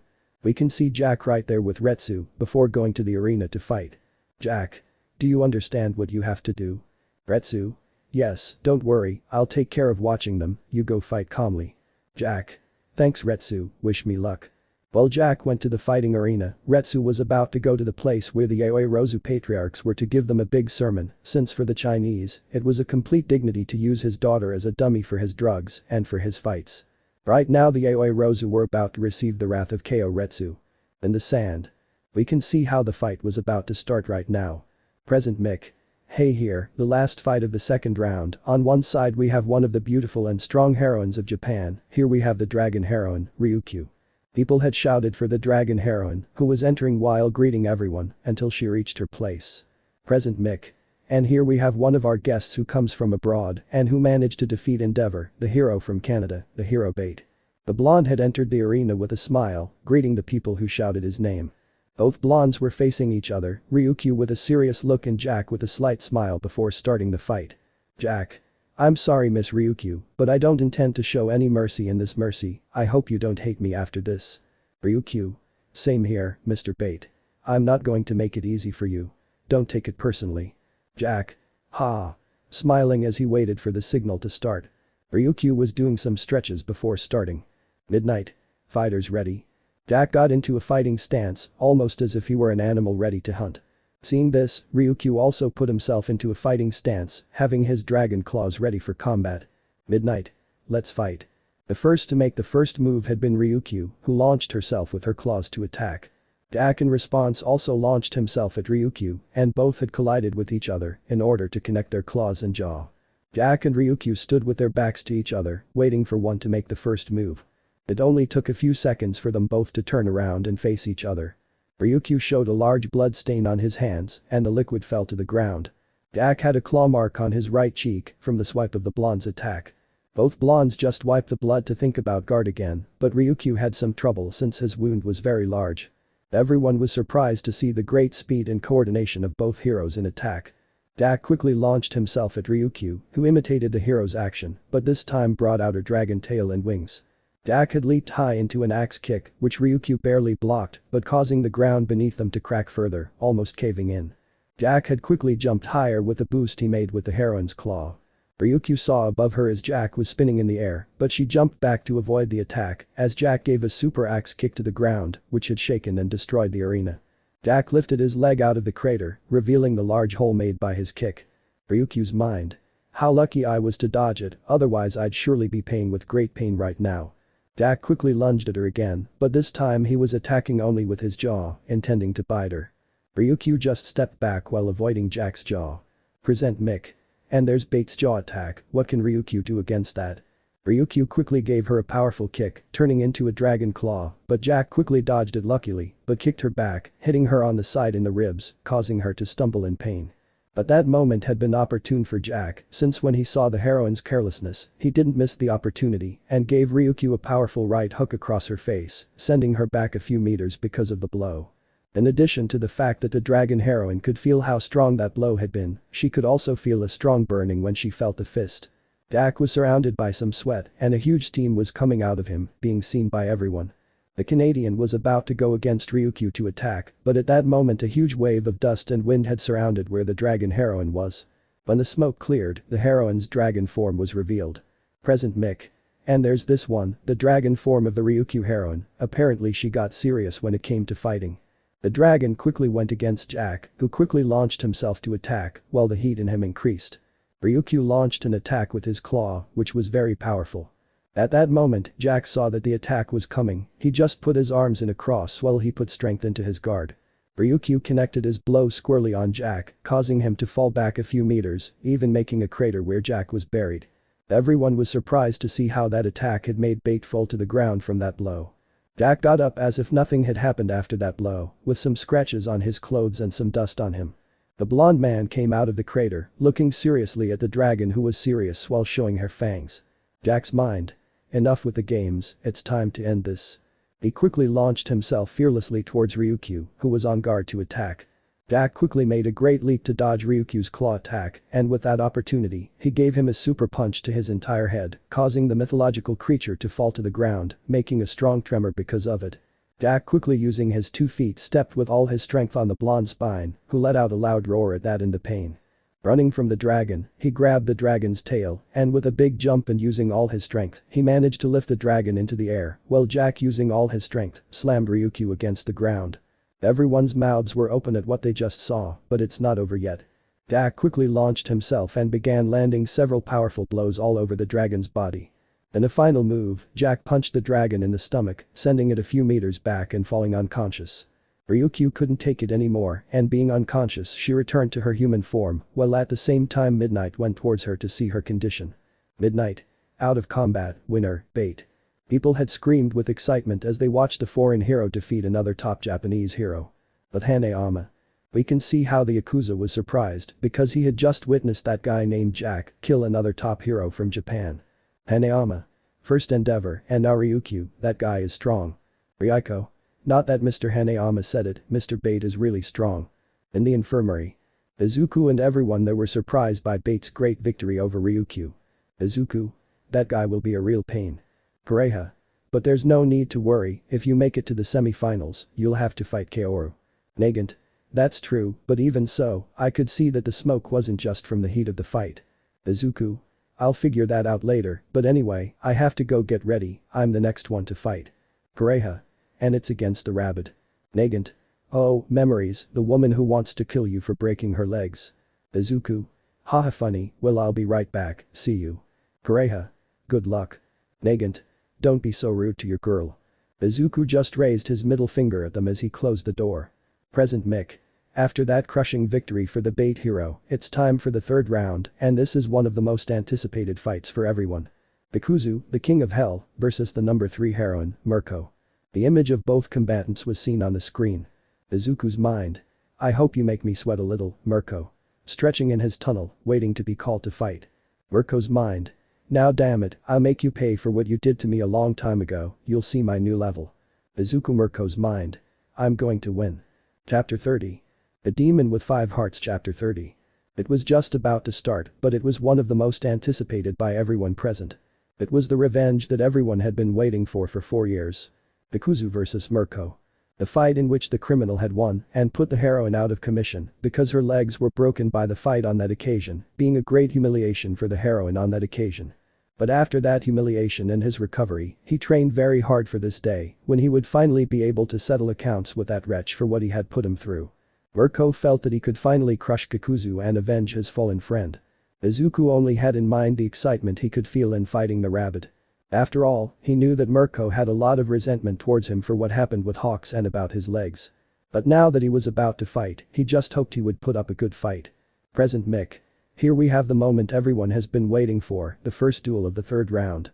The people had shouted with excitement, seeing the great fight that was coming. Present Mick. Hey here, the participants. At that moment the two opponents had entered, both of them very serious and even scary. Present Mick. Here, the demon, Kakuzu, will face the strongest woman in the tournament, the top 3 ranked heroine, Mirko. They both stood face to face, looking serious, with Mirko raising her gaze a little since Izuku was taller than her. Izuku. I'm sorry Rumi, but I don't want to lose, but now I won't be as cruel as that time. Mirko. You better shut your mouth, I'm not going to make it easy for you, I'm stronger than that time, and I'm going to prove it to you. Both of them got into a fighting stance, waiting for the fight to start, surprising everyone in the stadium by seeing the small interaction between the two enemies. Midnight. Fighters ready. Let's fight. The first to attack had been Izuku, who launched a punch with his impulsive wind quirk. Mirko quickly dodged it and gave him a powerful blow straight to the face, but Izuku quickly blocked the blow with his forearm, causing a small wave of wind around both of them, but also caused a crater to form underneath them. Quickly both took their distance, but the first to attack had been Izuku who threw a punch, but Mirko ducked and dodged it, but had to move his head to avoid a cross hook, but Mirko quickly connected a kick that moved away, but that did not hurt and a hook in the forearm of the white-haired girl, which took a few steps back. Izuku and Mirko were in their spaces in a fighting stance, looking at each other coldly, but leaving others surprised to see that with so few blows, they already destroyed a bit of the arena. Izuku quickly launched himself at her with his black armor in his arms. Mirko also launched himself at him, and both quickly connected. Izuku punched him in the face, and Mirko kicked him in the face as well. Both had bled from the nose and mouth because of their blows. Both would quickly begin an exchange of light blows that neither managed to hurt the other, since only their blows were blocked or deflected, but more often their fists connected with the other. The attacks of both causing the sand to form craters, and also causing waves of wind around due to the force of both. Quickly, without Izuku being able to see it, he received a full kick to his jaw and then a kick to his stomach from the rabbit, who to finish it off did a spinning kick that hit him in the face and sent Izuku flying a few meters back, but he quickly recovered and got back into a fighting stance. Both seeing each other, he could see how the rabbit had a slight smile to see if the result he managed to do. Izuku quickly launched himself at her again, and they both again went into a high-speed exchange of blows that left everyone surprised. Mirko kicked him again in the stomach, something that already angered Izuku, but he quickly punched the white-haired girl in the face, which she managed to deflect, and when she was going to hit him, she received a full kick in her jaw that sent her a few meters back by Izuku. The aforementioned quickly took a big leap to try to throw a punch. Mirko quickly began to roll around the arena while Izuku was trying to hit her. Mirko quickly kicked him in the face to get up, but Izuku, turning around, gave him a super punch with his black armor in Mirko's stomach, which made her take her distance. When Izuku quickly tried to kick, but the white-haired girl took a big leap to go to the sky, but Izuku quickly used a wind to push himself to go directly towards her. In the sky, both were throwing punches at each other at high speed, but Mirko quickly hit her with a hammer to her chest, causing her to go back to a part of the arena, while she also landed without problems. Present Mick. Now that speed and strength, I can't believe it. This fight has to start the third one. They're both incredible and have some truly amazing skills. Izuku's mind.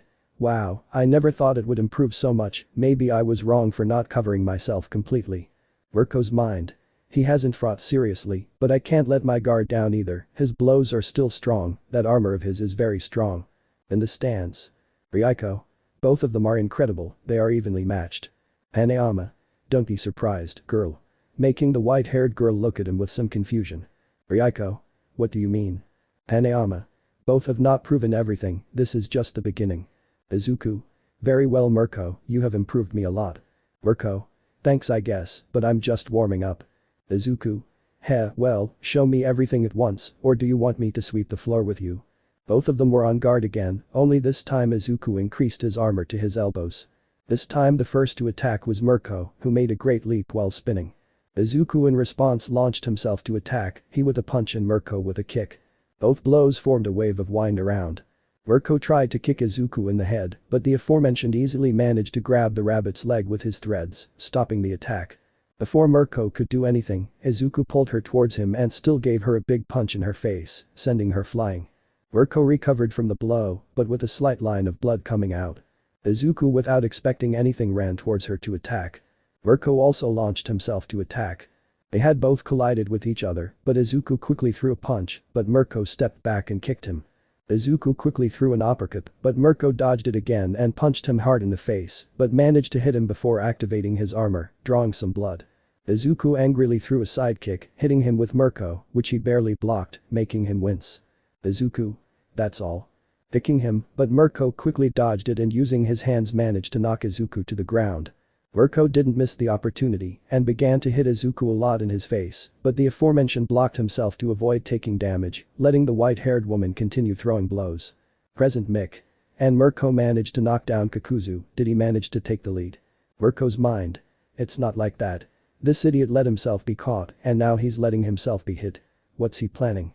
It doesn't matter. I have to take advantage of this moment before he does something. He continued to pummel Izuku with all his might while he was still on the defensive. People were shouting for the heroine and her possible victory, while others were saying nothing as they were suspicious of what was happening right now. In the infirmary. Both Nagant and Kureha were silently watching the fight on the local television.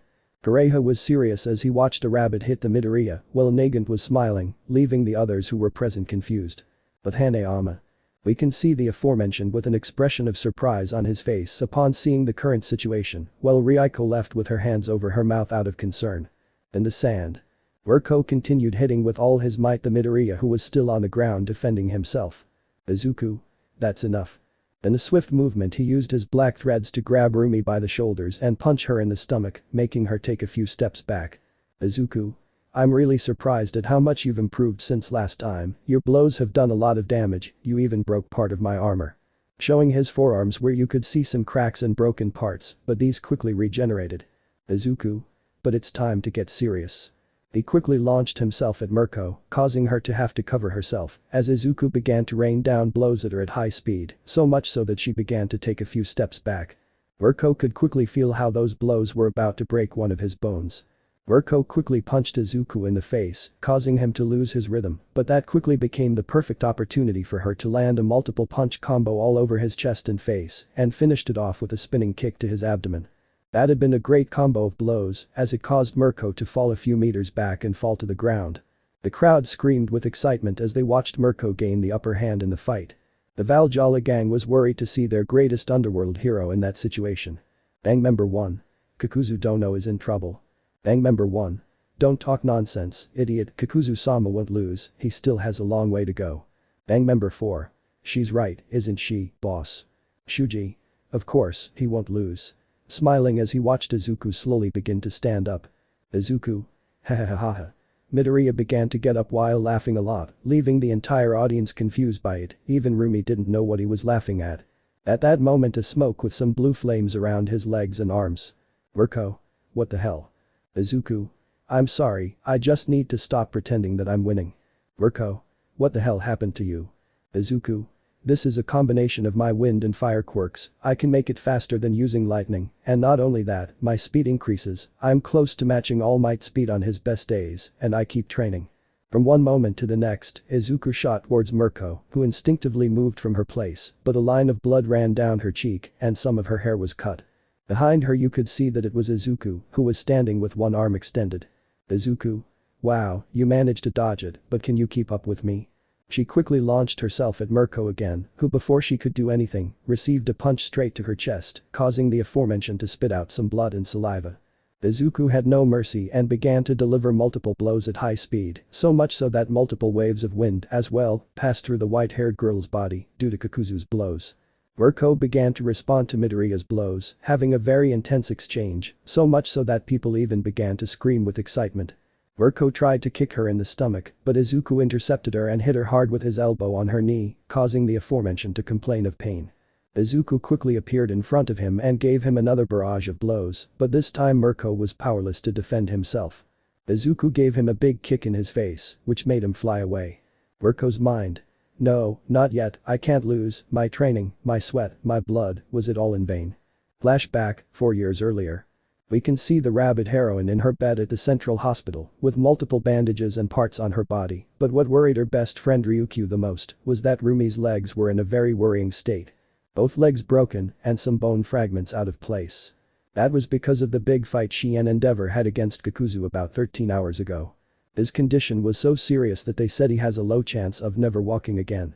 It took a few more minutes for her to wake up, but she was watching the local television, which showed how Kakuzu was taken to Tartarus and heard about the rewards of the top heroes and the deaths of Hawks in the Endeavor family. There was nothing they could do at that time, as she now needed someone in a wheelchair to get around.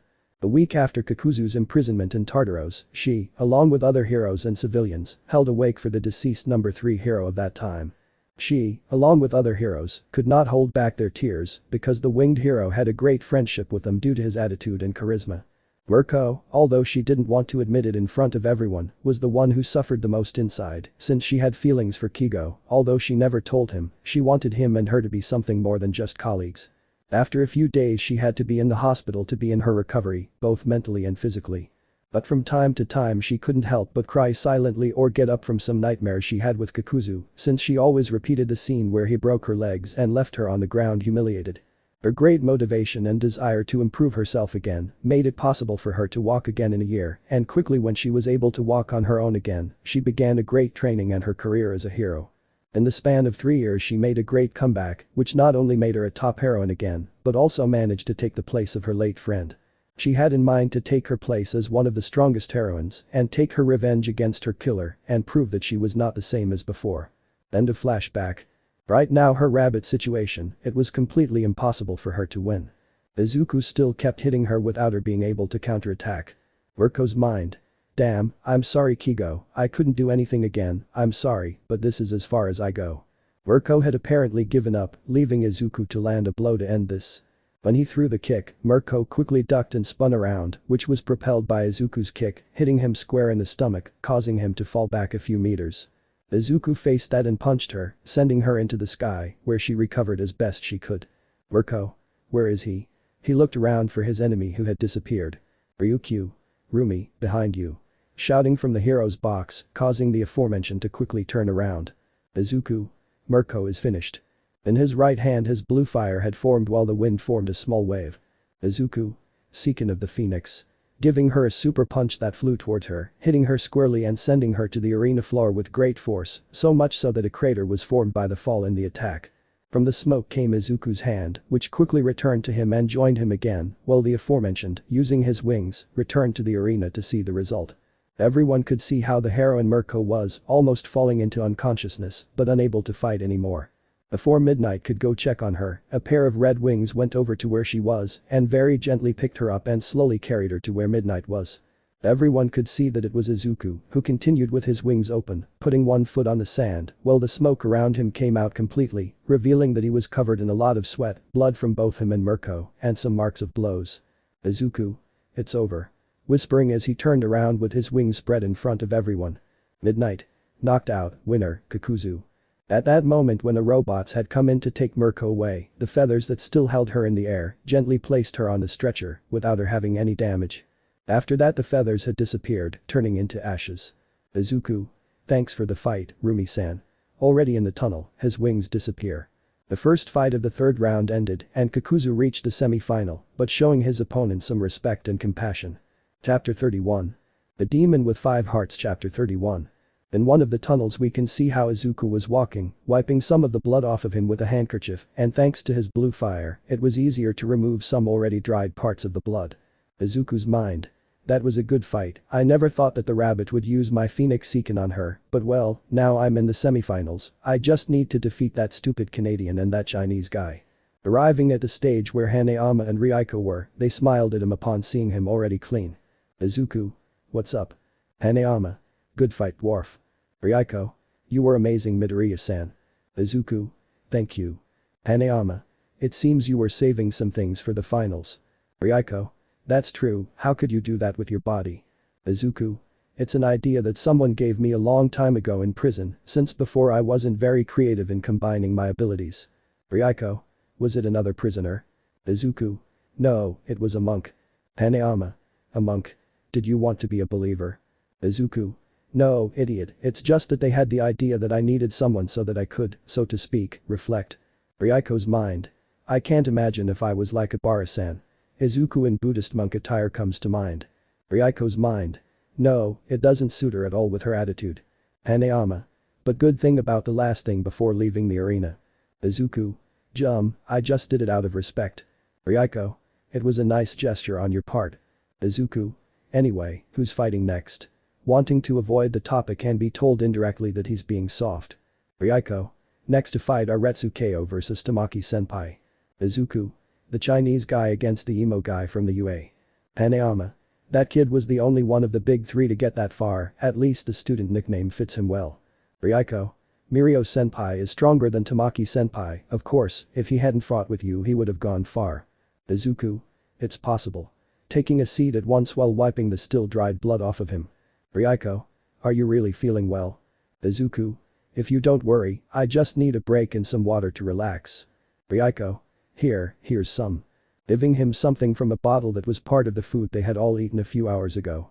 Izuku. Thank you Yanagi-san. Before he could take anything, the white-haired girl used her quirk to throw something from the glass in his face. Ryuko. I told you that you can call me by my name, we are friends and we trust each other. That small interaction between both teenagers was seen by Hanayama, who couldn't help but smile seeing his best friend in a funny little argument with the white-haired girl. Hanayama's mind. It seems you're slowly opening up to Izuku people. At that moment the lights in the place had gone out, revealing how President Mick was going to call the two fighters who were going to start. Izuku. The action is finally about to begin. In the sand. President Mick. Hey here, the second fight of the third round. On one side we have one of the strongest students who came so far, the young aspirant, the hero Suneater. The young man had been received by everyone in the audience, also by his friends who were in the audience, even Mirio and Najire were cheering him on, although the blonde was wearing some bandages and a few burns from his fight in the first round.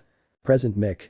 Hey here, a foreign hero who went too far with his incredible Kenpo skill, the one who represents the 4,000 years of Chinese Kenpo history, Retsukeo.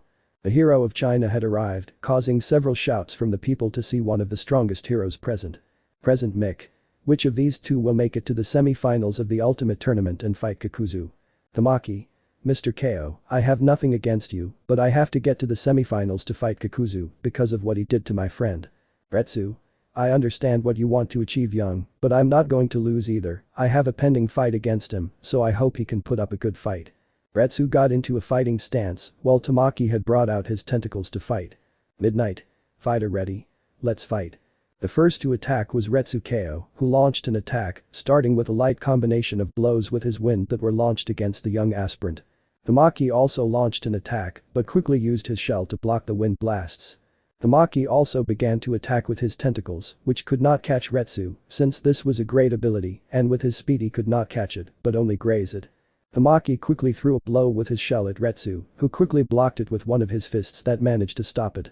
Tamaki quickly hit Retsu hard with his tentacles all over his chest, causing him to go a few meters back, but he quickly used his tentacles to catch him towards him and giving him a great attack on his chest, causing Retsu to go a few meters back from that hit, but he quickly recovered to stand up and continue in a fighting stance. Tamaki wasted no time and quickly changed his tentacles into elk antlers and quickly went against Retsu. The martial artist, seeing this, quickly got into position to receive the attack. Tamaki quickly went against with great force with his horns, but Retsu quickly managed to grab them with his hands, but was pushed back with great force by Tamaki. Retsu quickly deflected the attack to the side, but leaving Tamaki with an open opening. Retsu quickly kicked him, but Tamaki barely managed to cover himself with his shell which he used as a shield. But that didn't stop him from being sent flying a few meters back, but it did reduce the damage. Retsu didn't want to stay there and launched a gust of wind that went against Tamaki, hitting him in the stomach, causing him to spit out some blood because of it. Retsu taking a big leap towards where Tamaki was in the air, but Tamaki seeing that he was approaching, using his chicken legs, managed to take Retsu's fist, avoiding the attack. Retsu quickly using one of her legs tried to kick, but Tamaki using a tentacle with her fingers, managed to stop that blow that was for her head. Both were falling to the ground with great speed, but in Tamaki's carelessness, he was grabbed by the neck by Retsu's legs and his legs by the arms of the aforementioned. Upon impact with the sand, a slight tremor was felt, but a crater could be seen on the fighting platform. From there Retsu jumped out, having some dust on him, but revealing it to Maki, who was standing up with some difficulty since he received the full impact of the fall. But Tamaki stood up with a rhino horn on his arm, going against Retsu. The aforementioned, without moving, awaited the attack and with his two hands, lifted him in the air with all his strength and quickly slammed him against the ground. Tamaki again felt a great pain because of that, but when he wanted to stand up, he could see how Retsu was going towards him to attack. So he tried to use his tentacles to catch him, but Retsu quickly cut them off with his fists without any problems.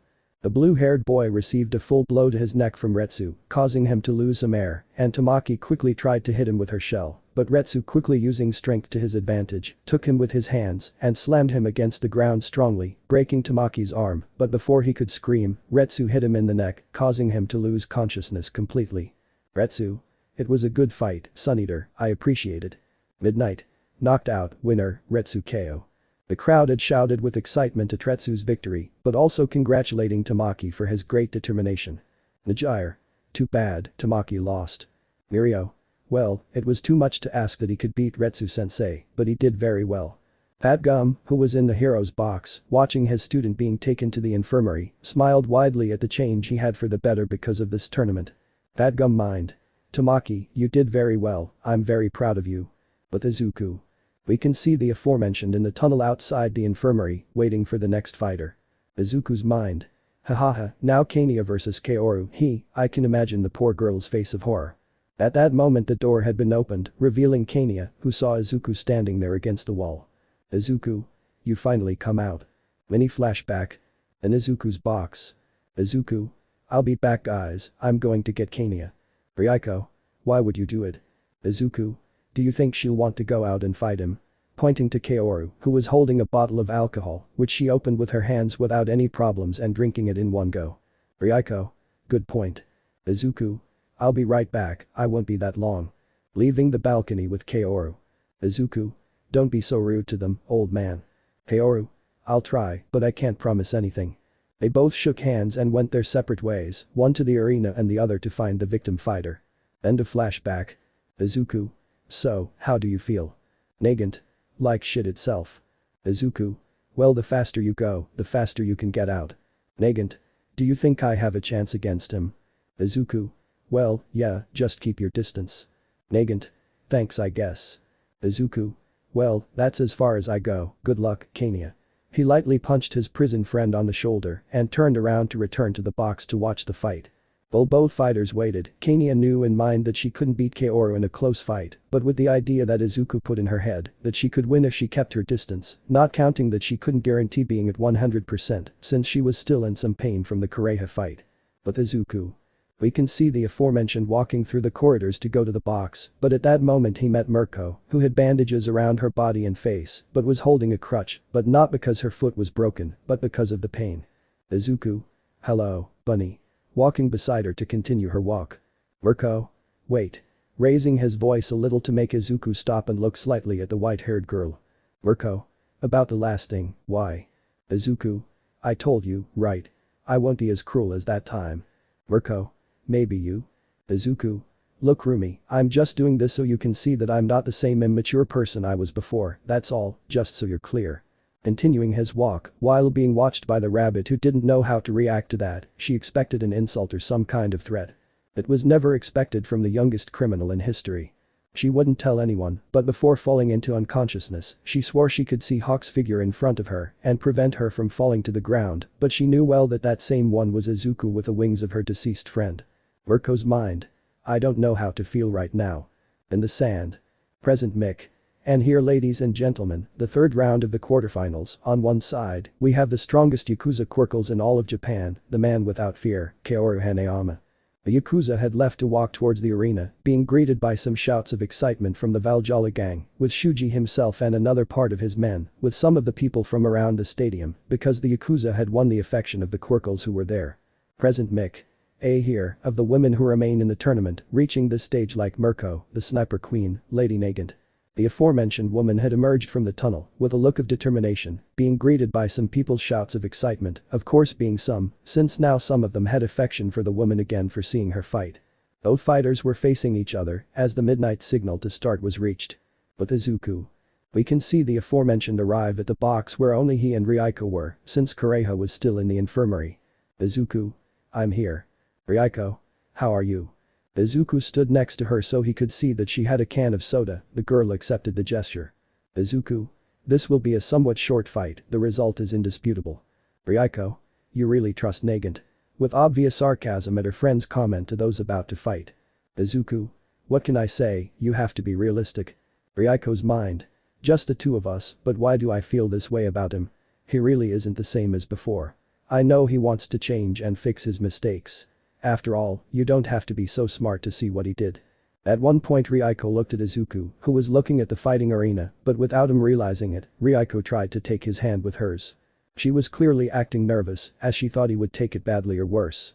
But I was about to even be able to take one of his fingers, but… Midnight. Let's fight. Followed by a shot that was heard everywhere, causing the white-haired woman to regain her composure due to her 100% nerves, in addition to the immense blush on her cheeks. In the sand. We can see how the one who had started the fight was Nagant, who began to use her rifle while running around. Kaoru quickly took off his glasses to fight, but due to a bullet that grazed the side of his white shirt. Kaoru without hesitation began to slowly approach where Nagant was, who began to shoot mercilessly at Kaoru, who was only receiving some scratches around his body, since he did not know, but Nagant was still tending to bills for his previous fight. Nagant was just keeping her distance so she wouldn't get hit by the Yakuza. Without anyone expecting it, not even Izuku expected it, Kaoru Hanayama used a technique as she made a great leap in the air to kick Nagant in her face, which caused the woman to fall a few meters back in enormous pain. Izuku. Hanayama. Did he just use a technique? Ryuko.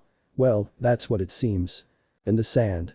Hanayama was now in front of a Nagant who quickly stood up to fire another bullet, but Kaoru quickly moved her head and threw a punch to the stomach, causing the purple-haired girl to fall to the ground again, spitting out some saliva.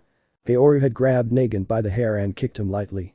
Nagant, out of anger, shot Hanayama in the chest, but Hanayama did nothing to defend himself and took all the shots like a man. But also worrying his band or some of the audience to see how he took Nagant's bullets full on. He had to wait a few seconds to see the Yakuza. There you could see Kaoru Hanayama, who was as if nothing had happened, with his chest uncovered, revealing his well-worked figure with multiple scars all over his abdomen with some blood and a few holes that were not so deep. Those were Lady Nagant's bullets, which managed to give Kaoru Hanayama new scars, but that hadn't been enough to make the Yakuza submit to her. Kaoru. That was a good idea Nagant, but strong enough to beat me. Preparing a fist that went with all his strength towards her. Nagant. I give up. Screaming and feeling a strong tremor form next to her. When she turned around she could see Hanayama with his fist on the ground, standing under a huge crater that not only formed there, but also caused a part of the arena behind her to be destroyed. Midnight. Lady Nagant surrenders, the winner is Kaoru Hanayama. Kaoru's gang and Baljala's gang had shouted for the victory of the Yakuza, along with some Quirkles, who were shouting for the victory of the Yakuza who won. Nagant felt bad for having given up like that, but she herself knew that she couldn't win against Hanayama, the difference between them was too much, even if she were in better condition she wouldn't have won either. At that moment she had seen Kaoru extend her hand, something that confused the purple-haired girl. Kaoru. It was a good fight, Kenya-san. At that moment, she could also hear some applause from the audience, who were saying that she did well, don't be discouraged by that, you did the best you could, and, among other things, something that made the woman happy, since with it she felt free, after everything they did to her, it's a pleasant feeling. Nagant had accepted Kaoru's hand and stood up, and both left the arena at a firm pace, still being congratulated by the public. But Izuku. We can see how the aforementioned was looking at his two friends entering the tunnel, but having a smile under his mask, knowing that now his friend was okay with herself. Ryuko. I feel bad for her, but I still fight very well. Izuku. That's right, the odds of her winning were very low, but she still didn't stop until she was surrounded. Ryuko. You're a bit of a tsundeer sometimes, you know. Smiling a little at the little joke she made about Midoriya's change in attitude. Izuku. Ha, good one, Ghost. He also made a light joke to the white-haired girl, who pouted slightly. Izuku's mind. She looks kind of cute when she does that. After a few brief minutes, until Kaoru was attended to by Kureha with Nagant and the arena was repaired, the purple-haired girl along with the other two arrived at the arena to watch the last fight of the third round. Nagant. We're here, how are you guys? Izuku. Well, right here, waiting for the Canadian vs Kizaburo fight to start. Kureha. I don't want to be optimistic, but I think Kizaburo won't stand a chance against Bait. Hanayama. We won't know that if we don't see it Kureha. Izuku. It's true, that faggot was able to defeat Best Jeanist, who was below Mirko in power and rank, but you shouldn't underestimate him at all. At that moment Ryuko felt something, so she walked to the exit, but… Izuku? I felt like eating, wait here, I'll be right back. Ryuko. I'm going too, I have to go to the bathroom. Izuku. I'll walk you there. Nagant. Oh, how gentlemanly. Izuku. Shut up you. Both teenagers had left the room to go together, first they would go to the bathroom so Ryuko could do her thing, and at the same time they could eat something there. With Jack. We can see the blonde leaving the waiting room, standing next to Retsu, who was eating an apple. Jack. That guy Kizaburo, do you think he can beat me? Retsu. That man is very skilled, he has an incredible mastery of the art of kicking, you just have to be careful. Jack. Thanks friend, wish me luck. Retsu. Besides, it won't be long before I fight you. Jack. I know, just be careful Retsu. Retsu. You don't have to tell me twice, I know what he's capable of myself. Both friends had gone their separate ways, one to go to the arena and the other to the box to support him. With Izuku. We can see the aforementioned standing in front of a food and soda machine, taking out a few Para and Ryuko. Izuku's mind. Would he like chocolates? Taking out a small bag and a soda for her and a bag of chips and an ice-cold soda. At that moment Midoriya could feel a very peculiar energy that was somewhat close to the place. Izuku's mind. What is this feeling? Is someone going to attack me?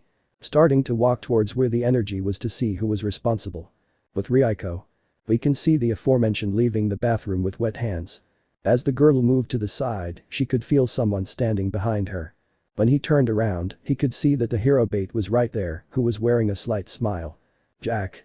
Nice to meet you, young lady, sorry if I scared you, I was just going to the arena for my fight. Ryuko. I see, there's no problem Mr. Bait. As Jack was about to continue on his way, he could feel an energy coming, knowing full well who it was. Jack. Young lady. Ryuko.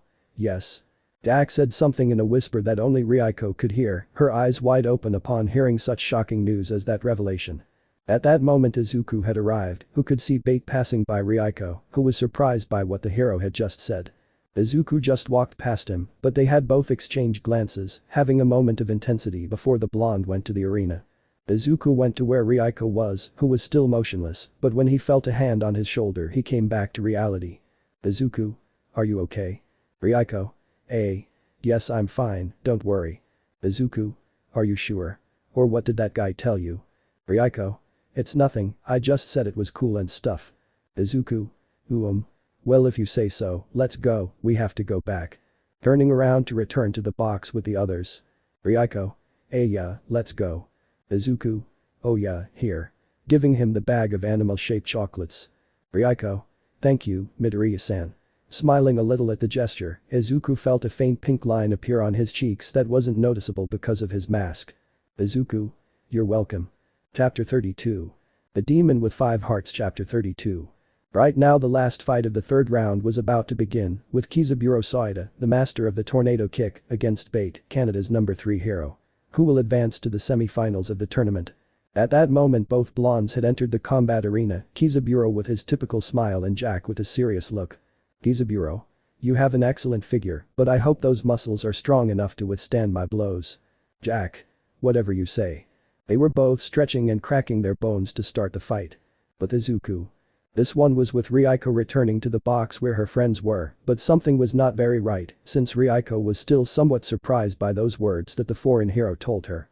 She didn't know how to react, although she had some happiness for the trust she had from the hero towards her, but she didn't know if she should tell Izuku about it. Izuku.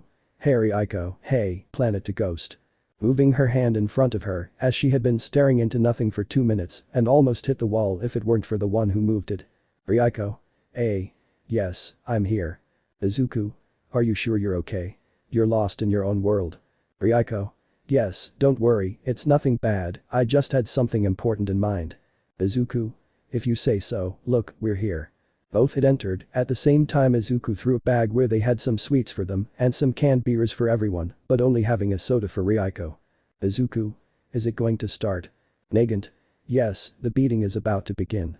So everyone stood in front of the glass to watch the fight, about to begin the grape. In the sand. Midnight. Fighters ready. Let's fight. The first to launch an attack was Jack, who had no guard whatsoever and just went head-on against Kizaburo, who began to spin, preparing one of his best kicks. Kizaburo's mind. I know very well that a simple kick or a slash won't do anything to you, so I better attack at once with all my strength. When Jack stood in front of him, the blonde kicked him with so much power that even a wave of wind was felt in the sand. Some thought the blow had hurt, as Jack did not move from where he received the blow. Jack. Sorry, Kizaburo, but it wasn't enough to defeat me. He gave him a strong blow with all his strength, causing the blonde to fall back a few meters. Jack. You'll need more than that to beat me. Starting to walk towards where Kizaburo was, who quickly stood up to continue fighting. Kizaburo. That really hurt. Quickly standing up, he then launched a slashing wave towards Jack, who just put his arms in an X to block the slash, and nothing happened, and Jack still kept running towards him. Kizaburo, seeing that his attack didn't work, quickly jumped up to do a spin in the air and concentrate his strength on that attack. Jack quickly took a big leap to attack, preparing a strong punch, from which some smoke began to come out, as if he was warming up. They had both collided their blows, forming a powerful wave of wind around them. But Kizaburo had grimaced at that, as Jack's attack had been stronger, and it wasn't just because of the heat of the blows, but also because of Jack's own brute force. Kizaburo and Jack had reached the ground and quickly began an exchange of punches and kicks at high speed, surprising everyone to see that Jack had very good speed despite his size. Quickly Jack did not miss the opportunity and grabbed him by the foot and quickly slammed him against the ground with great force, but Kizaburo quickly put his hands to prevent his impact and quickly using his other leg, managed to take him in a lock, managing to catch him and prevent him from moving. Kizaburo. That friend of mine. He tightened his grip, squeezing too much, causing Jack to fall to the ground. A crunching sound echoed as the Canadian's arm was broken by Kizaburo's force. Kizaburo jumped to gain distance, waiting for him to get up. Some were surprised to see Canada's number 3 had a broken arm, but he didn't seem to care. Jack. Well played, my effeminate friend status, but this is nothing to me, you're missing a lot if you want to beat me. Kizaburo. Very well, in that case. Throwing a kick that hit him full in the face and quickly turning around to deliver a knee to his cheek, making the blonde stunned by that, but when Kizaburo stepped on the ground, using his hands to gain momentum, he gave him a full double kick to his jaw. Quickly gathering wind in his leg, he hit him square in the side of his abdomen, causing the Canadian to retreat from the attack. Jack. I see you're very stubborn, my friend. He quickly received another full kick to his jaw and then a combo of full kicks to the abdomen of Jack, who was not afraid to take all the kicks. She quickly pulled away and gave him one last kick to the face to knock him off his feet, then quickly kicked him in the leg, knocking him off balance. Spinning in the air, he gave a powerful axe kick to the aforementioned man's stomach, spitting out some saliva and forming a crater beneath him. Kizaburo jumped back a few times to catch his breath as he used all his strength to do that great kick combo, believing, like some, that he managed to defeat Jack with that last kick. Retsu, who was watching everything in the box with the other heroes who lost in the tournament and others who came to watch. Ryukyu. That guy really showed off, he managed to take down Bait. Best genist. You don't even need to say it, it's obvious he wasn't a talker. Retsu. That's true, but that's not enough to defeat Jack. Urko. But now what bait for that? In the sand. Kizaburo was sweating and breathing heavily, as that was one of his best moves, hoping that was enough. Jack. I admit that wasn't bad at all. Standing up, the marks of Kizaburo's kicks visible on his chest, he let out the smoke from his body as it slowly disappeared. Kizaburo was quickly sent tumbling back a few meters by a blow that hit her full in the face from Jack. When Kizaburo fell to the ground, he held his face in pain, but quickly got back to his feet. Kizaburo. Son of a bitch, my face, you'll pay for this. Before he could do anything, Jack appeared in front of him to attack and kick the blonde to the side, who went back a few meters again. Kizaburo quickly launched himself into an attack to deliver another axe kick, but Jack quickly moved sideways and delivered another punch to his face. Kizaburo felt like some of his bones were about to break from Jack's blows, but he didn't intend to give up easily because of that. Jack once again launched himself at Kizaburo, while the latter in his last attempt began to gather all the wind he could form on his leg. Jack. It's over. Kizaburo. My best kick, this is the end. Before Jack could land his final blow, it felt like a large crater had formed in the entire fighting area where Kizaburo and Jack were, both completely still and not moving. When the camera focused properly on what happened, you could see Jack standing still with one of his hands extended towards his neck since he had blocked Kizaburo's leg, who was shocked by that. Jack. Forgive me. Breaking Kizaburo's leg, he screamed in pain, but before he could scream anymore he was silenced by a strong punch to his face, which was so powerful that it made a crater where the now unconscious Kizaburo was. Jack. Midnight, it's over, he's unconscious. Turning around to leave the arena, but unnoticed, where Jack's hand was, a sort of small black stain was on the Canadian's forearm, which was somewhat cracked, but quickly disappeared before anyone saw it. The people had celebrated the hero's victory, but also congratulating Kizaburo for his great mastery in kicking, and there were also some of Kizaburo's students who had come to the fight against Best Jeanist to see their teacher fight and were very happy for him, seeing how far he had come. Izuku and his friends were watching this, although surprised to see how Kizaburo was defeated by Jack. Izuku. This is a surprise, Jack defeated Kizaburo, and I thought I could fight him. Hanayama. Okay, but now I'll be his opponent, I won't make things so easy for him. Izuku. Well, yes, but don't let them win so easily, he. Dodging a light blow from his Yakuza friend. Nagant. Well, I hope it gives us a little break now. Kureha. That's true, but first let's see what they say and we'll order food. Izuku. Sounds good. At that moment, Present Mick was about to announce what would happen, while at the same time showing the final matches of the semi-finals. Present Mick. Alright, ladies and gentlemen. The final fights are about to begin. Who among them will be crowned the strongest of them all? But now we'll take a 30-minute break so the finalists can get some light preparation. Everyone in the room understood that these fights would be the best, so they weren't willing to leave. Some alone started walking around to go out to eat, and others asked for food from people around them. Izuku had taken out a phone to talk to some robots to bring food and not go out to see the others, especially for Ryuko, plus he didn't doubt that no one would give him food for being involved with them. Meanwhile with Jack and Retsu. We can see the hero duo in the bathroom as Retsu was helping Jack as she brought him a new shirt since the old one was very cracked from Kizaburo's kicks. Retsu. Very soon you will have to reveal the truth to everyone, Jack, are you sure you still want to keep this secret? Jack. Maybe you're right, very soon I'll fight my brother and I'll have to say it in front of everyone, but I'll do it when my fight starts. Retsu. It's okay, we just hope he reacts well. Jack. Don't worry, everything will be okay.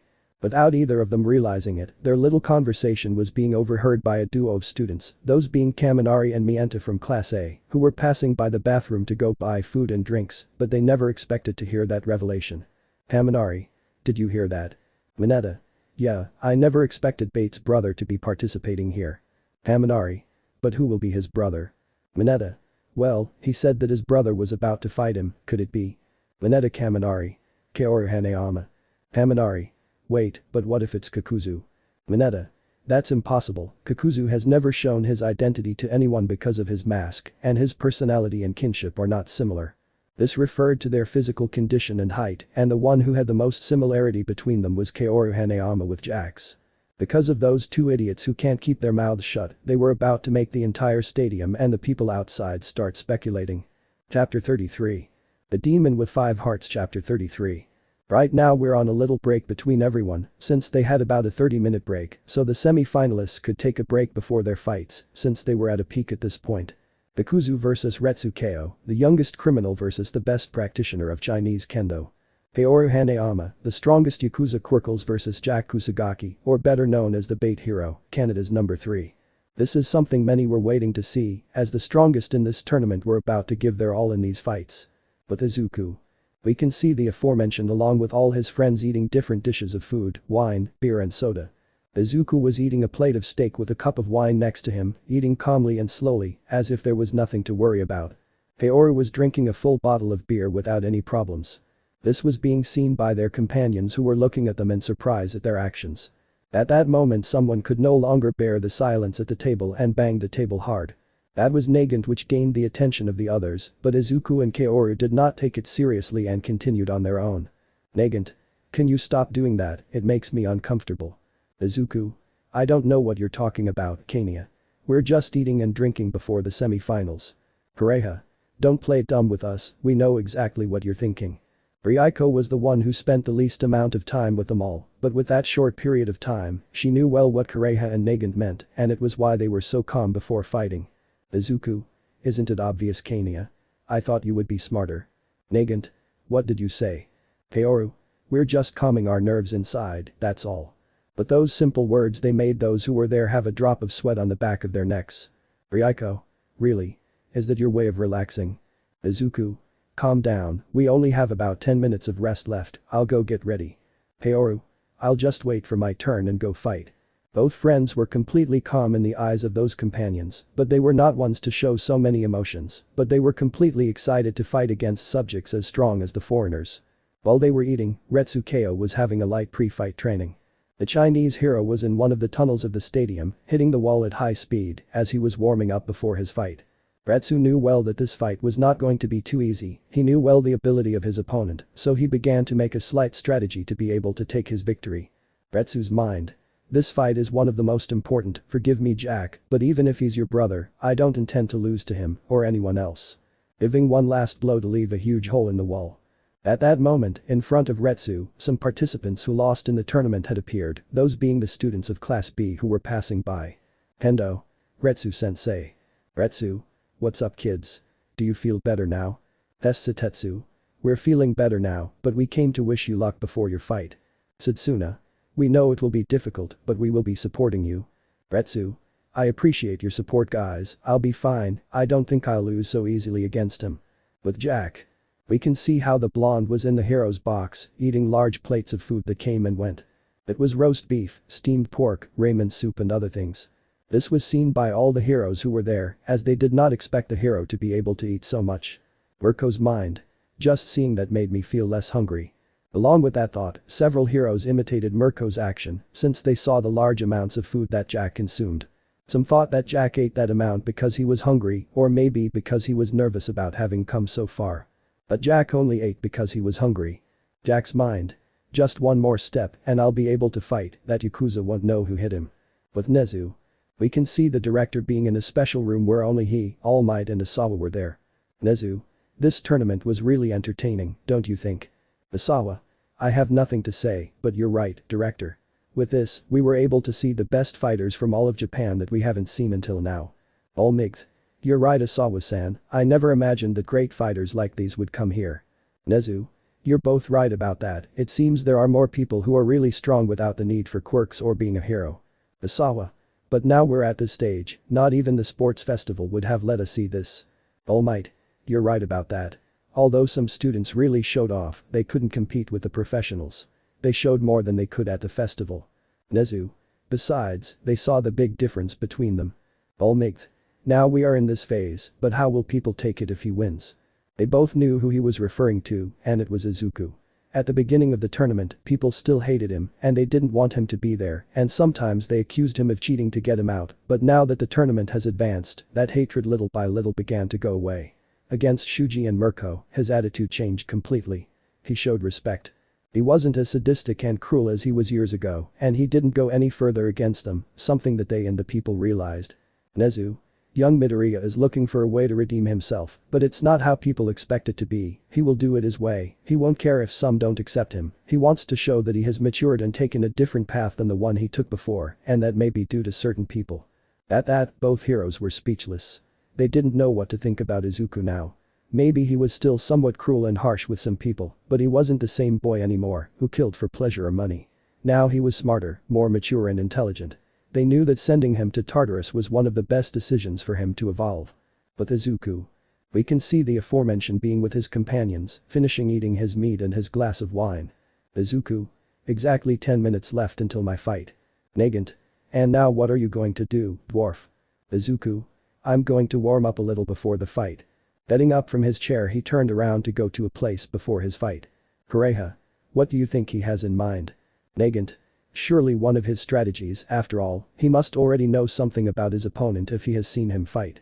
Ryuko. Not only did she see him, she also had a little training before the sports festival. Haoru. But I'm sure that none of them fought seriously in that little fight, now it's time for them to give 100% in this. Ryuko was somewhat worried about Midoriya and Retsu, both of them had pending accounts after all, of course those who were in the academy knew about the roses that those two had since what happened with Ali and his friends with Izuku. But the students. We can see everyone in the cafeteria hanging out for a while before the semi-final action. But two students were talking to two very gossipy girls, and the funny thing is that those four belonged to the same class. Those were Kaminari and Mineta, who were talking to Mina Ishido and Toru Hagakure. They were talking among themselves about what the perverted duo had heard from Retsu and Jack, and since Mina and Toru were the most gossipy in the entire class, it was obvious that the rumor would soon spread throughout the stadium and gain some benefit on the subject. Mina. Are you sure it is 100% reliable? Haminari. I tell you yes, we heard it ourselves when we were passing by. Mineta. The hero bait himself said that he would finally fight his younger brother, and who else would that be than Hanayama? Toru. Well, you're right about that, since we see both of them well, there isn't much difference between the two. Mina. You're right, very well, let's go now, this information is worth millions. Haminari. Come on, come on. While those four began to spread the rumor everywhere, others were going through a tense moment trying to arrive before the minutes were up. With Ryuko. We can see the aforementioned woman in the bathroom as she thought she drank too much soda. Ryuko's mind. I think I'm going to stop drinking soda for a while. At that moment the door had been opened, letting in a group of girls. Girl 1. Did you hear the rumor that spread? Girl 2. Yes, they say that the hero bait has a brother. Ryuko became tense upon hearing that. Did they already find out? Or had Jack already revealed it? Girl 3. Yes, it is said that the Yakuza Hanayama is his brother, I couldn't believe it, are those two really brothers? Ryuko, upon hearing that, turned completely whiter than her own hair. What kind of rumor was that? Ryuko's mind. This is already out of control. Alright, everyone here, please head to the center of the stadium. There are only 3 minutes left until the fights begin. Ryuko's mind. I have to talk to Midoriya as soon as possible, or this will be chaos. Cleaning himself up and leaving the bathroom to find his friend or Jack before everyone goes crazy. But Izuku. We can see the aforementioned walking without his black cape and only with his mask and black pants for the fight, but he was completely sweaty and had some dust on him, but it was nothing serious for his fight. He was now relaxed and somewhat excited. Midoriya-san. A scream was heard behind him, causing him to turn around and see Ryuko right there, who was running towards him. Izuku. Ryuko-san, what are you doing here? Ryuko. It's just that it's something important. Izuku. It could be later, now it's my turn to fight. Ryuko. Yes, but. I'll take a closer look at your friend's condition. Apparently, he had a fight earlier. What happened to you? Izuku. Oh, don't worry, I had a little training before, and now I'm ready. Fighters, please prepare to enter. Izuku. Well, wish me luck, it's my turn. Giving him a light pat on the head and then turning around and going to fight.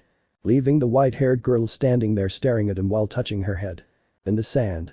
Introducing Mick. Alright, ladies and gentlemen, it's time for the first fight of the semi-finals. Are you all ready? The audience roared with excitement as they watched the top 4 warriors give their all. Present Mick. Hey, here they are. Both fighters had entered the combat arena, earning everyone's attention, but especially Izuku when he saw that he was covered in dust and had a few drops of sweat on him. Present Mick. Here, the representative of the 4,000 years of Chinese Kenpo and the number 6 hero of China, Ko Retsu. The people had shouted for the hero who was seriously looking at his opponent. Present Mick. And on the other side, we have the youngest criminal in the history of Japan, the demon Kakuzu. The band Valhalla, and to the surprise of Izuku and others, people shouted for his name. Present Mick. Wow, when Kakuzu passed by he won some affection from the people, this is a surprise. Retsu. We're finally going to settle our last encounter. Izuku. It seems that way, but I won't make it easy for you. Retsu. But before that, what happened to you? That's not the state you would come to fight me in. Izuku. It was just a slight understanding I had, but now I know I can beat you. Retsu. What? Midnight. Fighters ready. They both got into a fighting stance, ready to get this started. Retsu. Don't think that with a simple warm-up you can beat me. Izuku. Ha, well let's see if your precious Chinese Kenpo can beat me. Midnight. Let's fight. They quickly launched an attack and it didn't take long for a crater to form beneath them as they collided their fists with great force. They quickly separated and began an exchange of very powerful blows where their kicks and punches formed strong waves of wind around them. In a quick movement, Retsu threw a kick at him, but it had been dodged by Izuku who tried to give him a right hook, but it was blocked by Retsu. Izuku in response tried to kick him in the head, but Retsu barely managed to block it with his elbow. Quickly, both using their wind quirks, they managed to separate and give their distance and make parts of the arena around them be destroyed by their attacks. Retsu put her hand over her mouth and quickly fired a wave of wind that went against Izuku, hitting him squarely in his eye, causing him to be blind for a few seconds, but receiving a super kick to his entire head from Retsu, followed by another and another. Izuku in response used his fire around them and formed a circle, managing to burn Retsu's leg, and with his lightning he got under him and kicked him in the back that sent him flying a few meters into the air. Retsu quickly recomposed himself in the air, but he could see how several red feathers surrounded by lightning and fire went against him. Surrounding his hands with wind, he began to deliver multiple blows at high speed, deflecting the attacks. Izuku had his wings exposed, but quickly launched an attack with his black armor. He knew very well that he had to go all out against Retsu without hesitation. Quickly Izuku and Retsu bumped their fists again and formed a powerful wave of wind around them that was felt throughout the stadium. Both disappeared at high speed, while continuing their exchange of blows that could be heard throughout the stadium. Izuku using his black threads takes Retsu in one of his legs, making him lose his balance and giving him a full kick in his face that made him step back and then giving him a punch in his face, made him step back. Retsu did not want to be left behind and quickly using his great ability, began to rain down merciless blows on Izuku, who was covering himself with his armor and covering himself with his arms at the same time, but receiving a surprise kick from Ristu that made him lose his defense. Quickly Izuku began to return the blows without problems and using his quirks to be on par with Retsu. There's fire and electricity on each side of him so he has no blind spots. Without Retsu expecting it, he received a blow to the face, a sequence of bare-knuckle karate that sent him flying several times back. There Izuku was seen, who was in a karate pose with his fist raised. Retsu, with some blood coming out of his nose, recovered, but being somewhat annoyed, he got into a fighting stance. Both were taking gasps of air, since right now this fight was serious, once their blows were with anger. Everyone in the arena was surprised by the great skill of both. Just a few minutes ago the fight had started, and just seeing the great skill that both showed, left me speechless. The crowd didn't hesitate to shout out the fighters' names to cheer them on, as this fight was stirring a feeling in everyone, and with adrenaline pumping. Izuku. It seems that people are excited. Retsu. That doesn't matter. Retsu quickly disappeared and stood in front of him, leaving everyone confused, especially Izuku, since he was expecting a very strong hit with that run. But Retsu put his fist on his chest, and quickly a powerful wave of wind came out of Izuku's body, causing him to go a few meters back from that powerful blow. Everyone in the stadium was surprised by that, since with that blow he left Izuku on the ground, holding his chest in great pain where he was hit. Retsu was quickly in front of him again, but this time the wind mask fired a powerful gust that sent Retsu flying against a hatch above, leaving a slight dent from the impact. From there Retsu was falling, he had a grimace of pain on his face from that sudden attack. But Izuku appeared in front of him, and quickly both began an exchange of very powerful blows. While the two were falling to the ground, Retsu used his legs to give Izuku a spinning stop, but he quickly stepped back to avoid receiving the blow, but seeing that he had a slight chance, he used his black threads to push him away. But the kick had been faster than him, since Retsu managed to destroy the upper part of his mask, revealing long green and black hair. Everyone watching was left speechless upon seeing Kakuzu's hair for the first time, since his debut as a criminal and his capture he never took off his mask, even until now. Izuku instinctively grabbed a lock of hair that fell near where his shoulder was. Izuku. So you destroy my mask, well it doesn't matter, I'll change it later, I have many of these. Retsu remained in a fighting stance, waiting for the next move. Izuku. But having my mask destroyed is something that really bothers me, especially if it's on my face. Quickly Izuku and Ristu launched an attack, but this time Izuku was the one who punched him full in the face, causing a small pool of blood to come out of his mouth. And quickly Izuku began to launch multiple blows at high speed, with his lightning quirk that strained and stunned the attempt at Ristu. The Chinese man was returning the blows as hard as he could, but Izuku was the one who had the greatest advantage in the fight, since he was wearing armor all over his body. He quickly kicked him in the face and then punched him in the stomach and then grabbed his head and kneed him, causing his nose to bleed. Izuku. This is over. Giving a light kick that pushed Retsu away, who was covered in blood and several burns and cuts from the attacks, while Izuku was covered in sweat and blood, but with parts of his armor broken and marks from Retsu's blows. Quickly using his own hair he took Retsu's arm by surprise, and before he could do anything, his other hands and one of his legs were taken by the ground, causing Izuku's hair to put them on the ground. Izuku. Not only can I pull threads from my body, my hair can also be used as a weapon, but it is as hard as the chain itself, if you try to cut it will be useless, so don't even try. She quickly grabbed Ristu with her hair and started dragging him around the arena, catching him and hitting him a couple of times. This left everyone shocked, now Retsu KO was in trouble, Kakuzu was completely upset and using much of his powers. Izuku quickly gave him one last kick to his face, causing Retsu to stay partway across the arena. Izuku's friends were surprised to see the level he had, not even Nagant or Kaoru knew he could be that skilled. Retsu KO threw a punch that hit Izuku squarely in his chest, but the aforementioned gave him a super kick to Retsu's neck. Both attacks had resonated throughout the stadium, so much so that the arena was already almost destroyed by them and their attacks that it looked like war trenches. At that moment the body that fell to the ground made everyone see and come back to their senses. The one who fell to the ground had been Retsu, who had saliva and blood coming out of his mouth from that strong kick, while in front of him was Izuku, who had a fist mark on his black armor, which was destroyed, but with the shape of Retsu's fist. Izuku. Retsu KO, thank you for this great fight, I will never forget it, thank you for getting me to this point. Now the green-haired man placed his fist in his palm, bowing slightly in front of everyone before the unconscious Retsu KO. Izuku. Thanks Pengu. Part of the stadium that knew what Izuku was doing silently imitated his action out of respect for the fight that ended. Midnight. Fu, knockout, winner, Kakuzu. Chapter 34. The Demon with 5 Hearts Chapter 34.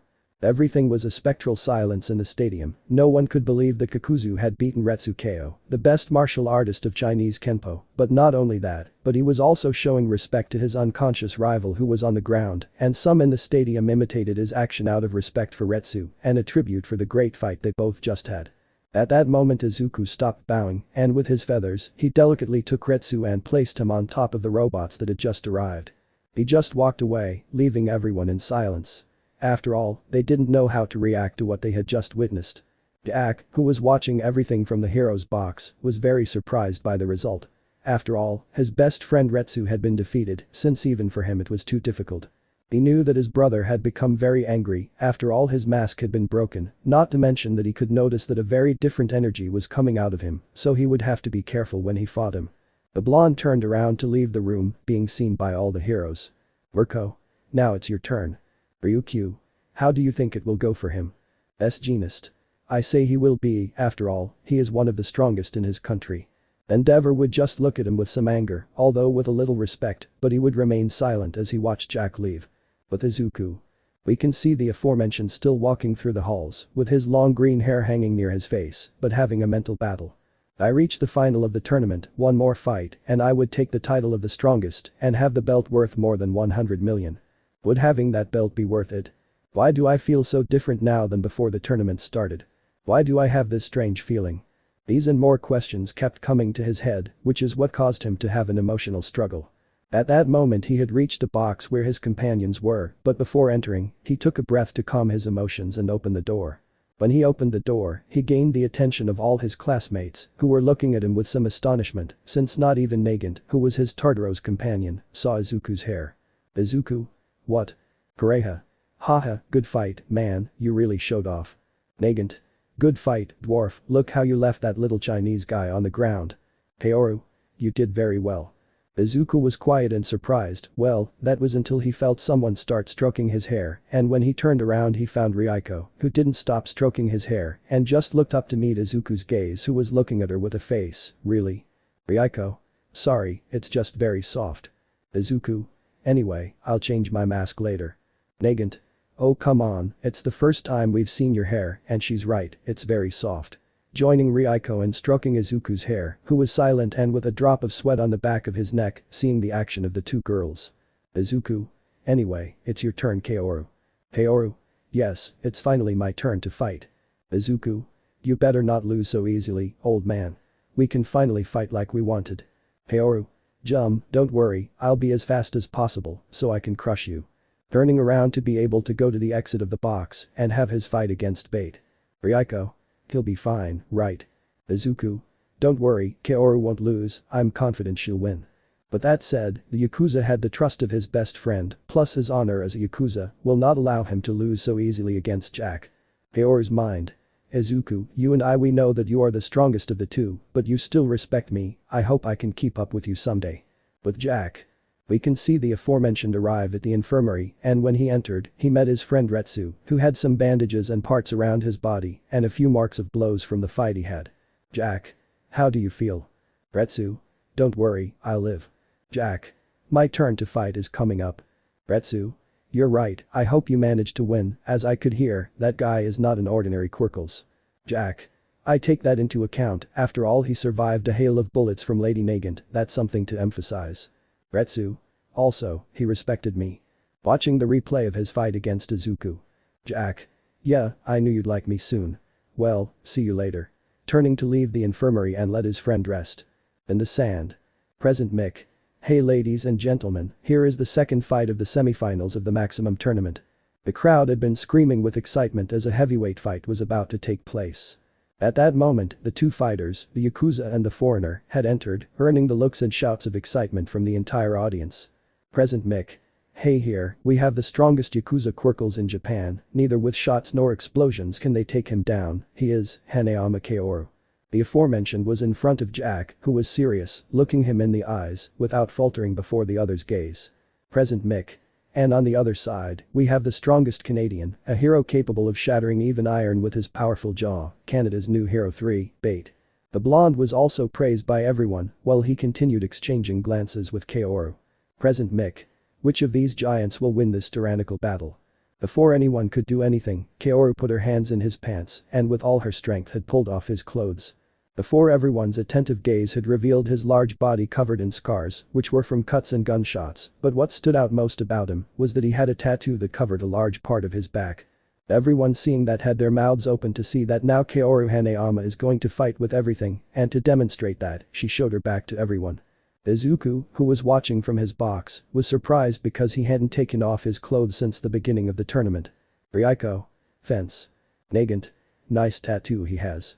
Pareha. But why are you showing it to everyone now? Izuku. This is going to be really hot. Shuji, who was with his band, was more than amazed to see one of his idols who was going to fight with everything. Kaoru threw off what clothes she had and got into a fighting stance with her arms in the air. Jack, seeing this, imitated his action in his predator pose. Midnight. Fighters ready. Let's fight. As soon as they heard this, they launched into an attack, Jack with his jaw wide open and Kaoru with her fist closed. Quickly, without expecting anything, they had both collided with each other. Jack had managed to grab Kaoru's fist with his mouth, who was pushing his fist with all his strength into the blonde's mouth, who was slowly retreating from the Yakuza's strength. Jack, quickly using his legs, gave him a super kick to his face, making him step back a little from that blow, but it was not enough for Kaoru to throw another punch, which Jack intercepted with his own fist. They had both collided and caused a crater to form beneath them. Kaoru quickly delivered a super punch that hit Jack square in the stomach, causing him to fall back a few meters and spit out blood. Jack recovered in pain and quickly faced Kaoru, who did not move from her place, and waited for Jack and his attack. Jack launched a combination of massive kicks at great speed that were powerful deflections as they made Kaoru start to retreat, but he was still resisting everything like a man. Kaoru had thrown a punch at Jack in his face, which also did the same and caused both of them to take their distance, while the blood fell continuously. The people around were screaming with excitement as they watched those titans fight. In the hero's box, Izuku and Izuku were equal, while Izuku was looking determinedly at his friend and wanting him to win the fight. Ryuko was looking at him and smiled a little, seeing how he trusted that his friend was going to win. But something inside her knew this wasn't going to end well, as she couldn't talk to Jack in time to tell him all the rumors before the fight started. In the sand. Kaoru threw another super punch at Jack, who took it full force and kicked him directly in the abdomen. Neither of them wanted to back down, Jack to win and his friend, and Kaoru for her honor as a Yakuza and the promise she made to Izuku. Both had a lot to win in this fight. Again, they had both clashed their fists, causing another tremor to be present in the place, making the sand begin to crack around their fists. Kaoru quickly threw a punch that hit Jack in the face, who, using the centrifugal force of Kaoru's blow, managed to spin to deliver an even stronger punch. Kaoru was angry about that, so she didn't hesitate to take one of Jack's arms, and with great force she managed to make it explode, so much so that a pool of blood formed underneath them. Everyone was still encouraged by the strength they had, until. Present Mick. This is incredible. A fight between brothers is reaching incredible levels. Everyone screamed in unison with excitement, but Jack and Kaoru were completely frozen in confusion. Izuku and his companions were the same as them, except for Ryuko, who was trembling because of what Present Mick just said. Izuku. Kaoru Bates' brother. Nagant. Did you get that too? Pareha. But why did he say that? Kaoru has no brothers, he is an only child. These and more questions were being asked by the three friends to each other, while Kaoru and Jack were confused. Jack. What did you just say? In the infirmary. Retsu, who was in her bed recovering, had dropped her glass, as she didn't expect them to say that at this moment. In the sand. The spectators didn't know what was happening, why did they stop? Kaoru. I think this has become confusing. Jack. I think so, it would be better to tell the truth. Kaoru. True. What truth? At that moment Jack had gathered strength behind his back, leaving everyone confused by what he was doing, while a white-haired woman could only remain silent at the revelation. At that moment, 3 white masks appeared on Jack's back, which were very similar to Izuku's, who had his eyes wide open upon seeing that the wounded hero was his brother. Present Mick. This is incredible, 3 white masks have come out of Bate's back, perhaps. Jack. That's right, I'm Kakuzu's older brother.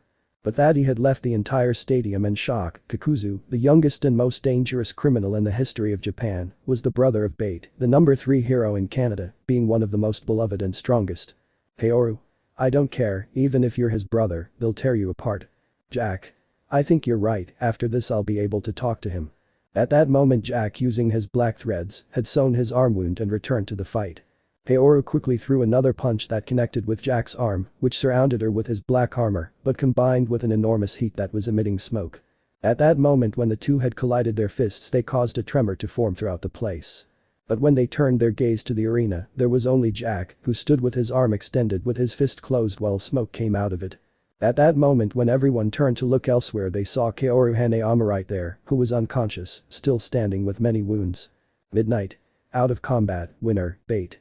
At that moment when Kaoru was about to fall to the ground, a hand had caught him, revealing Izuku, who had come to help his friend. Izuku. You fought well, Kaoru. Rest. Taking out one of his creatures, Izuku carefully took it and began to carry it with Kureha. While he and Jack were staring at each other, one standing on the stairs of the arena while the other was standing. The semifinals are over, Kaoru Hanayama lost to Bate, leaving the rest to his friend who was about to face his now brother. Jack. What do you say, brother? Let's solve this as we know how. Izuku. I agree with that, but right now we can't, that's not true. Midnight.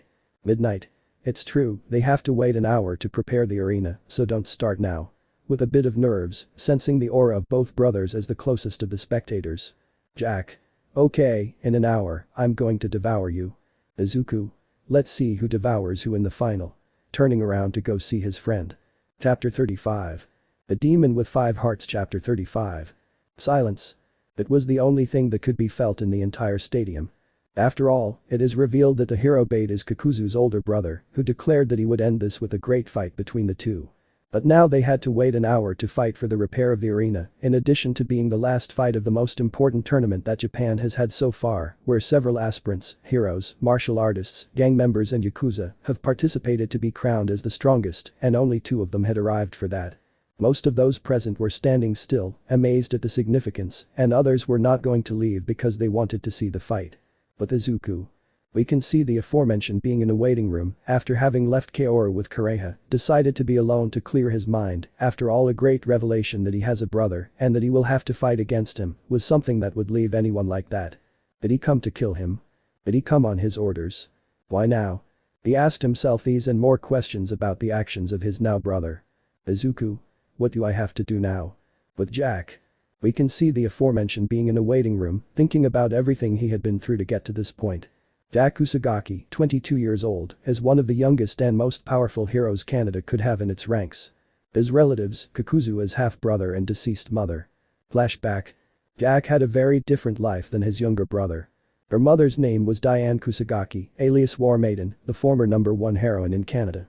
Jack's birth had been somewhat complicated. Years ago, in a collaboration between Canada, Japan, and the United States, they had joined forces to solve something they had in common. It was all for one. He has been traveling around every country in the world during that time. First it was in Japan, then it went to the United States, and now it's in Canada.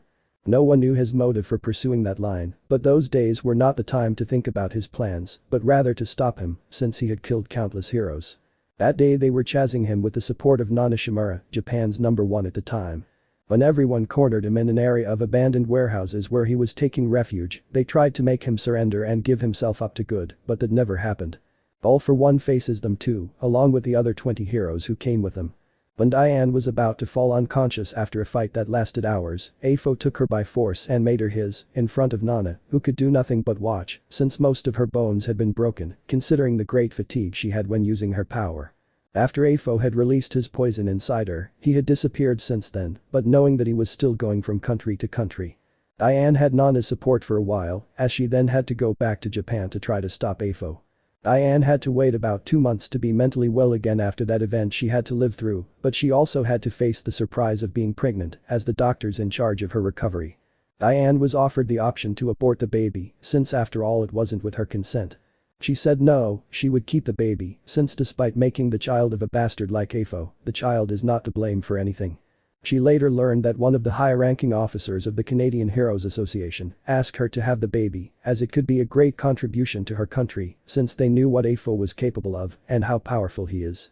Diane accepted the baby, being a beautiful boy who was born, she knew that he would one day change her country and all the evil of Afo. Young Jack Kusagaki, son of Diane Kusagaki, Canada's number 1, began being raised out of affection and love. The heroine always had the dream of being a mother, although this is not the way she always wanted to be, but now Jack was her new reason to keep going.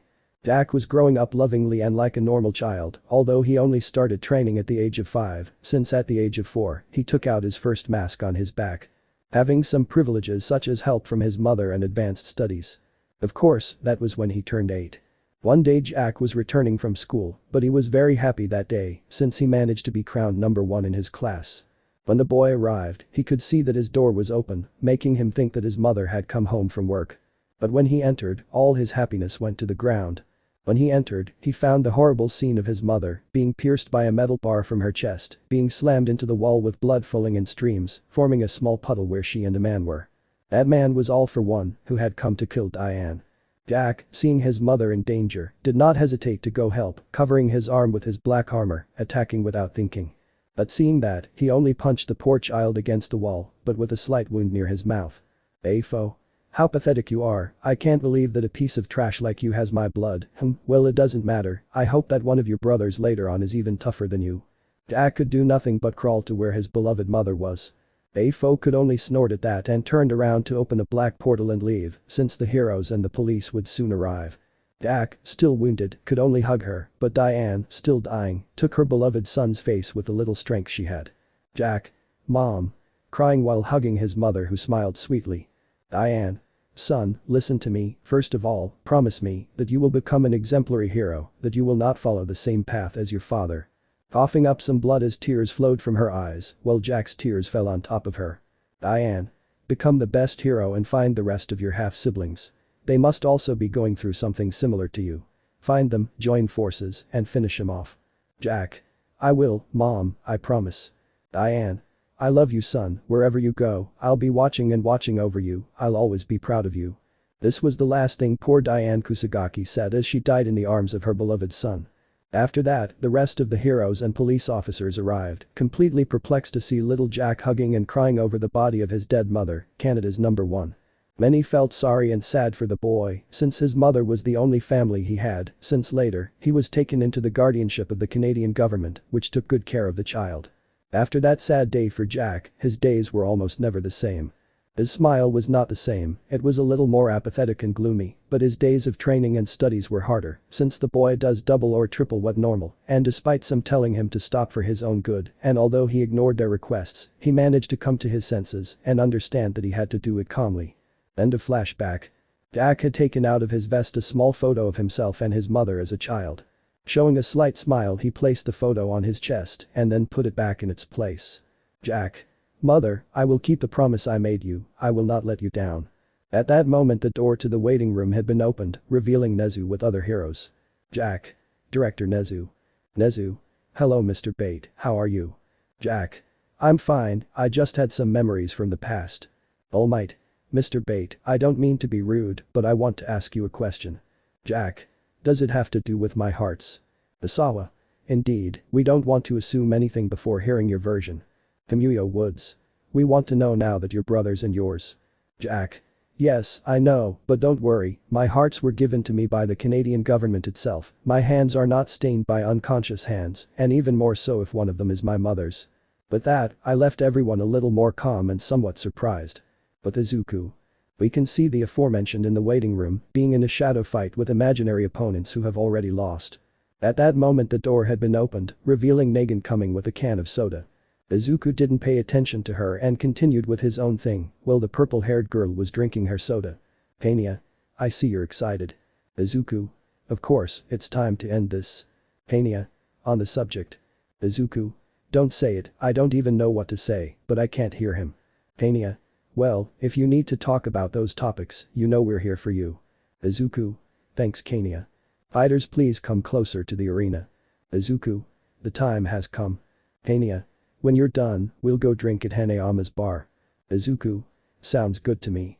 Bumping his fists, he watches the green-haired man leave the room and start heading towards the arena.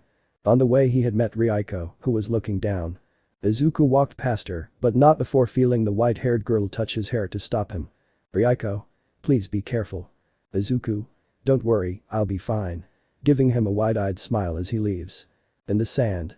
Everyone in the state was eager to see how this dispute and the final outcome of the top tournament would be resolved. At that moment the gate covering the stadium had opened, revealing that it was already night. Present Mick. Ladies and gentlemen, it's time for the final battle of Japan's top tournament. At that moment some began to shout with excitement while others stood back. By this time the lights had focused on the last two fighters. Izuku with his long black pants and his almost destroyed mask and his 4 masks on his back. Jack only wearing black shorts with red lines, revealing his 3 masks on his back. Present Mick. Here are the strongest of all the participants, Kakuzu, the demon of Tartarus, versus Bait the Canadian hero. The youngest criminal versus the tournament's most beloved hero, Light versus Darkness. Who will win this fight? Those in the stadium remained completely silent, not knowing who to support. This had become very confusing for everyone. At that moment before Midnight could start the fight, both brothers began to approach each other. Midnight. Hey wait, it hasn't started yet. Being ignored by both of them who were slowly approaching. But as they were getting closer, to everyone's surprise, Izuku began to remove his mask, revealing his face to everyone for the first time. Everyone could see a young man with very long green hair, freckles on his face, but with a slight scar over his right eye. Many of the women in the stadium had blushed at how handsome he was, and others almost fell over with a runny nose. Ryuko was one of those girls who almost fainted from the blood coming out of her nose, but was helped by Kureha and Nagant, the latter with a slight blush that she knew how to control. In the sand. They were now standing face to face, looking into each other's eyes. Izuku. Hello, brother. Jack. Tell me, did you already know? Izuku.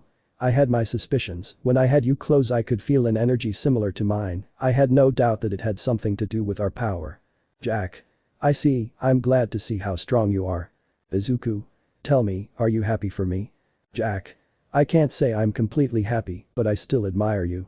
Look, being too young to challenge and defeat top-tier heroes is something impossible to think about, and I'm surprised you did it with a smaller, younger body than me. They both shook hands with some force. Izuku. I don't have any resentment or hatred towards you, but right now we are enemies, let it be clear, I don't intend to hold back at all. Jack. Don't worry, I'm going to smash you with all my might. Izuku. Jum, thank you very much, I appreciate it, I will do the same. At that moment Jack gave him a light hug, causing Izuku to return the hug with a few claps. Everything had been seen and heard by the entire stadium, and no one said anything, after all, it was a very emotional and somewhat moving moment. After that they both separated and took their distance. Those in the audience didn't know why, but some of them had tears that had escaped them unintentionally. Midnight. Fighters ready. Both of them got into a fighting stance, while Izuku was surrounded by his rays and Jack by the immense heat that began to emit smoke around him. Midnight. Let's fight. You. Both quickly disappeared at a speed that no one could follow, but they showed that Jack received a knee full in the face from Izuku, being the first blow of the fight. Jack quickly threw a punch with his elbow, but Izuku quickly blocked the attack and threw a kick to his jaw, causing Jack to fly a few meters into the air. Izuku quickly launched a blast of blue fire that hit Jack directly, which formed a huge wave of fire around him, making one think that he managed to damage him. Quickly a small breeze of wind broke up the fire around him, revealing Jack covered in black armor. Everyone seeing that was surprised to see that Jack also possessed the characteristic black Kakuzu armor. Jack quickly went against him at great speed, something that he could barely block with his arms in an X, but at the same time he was pushed with great force against the floor of the arena, making a crater where he fell. Jack, without waiting for anything, launched an attack, launching a powerful flare of red fire. Izuku using his blue fire countered the attack, forming a curtain of fire of blue and fire, making everyone feel the filthy heat of both. Izuku's mind. So his quirk was fire too, only he accelerates his heart and uses the fire around him to create an enormous body heat that increases strength and speed, not bad. They both quickly dispersed the fire, but Jack had to move quickly to dodge a shower of blue fire feathers that Izuku launched. Jack, seeing that there were too many, used the palms of his hands to fire a powerful water cannon, which made all the feathers fall to the ground and go out. This made Izuku angry at seeing his feathers fall to the ground, so using his lightning and fire, he launched himself at Jack, who also imitated the action. Both of them mercilessly began a great exchange of very powerful blows as both brothers began to throw blows with their black armor and their combined quirks, releasing large amounts of sparks, fire and lightning around them. Because Izuku was using his fire, lightning and armor, and Jack was using his fire and his armor, which was stronger than the green-haired one. The attacks were so powerful that explosions were heard along with some tremors in the area.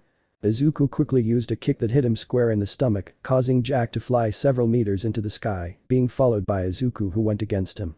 Izuku quickly gave him a powerful kick with his fire, but Jack punched him with his fire increasing, but the green-haired man gave him a strong elbow with his lightning in his back, to which Jack returned with a stronger kick to his jaw.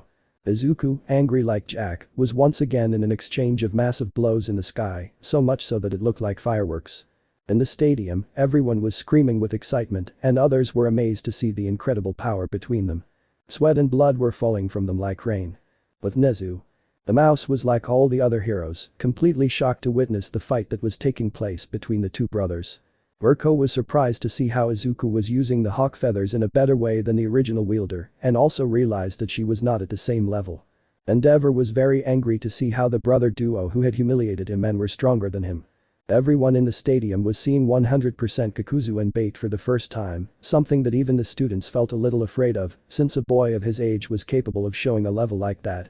Izuku and Jack were throwing punches at each other at high speed with their attacks all around them. Izuku at one point managed to grab one of Jack's arms with his black threads and quickly began kicking him in the face while pulling him towards him again and again, causing blood to come out of his mouth and nose at that. Jack using his jaw bit Izuku's leg, who screamed in pain at that as blood began to come out of there since a piece of flesh had been torn off. Izuku in response used his blue fire which managed to make Jack separate from him, but he quickly grabbed the blonde's foot with all his strength and began to throw him against the ground at great speed. Jack struggled to free himself from the grip but it was useless as he slammed hard into the concrete, making a new hole in the sand. Izuku quickly took his distance as smoke came out of him, still being surrounded by fire and lightning around him. From the trail of smoke came Jack, who was surrounded by his black armor. Izuku, I see you're better than me at using the black armor. Jack. Ha, this is just a phase, I'll show you what I've been saving for you. At that moment a small tremor was felt in the place while Jack began to change his appearance, now being more armored with some parts of him thicker and spikes. Izuku. What is that? Jack. I introduce you, I call it my berserker phase, this is a phase that I achieved by being able to better exploit the black armor, something that you lack. Izuku. You think I have to be afraid of that shell, I'll show you what a real transformation is. At that moment, two of the hearts had come out of Izuku's body, causing part of his threads to come out and making his hair longer until it touched the ground. Everyone seeing those transformations had been scared and surprised at the same time, since that duo of brothers had many tricks up their sleeves for their fights, or how much do they need to show 100%. Izuku. Unlike you, I only need 2 hearts for this form, well the 2 can support me from a distance, I hope you can last longer against that. Jack. Well, show me everything. Both had collided with each other again, forming a powerful wave of wind around them, but Izuku threw a punch at Jack's face, who managed to dodge it and prepare a kick that hit Izuku's jaw, causing him to step back. But quickly the blonde had to jump to dodge a ray that came from the sky, revealing that it was one of Izuku's masks, which was flying above them, just like the wind masks. Izuku. Wind style, pressure damage. Firing a powerful wind wave that formed a tornado throughout the arena, causing some to grab onto whatever they could to avoid being blown away. Izuku quickly launched himself at him with a powerful punch that hit Jack square in the face, but he quickly returned the blow to his stomach, knocking the wind out of Izuku because of it, since his blows were now stronger than before. The green-haired man swore a wrecking ball hit him square in the stomach. Jack quickly began to give him a combo of blows at high speed, but Izuku would not be left behind and would begin to return the blows. Although Jack had more strength at that moment due to his berserker form, Izuku had more speed, making it a situation where both were equal. Izuku quickly grabbed him with his black threads and joining his wind and fire quirks, shot straight at Jack in front of him, causing a wave of blue fire to form in the place and causing people to be covered by the light and immense heat. Before Izuku could see what hit Jack, a giant hand had emerged from the trail of smoke, revealing that it belonged to Jack. He grabbed his face and quickly punched him, knocking Izuku a few feet to the ground. But before he could go against him, he received a lightning bolt on his back, being from the lightning mask, and quickly using his wind, he fired a strong blast that sent the lightning mask back a few meters, but he fell to the ground and part of his armor broke when he received a strong wind cannon. Izuku quickly got up and using his black threads, but quickly took out his wings and shot them at Jack, who could only put his arms in an X to block the feathers that were going against him. Izuku using his fire and his threads, launched a blue fire whip which hit Jack directly, destroying part of his berserker form, leaving only his right side. Izuku's mind. It would be better to end this as soon as possible, the idiot really made me reach almost my limits and abilities. Jack's mind. Damn, I never thought I'd go to these extremes, I was sure I could beat him, but the use of masks at a distance is better than mine, I have to do something fast. Izuku quickly put together his fire and wind masks, once again firing a powerful wave of blue fire at Jack, who had to use all his strength in his water quirk to lessen the attack. Izuku had brought all his masks towards him, making him return to normal, since he knows that his energies were not stable enough to use his other transformation. His hair and the hair sticking out of it had fallen to the ground while he was breathing heavily, even hurt too much, blood coming from his head, mouth and hands, it was not the best state he had been in years. In the trail of smoke, Jack had emerged, revealing that his condition was almost the same as Izuku's. He had lost his berserker transformation, some burns from that last attack, wounds all over his body and blood, accompanied by a lot of sweat. The condition of the brothers was very deplorable, almost at the limit even, and with a disaster around them, since the entire arena looked like a battlefield, with cracks all around and some rocks in the area. Pareja. This is bad, if they continue like this, both of them will fall from fatigue. Nagant. Those two aren't finished yet. In the sand. Izuku and Jack got into a fighting stance, but this time it was Jack who started the attack with his jaw, trying to bite Izuku as best he could, while the aforementioned was dodging him as best he could and falling into a hole in the area.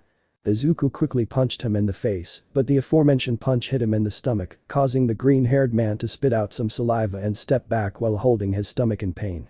But he quickly had to move to the side to dodge a kick from Jack, but it was only a feint to be bitten by the aforementioned in one of his arms, managing to make a deep bite and causing a jet of blood to fly out, leaving everyone surprised to see that. Izuku quickly kicked him in the jaw, causing him to squirm, and using his black threads, he managed to sew the wound and close it with his fire, something that would last very little. Izuku using his free hand, launched a powerful lightning wave, which was intercepted by a flare of fire from Jack, causing both attacks to collide with each other and forming a struggle between them. But that didn't last long as the two attacks formed an explosion, causing both of them to go a few meters back, damaging each other. The spectators were surprised and worried about the state of both, since this fight was going too far, since they thought that the two wanted to kill each other. Jack barely stood up, his gaze fixed on the front, but he quickly received a strong elbow to his jaw from Izuku, who was being surrounded by his lightning. Jack. Unhappy.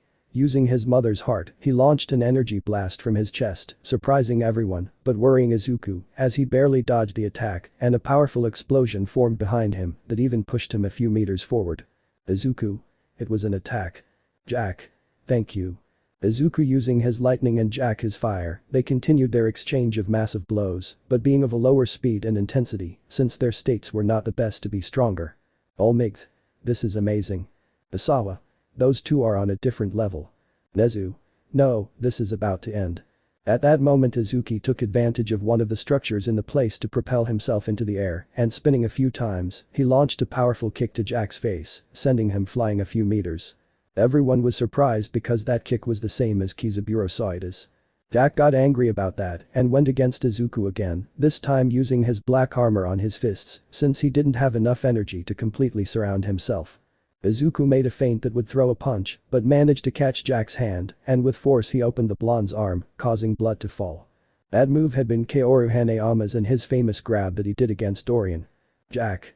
Bastard.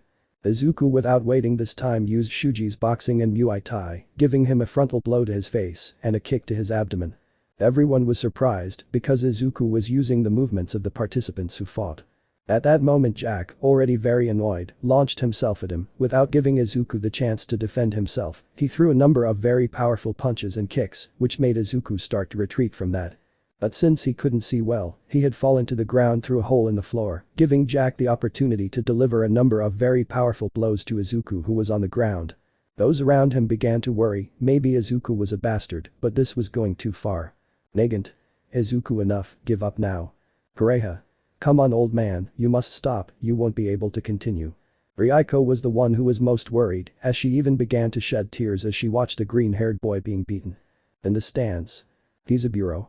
This is even very ugly for me. Shuji. Come on Kakuzu Dono, you still can. With Nezu. Nezu. Midnight, you'll have to use your quirk on my signal. Speaking through the communicator to stop the fight. Midnight. Yes, sir. Before he could do anything, Jack had stopped as there were some black ice holding his neck behind him, being Izuku who had hidden his hair from the ground without anyone noticing. Izuku. It's not over yet. Using his strength he managed to lift Jack and hit him with his wind in the stomach, being pushed by that attack, but quickly being held by Izuku's hands who took him in a key. Everyone was surprised to see his movement, he still needed more, although that was not true. Izuku. Brother, this is it, my last move, something tells me that after this, I'll collapse. Whispering so that only Jack could hear, since he was too weak to be able to speak louder. If after this you're still standing, then you will have won. At that moment Izuku made a small jump to start using more force, combining it with his electricity, while Jack tried to use his fire to free himself. Around them lightning and fire were forming, seeing which of the two would give in to the grip. The others seeing this were shouting for the two, they wanted to know who would get the victory, even the fighters and heroes were shouting for each of them. Mirko shouted for Izuku, such as Kizaburo, Shuji, Nagant, Kureha, Nagant, Ryuko and Endeavor. Ryukyu, Edshot, Kamuyo, Mount Lady, Best Jeanist, Dorian, Ali and Retsu. At that moment nobody knew what was happening, but Izuku's rays went from being blue to black, being also surrounded by an aura of the same color, even his wings had come out, and his red color slowly began to be red to black. Kureha. Izuku. Shuji. Kakuzu Dono. Nagant. Izuku. Haoru. Izuku. Ryuko. Izuku-san. At that moment the four masks on his back had molded and mixed together, and before everyone's eyes, it was seen that the four masks formed a single mask, being the face of a demon himself. At that moment Jack's teeth had broken and he fell unconscious. Izuku, unable to take it anymore, had released his unconscious brother, and using a large amount of smoke from his body, his masks had returned to normal, and he too had fallen to the ground unconscious next to his brother. Midnight. Fu, knocked out, winner, Kakuzu. Let me know in the comments below if you guys want the next part. Also check out my other video that has been shown and left. Thank you for watching. If you enjoyed this video please like and share this video. And have a fantastic day. Bye.